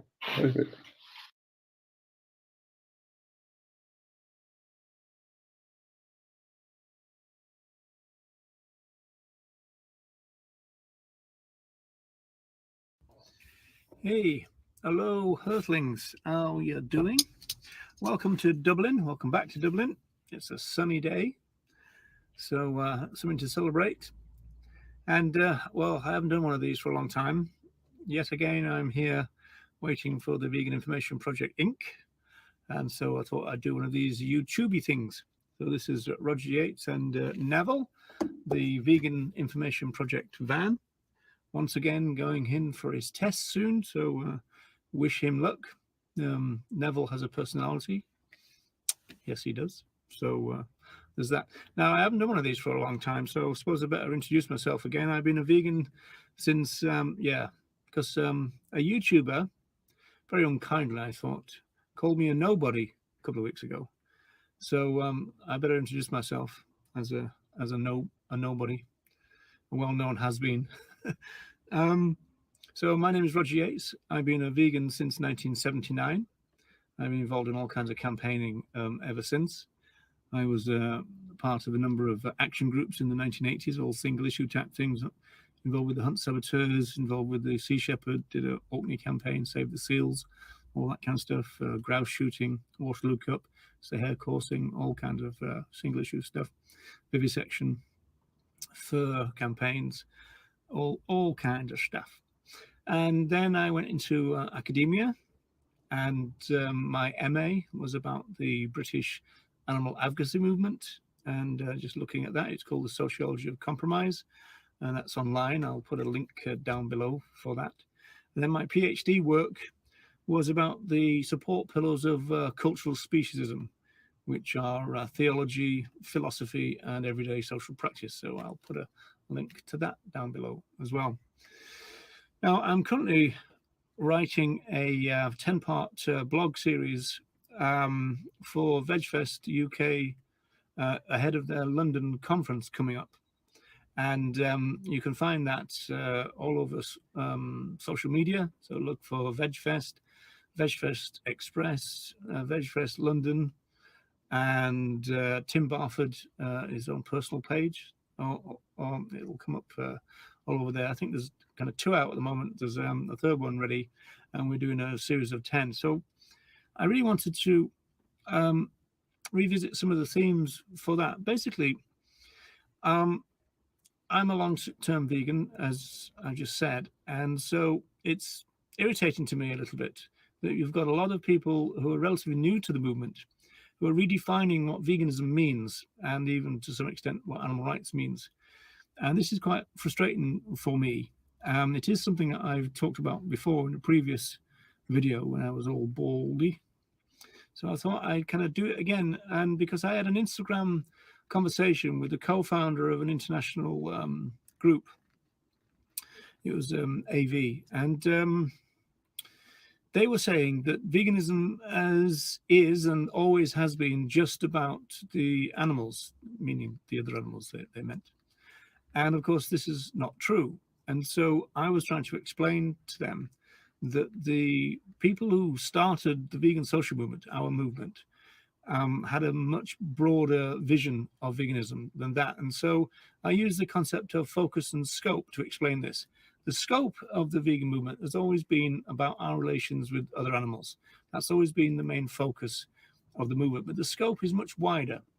In fact, the founders of our movement, and it was founded in the late years of the Second World War, they'd seen what had happened. In fact, Donald Watson, one of the co-founders, said that he saw that the war had shattered people, that it was real kind of shock to their system. And this was the second one, a global conflict in short order. And so they'd really tried to work out what was going on with humanity, and they thought that we'd reached an all-time low in a way, had gone back into some kind of barbarous state, some kind of form of savagery. And they thought, we're going to need a radical idea based on peace and non-violence and justice to get us out of this. And that's what they saw veganism as. They saw veganism as part of the peace movement. They thought of it as a justice movement. They thought about it in terms of non-violence. And they also thought about it in this particular way. They said that veganism was part and parcel of the moral evolution of humanity. So they saw veganism as rising us back up to be decent people, essentially, non-violent, peaceful people. Their vision of a vegan world was amazing. It's quite beautiful in a way, a kind of a non-violent humanity. which didn't exploit other animals, of course, and also would not be exploiting each other as well. And so I try to point out this to the relatively new vegans, and they're just rejecting it out of hand. And in fact, this one person that I was talking to was so kind of ignorant of the meaning of veganism that they were using the 1979 Vegan Society definition of veganism and saying it was the 1944 definition, and the 1944 definition doesn't exist. In fact, I had to point out to them that the Vegan Society historians themselves, Samantha Calvert, for example, pointed out that it was several years before Leslie Cross points out that there isn't a great definition of veganism, and they needed to kind of sort it out. Donald Watson himself was so busy doing other things, like virtually doing everything, being the secretary, treasurer, the main writer, etc., etc. He was so busy doing all that kind of thing, and also getting involved with some health scares, because they had to prove that veganism was, the plant-based diet was a viable one. So there was a lot going on in those early years, and Watson was almost kind of left to it for a number of months. And then in the run up to the end of the 40s, then Leslie Cross started to point out to the fact that, well, we haven't got a really great working definition of veganism here. And so we need to work on that. And so they came up with the idea of the definition, which was really based on this idea of focus and scope. And so the focus was on a short kind of hand version of the definition, which was that other animals should not be exploited by humans, or man, as they said in those days. But they also talked about the broad vegan aims, or the broad kind of program. And the first part of it was this focus, that we would alter the way that we see other animals. We wouldn't use them. We wouldn't use them for food, vivisection, hunting, etc., etc., etc. But then the second broad aspect of the vegan aim, as they put it, was the benefit that it would bring to humanity. And they essentially thought that if we liberated other animals, we changed our mindset, that we would also emancipate ourselves as well. And so there's always been a benefit to humans from the grand scheme, the utopian vision, whatever you want to call it, of veganism. So if you do hear these fairly common claims now that veganism has got nothing to do with human beings, this is not correct. It never has been correct. It's something that we seem to have a generation now who want it to be, but it never was. And so they're trying to rewrite history.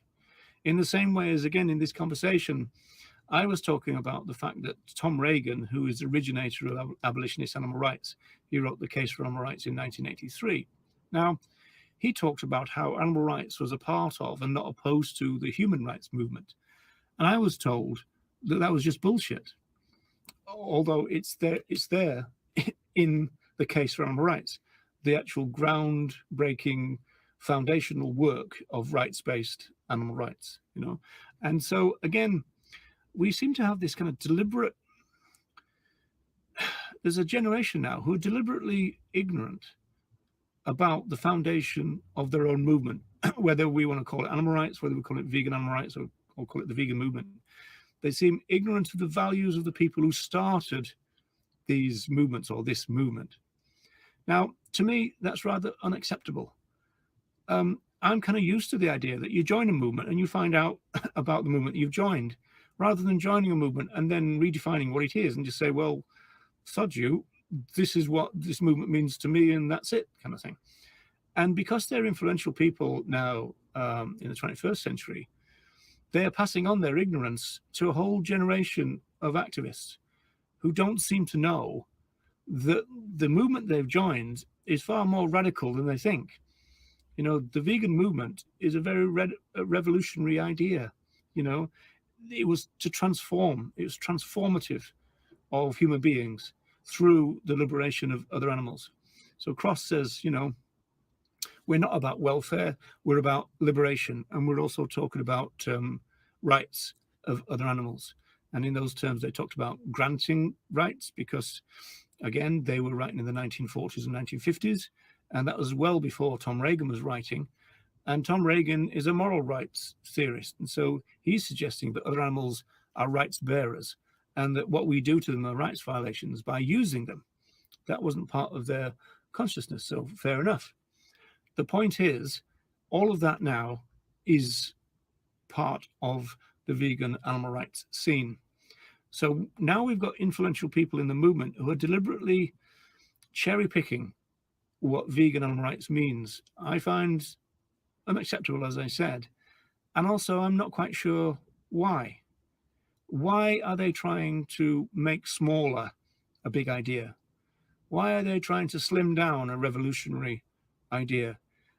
To me, it doesn't make sense. If anybody knows, please tell me. I mean, someone said recently that it's probably because a lot of these people are kind of right-leaning politically, and so therefore, you know, the idea of you know, some elements of human rights doesn't necessarily mesh with their worldview.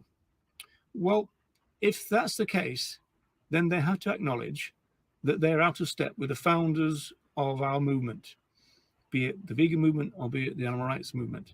They're out of step with that. And at the very least, they should acknowledge that they're out of step with it. That's the only fair thing to do. I've always been a great believer in fairness. It's not fair to join a movement and then just try to wreck it from within. That's literally not fair, but that's what's going on at the moment in the vegan movement. And I think that you know, some of us who have got a history in the movement and they've been around for a while, we need to stand up to this. We need to fight for the original values because, as I said, the original values are really good. They're revolutionary. They're what's needed. And they're probably the only ones who can save the planet at the moment as well. So it's actually crucial that we stand up for veganism against the new vegans, if you will. Okay. Rant over. I'll see you again sometime. Bye for now.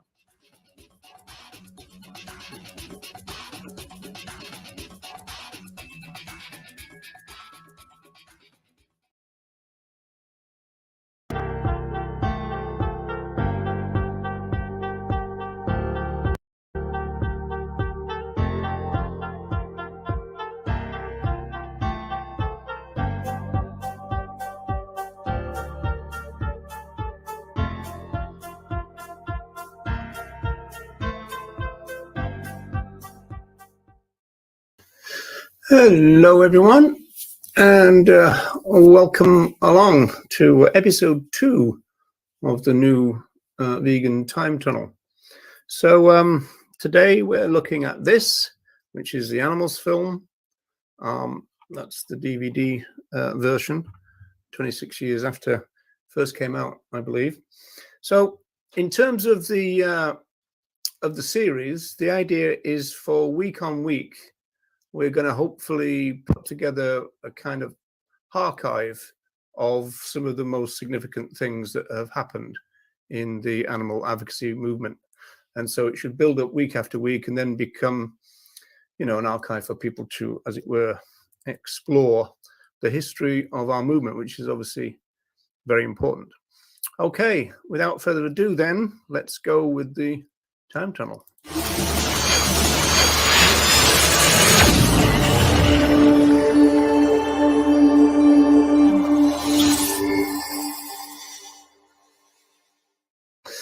So the Animals film, I suppose the first thing we could say about the Animals film is that it's kind of my generation's Earthlings, I suppose. It had a really big effect when it came out. It's a film from 1981, and it was created by Victor Schonfeld and also Miriam Allure as well. And so it was a big deal, as I said, when it came out. So we're going to go through a few of the things about the film. I'm going to show you an edited version of the trailer. I've kind of tried to cut out. I'll try to cut out the bit that might get us with a copyright strike. But I've also tried to cut out a bit of the more gruesome stuff. But it's not too bad. But I will kind of give you a warning about that, if you like. So there's that to come. So the Animals film then. So what we've got here is the DVD, that picture above me. That's the one I've just shown you. So that's the DVD, and the poster for the DVD is the one in the middle. Really, the one to the right is how it looked when it came out in VHS form, which is videotape. I suppose there might be some people nowadays who don't know what VHS means. It stands for Video Home System. So, yes. Well, I mean, we're going to go back to film as well, in the sense that when we showed it in Liverpool, it was 16mm film. So the story starts in 1977, when Victor Schonfeld was in New York, and he was part of something called the New York Political Film Group. And he said that he was interested in using what he calls cinematic language to challenge habitual thinking. And so he conceived the idea of the Animals film. He said that he thought that through cinema, then he could make people feel a different way. I'm going to talk a little bit about his rationale, because they insisted on it being released in theaters before it was released eventually to TV. And so Schonfeld conceived the Animals film as a consciousness-raising event, really. It's quite long. It's over 2 hours. So it's kind of a long event, if you like.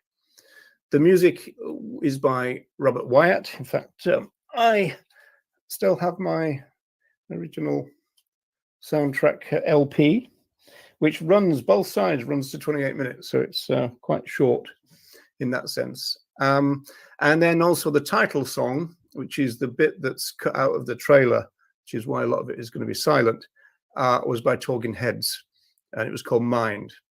And you see there right at the bottom corner, I need something to change your mind, which is one of the refrains of the film, and of course the song as well. So the idea was to use cinema to challenge ways that people, think about things. And he wanted to release it in cinemas first. And in the DVD version, which has got a really good interview with Victor Schonfeld, he explains the rationale, and he says there's a big difference between watching a film, as it were, in the dark, pay for a ticket, you go in, and that's a different experience than watching something on TV, or nowadays watching something streamed, when people will be kind of taking a break, making a cup of tea, this kind of stuff. And so he thought that the cinematic experience would be really powerful, because in a kind of weird sense, people are a little bit trapped there, because they're in a cinema with a lot of other people. So that's the kind of rationale. The film industry itself was rather shocked by the idea of putting out a full-length documentary at the time, although it's quite common now. I mean, you might think of the documentaries by people like Michael Moore, for example. And so in that sense, it's not an unusual thing now, but it was then. In fact, one of the things about the Animals film is it's quite groundbreaking in that sense. Now, this is interesting because, as many of you might know, I used to be a projectionist, and this is the quad. So this size of poster was called a quad in the cinema business, and so this was the one that used to go outside theaters. And the person holding it is Kim Stallwood, who we met last time in the I'm getting commentary from behind, in the first time tunnel about the vivisection movement in Britain. And so he's holding his signed and also framed edition of the quad. It was an AA film, so in modern day that would probably mean a 15 rating. Schonfeld found a radio personality to fund it. She had 2 flats in New York City, one of which was apparently used exclusively for the stray cats that she looked after. And so she offered to fund the film. And Schonfeld said that she actually said, look, I don't want you to go around begging people for a lot of money, lots of different people. So tell me how much it's going to be and I'll pay for all of it. And so that's what the agreement was. So they came up with an initial budget of $68,000, but Schoenfeld said that in actual fact, in the end, it was about 10 times that. So it was a bigger thing than they kind of knew that they were getting into, because everyone in this adventure was kind of breaking ground. This film shows some scenes that have never been shown before, but also the filmmaking technique and the people involved. This was the first time that they did it. Now, my first involvement with this is back in Liverpool. I was part of something called the Merseyside Animal Rights Committee, and we showed the film in a public showing at this place, which is called the Blue Coat Chambers, which is in Liverpool. And so you go up that ramp in the middle there, you turn right, and there's kind of like a place where you can show films. So that was our first engagement with the film. We had a 16mm copy that was sent to us in order to do that. And when I was advertising this time tunnel, there's quite a lot of people commenting, "Oh yeah, we showed it in here, we showed it there," and so that's how it came. So it was official cinema first, then these kind of independent cinemas, and then the TV. So a year later, we're up to 82, and this is when Channel 4, which was a brand new TV station in Britain, launched. And so they decided to show the Animals film in their first week. And in fact, it was on their third night of broadcasting, which is November the 4th. And the audience was estimated at over 1 million people, which was pretty good. And November the 4th, they didn't know it at the time, but they released it during World Vegan Month, which was quite neat. But World Vegan Month didn't exist back in those days.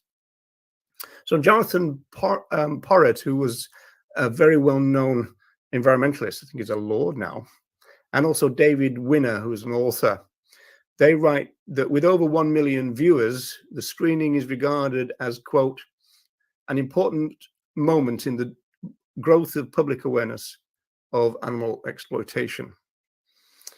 And so, as I said, it was a pretty big deal back in the day, in the sense that people were seeing footage that they'd never, ever seen before.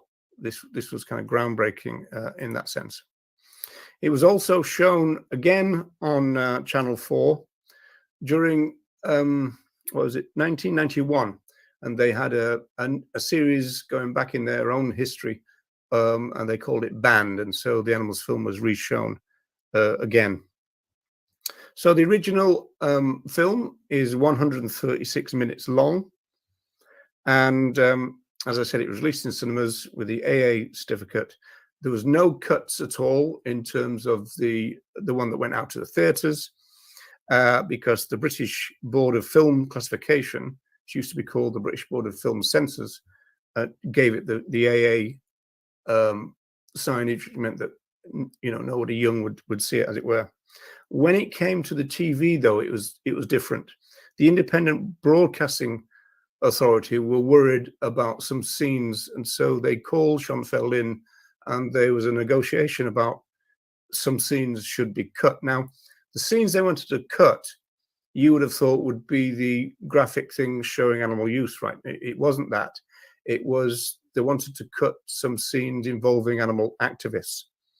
And so they were worried that the film was so powerful and so kind of persuasive that this was a real moral problem, that it could incite crime or even lead to civil disorder, or kind of promote the idea that this is so bad that direct action is therefore justified. So that was the rationale. The film was so devastating that illegal activities would, as it would, be justified, and it might even prompt them. So in the end, Schoenfeld did agree to cut about 7 minutes, which was mainly at the end. In the DVD version, you do get the original, and then you get a new director's cut, as well as some little extras. Geraldine Buck, a prize-winning author, said in 1982 that some scenes from the animals film will stay with her forever. And she writes, quote, "The film ends with a desperate optimism. There is footage of the British Animal Liberation Front's raids on research establishments and sabotage of hunts." Slightly wrong, but it doesn't really matter. "After watching 2 hours of appalling atrocities, the only appropriate response to the ALF criminal activities is a rousing and prolonged cheer." So that's what the film censors were a little bit worried about, and the TV people were worried about, in the sense that that was, you know, coming out in the reviews from the journalists, kind of like, you know, go for it type thing. And so they decided then that they'd have to have some cuts. And so reluctantly, Schoenfeld agreed that 7 minutes will be cut. But in terms of the rest of it, it was shown on TV in full, all at once, with no ad breaks. So again, that was fairly unusual. It features quite a lot of cartoons and interviews and adverts to break the film up. And Schoenfeld talks about that as well in the DVD interview, in the sense that they didn't want it to be relentless. And the Animals film is seen as not as relentless as something like Earthlings or Dominion, in the sense that they deliberately broke it up using other bits, you know, like, as I said, cartoons and stuff. In fact, you'll see a couple of examples of the cartoon in the trailer, which I'm going to show you now. So in terms of content warning for the trailer, I've cut the sound quite a lot. So a lot of this is silent. And I've also cut a couple of visual scenes, but there still are scenes involving chicks on a conveyor belt. There is a really weird, seems to be an advert or a promotional film for the turtle soup business, which really indicates, you know, attitudes at the time.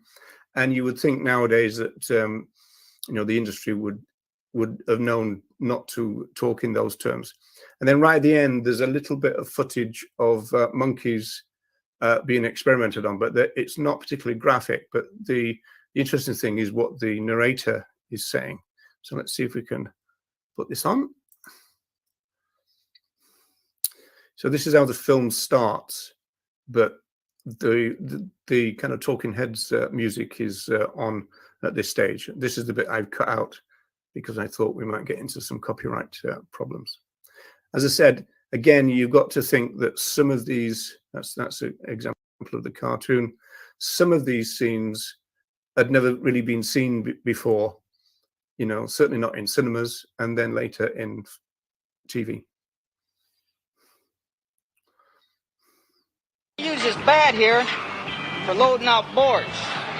If you get two boars fighting, they can cut themselves up pretty good with it. I go through and I bust their noses. Usually after you bust their nose, gives them something else to think about.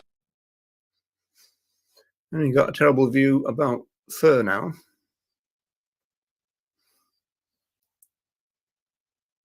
I would take a dim view of making a purchase of fur coat if I gave it any thought. I just eliminate it from my mind. Yeah, I always remember that scene where I just eliminated it from my mind. In fact, there is another scene involving some teenage kids, and one of them was saying, "Well, as long as I didn't see it, I will eat flesh, you know, but I wouldn't want to see it being produced," kind of thing. And of course, we still get that kind of issue nowadays, don't we? So it's kind of, as it were, known to us. Don't underrate the strength of the vested interests of various kinds, agricultural, scientific, and particularly in the chemical and the pharmaceutical industries, and especially, of course, factory farming.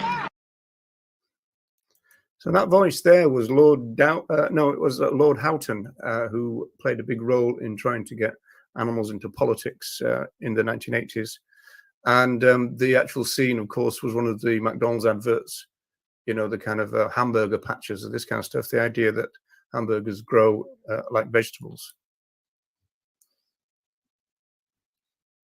Upside down and completely helpless, they're lugged unceremoniously off to the cannery. At this point, it's just as well a turtle only sticks his neck out once. Seems he recognizes a friend. Well, he'll soon be in the soup himself. So I don't think the industry would say that nowadays.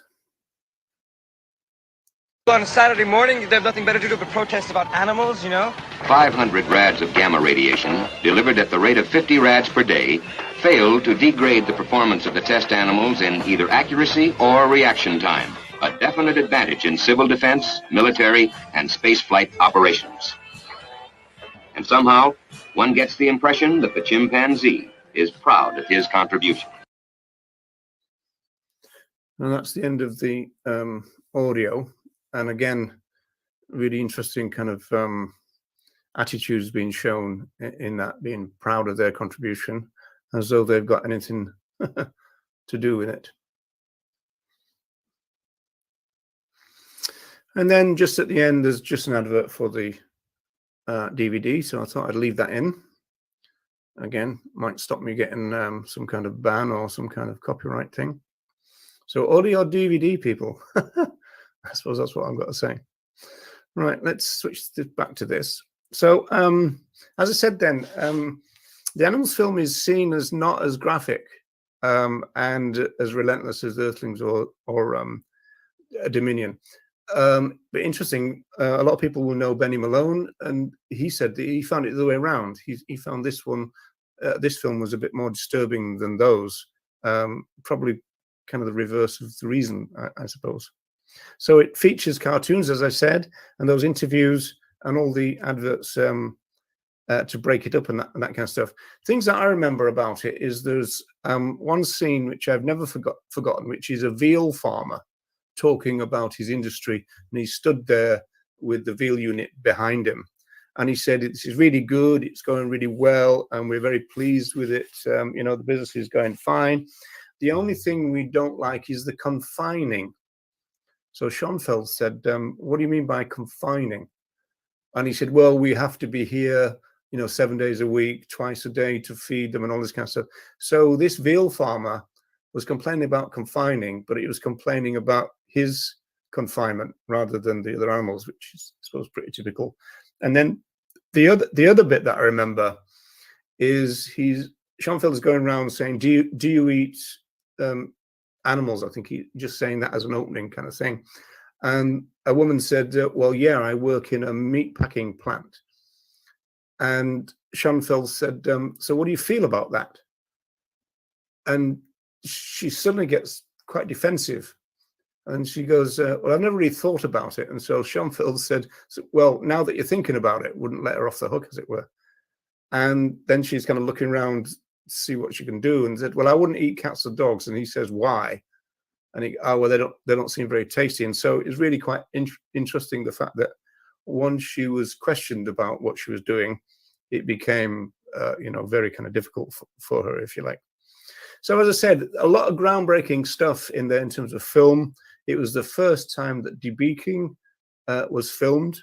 And that particular shot of debeaking became quite famous and became used over and over again in the movement until we got more modern footage. I'm not going to show you any of it because it's pretty gruesome.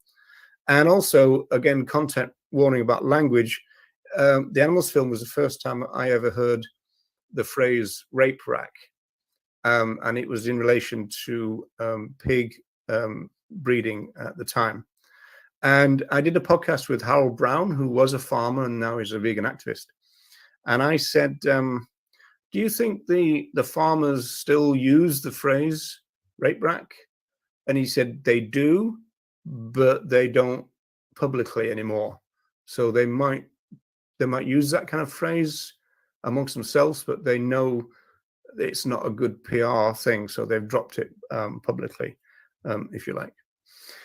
In terms of the effect of the film, a lot of people go vegetarian and stroke vegan because of it, including people like human rights lawyer Michael Mansfield, also Elvis Costello, the singer, quite a few others, but those are the two that have been mentioned in the blurb, as it were.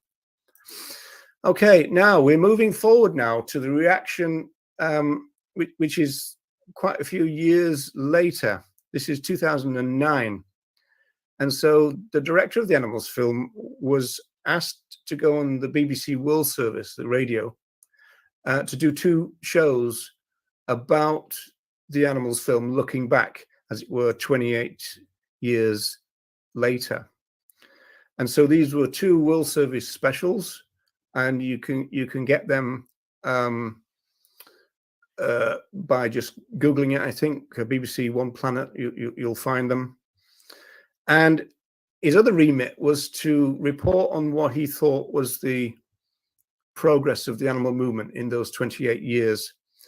And it's really evident, really, that Schoenfeld was pretty shocked by the lack of progress. So he was fairly kind of upset about the fact that the movement had done so badly. Whoops, didn't mean to do that. I'm trying to remove that, actually. Remove. Okay. Okay, let's put this back up. All right. Just bear with me a second. I've just got to load something else before we continue. There we go.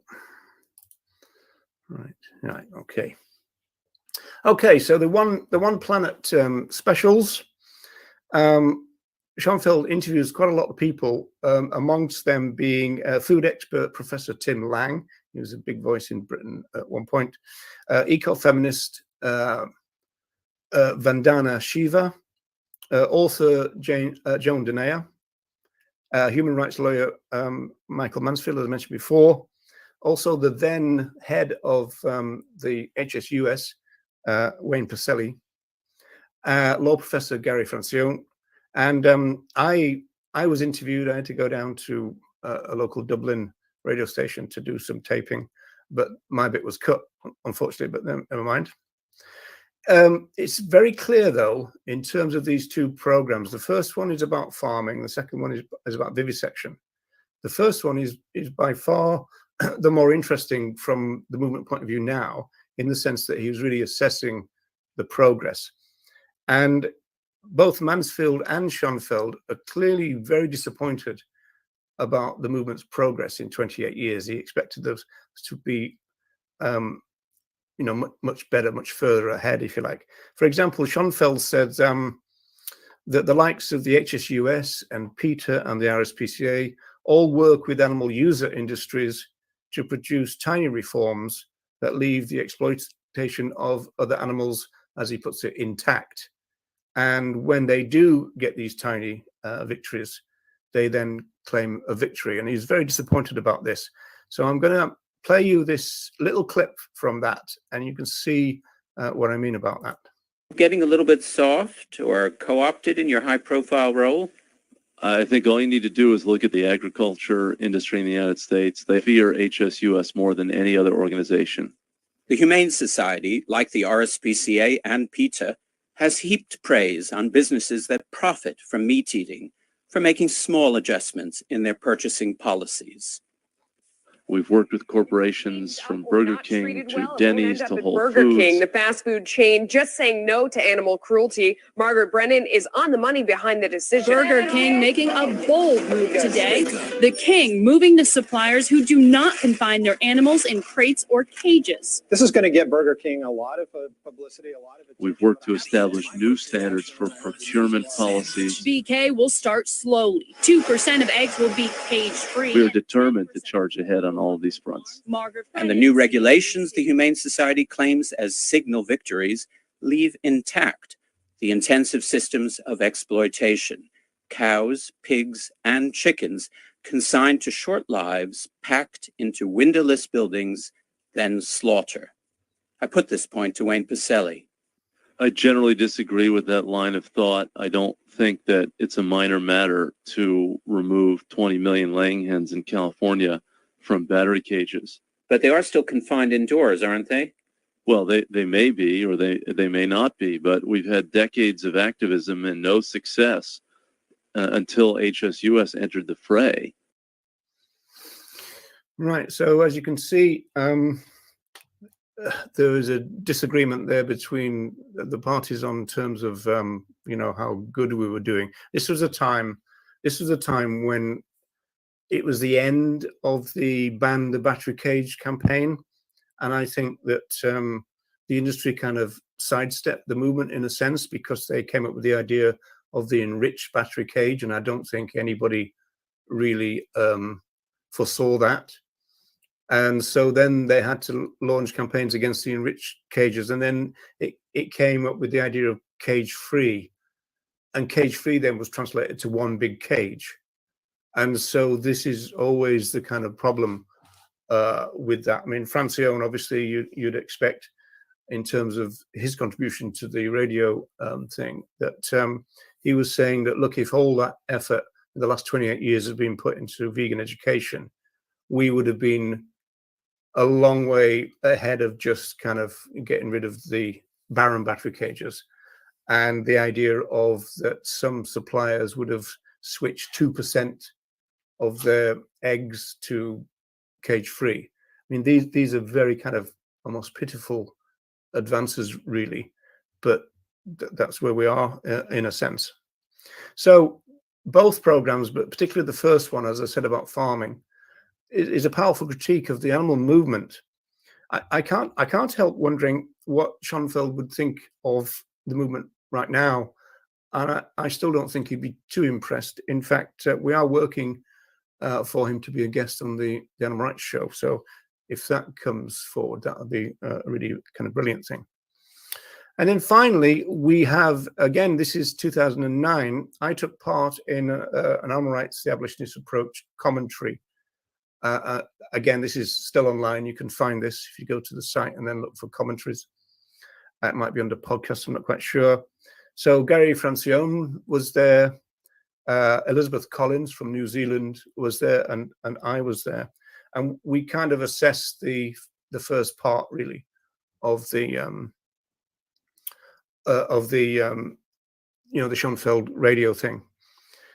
I remember Elizabeth being very critical of Schoenfeld himself on the grounds that, even then, 28 years later, he was still a vegetarian. He'd been a vegetarian since he made the Animals film, but hadn't moved to veganism. So again, whether that has changed now, it would be an interesting thing, because it would be a bit shocking, really, if it hadn't. But then again, in the first one, the one about farming, he puts himself through a kind of test, because he said that he found himself as a vegetarian kind of craving flesh now and again, and so they did a kind of psychological test with him and somebody else to find out what all that. That's really kind of fascinating as well. It is really worth listening to those two things, and I think they're both only about 28 minutes long, so it's not too bad in that sense.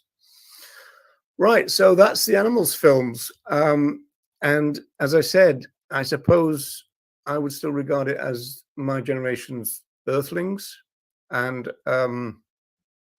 very powerful, still is. The DVD is available with its kind of director's cut and the original and all that kind of stuff. And just have a quick look in the chat now. As I've said, this is only the second time we're doing this new series, and I wanted to make it interactive, but it is a bit difficult to kind of switch to the chat. So I don't know whether I'm just going to have to revisit the chat at the end of each one. Something I've got to kind of work on a little bit. So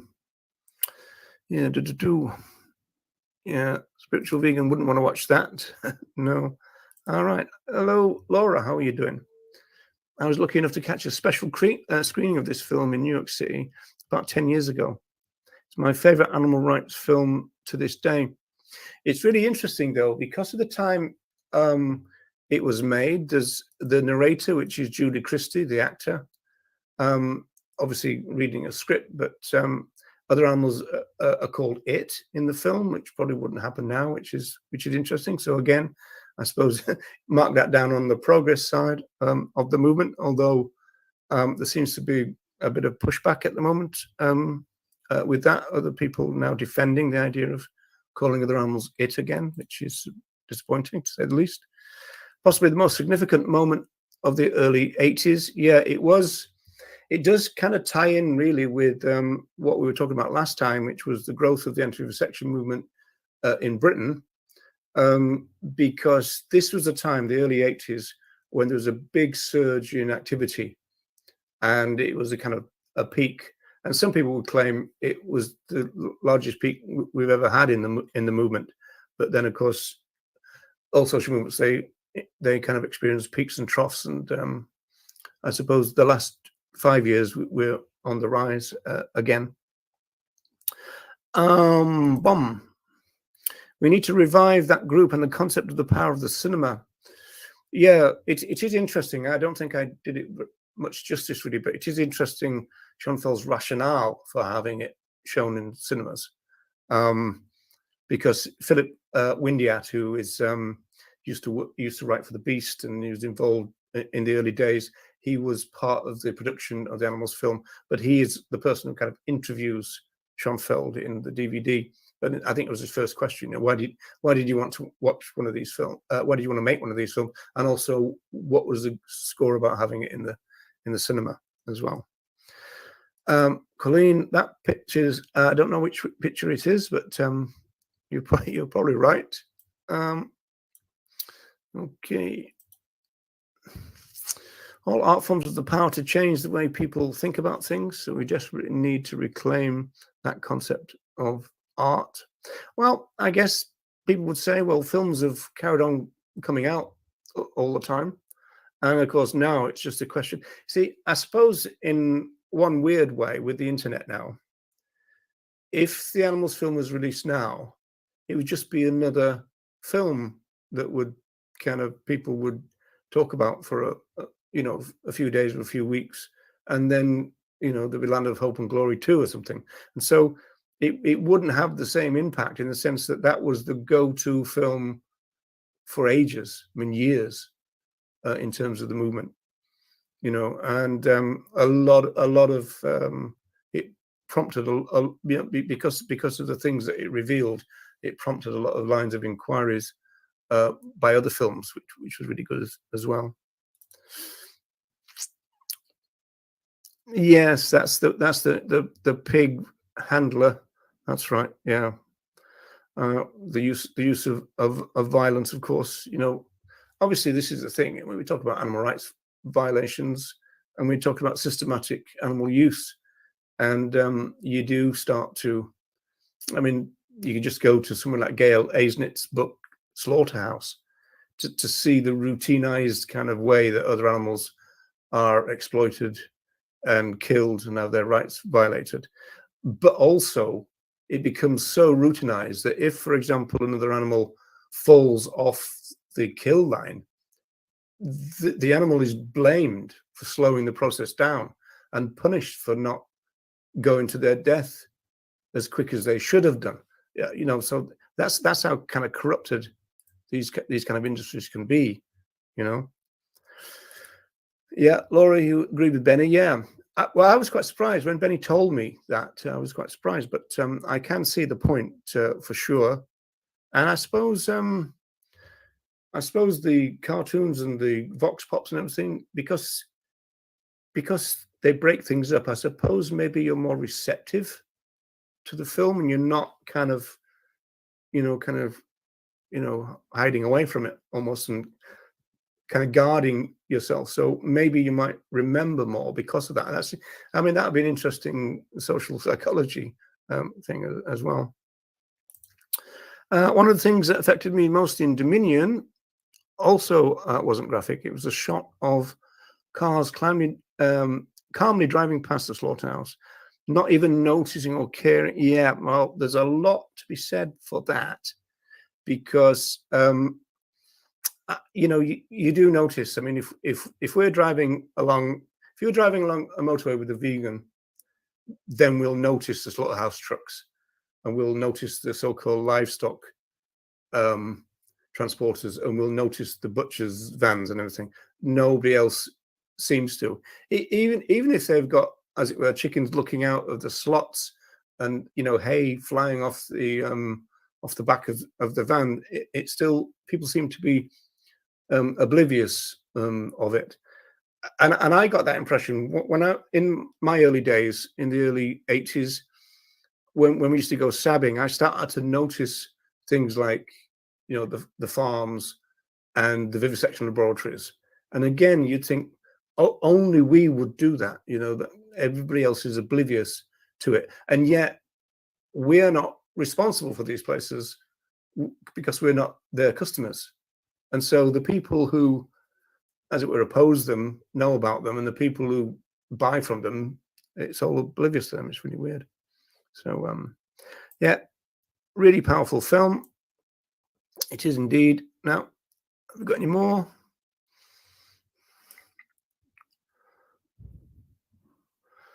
Yeah, it's well, you've got that thing, and again, you could make that argument that Colleen, this is not meant for you. You're a vegan already. There's no need for you to watch this film, and in fact, you're probably not going to learn anything new in it. So, in that sense, there's no point. I mean, on Still Alive, Ronnie and I have talked about, you know, this thing about some vegans will almost like torture themselves with watching films, and sometimes I think that's also some of the rationale for people to go to the Save protests as regularly as they do, because they don't need any more footage. It's just that, you know, they buy into that concept that I have a bit of difficulty with, the kind of bearing witness thing. But it's based on that thing. Well, if they're going through it, the least I can do is watch. But it's dangerous if you do it too much. That's thing.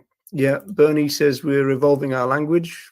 That is true. It still needs to be, as it were, policed, which is uncomfortable. But it is part of the kind of reflexivity of social movement that we talk about the language we use on the grounds that we're claims makers. So our language is incredibly important. You know, some people say, oh, well, you know, well, it doesn't matter, you know, what you say, kind of thing. Well, it does. So seems to be right. Anything else?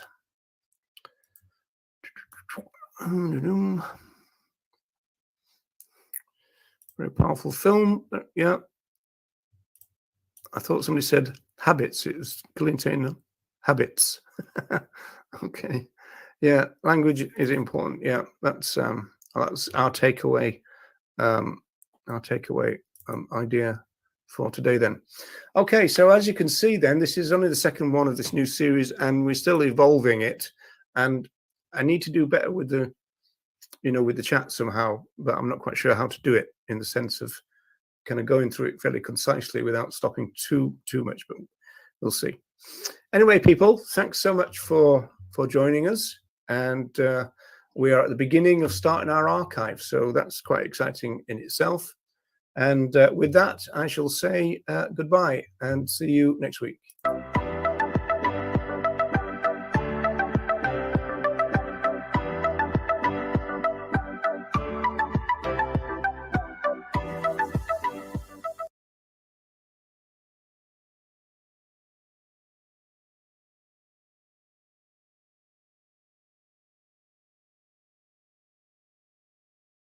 One or two articles, and that was it.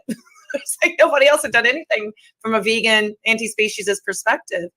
But although it is about Irish, and it's dripping Irish history and culture, it's kind of part of, I would say, a recent turn in animal studies, where it's this kind of colonial, anti-colonial, or critical of colonialism perspective that's happening. Because there's a few books that have popped up about India and Africa and so on and so forth, but not necessarily from such a critical vegan perspective. But it's a recent turn, which I find very, very fascinating, which, by the way, I have to give credit where credit is due. A lot of the research, or a lot of the theories, based on the work of Af, who's been a huge, huge, huge influence on me.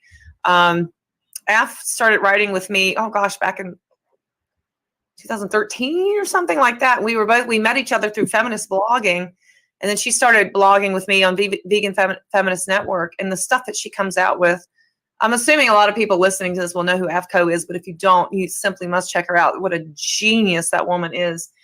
But she was pushing this idea of this notion of really this concept of animalization being tied into the process of colonialization. So where better to start than Ireland, the very first colony of Britain? Yeah, we're very proud of it.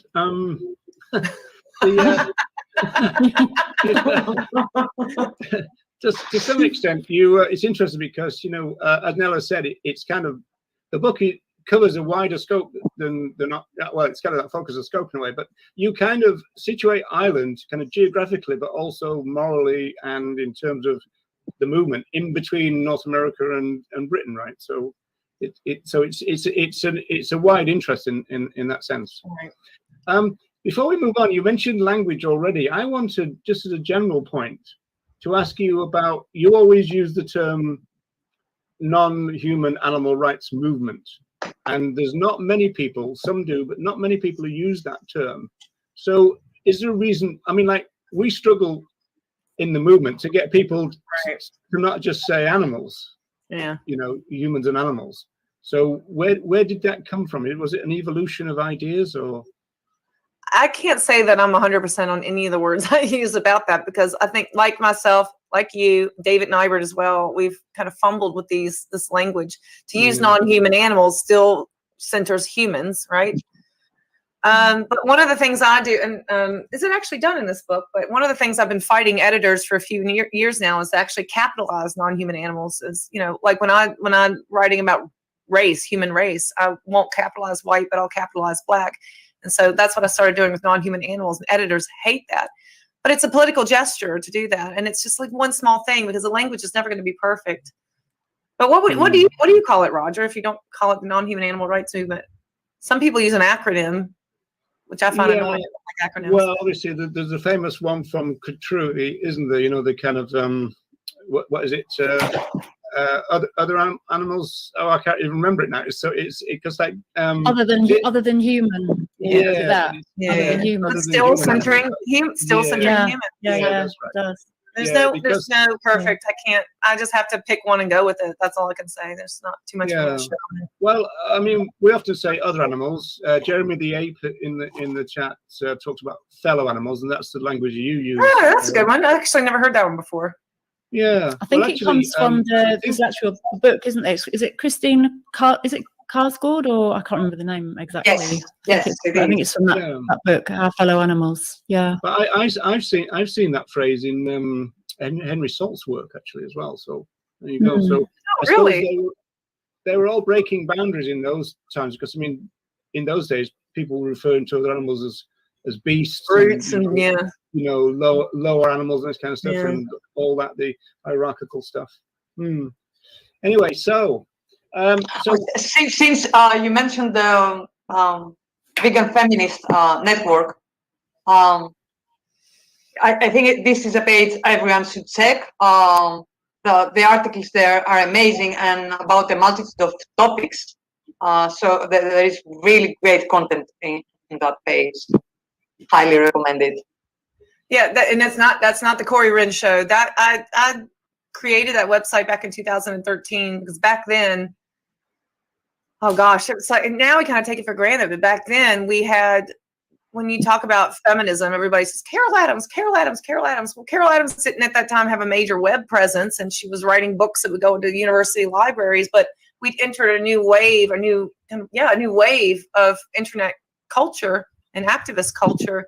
So there was a lot of young women and non-binary people, trans folk, who were writing these things and not getting platform, not getting a place to speak.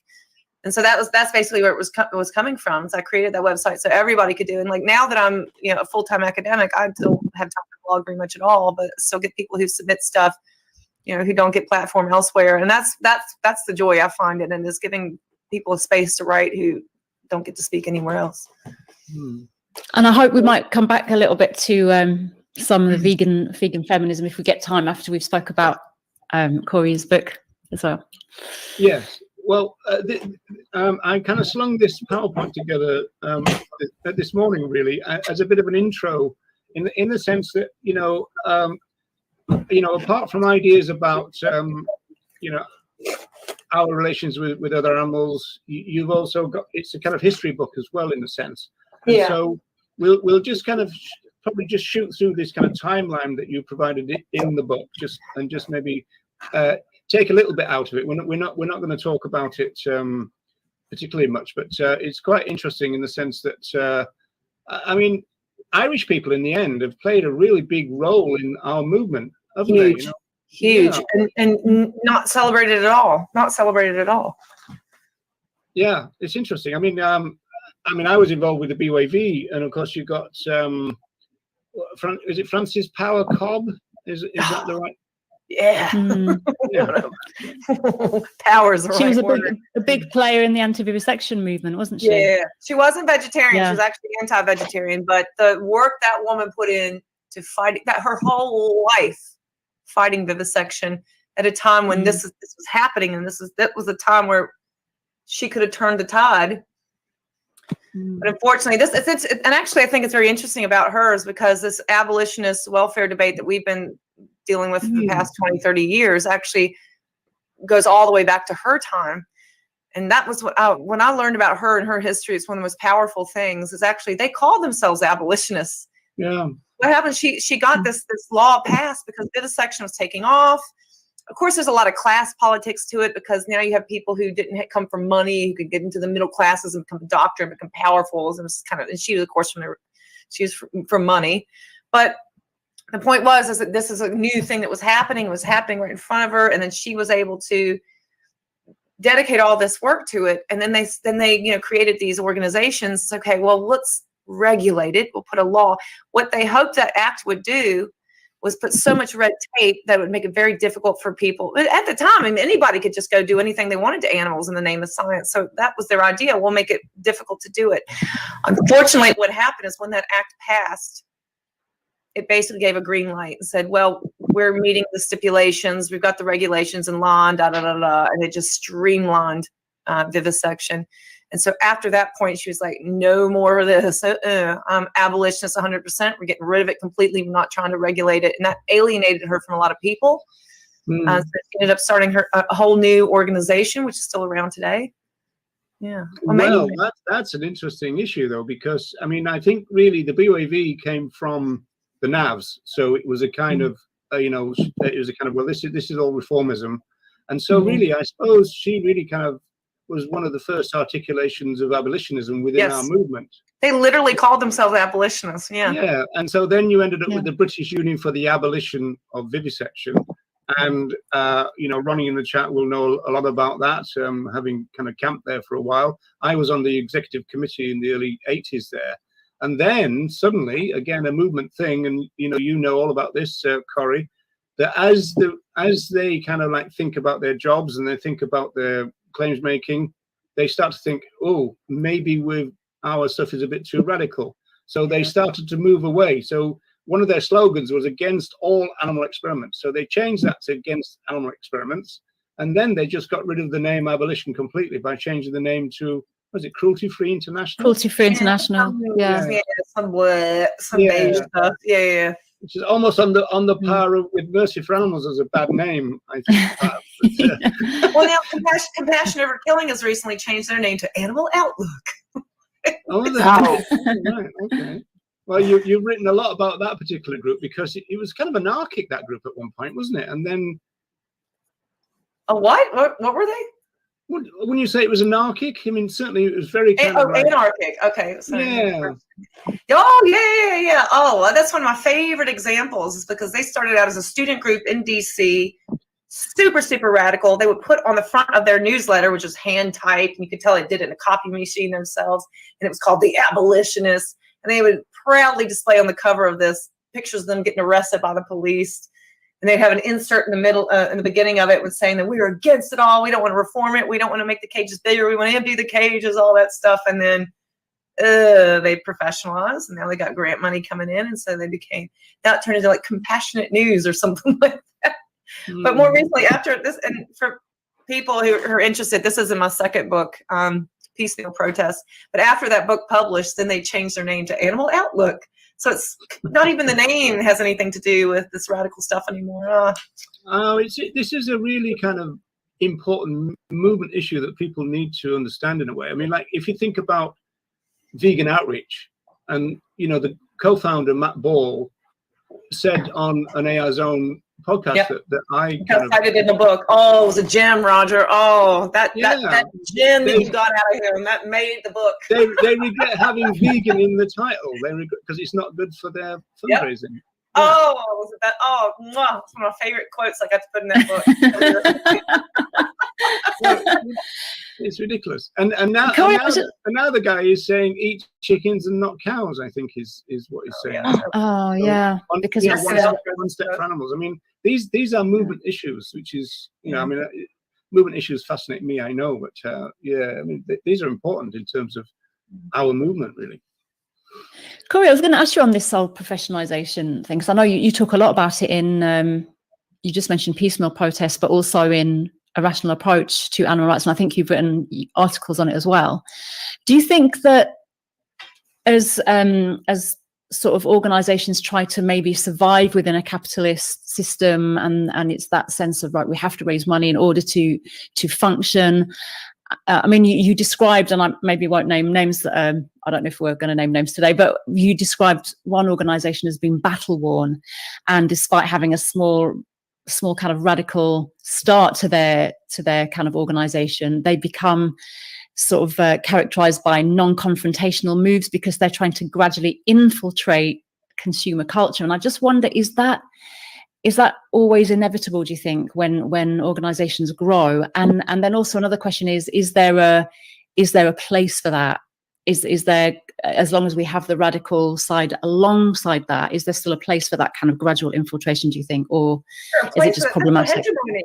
Wendy, that's the hegemony. They dominate the movement, and it becomes a sort of pipeline. It becomes a pipeline to where these radical groups, student groups, grassroots groups, not all, but many of them, and I'm sure you guys have worked with these folks as well. It's that you speak with them and they're like, we're going to do this, we're going to do that, and they schmooze with these people because they've been socialized from the beginning that this is the way you do activism. The bigger you get, the more wealthy you get, the more power you have. It's that economic logic of growth. But then there's folks like Roger's group, like that's been chugging along for a while and it has its place. But we also have to recognize that I'm not here to completely bash professionalized groups, because we do have to recognize that, you know, the grassroots groups maybe don't have as much platform. They don't have as much sway, but they also get to say the messages that need to be said. And when Roger's out there every Saturday in Dublin preaching to the people, somebody needs to hear that. They're not going to get it from the big charities. But yeah, I do think that that's the capitalist effect, and that was really one of my main aims for that book, is because I don't think that a lot of, and Roger and I have talked about this before, I don't think that the movement has a good sociological analysis of the broader structure that's going on here. We get stuck in the psychological stuff, but they don't think about what is the effect of this capitalist system that we live in, the ideology that we all have been socialized with on bigger is better, wealthier is better, and the compromises that are associated with that. I mean, it's ridiculous that we as supposedly kind of revolutionaries in a way, we just adopt a corporate model, which is all hierarchical and all the rest of it, and gendered, and so it's counter-revolutionary for a start. One question, we don't want to really kind of, there was a little bit of a fallout from last week's session, but we don't want to prolong that. But I just wonder what your thoughts are, Corey, about the idea of professionalism within the grassroots. Because normally it's the mainstream groups that professionalize, and then they almost like use the grassroots as free labor. But there's also this idea of professionalization within the grassroots now. What do you think of that? I don't know. Tell me, like, what? I mean, I'm thinking what the example comes to my mind is I'm in Canterbury. We don't have any of that. We have a student group on campus, but they don't really do anything active in town. But earlier this year, they're called WTF, and I can't remember what that stands for, but WTF, you know. But they would go and they basically mimic the style where they go in the street and they hold the laptops and show slaughterhouse footage or whatever else. But it purported to be grassroots because they're soliciting students and things like that. We're meeting in the town and all that, but it was actually the guy who was organizing it was on a salary. And I went down and spoke to him, and I was like, "What's the deal here?" And it's just like he's trying to hustle. He's just a hustle. He's trying to make a career for him. So that did worry me, because he's using these students who are just really desperate, really, to have some kind of mentorship and some recognition of the things that they're passionate about, some guidance, some leadership. But I don't know. You tell me, like, what's inspiring that question?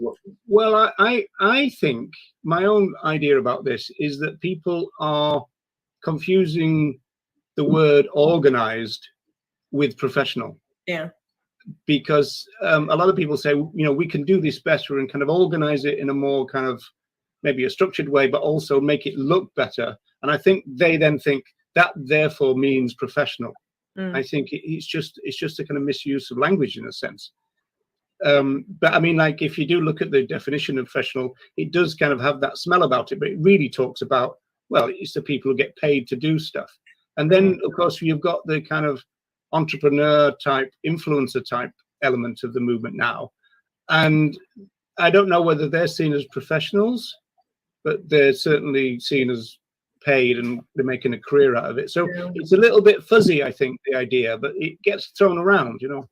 Well, what worries me about that is that you have students who just really want to they really want to get out there and do something, and they need somebody to take leadership over the situation. But then you have these large nonprofits who come in and start basically grooming these young people. Like these are the people who would be more likely to be radical, which are more likely to tell it how it is. And they come in and they start grooming them and giving them free T-shirts and Facebook groups and all this stuff. And then that gets kind of washed out. And I can remember from the beginning when I just started as an activist as a university student, we would have people like Erica Meyer who come in from Compassion Over Killing. Karen Davis is, you know, used to be a lot more professionalized than she is now. She's taken on a much more radical turn. But they would come to the campus and like tell us like, here's what you do and here's how you do it, and groom us basically. And then you would try to have critical conversations, because when I was a university student, that's really when that abolitionist debate was taking off. But I couldn't have that conversation with the other students because they've been indoctrinated. And that's what worries me, is that they come in these spaces and they basically groom kids. It's a kind of fascinating issue, really. But again, another movement issue. But anyway, I'm going to move the slides on because we need to move on from this in a sense. So we're up to the late 1800s now, and back to Ireland. with that, so George Bernard Shaw is mentioned. I still have his on vivisection book, which is quite really, yeah, which is quite interesting. And then the Sunshine Vegetarian Dining Rooms. In fact, there is quite a lot of really interesting pictures at the end of your book, or throughout the book, Corey, and one of which I think is a menu from. I don't know if it's from this one, but it's from it's very early, probably a little bit later. I think it's from the college. Yeah. So it's interesting, isn't it? Because like we do have this idea that, well, nothing happened back then, but of course it did. You know, it did, but it's just that, you know, I suppose the time span between them is more in the sense of the things. But then again, the documentation of it is difficult. You know, going back, whenever you think about the history of the movement, it gets very fuzzy when you're in the 1800s. You know, until you get to, you know. Well, I think Ireland is quite unique in this regard because, and for people who don't know Irish history, Irish people didn't just lay down and take it. That they were resisting. They were resisting all throughout the colonization. But really, towards the late 1800s, that's when we started to see some serious. I mean, there had been mobilization, but this is like really like coming to a head. And so these vegetarian restaurants became these hot spots for nationalists to come and plot and plan. And in fact, they would be monitored. They'd be monitored by the police to make sure like who's in there doing what they're doing. And in fact, the proclamation when they proclaimed independence was signed in a vegetarian restaurant by a woman who was also a feminist, a suffragette. So these were radical spaces. And Ulysses was all by James Joyce. Also, you can read these themes, and he was writing about that era. He's writing about vegetarianism being aligned with this kind of revolutionary spirit. And so this is something we don't think about with Ireland. And really, the reason why I always have to tell this story. What really spurred me to write about this? At the time, I was dating a guy. I lived in Cork, and I was going to go visit him. And I was sitting in a bar with my brother, and this guy said, "Oh, you're going to Ireland, and you're a vegan. Oh, what are you going to do? All he eats is meat and potatoes over there." But I knew that wasn't true because my partner was vegan, and I've been to Ireland, and we eat all kinds of great stuff. I was like, "Wait, what? What is this?" So I need to do some research. So we had the stereotype about Ireland, just shoving meat in our face, but in fact, there's this rich vegetarian history. And not just vegetarian, plant-based. We're talking about political vegetarians, people who were nationalists, suffragettes, people who were anti-slavery. These major leaders in these Irish movements also recognized that vegetarianism and anti-vivisectionism was very important to that. And that history, I think, has been really erased or forgotten, if you will. But I think even just my favorite bit is that that proclamation was signed in a feminist vegetarian restaurant. What more proof do you need that there's this amazing stuff happening? What's the reason, do you think, that obviously the majority of people in Ireland are not aware of this past? Is it because history is written by the dominant groups and the shapes that shapes memory too? Well, I'll tell you what I think, and I want to see what Roger thinks. What I think is, so like many parts of the world in that era, in that history, where there was like a lot of radicalism happening, and then this conservatism hits basically in the late 20s and 30s. That's what happened in Ireland. Ireland became independent, and this really intense conservatism hit Ireland.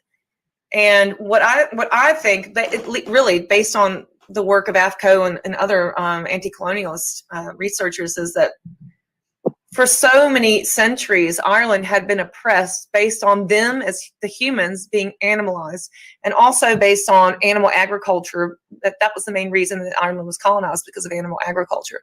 So Irish people recognized that their oppression was really tied to this being animalized, to be lesser than. And you see this with other countries, like with India's, when they become independent, they're like, how do we become human?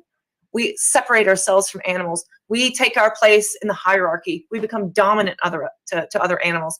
But also Ireland was kind of following that path that had been laid by the British state for so many centuries. And so for them to become civilized, to become human, to become players in the world system, was to become dominant over other animals. And I think that's where a lot of that comes from. What do you think, Roger?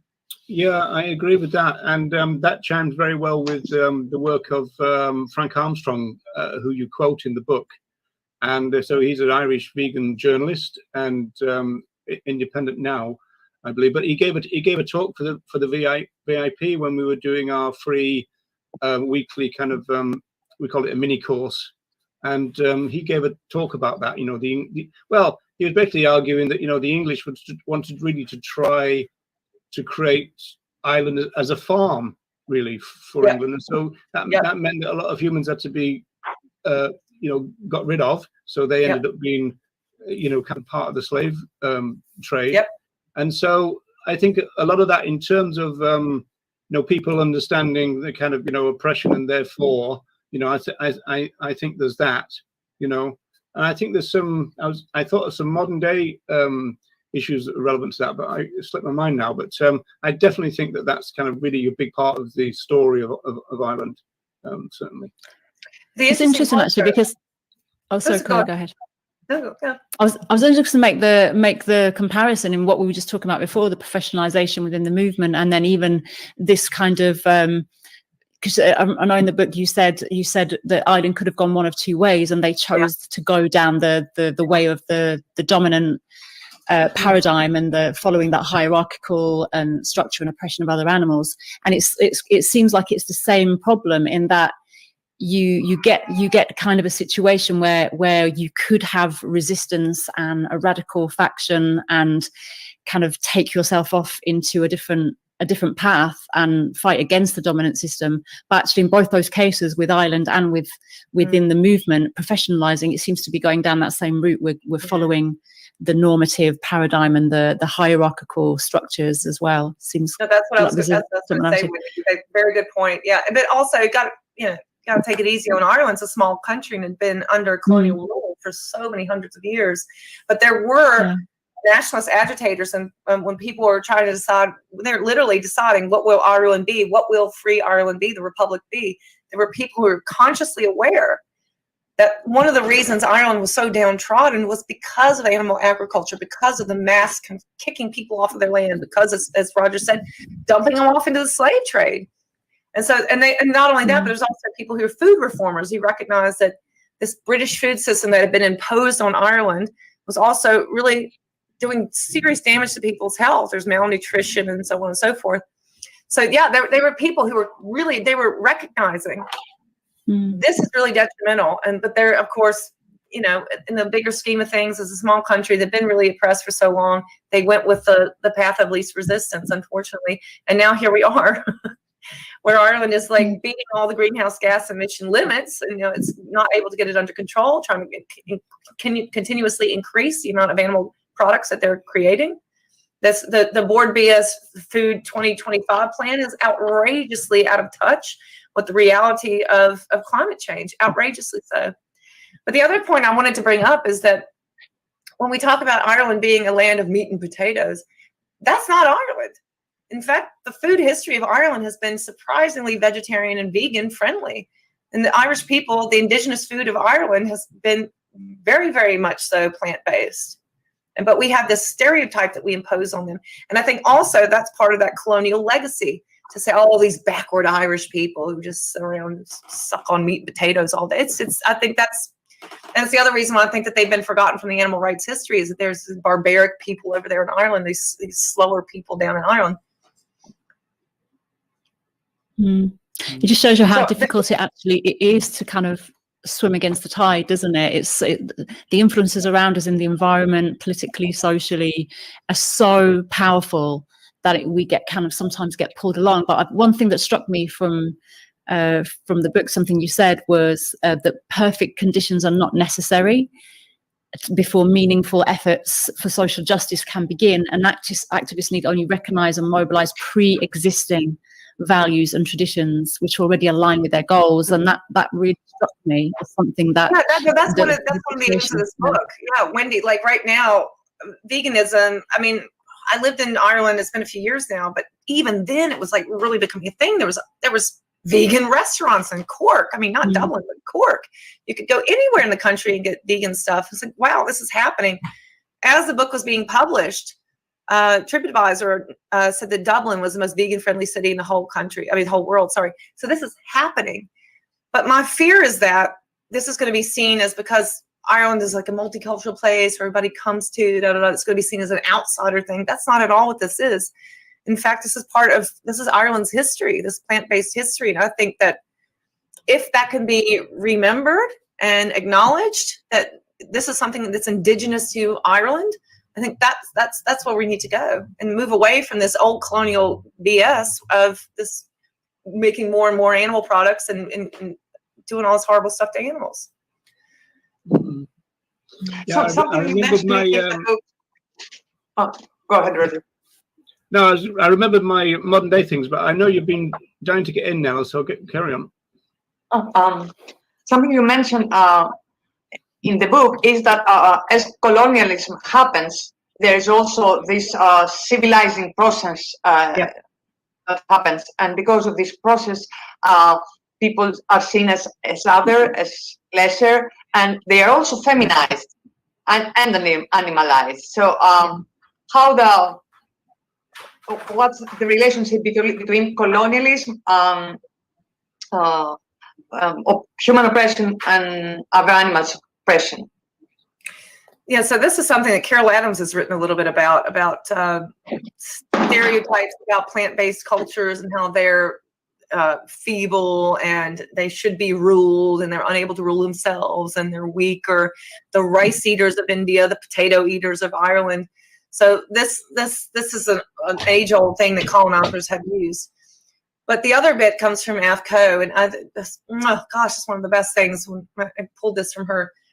We also have that other theorists who've talked about this, but AFCO brings in that animalization bit, where one of the more predictable things is when colonizers come in, one of the ways that they justify that colonization is that they aren't human, they're less than human.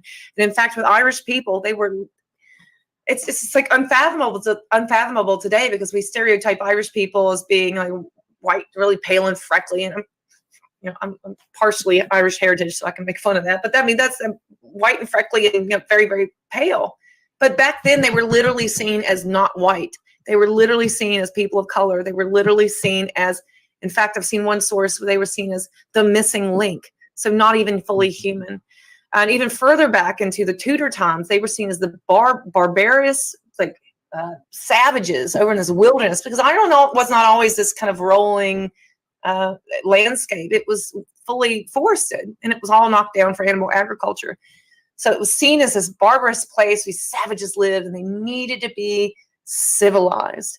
And so what happens is then the process of civilization is to knock all that animalized bit out of them and make them more human. So they bring in these different rules. Well, here's how you interact with animals. Here's how you interact with food. Here's how we're going to manage your sexual relations, and all these sorts of things to delineate animals from humans. But that's basically that's the colonization project. You look across the board, they animalize the people that they're colonizing, and they claim that the reason that we're doing this is to civilize them. But of course, that's nothing to do with it. But from our perspective as animal studies scholars, we often see that it's not just that the humans are being animalized, it's that the colonization process itself is often predicated upon the expansion of speciesism. Those two things often go hand in hand. The animalization of the humans that are being colonized, and the expansion of speciesism. And that, if people are interested, you can read more about that from the work of David Nybert. So animality is just merely a label, isn't it, that the dominant class basically used for anyone that they would deem less worthy. So one thing that I really love about this book and the work that you're doing, Corey, is and you mention it, and I think it probably really is part of your inspiration behind it as well, and I really love that you're doing this, is that you're trying to bring other animals back into the history of what's happened in Ireland and in other places as well, because, and we were talking about this in relation to what Nella was telling us about in Greece and in Europe and the fires, is that other animals' stories are so invisibilized, they're not recorded, there's no data. And I know you mentioned that in your research, it was really difficult to find the things that you wanted to research and read about, because the data just isn't there, because it's their stories, their experiences, their agency, who they are is so invisibilized. And I just thank you for doing this kind of work to bring back, or to sort of, put some of their experiences back into kind of historical writings and how it shapes cultures and things like this. But even when I don't, like you said, it's invisibilized. So the most I can do is speculate in a lot of ways. I mean, yeah. Yeah, those two modern examples of what we were talking about before, I remembered was that there was quite a shock really when in modern times you've got a lot of anti-immigration feelings in Ireland, and even kind of expressions of racism, and it's kind of like, what, I mean, like, since what we've gone through, how can that happen here, kind of thing. And in fact, there's a football ground just down the road from me, and there's big signs outside kind of going, racism in Ireland, no, it's not happening here, kind of thing. It's kind of like, surely we of all the people with our experience, surely we can't go that way type of attitude. So that's pretty good. Okay. I'm taking all the stories where I'm like, the sound might be incorrect, but okay. So we're in terms of our little thing. Well, we're getting all the way up to the 1990s, folks. So hey, there we go. Going back to the one before, actually, I love the top line where it says that Moira Henry, it was classed in. Oh, bless her heart. Yeah, the only vegan in Ireland in 1949, which is quite interesting. Yeah, for people who have not read don't know what we're talking about, there's literally in the newspaper called "The Only Vegan in Ireland." Oh, Moira, you trooper! And it was a very short story that I found. I guess it's was it the Irish Times, because the Irish Times now lets you search through their whole history. I think that's where I found it. But yeah, all she was doing is complaining about how they don't get as much stuff as they did in Britain. And all, she's like, we don't get any of that nut butter, nut meat. And I'm like, God, it's rough times. Missing out on that nut butter. But yeah, it was tantalizing, wasn't it? Tantalizing that all the way back then they had the only vegan in Ireland, and I would have loved. And one of the things that I did in Ireland, because it's such a small country, they have Roger, what it's called? It's a forum. What's it called? Everybody's a member in Ireland. It's like a chat forum, a forum. You post on it. Do you know what I'm talking about? No. Oh, goodness. You don't mean indie media, do you? No, it's like literally a forum, but because Ireland is so small, like half the country's a member of this. So you go on there and you can ask them all kinds of questions and share stuff. I went on there and I said, here's a list of all these different random people from history I dug up. Is anyone descended from them? Could anyone give you the information? I got no hits whatsoever. Like Jack McClelland, this vegan athlete celebrity in the 50s and 60s who drew more crowds to his swims than when JFK, John F. Kennedy, came to visit. So he did the swim of Galway Bay. And you can still see, if you Google it, you can find one video that exists. This beast of a man, this guy from Belfast, he used to be a boxer. And he was a full-on vegan, not just a plant-based vegan. He was an activist. He was active with the Vegan Society. He had his own vegan society in Northern Ireland. But this amazing person who did all this activist work and all this, like, I mean, this is back when in the 1950s and 60s, we didn't have the science to know that veganism, full-on veganism, was healthy. We didn't know. We're still learning about nutrients and stuff. And this amazing guy is doing all this feats in the name of veganism, completely lost to history. So yeah, Moira, Jack, I was trying to learn more about them on the forums, but unfortunately, if there's anybody watching this and you know any of these people, I would love to have more information. Yeah. What's amazing is that back then you could have this title in the newspaper, meaning that some people, at least some people, knew the meaning of the word vegan. Yes, exactly. I'm thinking that many other countries in Europe, even in the 80s, the word vegan didn't mean anything. Yeah. Yeah. And there's a lot of, I went through all the Vegan Society's journals as well to see, you know, what they were doing in Ireland. And they did do, they were quite active, of course, of Northern Ireland. But also they would do speaking tours and stuff throughout the Republic. But even so, like, that's just, you know, that's lost. We don't have that history anymore. But obviously there were people in Ireland who were doing this work. But even before the Vegan Society, back in the 1880s, 90s and such, people were being active. They had collectives. They had these restaurants that were political powerhouses. People doing, creating a new country over vegan and vegetarian food. It's amazing to me. Amazing to me. Well, I think we've got just a couple of these. I think this is the last one, in fact. Yeah.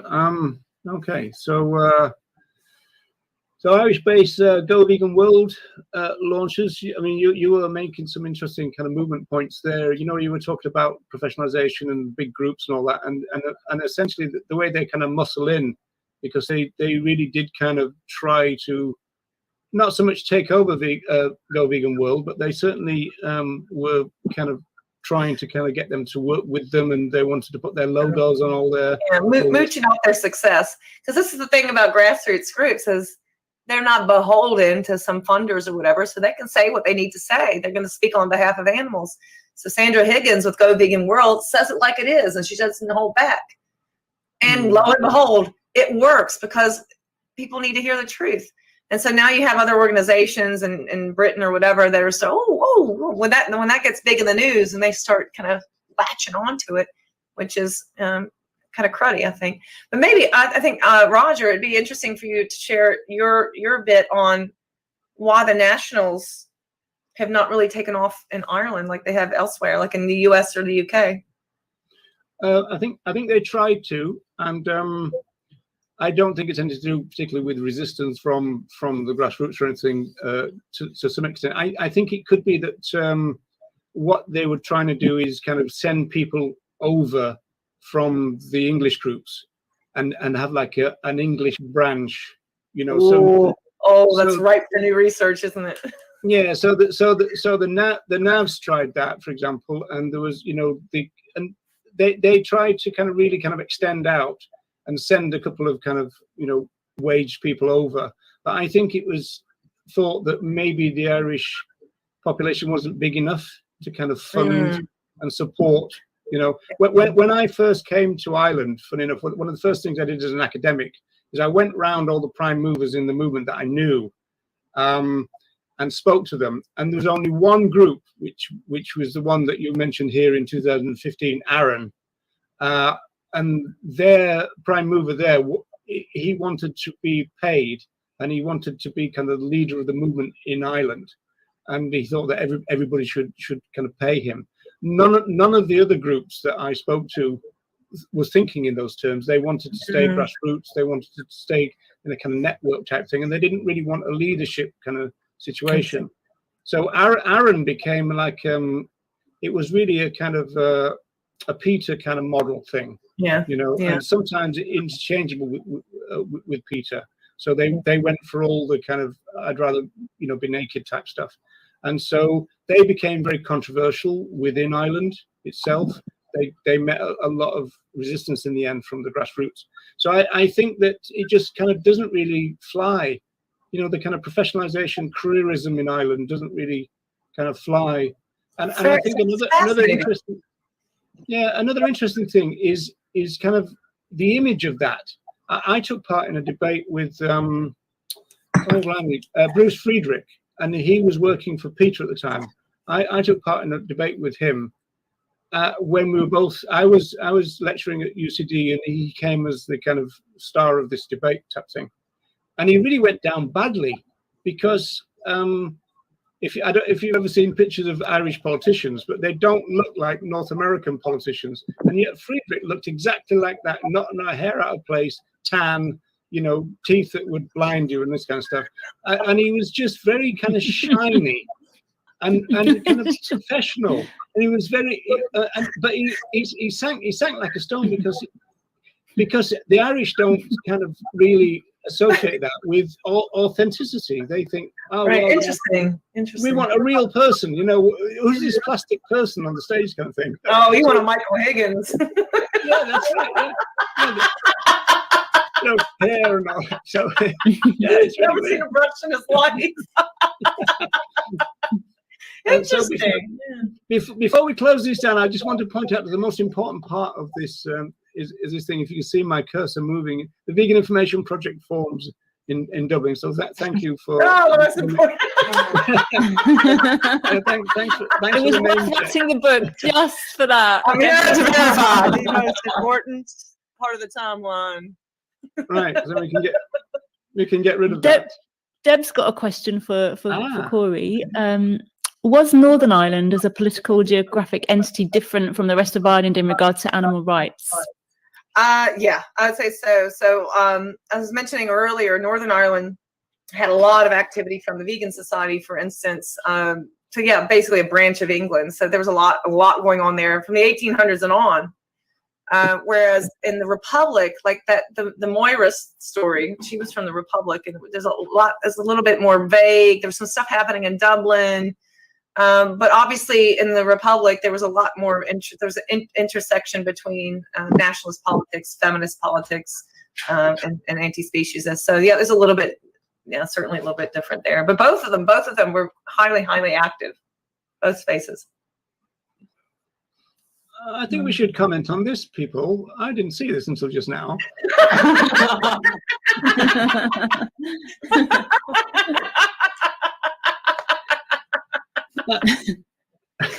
That's terrible. All right, I'll put an addendum to the book to make sure everyone knows. Yeah, Ronnie said right at the beginning when we were getting two of me saying what's going on, he said it's bad enough having one. So I think Ronnie's mic might get muted quite a lot on Thursday. We've got a fundraiser for Back into Daylight, which is the vegan sanctuary that just took in 200 hens. As promised, Corey, I wanted to ask you about it's the last words of the book, really, and you talked about Marxist theory and everything, and I've always wondered why people on the left don't see other animals as part of the proletariat, and there's a bit of a little bit about that in the kind of paragraphs that end your book. And do you have any kind of ideas about that? It's a bunch of white dudes. What do you want? It's a bunch of white dudes. There's no actual critical understanding of hierarchies and inequalities. Yeah. That's my theory, Roger, if I'm honest. I don't know. I mean, you have the same thing in every movement. There's like this there's like silos that people build and lack of intersections. But I would say there's such a lot of work coming out. For instance, I just got, what's his name? Foster is his last name. He just came out, The Return of Nature. I've got books I haven't had time to read yet, but there's people who've been reimagining Marx in a way that incorporates non-human animals and in the environment. So it's happening. It's happening. Well, we were in the book with David Nybert on capitalism, right? So I mean, there's a big old group of us that were on there. Yeah. Yeah, that's right. Yeah. What do you think? Why? I think it's because a bunch of white dudes. Come on, it's there is a large part of the movement that's critical to those who speak against capitalism. Would you say that, and they ask why liberation cannot happen under capitalism? Would you say that the answer is that I think you also mentioned somewhere in the book that oppression emerges from the mode of production a society adopts. Could you imagine any scenario in which liberation, human and non-human, would be possible under the current system? Can you? No, I can't. I have a limited imagination. What do you think? I don't think so. Well, we've learned something that Corey is expert at bouncing the question back at the person who asked. You guys are asking me questions that have no answers. Come on. That's not fair. So this is our plug for Thursday. So this is, I think it's the final. It's called Jailhouse Vegans for people who don't know, and we're featuring Back in the Daylight again because we just wanted vegan run sanctuaries, but because there's almost like an emergency situation with so many new residents that we thought we would try and get some money for that situation. So that's what that's all about from Ronnie. You talk about Brexit in the book as well. It's very up to date in that sense. You say that that's going to have some implications, Corey. Yeah, I mean, it was right on the cusp. It was right on the cusp, right? So last year is when the last revision went through. When I did last read through, so Brexit had finally, because COVID kind of screwed it all up, right? But I don't know. Maybe you have more up to date. But I know one of the things that has happened is that there was the Irish food system was just like ground to a halt for a long time there because I would say, but it's not bizarre at all. It's predictable. So here we are all this time later, and Ireland still is so dependent on the UK for its economy. It's still an agricultural-based society. It's still dependent on this old colonial system, unfortunately. I don't know. Maybe you can update me on like what's new there. I know recently one of the things is they're trying to increase the amount of milk that's being produced, and all these I hate that name, bobby calves, and then like shooting them and all this terrible stuff. But yeah, Brexit's been wreaking havoc. Yeah. Yeah, trying to open up markets in China and elsewhere, going to compensate. Yeah. You mentioned Brazil, I think, in the book. But I mean, well, that was the British part. That was the British part. Britain's like British only beef. British only beef. It's like, yeah. And there's always going to be people who can't afford the British only beef, so it's going to come from somewhere. It's going to be from high quality. There's a bit of an ideological battle going on in terms of farming, though, between the two countries, in the sense that both have always. I mean, we know that a lot of farmers in all kind of countries do this, but in particular with Ireland and with Britain, there's been a tradition of claiming that they have the best welfare in the world, grass-fed, and all that kind of stuff. So there's a real kind of ideological battle in that sense. It's kind of, how can you give up this wonderful Irish product kind of thing? Yeah. And it is true that what we notice on the street, it is true that the mythology about Irish farming has gotten through to the extent that when people come as kind of visitors, they kind of, it's a global product. Yeah, kind of surely it's a green and pleasant land, to borrow that phrase, but the kind of idea of intensive farming in Ireland, these kind of dairy carousels, artificial insemination, fur farms, that's a big shock to people. You see people outside the fur shops and they go, surely there's no fur farms, not in Ireland, can't be, type thing. So it goes to show that propaganda really kind of works in that sense. You know, Yeah. I know that strayed from the question a little bit, but yeah.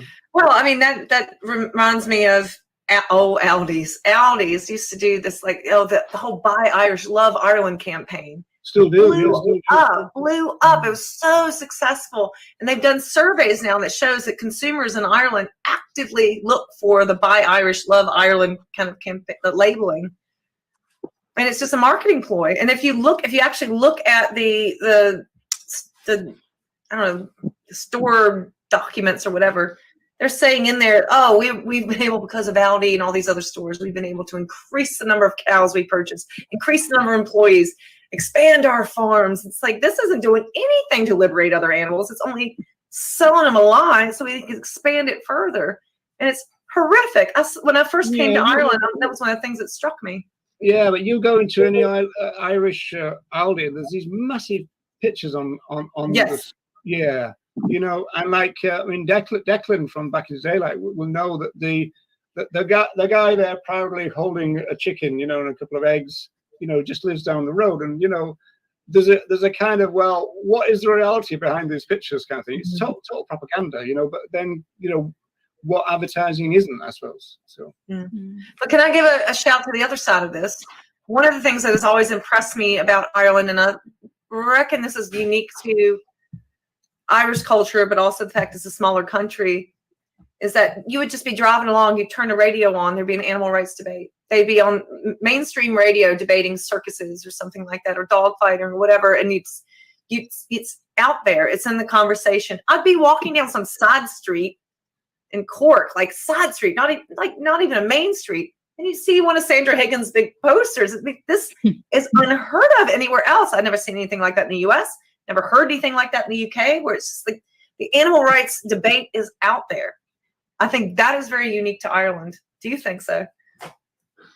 Well, I mean, I guess what Sandra did was, I mean, it was Go Vegan Ireland at first, wasn't it? And so then they kind of expanded. Well, when I first started going there, her group was only just getting started. And I mean, that's what I'm saying. We'd be driving and turn the radio on, and people would be calling in and hotly debating on things. I think there's this kind of that people have time for that debate, even if there's, you know, the hegemony is still the species. Yeah, it was really interesting. The first kind of media that Sandra did in Ireland was really interesting, because there was a big focus on where are you getting the money from. A lot of journalists right. Yeah, I remember that. Yeah. So I remember a conversation with Sandra, because there was one very famous one where it was a little bit like you know, the kind of Jeremy Paxman thing with Howard, you know, kind of asking the same question about 64 times, and this guy was just at it. Tell me about the money. Tell me about the money, and she wouldn't. And so I said to Sandra, you know, you're going to have to find an answer to that you're happy with, because you're going to get asked that question, because you know it'll end up in a media spiral. You know, if that's one of the reasons why I've been pushing with my book, is that this is not some outsider kind of encroachment. This is part of Irish history. This is indigenous to Ireland. There's this resistance in Ireland. There's this plant-based history in Ireland. But I've heard that interview where she was just being accosted based on that. Yeah, she was really getting piled into. And then there was a TV one that she did, which we've analysed on the show. It must be a year ago now, people, where the interviewer, or the person asking the questions, because Sandra was on the panel, we were in the audience at the time, and Sandra kept getting stopped because of her language. So she would talk about the residents at the sanctuary, and said, "Oh, can we just? You're talking about the animals' rights, you know, and this kind of stuff." And then she talked about you know, exploiting others. And when you mean others, you mean the animals. You know, like they were trying to do some kind of weird translation, as though the Irish population. But to be fair, Sandra is one of the most eloquent women when it comes to using language that personifies animals and makes them persons. I think I've never met anyone who's been more fluid with that. But you're right. Yeah, it's just. Just on a language point, Jeremy's made a point, which I think I don't know what your perspective on this would be, Corey. I can't see. So 709. From a language perspective, I can't help but think farming is a huge euphemism. Imagine calling a human Holocaust farming. I can't find that. Hang on. 709. I'm Well, not. for I'm not years being ago, funny. I people really started can't saying find it. farmed animals. So there's just It's still, yeah, it's like they're being farmed, and it is a very euphemistic term, isn't it, that we're using because we're so conditioned to use those terms, but actually we wouldn't talk about farming humans for sure. Yeah, to Roger's point though, like Wendy, I nothing that I use I feel is fully perfect, and I spend a lot of time thinking about it. I'm like, oh, I have to do something, gotta get words on the page. But when I was doing my interview at the Dublin Museum, the guy who was brought in as my counterpoint, he was like, oh, you keep calling it flesh and scorched flesh and stuff. Well, what it is, but it's like he couldn't get past that. He couldn't get past that. Yeah, I know. It's Yeah, really difficult, isn't it? Because we're trying to strike that balance of not completely alienating people from what we're saying, because we want to make political points, but we also want them to understand what we're saying and not just get stuck there. And yet we don't want to be reinforcing the speciesism in our language. It's really Roger and I, as sociologists, we know the power of language to normalize or to disrupt. And I think one of David Nybert's books, and he at the beginning of the book, and I think David Nybert is like my hero when it comes to thinking critically about language. And at the beginning of the book, he says, it's going to be awkward. It's going to be some tongue twisters or whatever else, but this is important for disrupting the status quo and thinking critically about what really is happening here. And that's what we have to do. I mean, we just give our disclaimer and move on and speak the truth.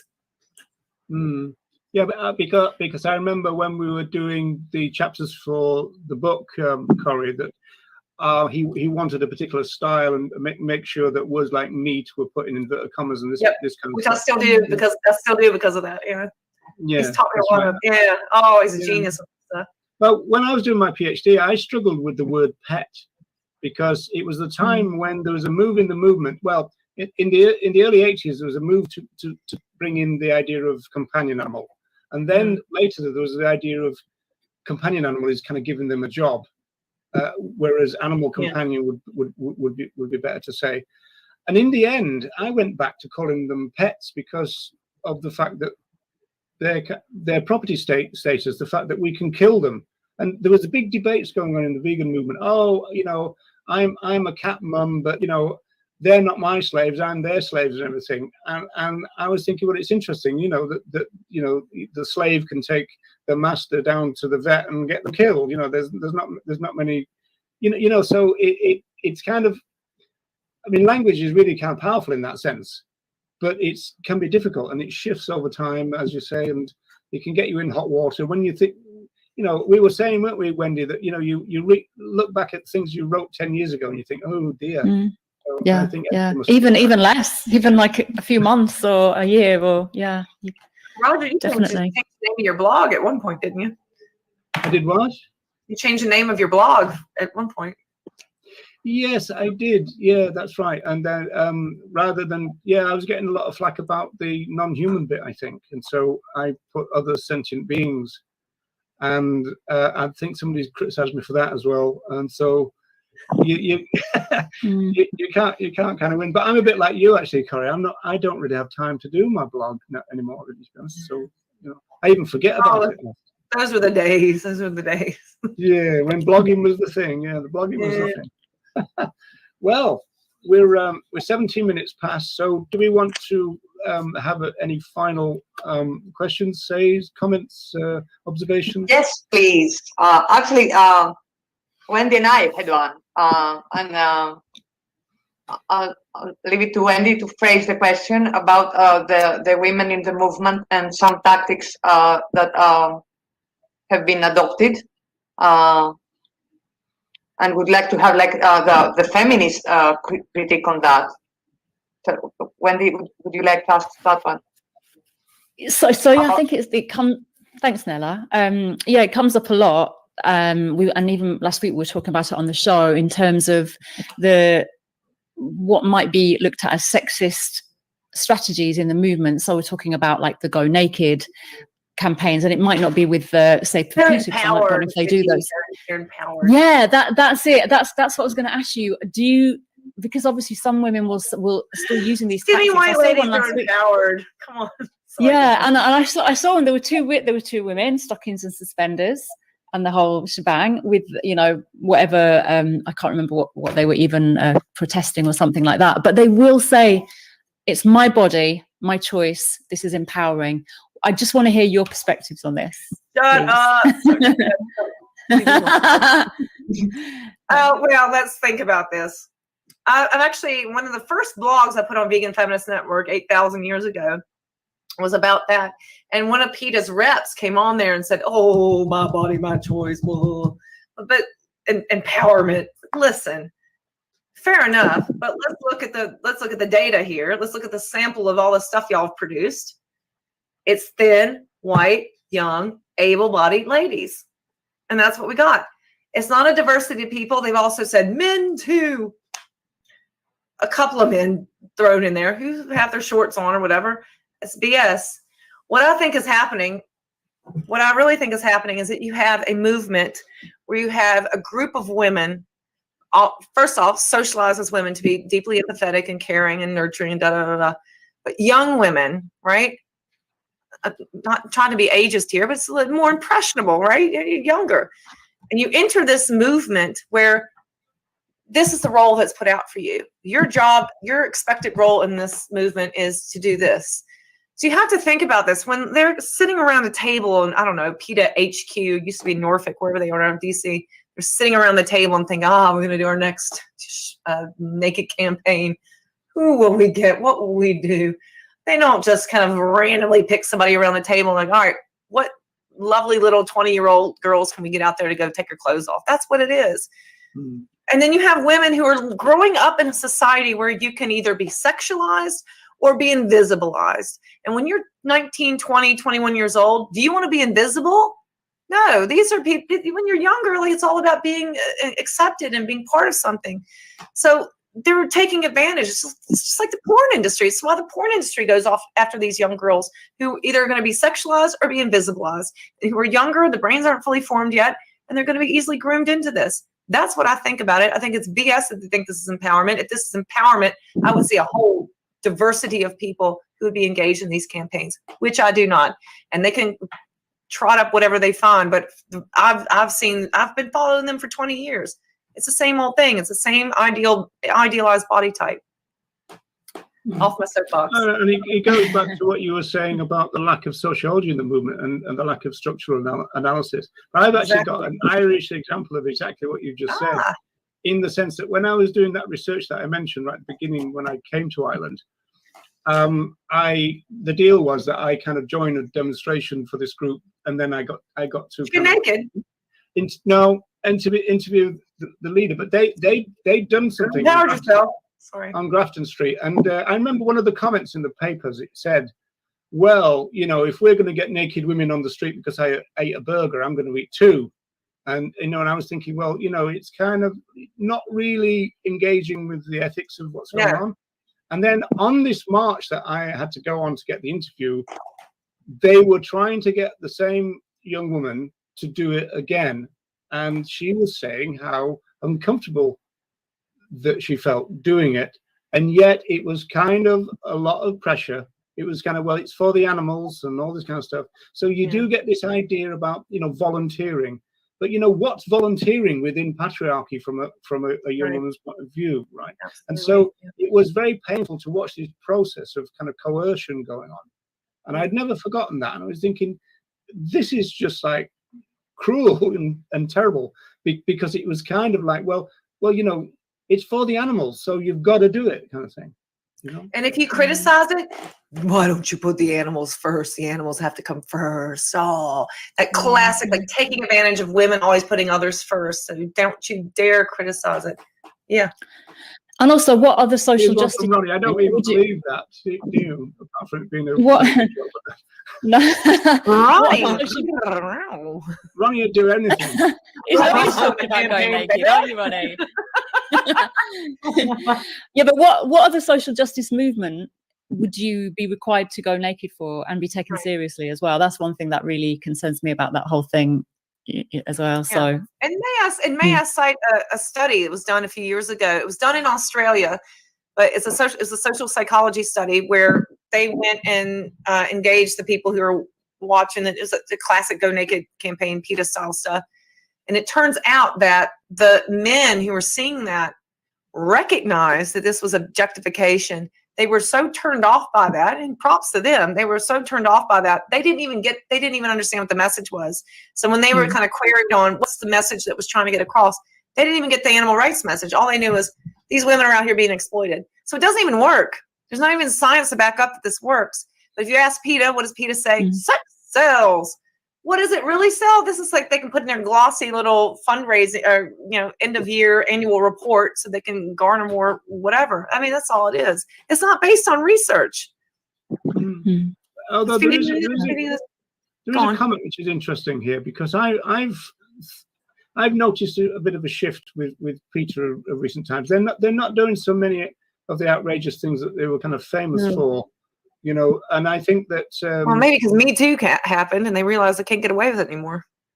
Yeah, maybe it was that, and they didn't seem to repeat the Ku Klux Klan thing very often, and I think that was because of the backlash there, which goes to show that reflexivity in the social movement is important. So the idea that if they're doing it for the animals, don't criticize it. I mean, the idea is well, actually, kind of reflexivity in the social movement is a good thing. Yes. Isn't it? I'm telling you, I'm a contrarian, and like people know me from always critiquing everything. But I tell you what, one of the things that I found in my second book, really chronicled 40 years of social movement literature, or our social movement literature, and all that was about factionalism and debates and criticism and people not getting along. At the end of the day, after I followed 40 years of this, what I did see is that these organizations actually started to listen and did start to respond and did start to change their tactics, if only a little bit. So it does matter. The problem is you got to put yourself out there, and nobody wants to be beaten up or talked down to or abused or whatever, blocked and ostracized. Well, but it does happen. Well, it's difficult though. I mean, speaking as the only man on this panel, I mean, it's difficult for a man to say something, and say, well, you make a sociological point about, patriarchy or whatever. Oh, you're just a guy telling us women what to do, and we want to do it. Going back to what Wendy said, a lot of people will claim that it was their decision alone, and they wanted to do it, and all the rest of it. And that then takes a structural analysis to kind of deconstruct that, which we don't get in the movement, really. So, I have a final question. You have a conference coming on autumn, I think. Yes. The vegan sociology one. So, would you like to tell us a little about vegan sociology and how awesome it's going to be? Yeah, thank you. Oh, Nella, you'd star. Yeah, so this is going to be the second annual conference. It's going to be weekend of the 8th or the 9th, 8th and 9th, I think. And this is very exciting because this is our second one. But what we've done this year is that we have all the animal groups of all the official sociological associations presenting a panel. And then we also have individual sociologists in their own panel. So the Polish Animal Society group, the American one, the British one, the Canadian one, the Australian one. But basically what this came out of was during COVID, at that time I was the chair of the Animals and Society section of the American Sociological Association. And I sent a letter to the listserv, and I said, listen, you guys, this is it, man. This comes out of speciesism, and this is our time as sociologists to do something. And this is what I did. I signed it off with, the time to go vegan is now. Ooh, shouldn't have done that. People wrote back, oh, is this a vegan group now? Is this a vegan group now? I was like, for Pete's sake. And I was just so frustrated. It was like, really? Like, come on. And David Nybert and others had founded that group 20 years ago. It's like, we still can't get to that radical bit. And so me and my co-founder, Zoe Sutton, who is Australian, we started this, and it's just a grassroots collective. But we're going to do an annual conference each year. So we did a conference last year. We're doing our second one this year. And the registration is completely free. You can go to vegansociology.com. And we would love for you to be there. And we were very, very student friendly. So yeah, I mean, that's it. We were just kind of fed up with the people who just weren't willing to take a risk, and people who were not just not vegan, but anti-vegan, who are in these animal groups in the sociology. And so I think it's time to create kind of a global space for us. Well, to bring all this full circle, I'm looking forward to the Irish panel in that conference. Are you making us one? Are you gonna organize one? Right. Well, I think this has been great, and we've got some great comments too, saying that people have enjoyed the chat. So that's yeah, good. it's been really, really interesting. Yeah, We thank have you, an Corey. announcement about your holiday, Wendy. Oh, do we? Well, it was a late birthday present, and I'm going to Bonnie, Scotland next week to stay in a vegan hotel, which is amazing. So we decided to take a little week off the show, didn't we? We decided to slack off next week, so we have no show. Oh yeah, yeah, definitely. We're all going, aren't we, Wendy? You're all invited. I hope you're all coming. Yeah. Excellent. That would be great fun. No, that would be actually great fun. So yeah, we've no show next week, but I will be thinking of all of you while I tuck into some amazing vegan-friendly, animal-free food in a vegan hotel. I can't believe it. A whole hotel. That's we'll be thinking about you. That Wendy, she's gone and abandoned us. So Jeremy the 8th, so you can use the slot next week if you want. Oh, right. Thanks, Deb. Deb said to have fun. So yeah, thanks, Deb. And also that's willing to carry the luggage apparently. Yeah. So this pandemic has obviously got to people because they're not getting out enough, obviously. So right. So thanks very much, everybody, for tuning in. And we shall see you in 2 weeks' time. Wendy will send each and every one of you a postcard. And a vegan treat. Do people send postcards anymore? I mean, are they still a thing? Oh, really? I do. Oh, you do? Right. It was always really nice to get postcards, wasn't it? Yeah, I do. When was the last time you sent a postcard, Nella and Wendy? I haven't been anywhere. As a kid, I mean, and as a young person, I was very excited about sending and receiving postcards. It was really nice. The picture and then a couple of phrases. It was great. We don't do that anymore. We just send an email. You always used to mention the weather. I don't know if everyone did that. Like, oh, it's been really lovely weather. Oh, it's been raining today. And we talked about the weather really randomly. Or when he said I can eat vegan haggis. I think I sent the last one 20 years ago. I can't remember. I can't remember the last time. I think the last time I received one was when I was in prison. It was that long ago. So okay. So on that note, we shall don't forget the thing. The fundraiser on Thursday, people. Well, while Wendy is trekking up to Scotland, and I'm trekking in Bonnie, Scotland. Oh, and am I allowed to say this? Am I allowed to say that if anyone wants to hear more from Corey, I'm going to be chatting to Corey for the podcast next month. So watch out for that one, and we'll delve deeper. I know. That's disgrace, blatant advertising. So don't forget the fundraiser on Thursday, people. On Thrive Vegan World. In Thrive Vegan World. So, goodbye, everyone. Bye. Bye. Thanks, Corey. Thanks, everyone.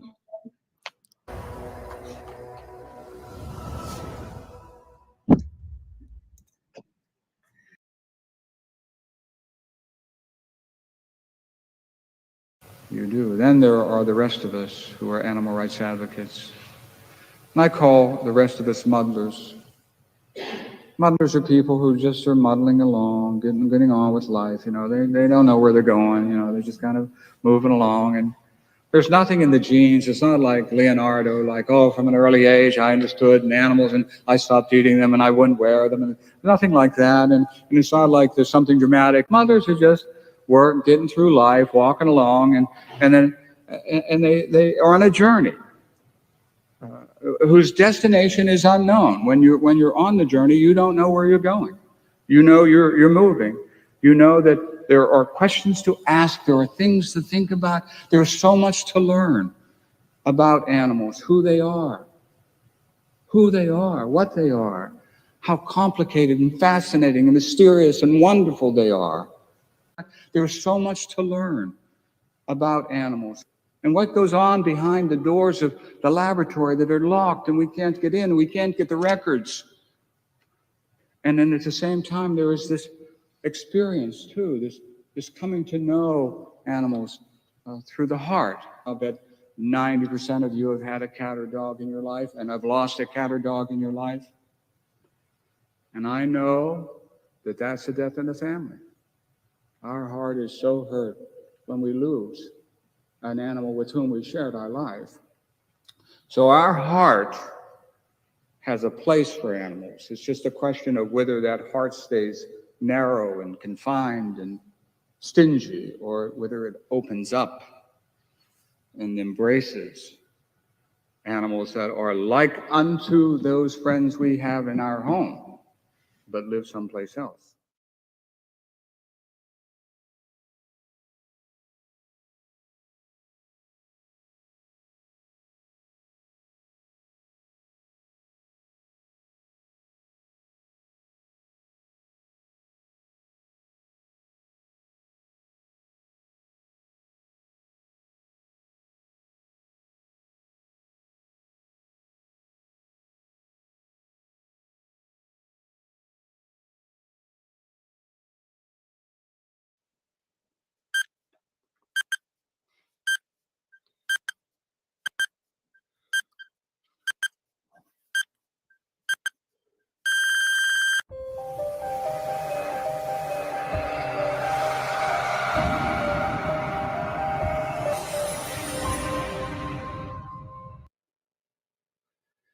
Hey, people. Good Hello, evening, good everyone. afternoon, good morning, whatever it is for you. So, hi. Greetings. Hello. Let me just do that.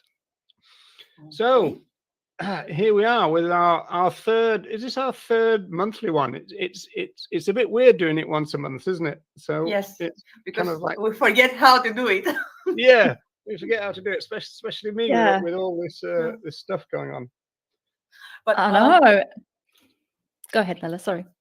oh, I just wanted to say I have a good company today. Laura is back with us to discuss about total liberation. And small reminder, Laura is the Institute of Critical Animal Studies Total Liberation Director, a Promoting Enduring Peace board member, and co-founder of Plant the Land, a Gaza-based vegan food justice community and projects team. Thank you so much for having me on again. I love speaking on this show, so I'm very excited. I thought it was your first time. I thought it was your first time. No, the last time actually went on forever, so I guess it's kind of like you know, first time for this one, but definitely not first time for in general. You can't get too much, Laura.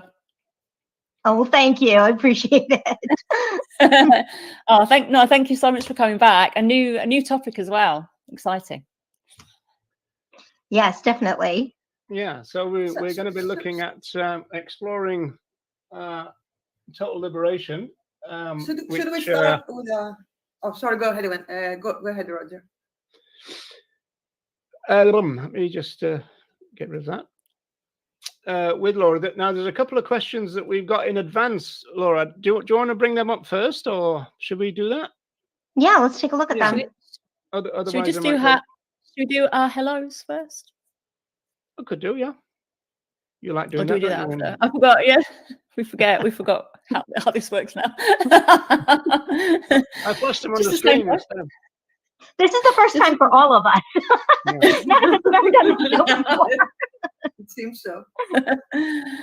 So saying hello to Jonah. I'm not sure if Jonah is here now because Jonah posted their questions earlier. And we got lovely Deb here. Hiya, Deb. We got Jennifer. Hey, Jennifer.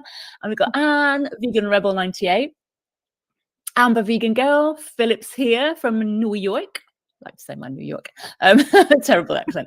Inked Hippie is looking forward to seeing Brian. But Inked Hippie, I think Brian might be having a little rest in the bedroom. So I don't know if you'll be able to appear at the minute. We've got Bernie V, hey Bernie, and Bernie Brannick, 2 Bernies.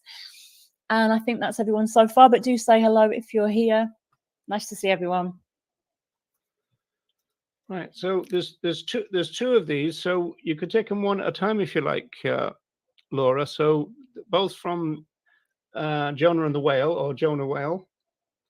And so is total liberation a bit too ambitious as an idea? How about we just aim for creating a vegan Zion, which might be an interesting one for you to tackle. Yeah. Not ethno-nationalism, but a ethnico-nationalism vegan movement instead.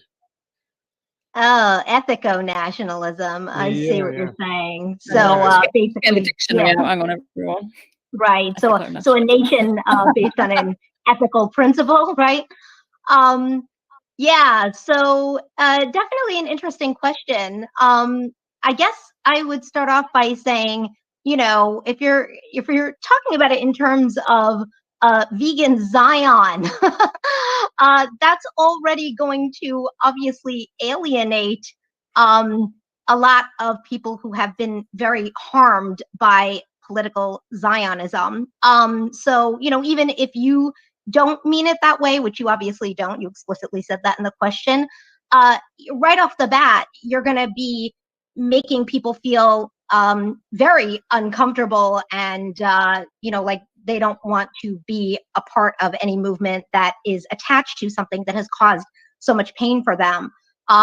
And actually, this kind of leads into something that I was planning on bringing up later on, but I'm going to bring it up here, which is something that I think we need to talk about more in the vegan and animal liberation movement, but also just social justice movements more generally, is the issue of neural pathways and epigenetics, because something that we should be very aware of and sensitive to is that there is recent research that has found out that the human brain is actually much more malleable than was originally thought.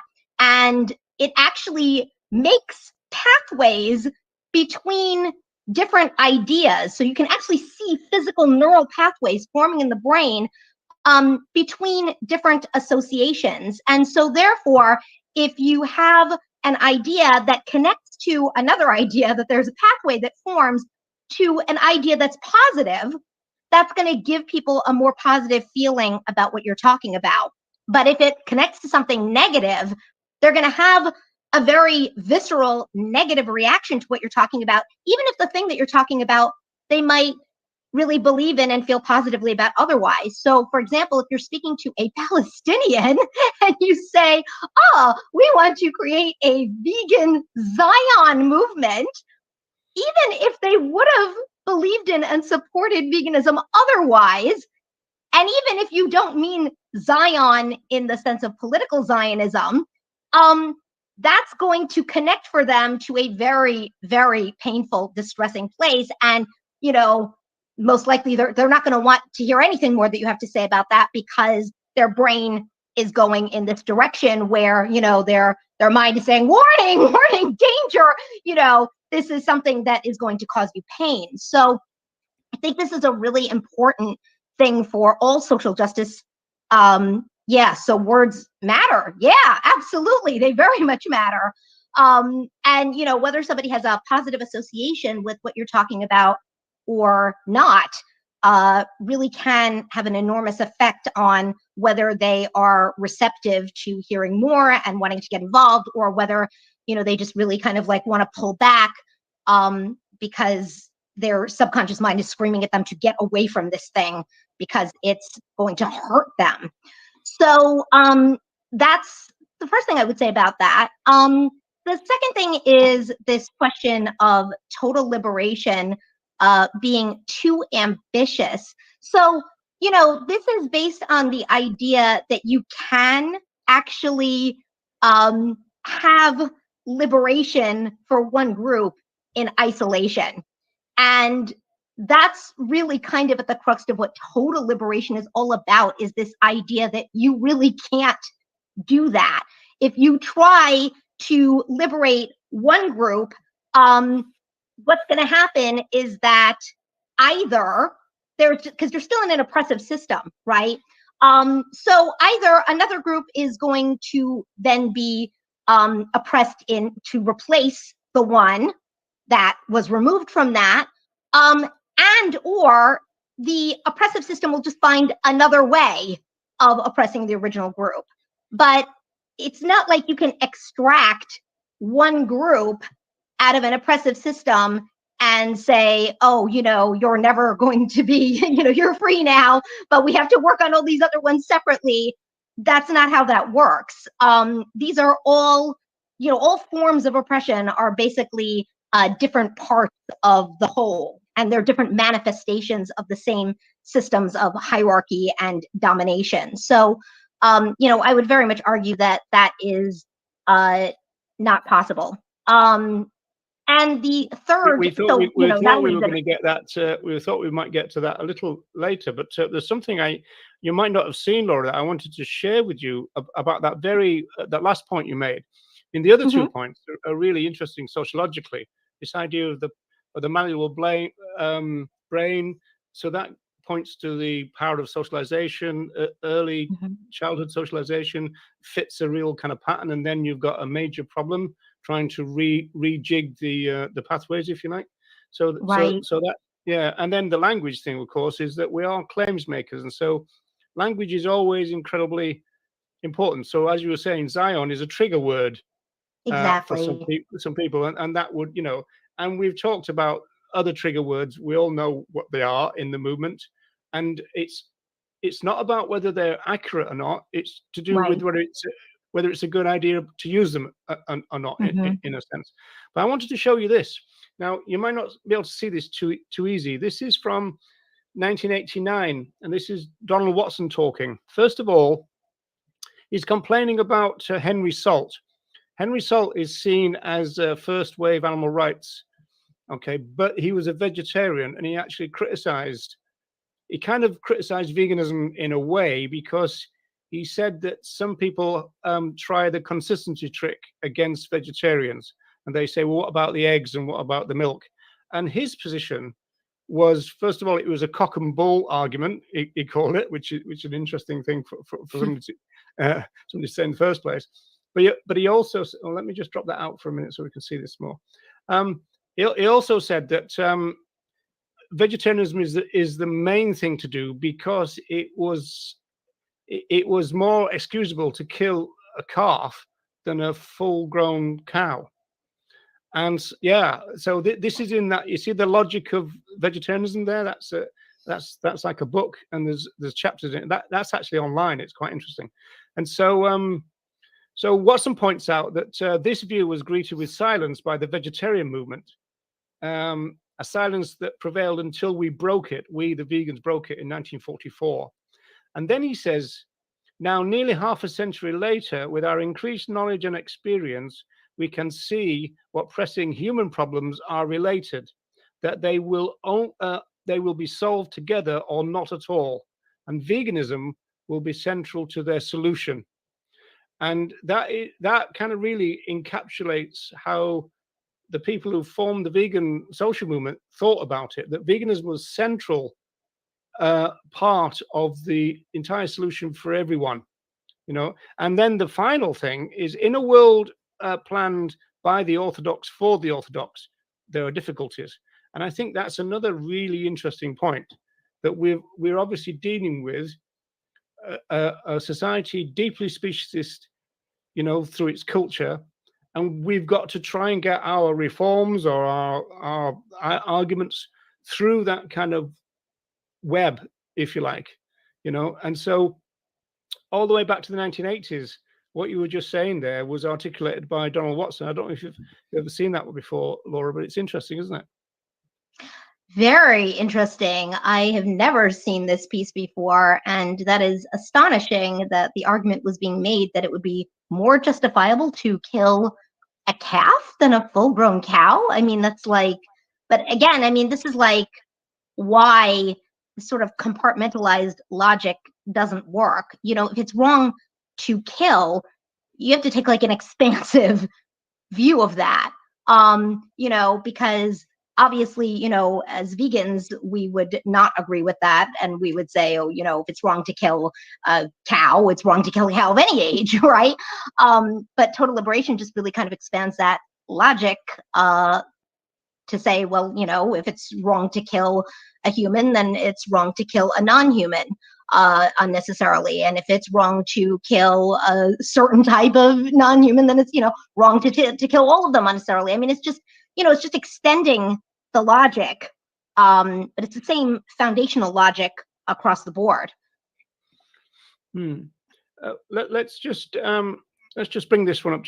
We'll try and briefly address this, because I want to talk to you about your recent presentations that you've done. In fact, one was only 2 days ago, right? And so, so Jonah is saying, I often wonder why, when the Jewish world population is only 15 million and the vegan world population is said to be 80 million, how come we don't have our own nation or a fraction of the same political influence? So that's a really interesting kind of question. But I mean, I know you could talk about that for an hour, but so let's try and keep it short if we could. Yeah, that's a big one. I think that we should start with the question of, is that what we want our movement to be? Is a colonizer nation? Because that is actually what we're talking about here. I mean, we're talking about a nation state that was created on a land that indigenous people were living on, and then, you know, it was this ethno state. Now, of course, Jonah is saying, oh, it wouldn't be an ethno state, it would be an ethnico state, right? It would be a state based on ethics rather than ethnicity. And on the surface, that sounds like that would be a good solution to that problem, right? Because, oh, well, it's not ethnically exclusionary, but it is still a state and nationalism, which, you know, inherently is exclusionary. I mean, do we want, because what I'm getting from this is, oh, we want to just have our own little like separatist state where, you know, the vegans live. And how is the rest of the world going to feel about that? Is that going to seem like something where, you know, this is a movement that we want to bring everyone into and be welcoming to everyone, inclusive of everyone, and make this a workable solution for the whole world? Or is this something where we want to be separatist and, you know, have our own little exclusionary club? Is that benefiting the other species? It wouldn't have to have its own geographical location, though, would it? A nation. Well, I certainly would say that the way Jonah's question is worded, it very much sounds like it would be a geographical location. Jonah, you can correct me if I'm wrong about that, but that's what that sounds like to me. But I will say that even if it's not a geographical location, it's still a nationalism that Jonah is talking about. And nationalisms are exclusionary. I mean, that's kind of the whole point of nationalism, is to say, well, you know, we all belong and others don't belong, which is really interesting because this leads directly into Eric Fromm and the conference that I spoke at over the weekend, because one of the central tenets of his theory was that belonging is one of the two most pressing human basic needs, is the need to belong. Yeah. So, you know, when you're kind of setting up this barricade of, you know, those who belong versus those who are excluded, that is not a movement that is going to, you know, reach large numbers of people and really move the mass society in a more liberatory direction. That's going to set up a barricade of the people that are in the group and the people who are outside the group. Yeah, in and out groups, yeah. I love it when you come on, Laura. You're really speaking my language here, because I've got a lecture about in and out groups. But yeah, I mean, that's the thing. I mean, human beings seem to, you know, you talked about the brain before, we seem to have this need to create barriers and then kind of monitor those and guard those barriers and all that. And they seem, you know, and then people on the outside are usually seen as lesser than, and of course the species barrier is an obvious thing, but you've also got, you know, gender and race and all the rest of it. There is one point that in terms of your answer to that Jonah said that in Rastafari, what was it, philosophy, religion, what do we call Rastafari? Probably in between a little bit, I don't know. Zion means stands for a utopian place of unity, peace, and freedom. That to me, that would get us into a fight over the language again, wouldn't it? Well, yeah. I mean, again, it's like, why would you use terms that are going to be alienating and exclusionary and, you know, this is an overused word, but literally triggering, right? These are terms that are literally going to make people feel like this is a movement that they are not wanting to be a part of. No matter what that word may technically mean, the word itself is going to have an impact. So yeah, I mean, I don't know why anyone would choose to use a word like that unless they had some other motive than trying to really build a movement that would speak to everyone and that everyone could feel like they wanted to participate in. Could you not see it as sorry, Wendy, final thing for me now, shut up. Could you not see it as that kind of idea of reclaiming, you know, like reclaiming like the word like queer and that kind of stuff? Yeah. Yeah, I would really strongly disagree, and here's the reason why. Because a term like queer was used as a slur against LGBTQI, you know, plus people, but those are the actual victims of that word reclaiming that word, saying that word now we're going to set the terms of what that word means, right? I even think reclaiming is kind of like a sort of odd way of putting it personally, because, you know, that word was really foisted upon them.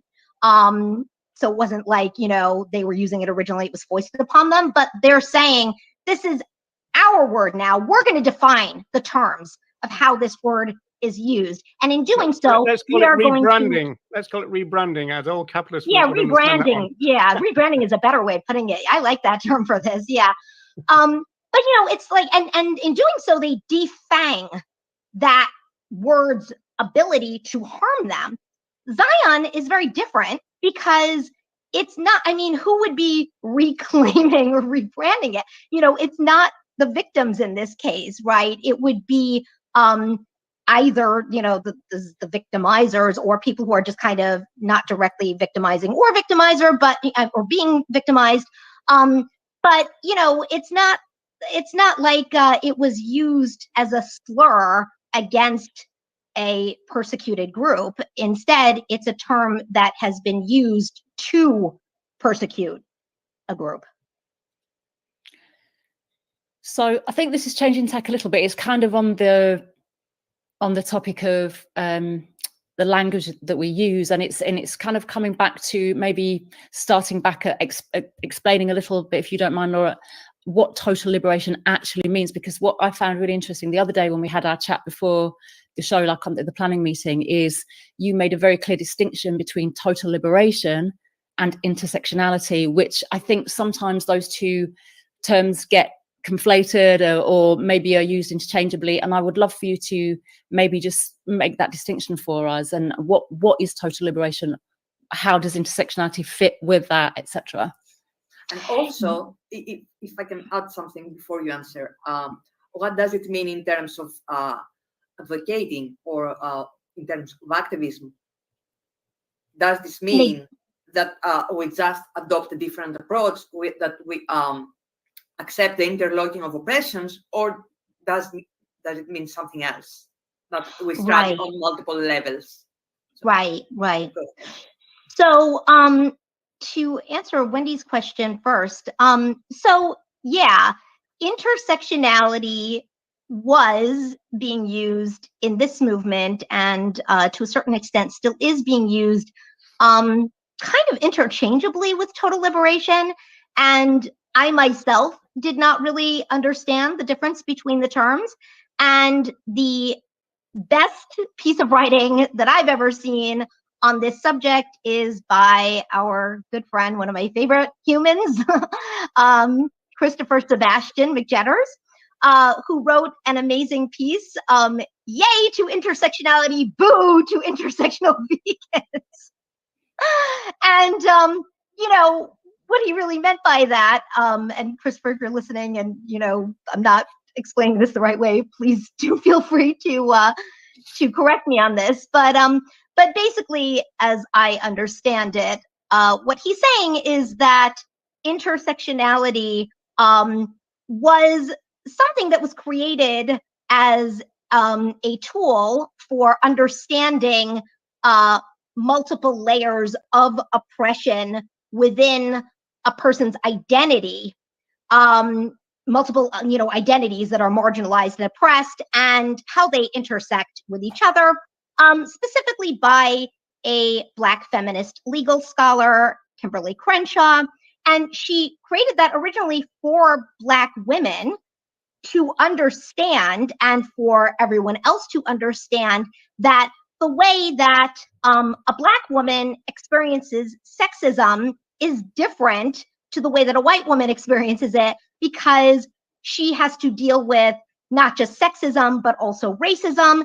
And those two forms of oppression intersect with each other and then create a racialized form of sexism and misogyny. So the way that she will be subjugated as a woman will be different because of her being Black. And likewise, she will experience racism differently than, say, a Black man, because she will also experience sexism, and the sexism will infuse the racism, and so she'll be racially subjugated in a different way on that basis. So basically, it was a very powerful tool for helping people to understand how multiple layers of marginalization on the identity basis affect people. And what happened, so basically what he was saying is that this is a great tool for that. But to then try to apply it to veganism and animal liberation is really kind of like, number one, misguided, because we're talking about something kind of different with that. We're not talking about multiple layers of marginalized identity, you know, in a human, or even, you know, in an animal. You could make that argument, a non-human animal. You could make that argument maybe, you know, if you were talking about an individual, non-human individual who had, you know, multiple layers of marginalization or subjugation, we'll say, in their case. But, you know, look at like systems of oppression and how animal exploitation and oppression connects with these other systems of domination and hierarchy. That's really something different. So he was saying, number one, this is kind of like not helpful on that level. And number two, it's appropriation, because this was created by a Black woman for other Black women, and for, by extension, humans that have, you know, different layers of oppressed identities. But basically, she's not even a vegan. She's not an animal liberationist. And this is taking something that really was meant for oppressed humans and really kind of, you know, using it for something else. So it's really kind of a form of appropriation. And the other issue is that basically this then kind of would redirect the conversations to focus much more on human identity.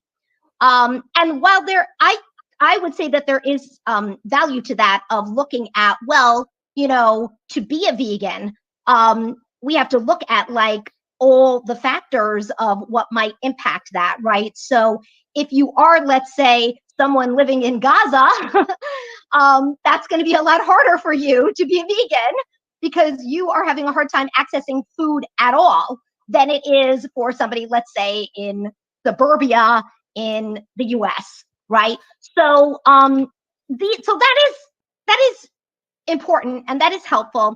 But really, that's kind of like, as far as intersectionality goes, when you're looking at it in the way that that term was originally really created. It's not looking at how does this big system of animal exploitation and oppression relate to these other big systems of hierarchy, domination, exploitation. That's something different. So basically, these are two different things, right? So total liberation, on the other hand, and I will say one other thing about intersectionality is, you know, some of us might be aware, I was certainly a part of this sort of internal debate that was happening about, could people who were not intersectionally oppressed, right? So multiple layers of marginalization, or even maybe specifically, you know, just looking at race and gender, or, you know, but like basically if you were not, let's say if you were a white cis man or even a white cis woman, we'll say, could you use or should you use the term, I am an intersectional vegan? And originally the idea, as I understood it, was, well, it wouldn't matter what your identity was to use that term, because it's not about your identity, it's about the lens through which you see veganism, right? So if you see veganism through a lens that takes these other issues into consideration, then you would be an intersectional vegan. But if you kind of look at, you know, veganism as a single issue, or animal rights as a single issue, then you're not intersectional, right? You're not taking an intersectional approach. But then there was an argument that said, well, no, if you're not intersectionally oppressed within your own layers of identity, then you should not use the term intersectional vegan, because you're not intersectionally oppressed. So instead you should say pro-intersectional, right? You support a veganism that is intersectional, but you yourself are not intersectionally oppressed, and therefore you should not use that term. So again, you know, kind of looking at it through the lens of human identity, as opposed to beliefs, and as opposed to, you know, a tool for the type of activism that we want to engage in.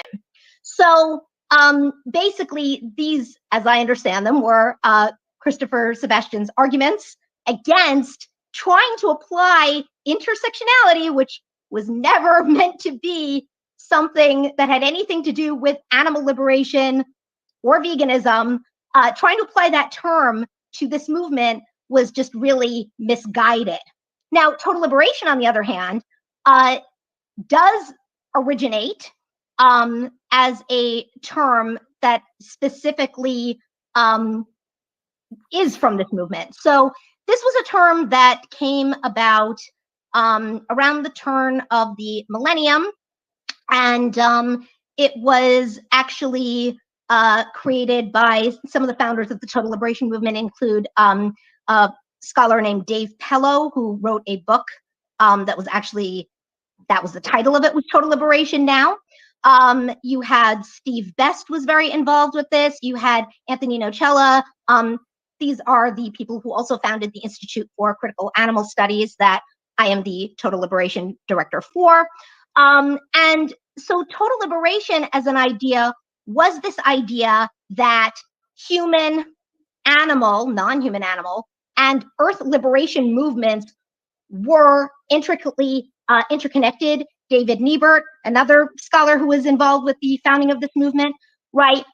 So this idea that you can't look at these things in isolation from each other. You cannot understand and effectively approach non-human animal liberation without also liberating humans and the earth. And you can't liberate humans without looking at the human oppression and subjugation of other animals, right? So, and certainly both humans and other species are all dependent on the earth for their survival. So you have to look at all of these issues holistically. And total liberation is actually, it comes from the eco-anarchist movement. And what's interesting about it is that, you know, anarchism historically was really focused on ending the state and ending capitalism. So basically self-governance, no hierarchy, no authoritarian structures with power over the people, and no class hierarchy, of course.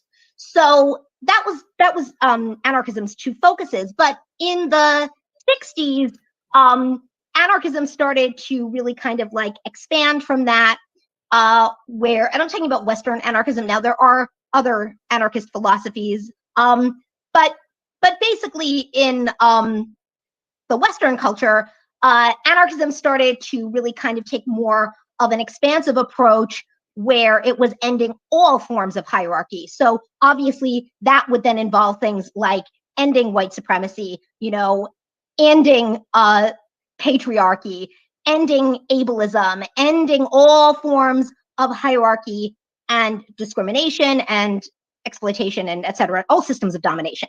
So total liberation basically took that. So, this idea of ending all forms of hierarchy within human society, and then said, well, wait a minute now, we have to extend these same ideas to no hierarchy and domination of humans over other species or over nature.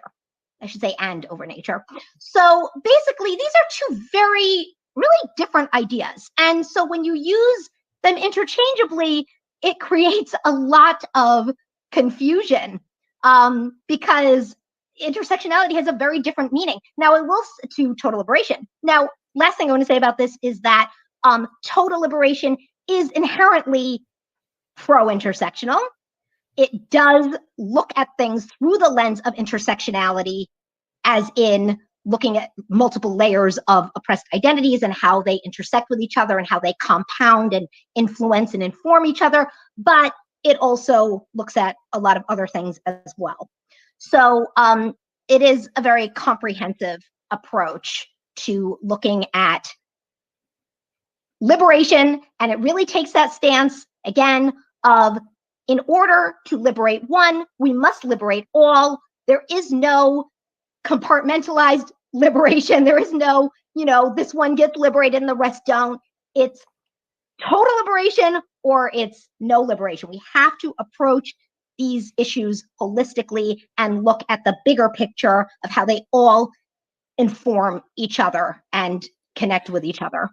So Laura, how does that, because I know this was kind of building on Nella's question as well, how does that actually look within the movement there? Because I think part of the ideology of total liberation is that it doesn't center the concerns of any one oppressed group. It looks at the entire system of hierarchy and domination, and it can look at that through the lens of each identity-based system of oppression. Yeah, and it does, and you say in your presentation, it stands in solidarity with all identity-based forms of oppression, and it rejects single-issue animal rights activism. And left-wing humanism that leaves out non-human animals. So just to kind of get an idea of like how this can look practically, and also maybe some of the criticism that might come from within the movement is that anti-speciesism is a movement in its own right, and obviously there's that the concern is that other animals need to be at the center of their own movement. In the same way that feminists don't pander to men or the patriarchy in the feminist movement, an anti-racist movement doesn't pander to white supremacy, etc. And I think the complaint and the feeling is that in the anti-species, animal rights movement, vegan movement, whatever we might want to call it, is that often it feels like we're pandering to human issues, and of course humans are the oppressors of non-humans. But I suppose there is a difference in that, because in the animal rights movement, we are made up of humans, and therefore it's a different situation. And I think just some of the sticking points are that obviously humans are the oppressors, and I think it's almost like their human issues are taken too much into account, that there's too much focus placed on human issues. And an example, I think, Nella, we've spoken about this before, that if a woman is sexually violated, for example, we don't immediately excuse the violator. We don't excuse the violator because of their identity as a man from a marginalized group, for example, because we'd say a violation is a violation. And yet that seems to happen sometimes within the movement when we're looking at human issues as well. We'll say, oh, but, for example, slaughterhouse workers, we'll say, well, we shouldn't attack slaughterhouse workers for their oppression of the other animals, because actually some of them are very marginalized and oppressed themselves, for example. That's just one example. And I think that's sometimes the complaint is like, well, we wouldn't look at it that way if we were looking, a woman being violated, for example. And then the other thing that I was just thinking there is that another of the complaints is that other social justice movements often reject anti-speciesism. So, and so I think some within the vegan movement would say that a call for consistent anti-oppression is only running in one direction, and that actually there's double standards, because in the left-wing social justice, human-centered movements, they're very much speciesist. I don't think that's actually true, because I think some advocates actually have come the other way around. We have a lot of feminists, a lot of people who've come from LGBTQ plus movements who are now striving for animal liberation as well. I think it does work that way around as well. But I think that's the view that people tend to have. And I think we had something the other day I sent to you from George Martin, who was making that point as well in one of his posts. But I just wonder. Oh, thank you, Roger. Look at that new computer of yours, I tell you. Excellent. Well done. Thank you so much. But I just wonder if you had anything to add and say and come back to on all of that. Yeah, whoa, a lot. So let's see. I want to go back to the very beginning of your question. So basically, the beginning of the question was this issue of kind of like decentering, right? That's a big concern that a lot of people have, that if we take a total liberationist approach, the non-human animals are going to get kind of like pushed to the sidelines of their own movement. And that is, of course, a legitimate concern.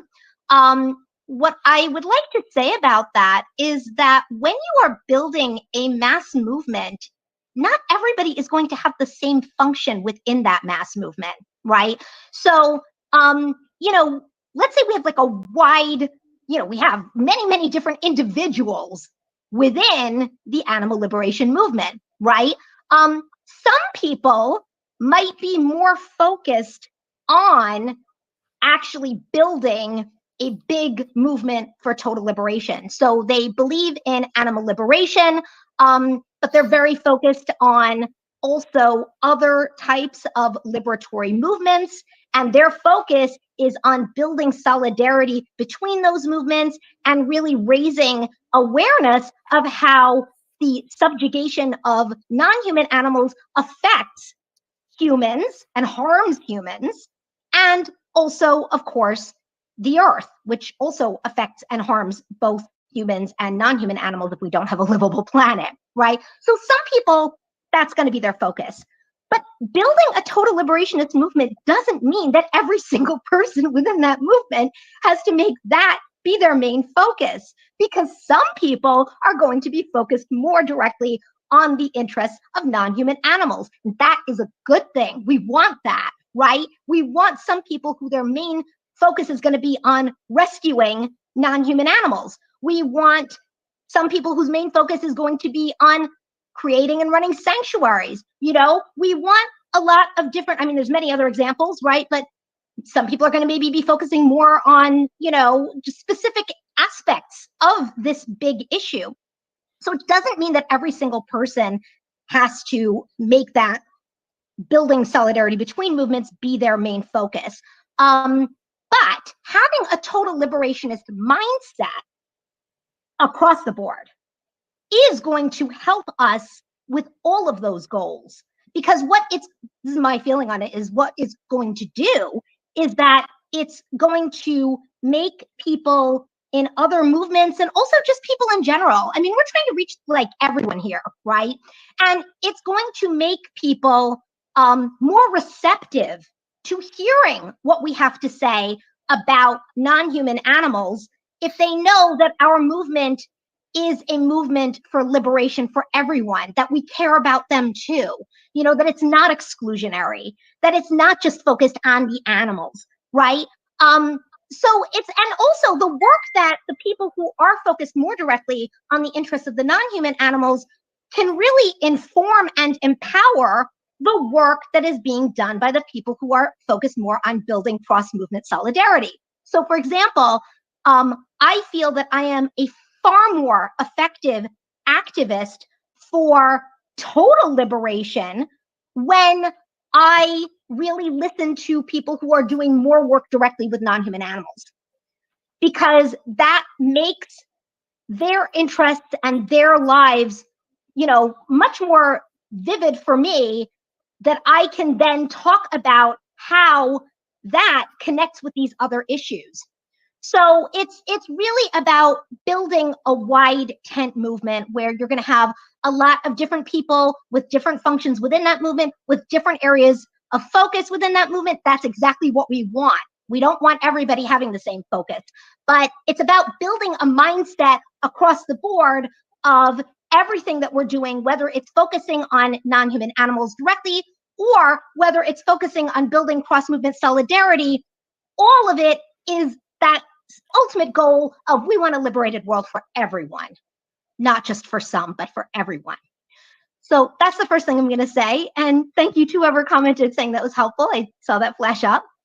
The second point I want to bring up is, so this question of, oh, you know, we kind of like make excuses for the victimizers, or we're apologists, or we, you know, we focus too much on human suffering, or etc., or really just how this movement would benefit humans, right?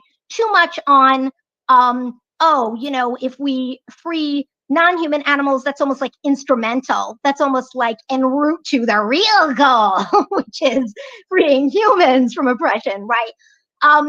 That's, you know, definitely, again, these are all legitimate concerns, especially, you know, I mean, this instrumentalist view of other animals in nature. I think we need to understand that, yeah, this does harm everyone, right? And so when we do that, when we bypass the interests of non-human animals in their own right, for their own reasons, and we just make it about, oh, you know, well, if we can do this, if we can free other animals, it'll benefit humans, we're actually engaging in the same thing that caused this problem in the first place, which is instrumentalist reasoning, right? Everything's just a means to a more important end, and not really caring about the individual liberation for its own sake. So we need to watch out for that. I need to watch out for that. All of us need to watch out for that who care about the bigger picture. We need to watch out that we don't engage in that.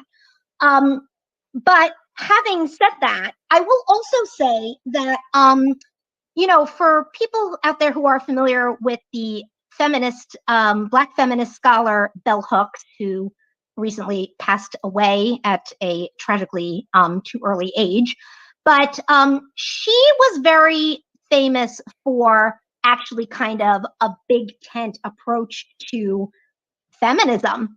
And she wrote a book called Feminism is for Everybody, right? And the whole idea was, yeah, you know, this centers or starts with women's liberation, but we have to look at the bigger picture of gender oppression on the whole. We have to look at how patriarchy harms everyone, right? I can talk about ecofeminists with this too, right? It's this idea of patriarchy harms everyone and everything. So it isn't just about women's liberation or women's rights. It's about the bigger picture of how this system of domination, again, hierarchy, violence, you know, and patriarchy is a very interesting thing because actually people think it's just about men over women. But if you really look at the origins of the term and how it was used, it's also about older men or men with more status oppressing younger men or men with less status, more physically powerful men oppressing physically weaker men. It's got a lot to do with, obviously, the more masculine men oppressing the more feminine or, you know, just not masculine men. So it's like, it's much bigger than just men oppressing women or, you know, women's issues, right? Ending patriarchy is much bigger than that. So again, you know, same thing, right? It's like some people that are trying to end patriarchy are going to focus more specifically on the suffering of women. Then, of course, you have to look at cis women, trans women, right? They may suffer in different ways, in some similar ways or same ways, but also in some different ways under patriarchy. And obviously, again, as I was saying earlier, taking an intersectional approach, right?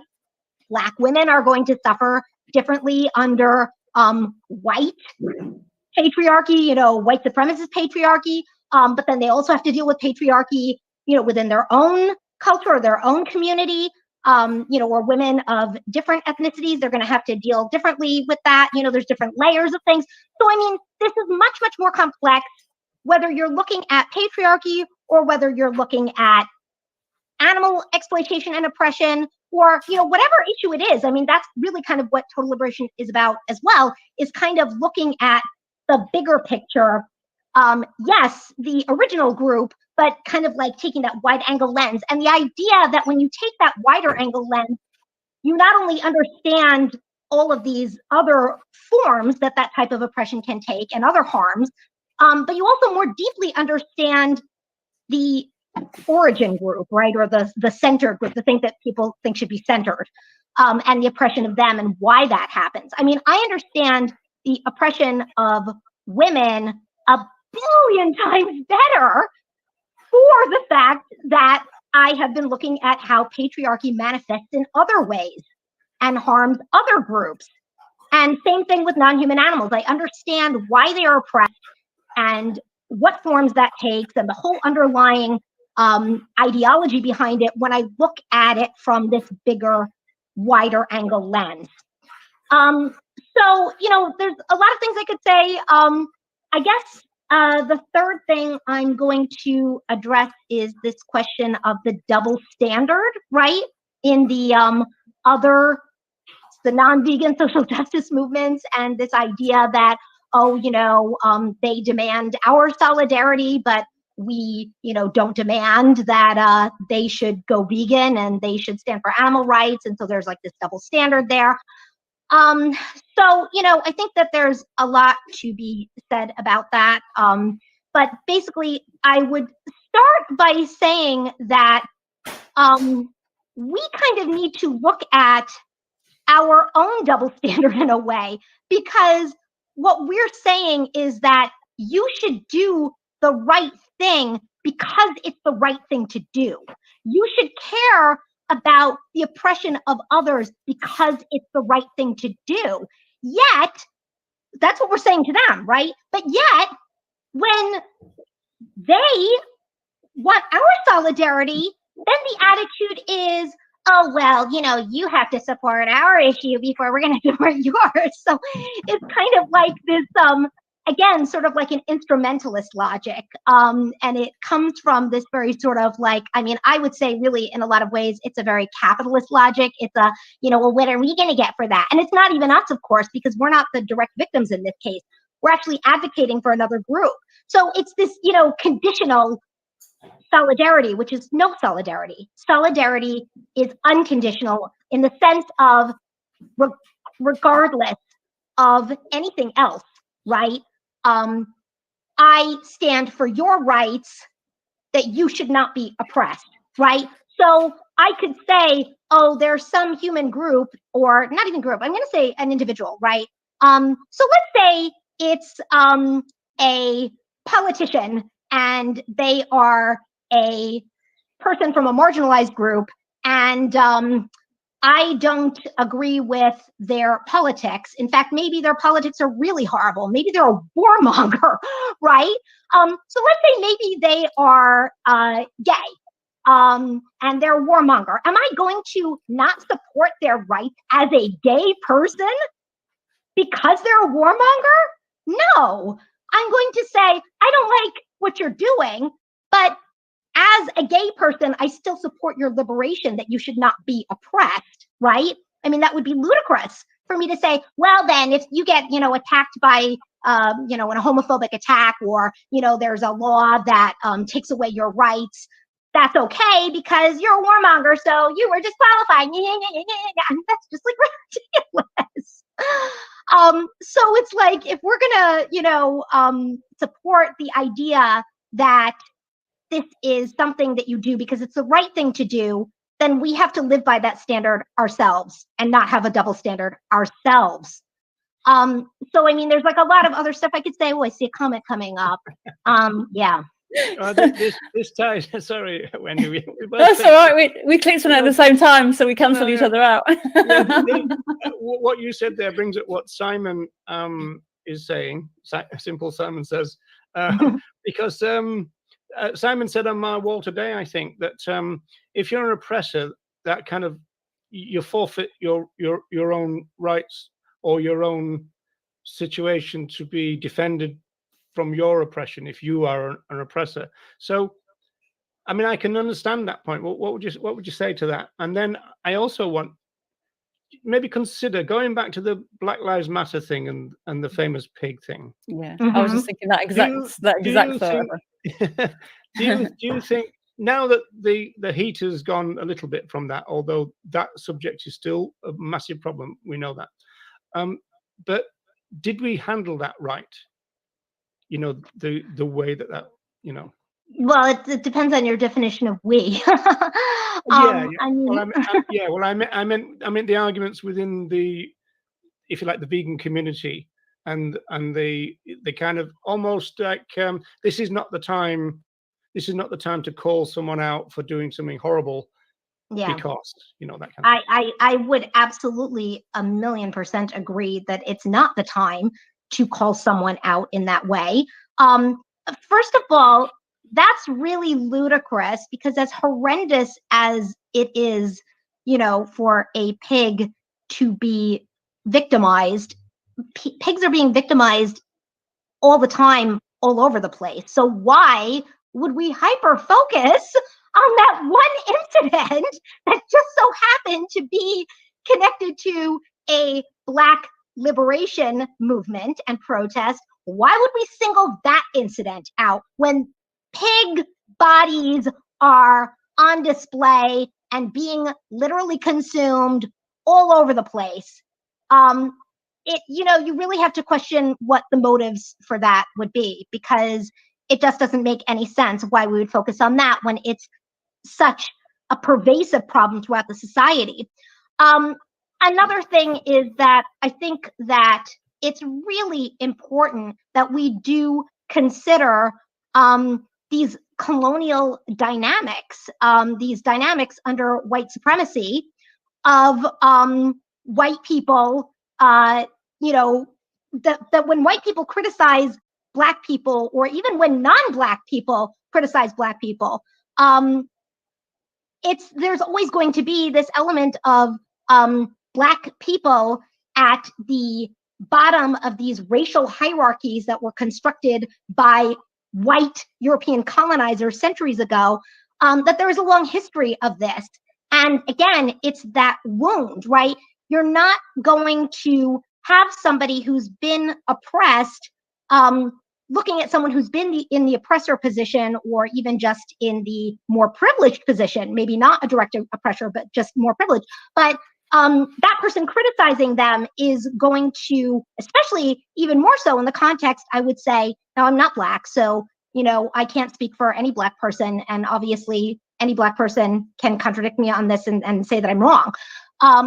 But it's like, that's, I would say, as a general rule, going to be taken very differently. It's going to be interpreted differently when it's happening within that sort of unequal dynamic than somebody saying something that is going through the same things as you. And that is, there are a lot of vegans that I feel don't want to acknowledge that. And not acknowledging that is really, not only is it dooming their efforts to fail in advocating for veganism and animal liberation, but it's number one harming all of us who are trying to advocate for that, because it's actually making it seem like we are coming from that perspective, even when we're not. It's just making it harder for everyone. It's even making it harder for, let's say, again, any Black person can contradict me on this, any Black vegan, but I would say that it makes it harder for Black vegans even a lot of times to advocate within their own community, because now there's that association again, right? There's that neural pathway that's formed between veganism and this movement that's trying to tell Black people what to do, that is not in solidarity with them. I mean, it just causes like so much harm on so many levels to what we're trying to accomplish, and also just to people who are already severely suffering and really trying to fight for their own basic human rights. And then you're going to heap more criticism on them, more pain for them. That's outrageous. Again, it's like, if we are a movement that stands for liberation, that opposes oppression, that opposes, these systems of domination and violence and hierarchy and all of that, we have to do that across the board. We can't just say, oh, it's wrong to do that to non-human animals, but doing that to people, humans, that's just fine. Like, this is something that we have to really look at as these are the foundations of what we stand for, and that's across the board. And again, that's not conditional. So yeah. And I feel that in that particular instance, the movement, or at least those who criticize the protester holding the big head, failed to address other issues that would be really helpful to address, like weaponizing horses and dogs against protesters by the police. Yes. Exactly. Hierarchies and police action, and yes, right-wing mentalities and all that. That all